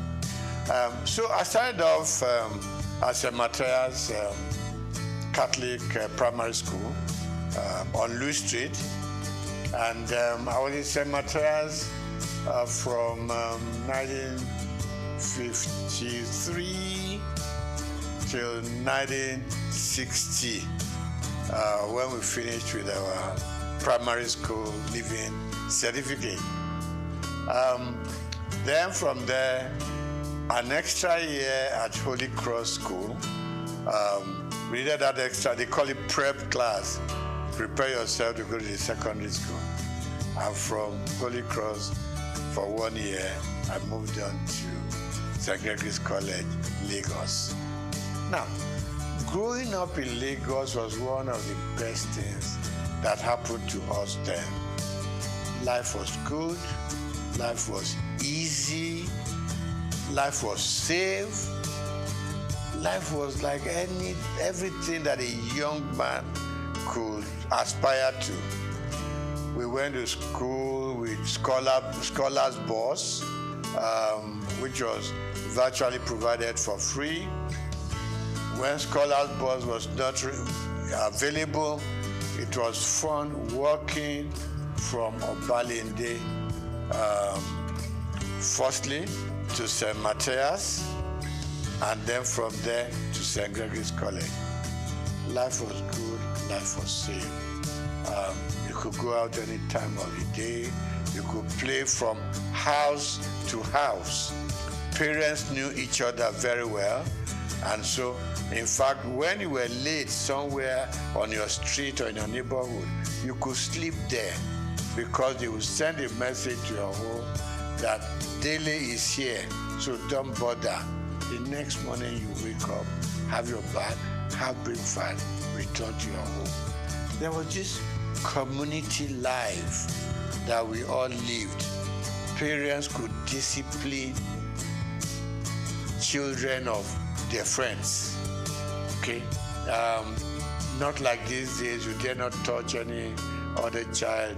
The parents will come and, do a battle with you that I didn't send my child to you to be flogged or to be beaten. So it was a very beautiful life. So went to St. Matthias, went to St. Gregory's College, and then from there to University of Lagos. We were brothers keepers. School was fun. Teachers were all there just to teach you. There was no messing around. There weren't any bad habits that people could be developing along the line, So that was my life growing up. So we were all walking through Balinde to Lafiaji, to Campus Square, to Tokunbo, Okekpokpo, So we were children of the neighborhood. We were children of the area. So I'm never ashamed to say I'm an area boy in Lafiaji. Today it has become a taboo, but then we were proud of our origin. We were proud of our place of birth, and we were proud growing up in the neighborhood. So today, still believe me, I get up on some Fridays, I just go to Lafiaji, I stay with the guys. Okay, not all of us were fortunate enough to go through the system. Okay? So those who, in quote, we left behind, we still, a lot of the time, we still talk to them. We still relate to them when there are problems that we could fix. We help out. Because, it wasn't their fortune to be able to have gone. I know some dropped out, on their own volition. But generally, we all like the idea of going to school. Some couldn't make it. But we still relate to them. We are still friends.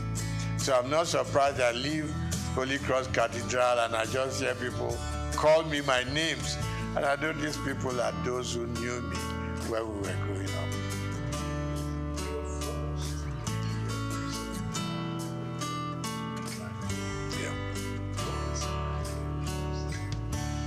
Okay.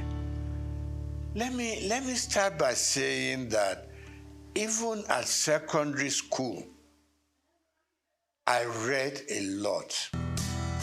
I was interested in the newspapers, and a lot of the time I read something, there was always this beautiful column of letters to the editor. So anything that I read that I liked, I sit down, 2-3 paragraphs letter to the editor to compliment what they've done, to criticize what I didn't like, and these things were published, and I liked it. Okay, you open the papers and you just see, contributed by Steve Omojafo, or some will call me Bamidele Omojafo. So that kept me getting interested in the media. So when I left secondary school, after higher school, I would just pay a visit to Daily Times, which was in Tinubu, Kakawa Street. I just pay a visit there, and I got talking to people. They would take me to the newsroom, they'll just show me how newspapers are produced and all that. That ignited my interest. So when I left higher school, mass communication was what called me. I know that my uncle, you are not doing accountancy, you are not doing engineering, you're not doing medicine, you want to go and become a newspaper boy. I said, yes, this is where my interests lie. So I got admitted to Lagos University and studied mass communication there. And while I was there, I developed a column in Lagos Weekend of those days. Every Friday I was contributing, and I was writing under the name of Akinbodilon.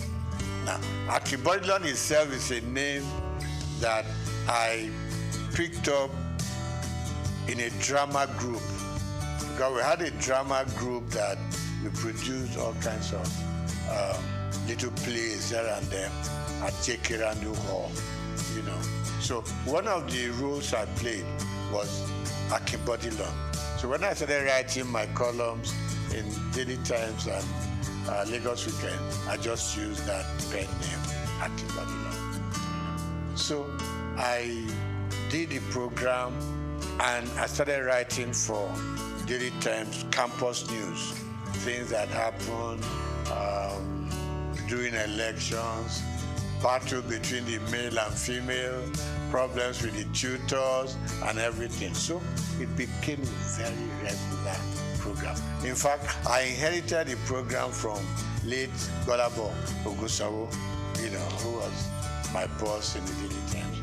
So I did that program for 3 years. It became very popular. It got to a point, Vice Chancellor would call me to say, there's a little thing going on in the university. I hope you have covered it for your paper. And I said, I'm not even employed there. I'm just writing, So I left the University of Lagos, had all kinds of jobs that one could do, but I headed for Daily Times because I just had developed a path for myself, and that is journalism. Okay. So while in the Daily Times, worked with the Lagos Weekend, went to Daily Times proper and worked there. I was a columnist, I was a sub-editor, and also a reporter. Combined everything. So that was where my interest grew, and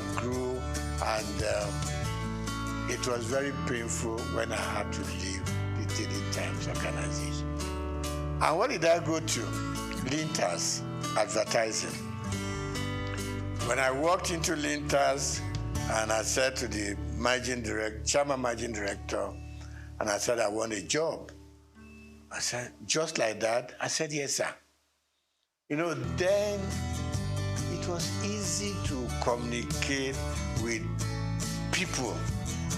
We're not too many, so they listen to you. So he said, what are you doing now? I said, I'm a sub-editor at the Daily Times. So why are you coming to advertising? I want to broaden my space. I want to broaden my experiences. It took about 3 months, and I got a job in Linters. And I remember Alhaji Babatunde Joseph, when I was going to leave, said, "Look, Steve, where are you going?" I said, "I'm going to Lintas." I said, "Well, we do the same thing. They package programs commercially. Here we do our papers and we go sell, you know." So I said, "Okay, sir, let me just go gather some experience at Lintas." And Lintas and Daily Times were just 5 minutes walk from each other. And I said, "Sir, if the editor needs me for anything, trust me, I will spend my time and money, do write-ups for Daily Times." So I was like working in advertising and still writing for the Daily Times. You know. So that was my life. From Lintas, we set up our own company known as Roosevelt Advertising Limited. And Roosevelt, was formed by 3 partners, you know, two friends of mine. 3 of us were at Lagos University at the same mass comm department. So we came out, and I left Daily Times to set up Roosevelt.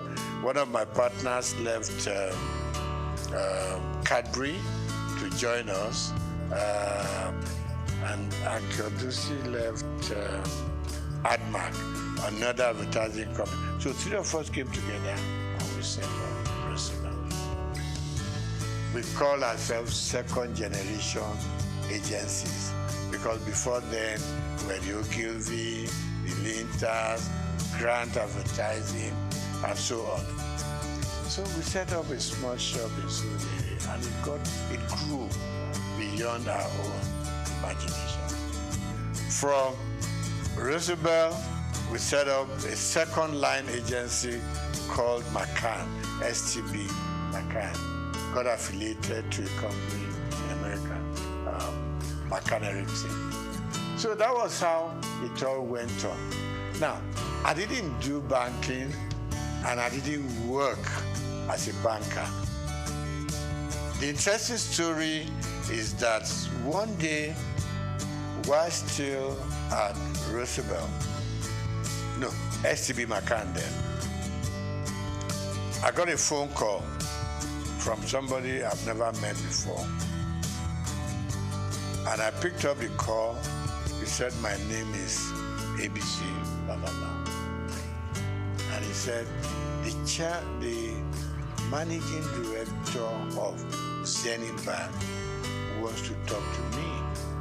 So I said, "Look, there's no problem. I know I'm not owing any bank and all that." He said, "No, he just wants to talk to you."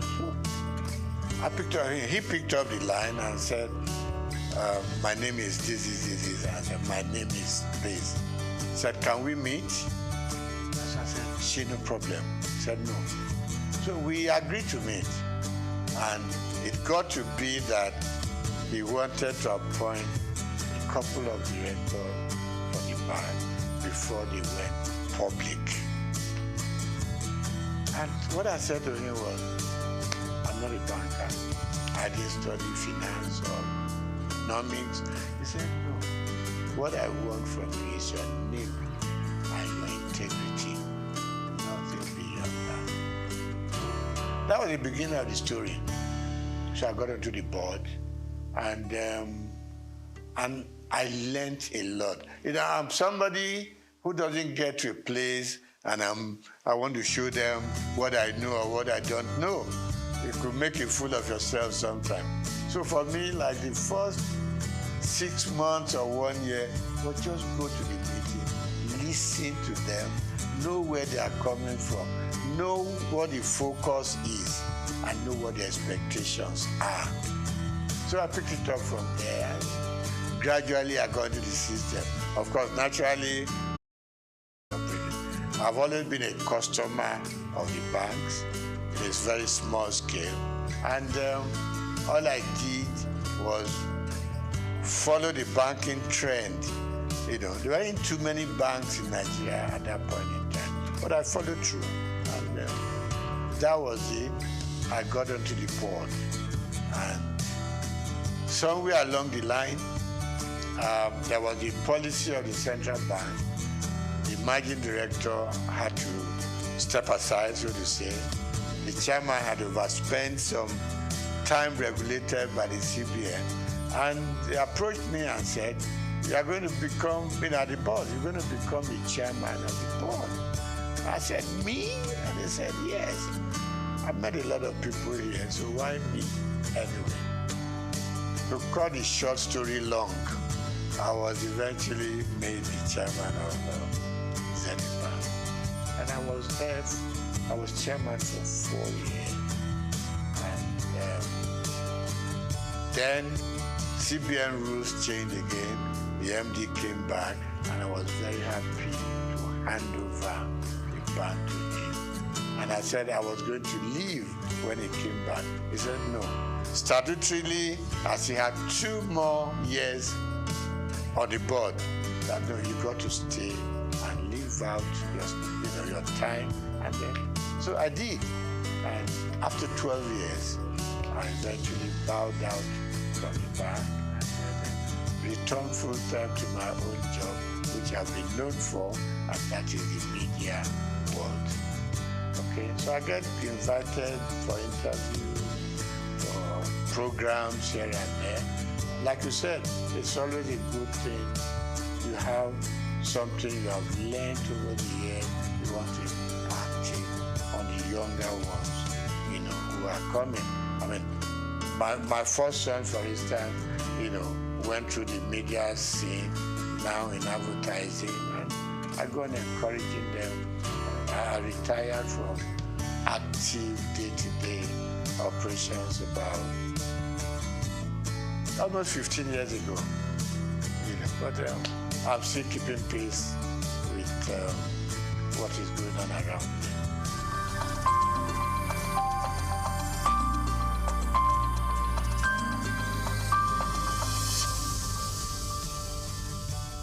Yeah, I mean, the society itself is very dynamic.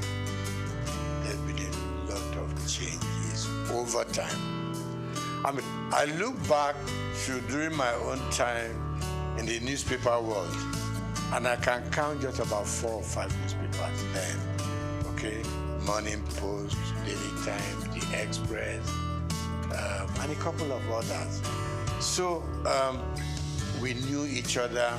We knew the practice, we exchanged news information, we exchanged, if you had a news that was breaking, you want to call up colleagues from other papers, we all go there as a team, right? Because stories will be written from different angles, no matter what you do, So, newspaper was great. And it was so good.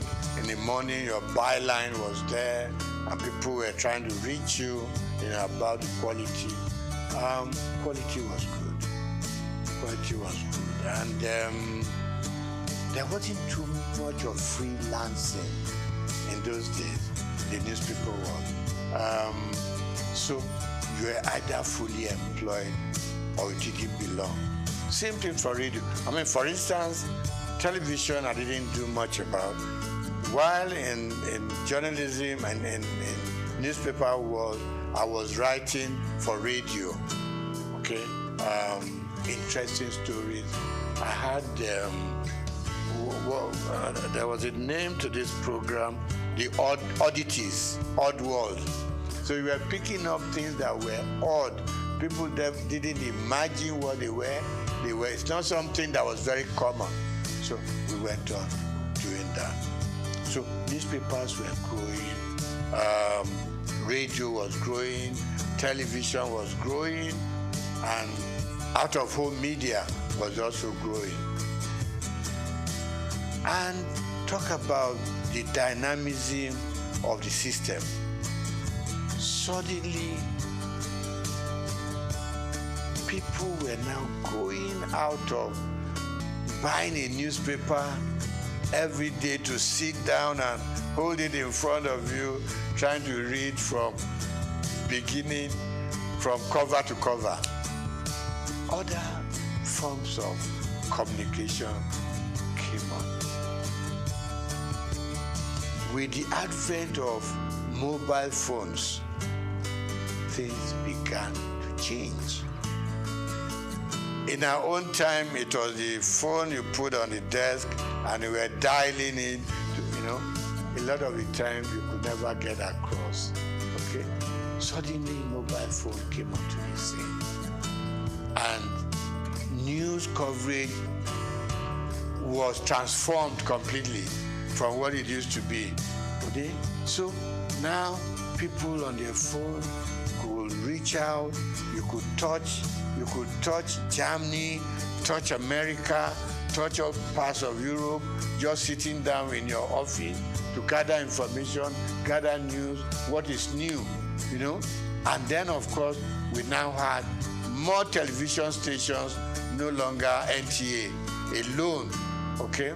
Now, with the news stations, things were just expanding. Things were broadening up, and news gathering became something new altogether, and everybody was heading for a new phenomenon altogether. So today, you don't have to be a big guy to be able to tell your stories.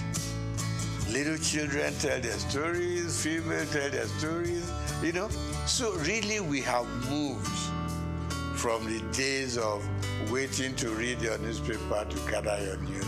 Now, with your phone on your palm, you could do wonders all over.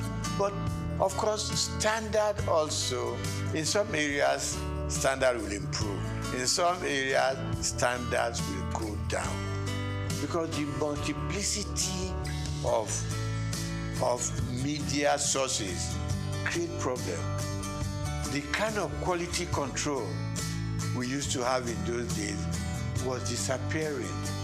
And people can build up stories without even being there to know if it is factual or not. So of course, the turmoil that we are going through in the media space now is better imagined. But I still believe that for those who have structures like the one you are building up now, will enable people to know that you've got to check, you've got to cross-check, okay? We have laws that control what we say, what you do, what you publish.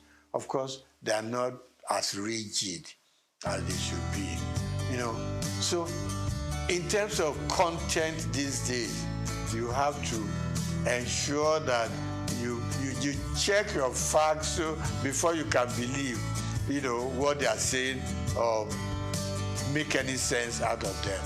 So really it has become all commerce affair.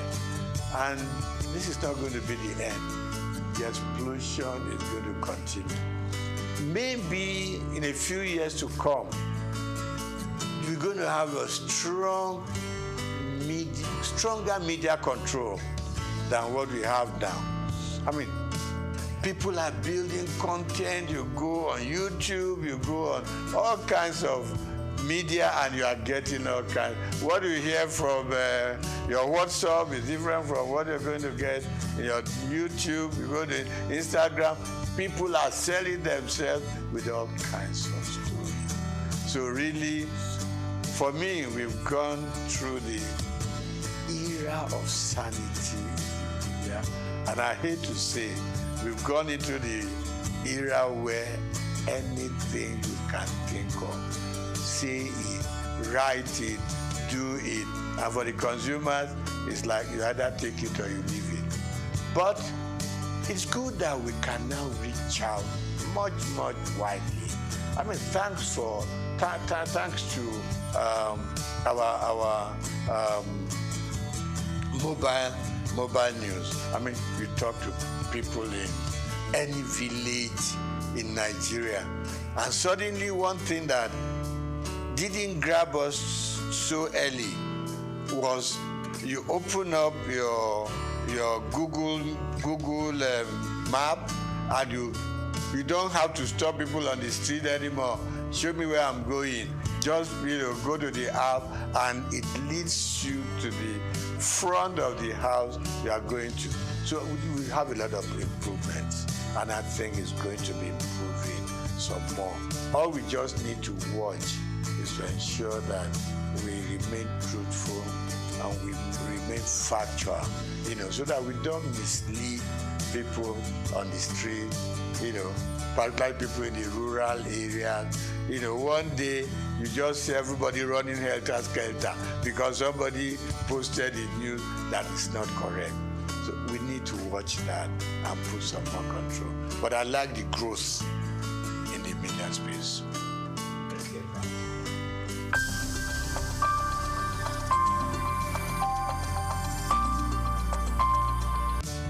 When I got into the banking sector, I saw myself more as a customer than a board member.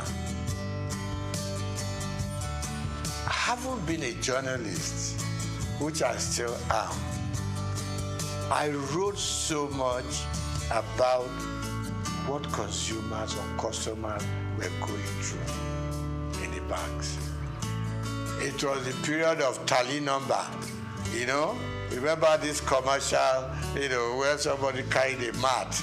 I said, what are you carrying a mat in the bank? I want to lay down here because I know before I get my money, I will have slept once or twice and woken up, So I was very consumer oriented. When I got into the banking system, a couple of times my board members will ask me, are you on the board or you are still a customer? I said, first and foremost, I want to remain a customer of the bank who will come into the bank and get properly served, who will come into the bank and feel like human, who will come into the bank feel important, because it's your money in the bank. Even if it's only 1,000 naira, it's your money. You need to be treated with some dignity and respect. And that was my mentality that I took into the board of the bank. I said, listen, I am not too happy the way customers are treated. It is their money, no matter how small. Treat them with respect, treat them with dignity. So they started listening to me after some time. And I said, look, customer service is extremely important. In those good old days, you will hardly hear about customer service in any of the major banks. It wasn't there.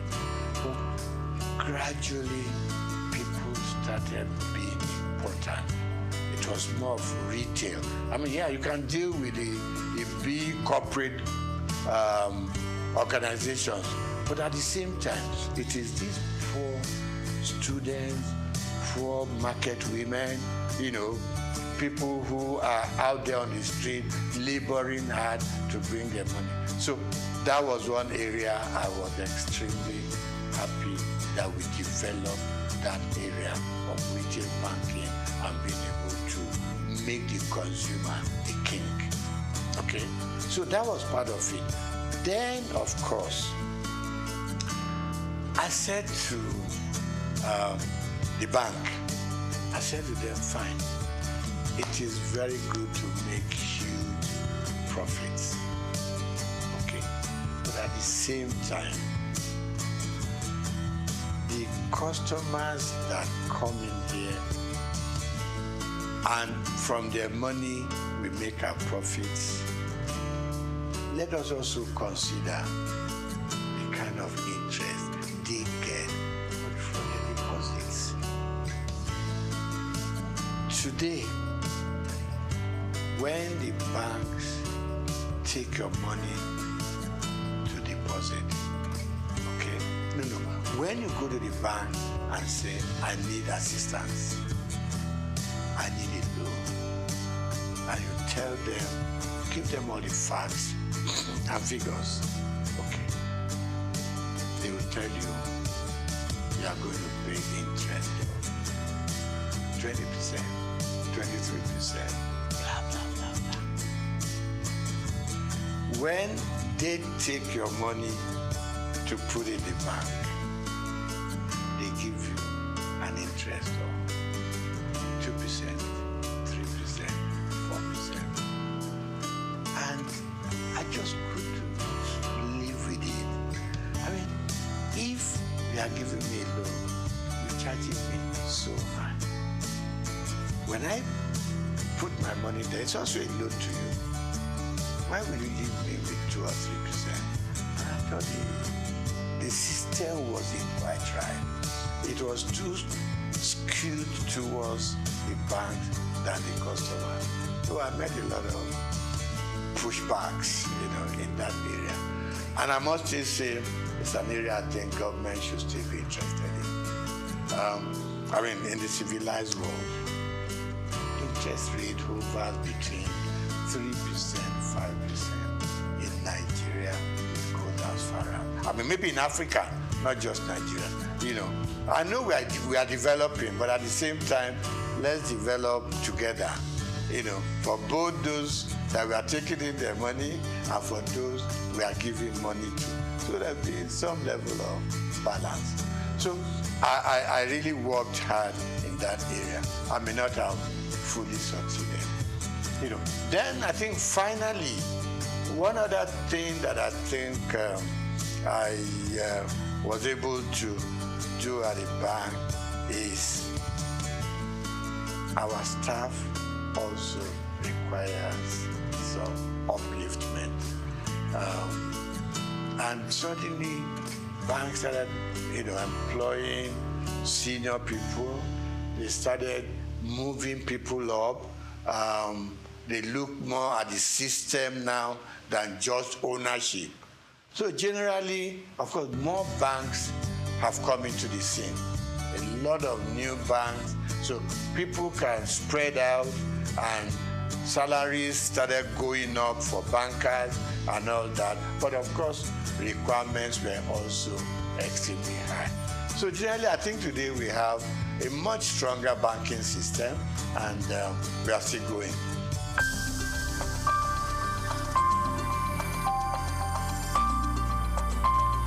Now, the bank for a long time have been let loose to do whatever they want to do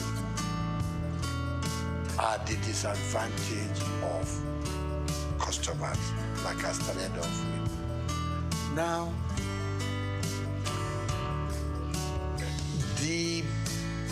our leaders, and when I say leaders, let me point on just our presidents. The system was such that our presidents could do anything they like with the banks. It was almost an extension of the State House. You just pick up your bell and you ring, and the governor of Central Bank will come shaking, because you had the power to bring him in and fire him. So he had to respect everything that the president wants. And it's wrong. This time around, I can say, even in some parts of Africa, you couldn't run the central bank the way we run it here. All the CBN governors wanted to do, please the president, and you are free to do whatever you want to do. And it's wrong. It's wrong. Take even Britain here. Have you ever heard this kind of relationship between the Prime Minister of England and the CBN? No. Everybody has his mandate. In places, in climes like that, the president doesn't call up the central bank governor. Go and do this. Go and do that. Exchange rate should be done. Change your policy to be done. That's part of the problem we've had in this country. So the last government and their CBN just ran this country to their whims and caprices. You leave your monetary policy. In fact, you were running both monetary and fiscal at the same time. You took the Minister for Finance, for instance, and you have no dealings with him or her. You ran their own programs for them, and you did things that they should do, but they couldn't query you because the president, had your back. So a lot of things went wrong. And the result is now here for all of us to see. So look at the changing of our redesign, what they call redesigning of the currency. Now we know there are so many ways you should have done it, but we put politics and added it into our financial and monetary policies. We wanted to do it specifically to change the course of history. And it is wrong. So today, we now know what's happening at the central bank. In fact, if the true story of what went on in the last 8 years was told, I don't know what will be left of this country. You had this little thing in the Constitution that said the government can borrow from the CBN within certain limits. They call it ways and means. But no. And there was a percentage tied to it. You can't do more than 5%. And by the time you're asking for the new one, you should have paid up. We went on piling up.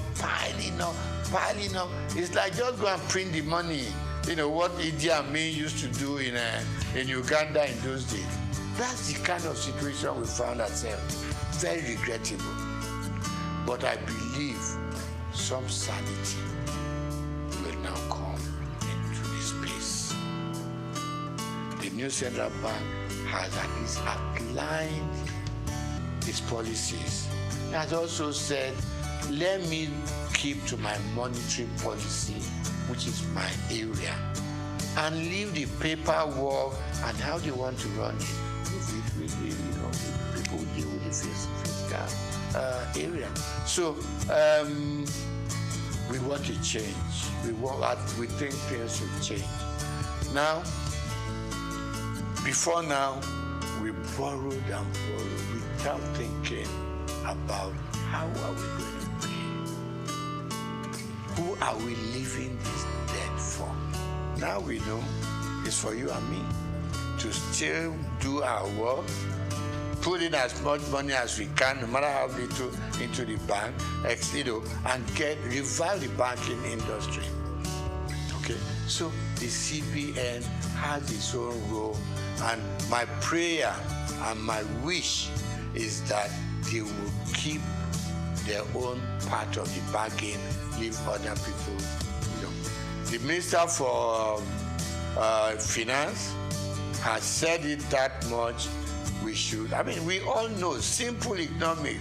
You don't borrow money to pay your debt. You borrow money for production.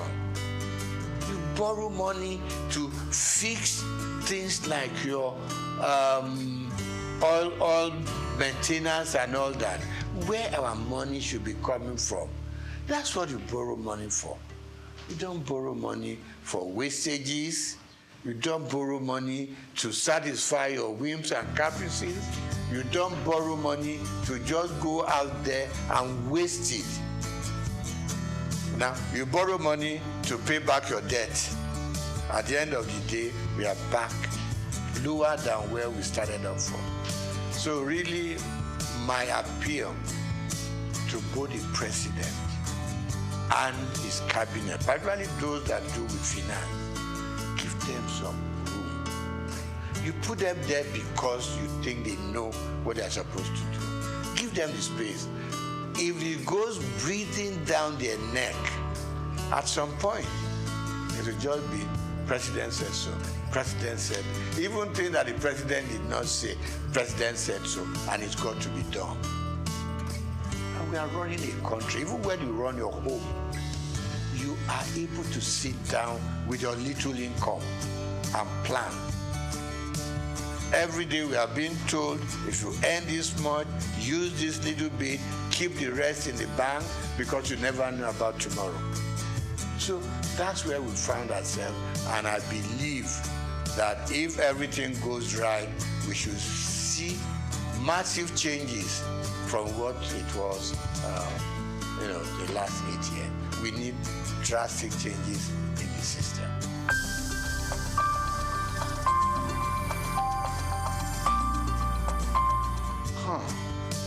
My mom in Abalinde used to say to me, when I want to be lazy, he will make sure you do what she wants you to do. And he will remind you that hard work doesn't kill. It is laziness that turns you into an inconsequential human being with no sense of direction. We grew up learning hard work, both in school and out of school. I, for instance, hawked on the streets of Lagos with my mom. You leave St. Gregory's College, now not primary school, St. Gregory's College. You come back. My mother was a textile seller. Got it, probably went to Balogun, pick up. When I come back from school after my lunch, get a basket full of cloth, which I put on my head, and we go from street to street. My mother's carrying her tape rule and another measurement stick, and we'll go round Obalende, Goshere, Bamboshe, Oshoji, and we were selling. From there, she graduated to owning a shop in Balogun. When I leave school, I was her accountant, so to say, bookkeeper. All the things they sold, I make, keep the records and everything. I helped her take the money to the bank. It was Barclays Bank, what was it called then? Yeah, Barclays Bank, before it became Union Bank in Balogun. So I've learned how to trade. I've learned how to make money. I've learned how to deal with customers. Plus that, I was also a bread seller. Somewhere along Strachan Street off Igboshire, there was a big bakery owned by the Lawson family. To be able to get enough bread, you got to get there between 5 and 6 in the morning. Okay? So let me cut it short. We learned to work hard. And that working hard continued with us up till where we are today. We also were very straight-minded in terms of what we wanted to be. We played pranks, so we went out to play football, we went out to play with the girls and everything. But at the end of the day, you returned home. And our parents didn't spare the rod. They didn't. You came back later than expected to. They would lie you on the floor and dealt with you. So the combination of the kind of upbringing and the kind of training we went through home probably kept us where we are. And like I said to you before we started the interview, you knew that if you finish your primary school, secondary school is the next thing. If you finish secondary school, you don't know what you are reading for. Not until probably when you got to the university, did it occur to you, okay, I'm going to choose a profession. But all along, we just did it because that was what the system and environment asked for. So, secret of success, hard work, hard work, hard work.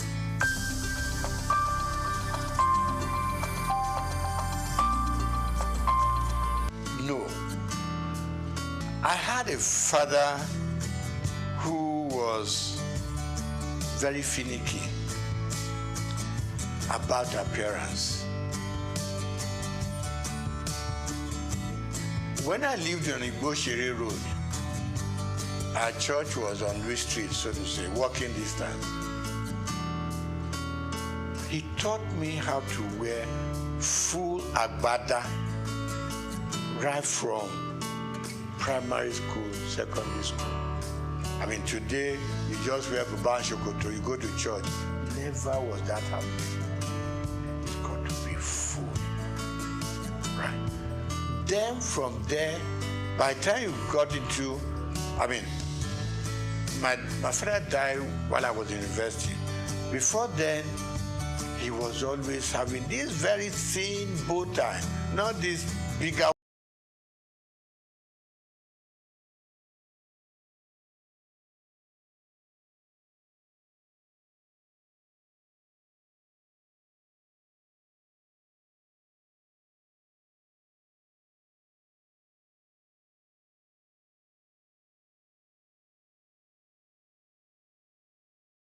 And I thought, no, let me go back to those old days. I think, number one, parents started sparing the rod. Call it civilization, call it growing up and all that.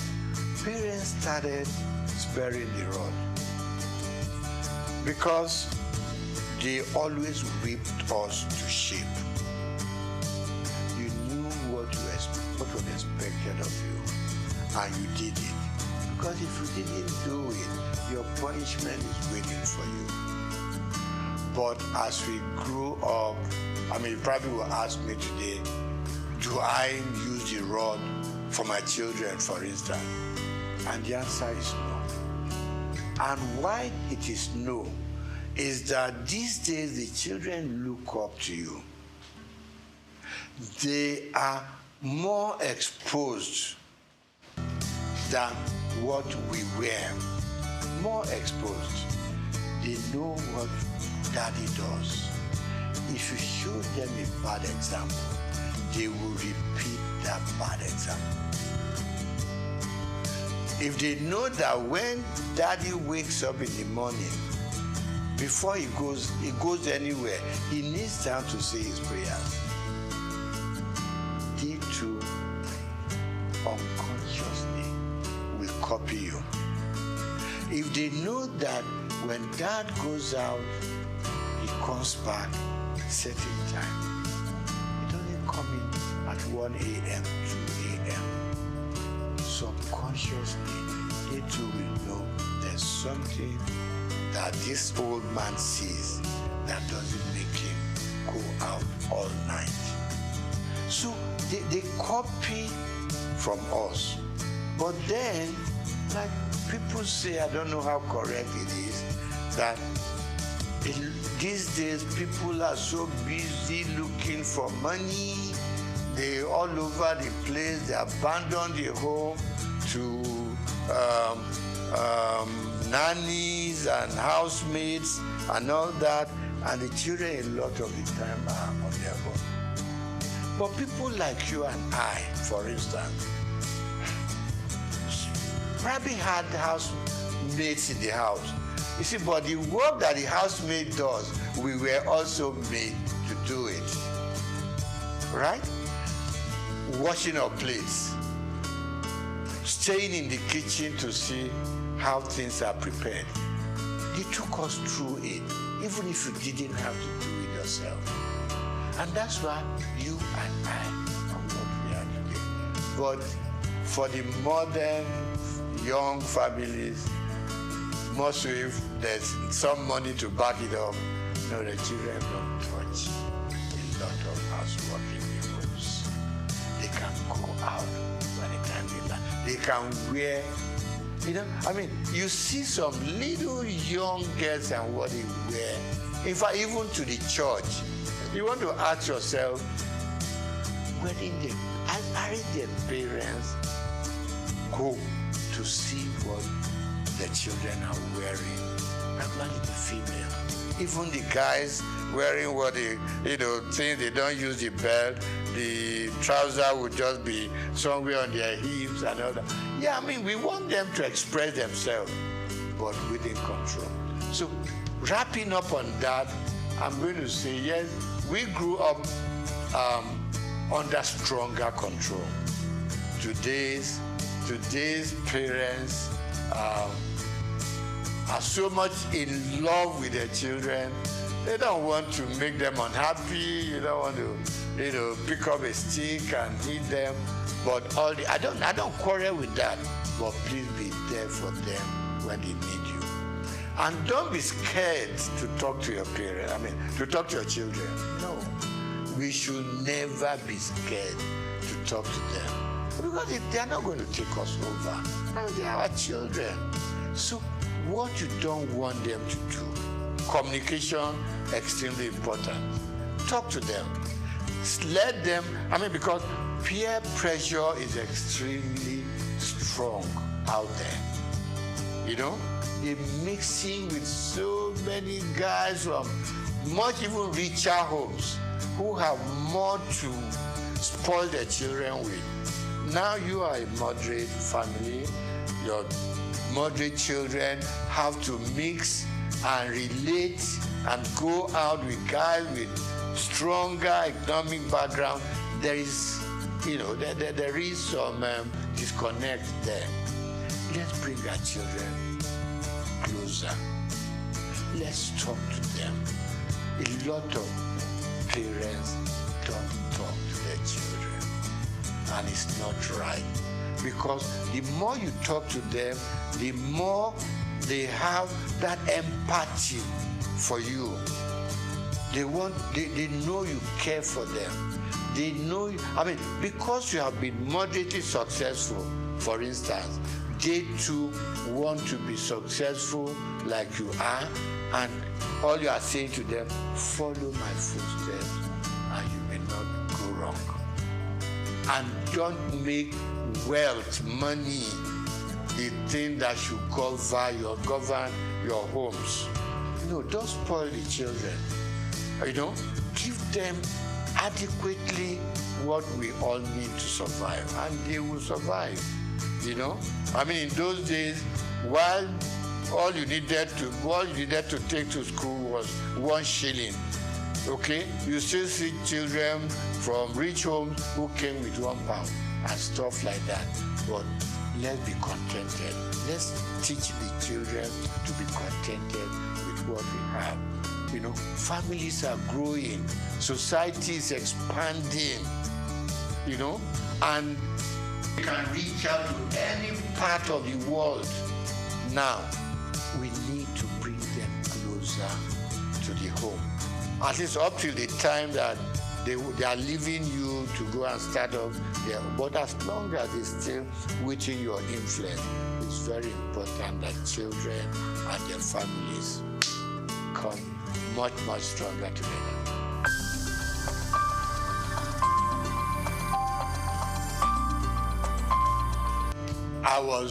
I'm going to start with sports. I was an avid squash player. Okay, back in school, a bit of football, a bit of tennis, and all that. But when I started growing up seriously, I loved squash.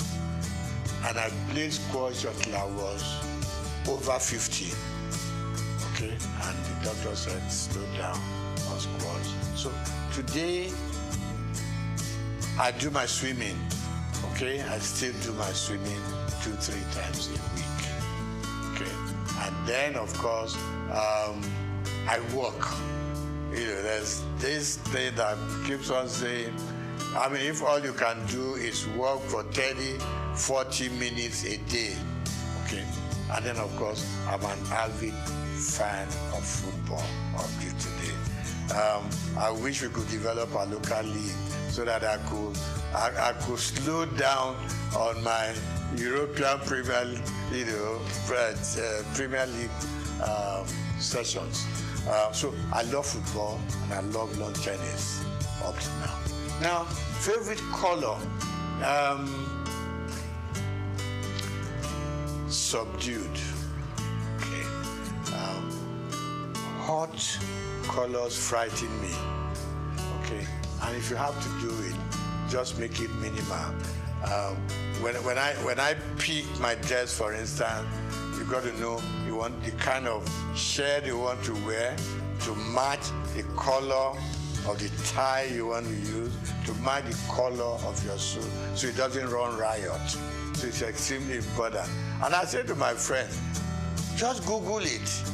What color matches this and what color matches that, you know, so you don't become like a Christmas tree, you know, on the road.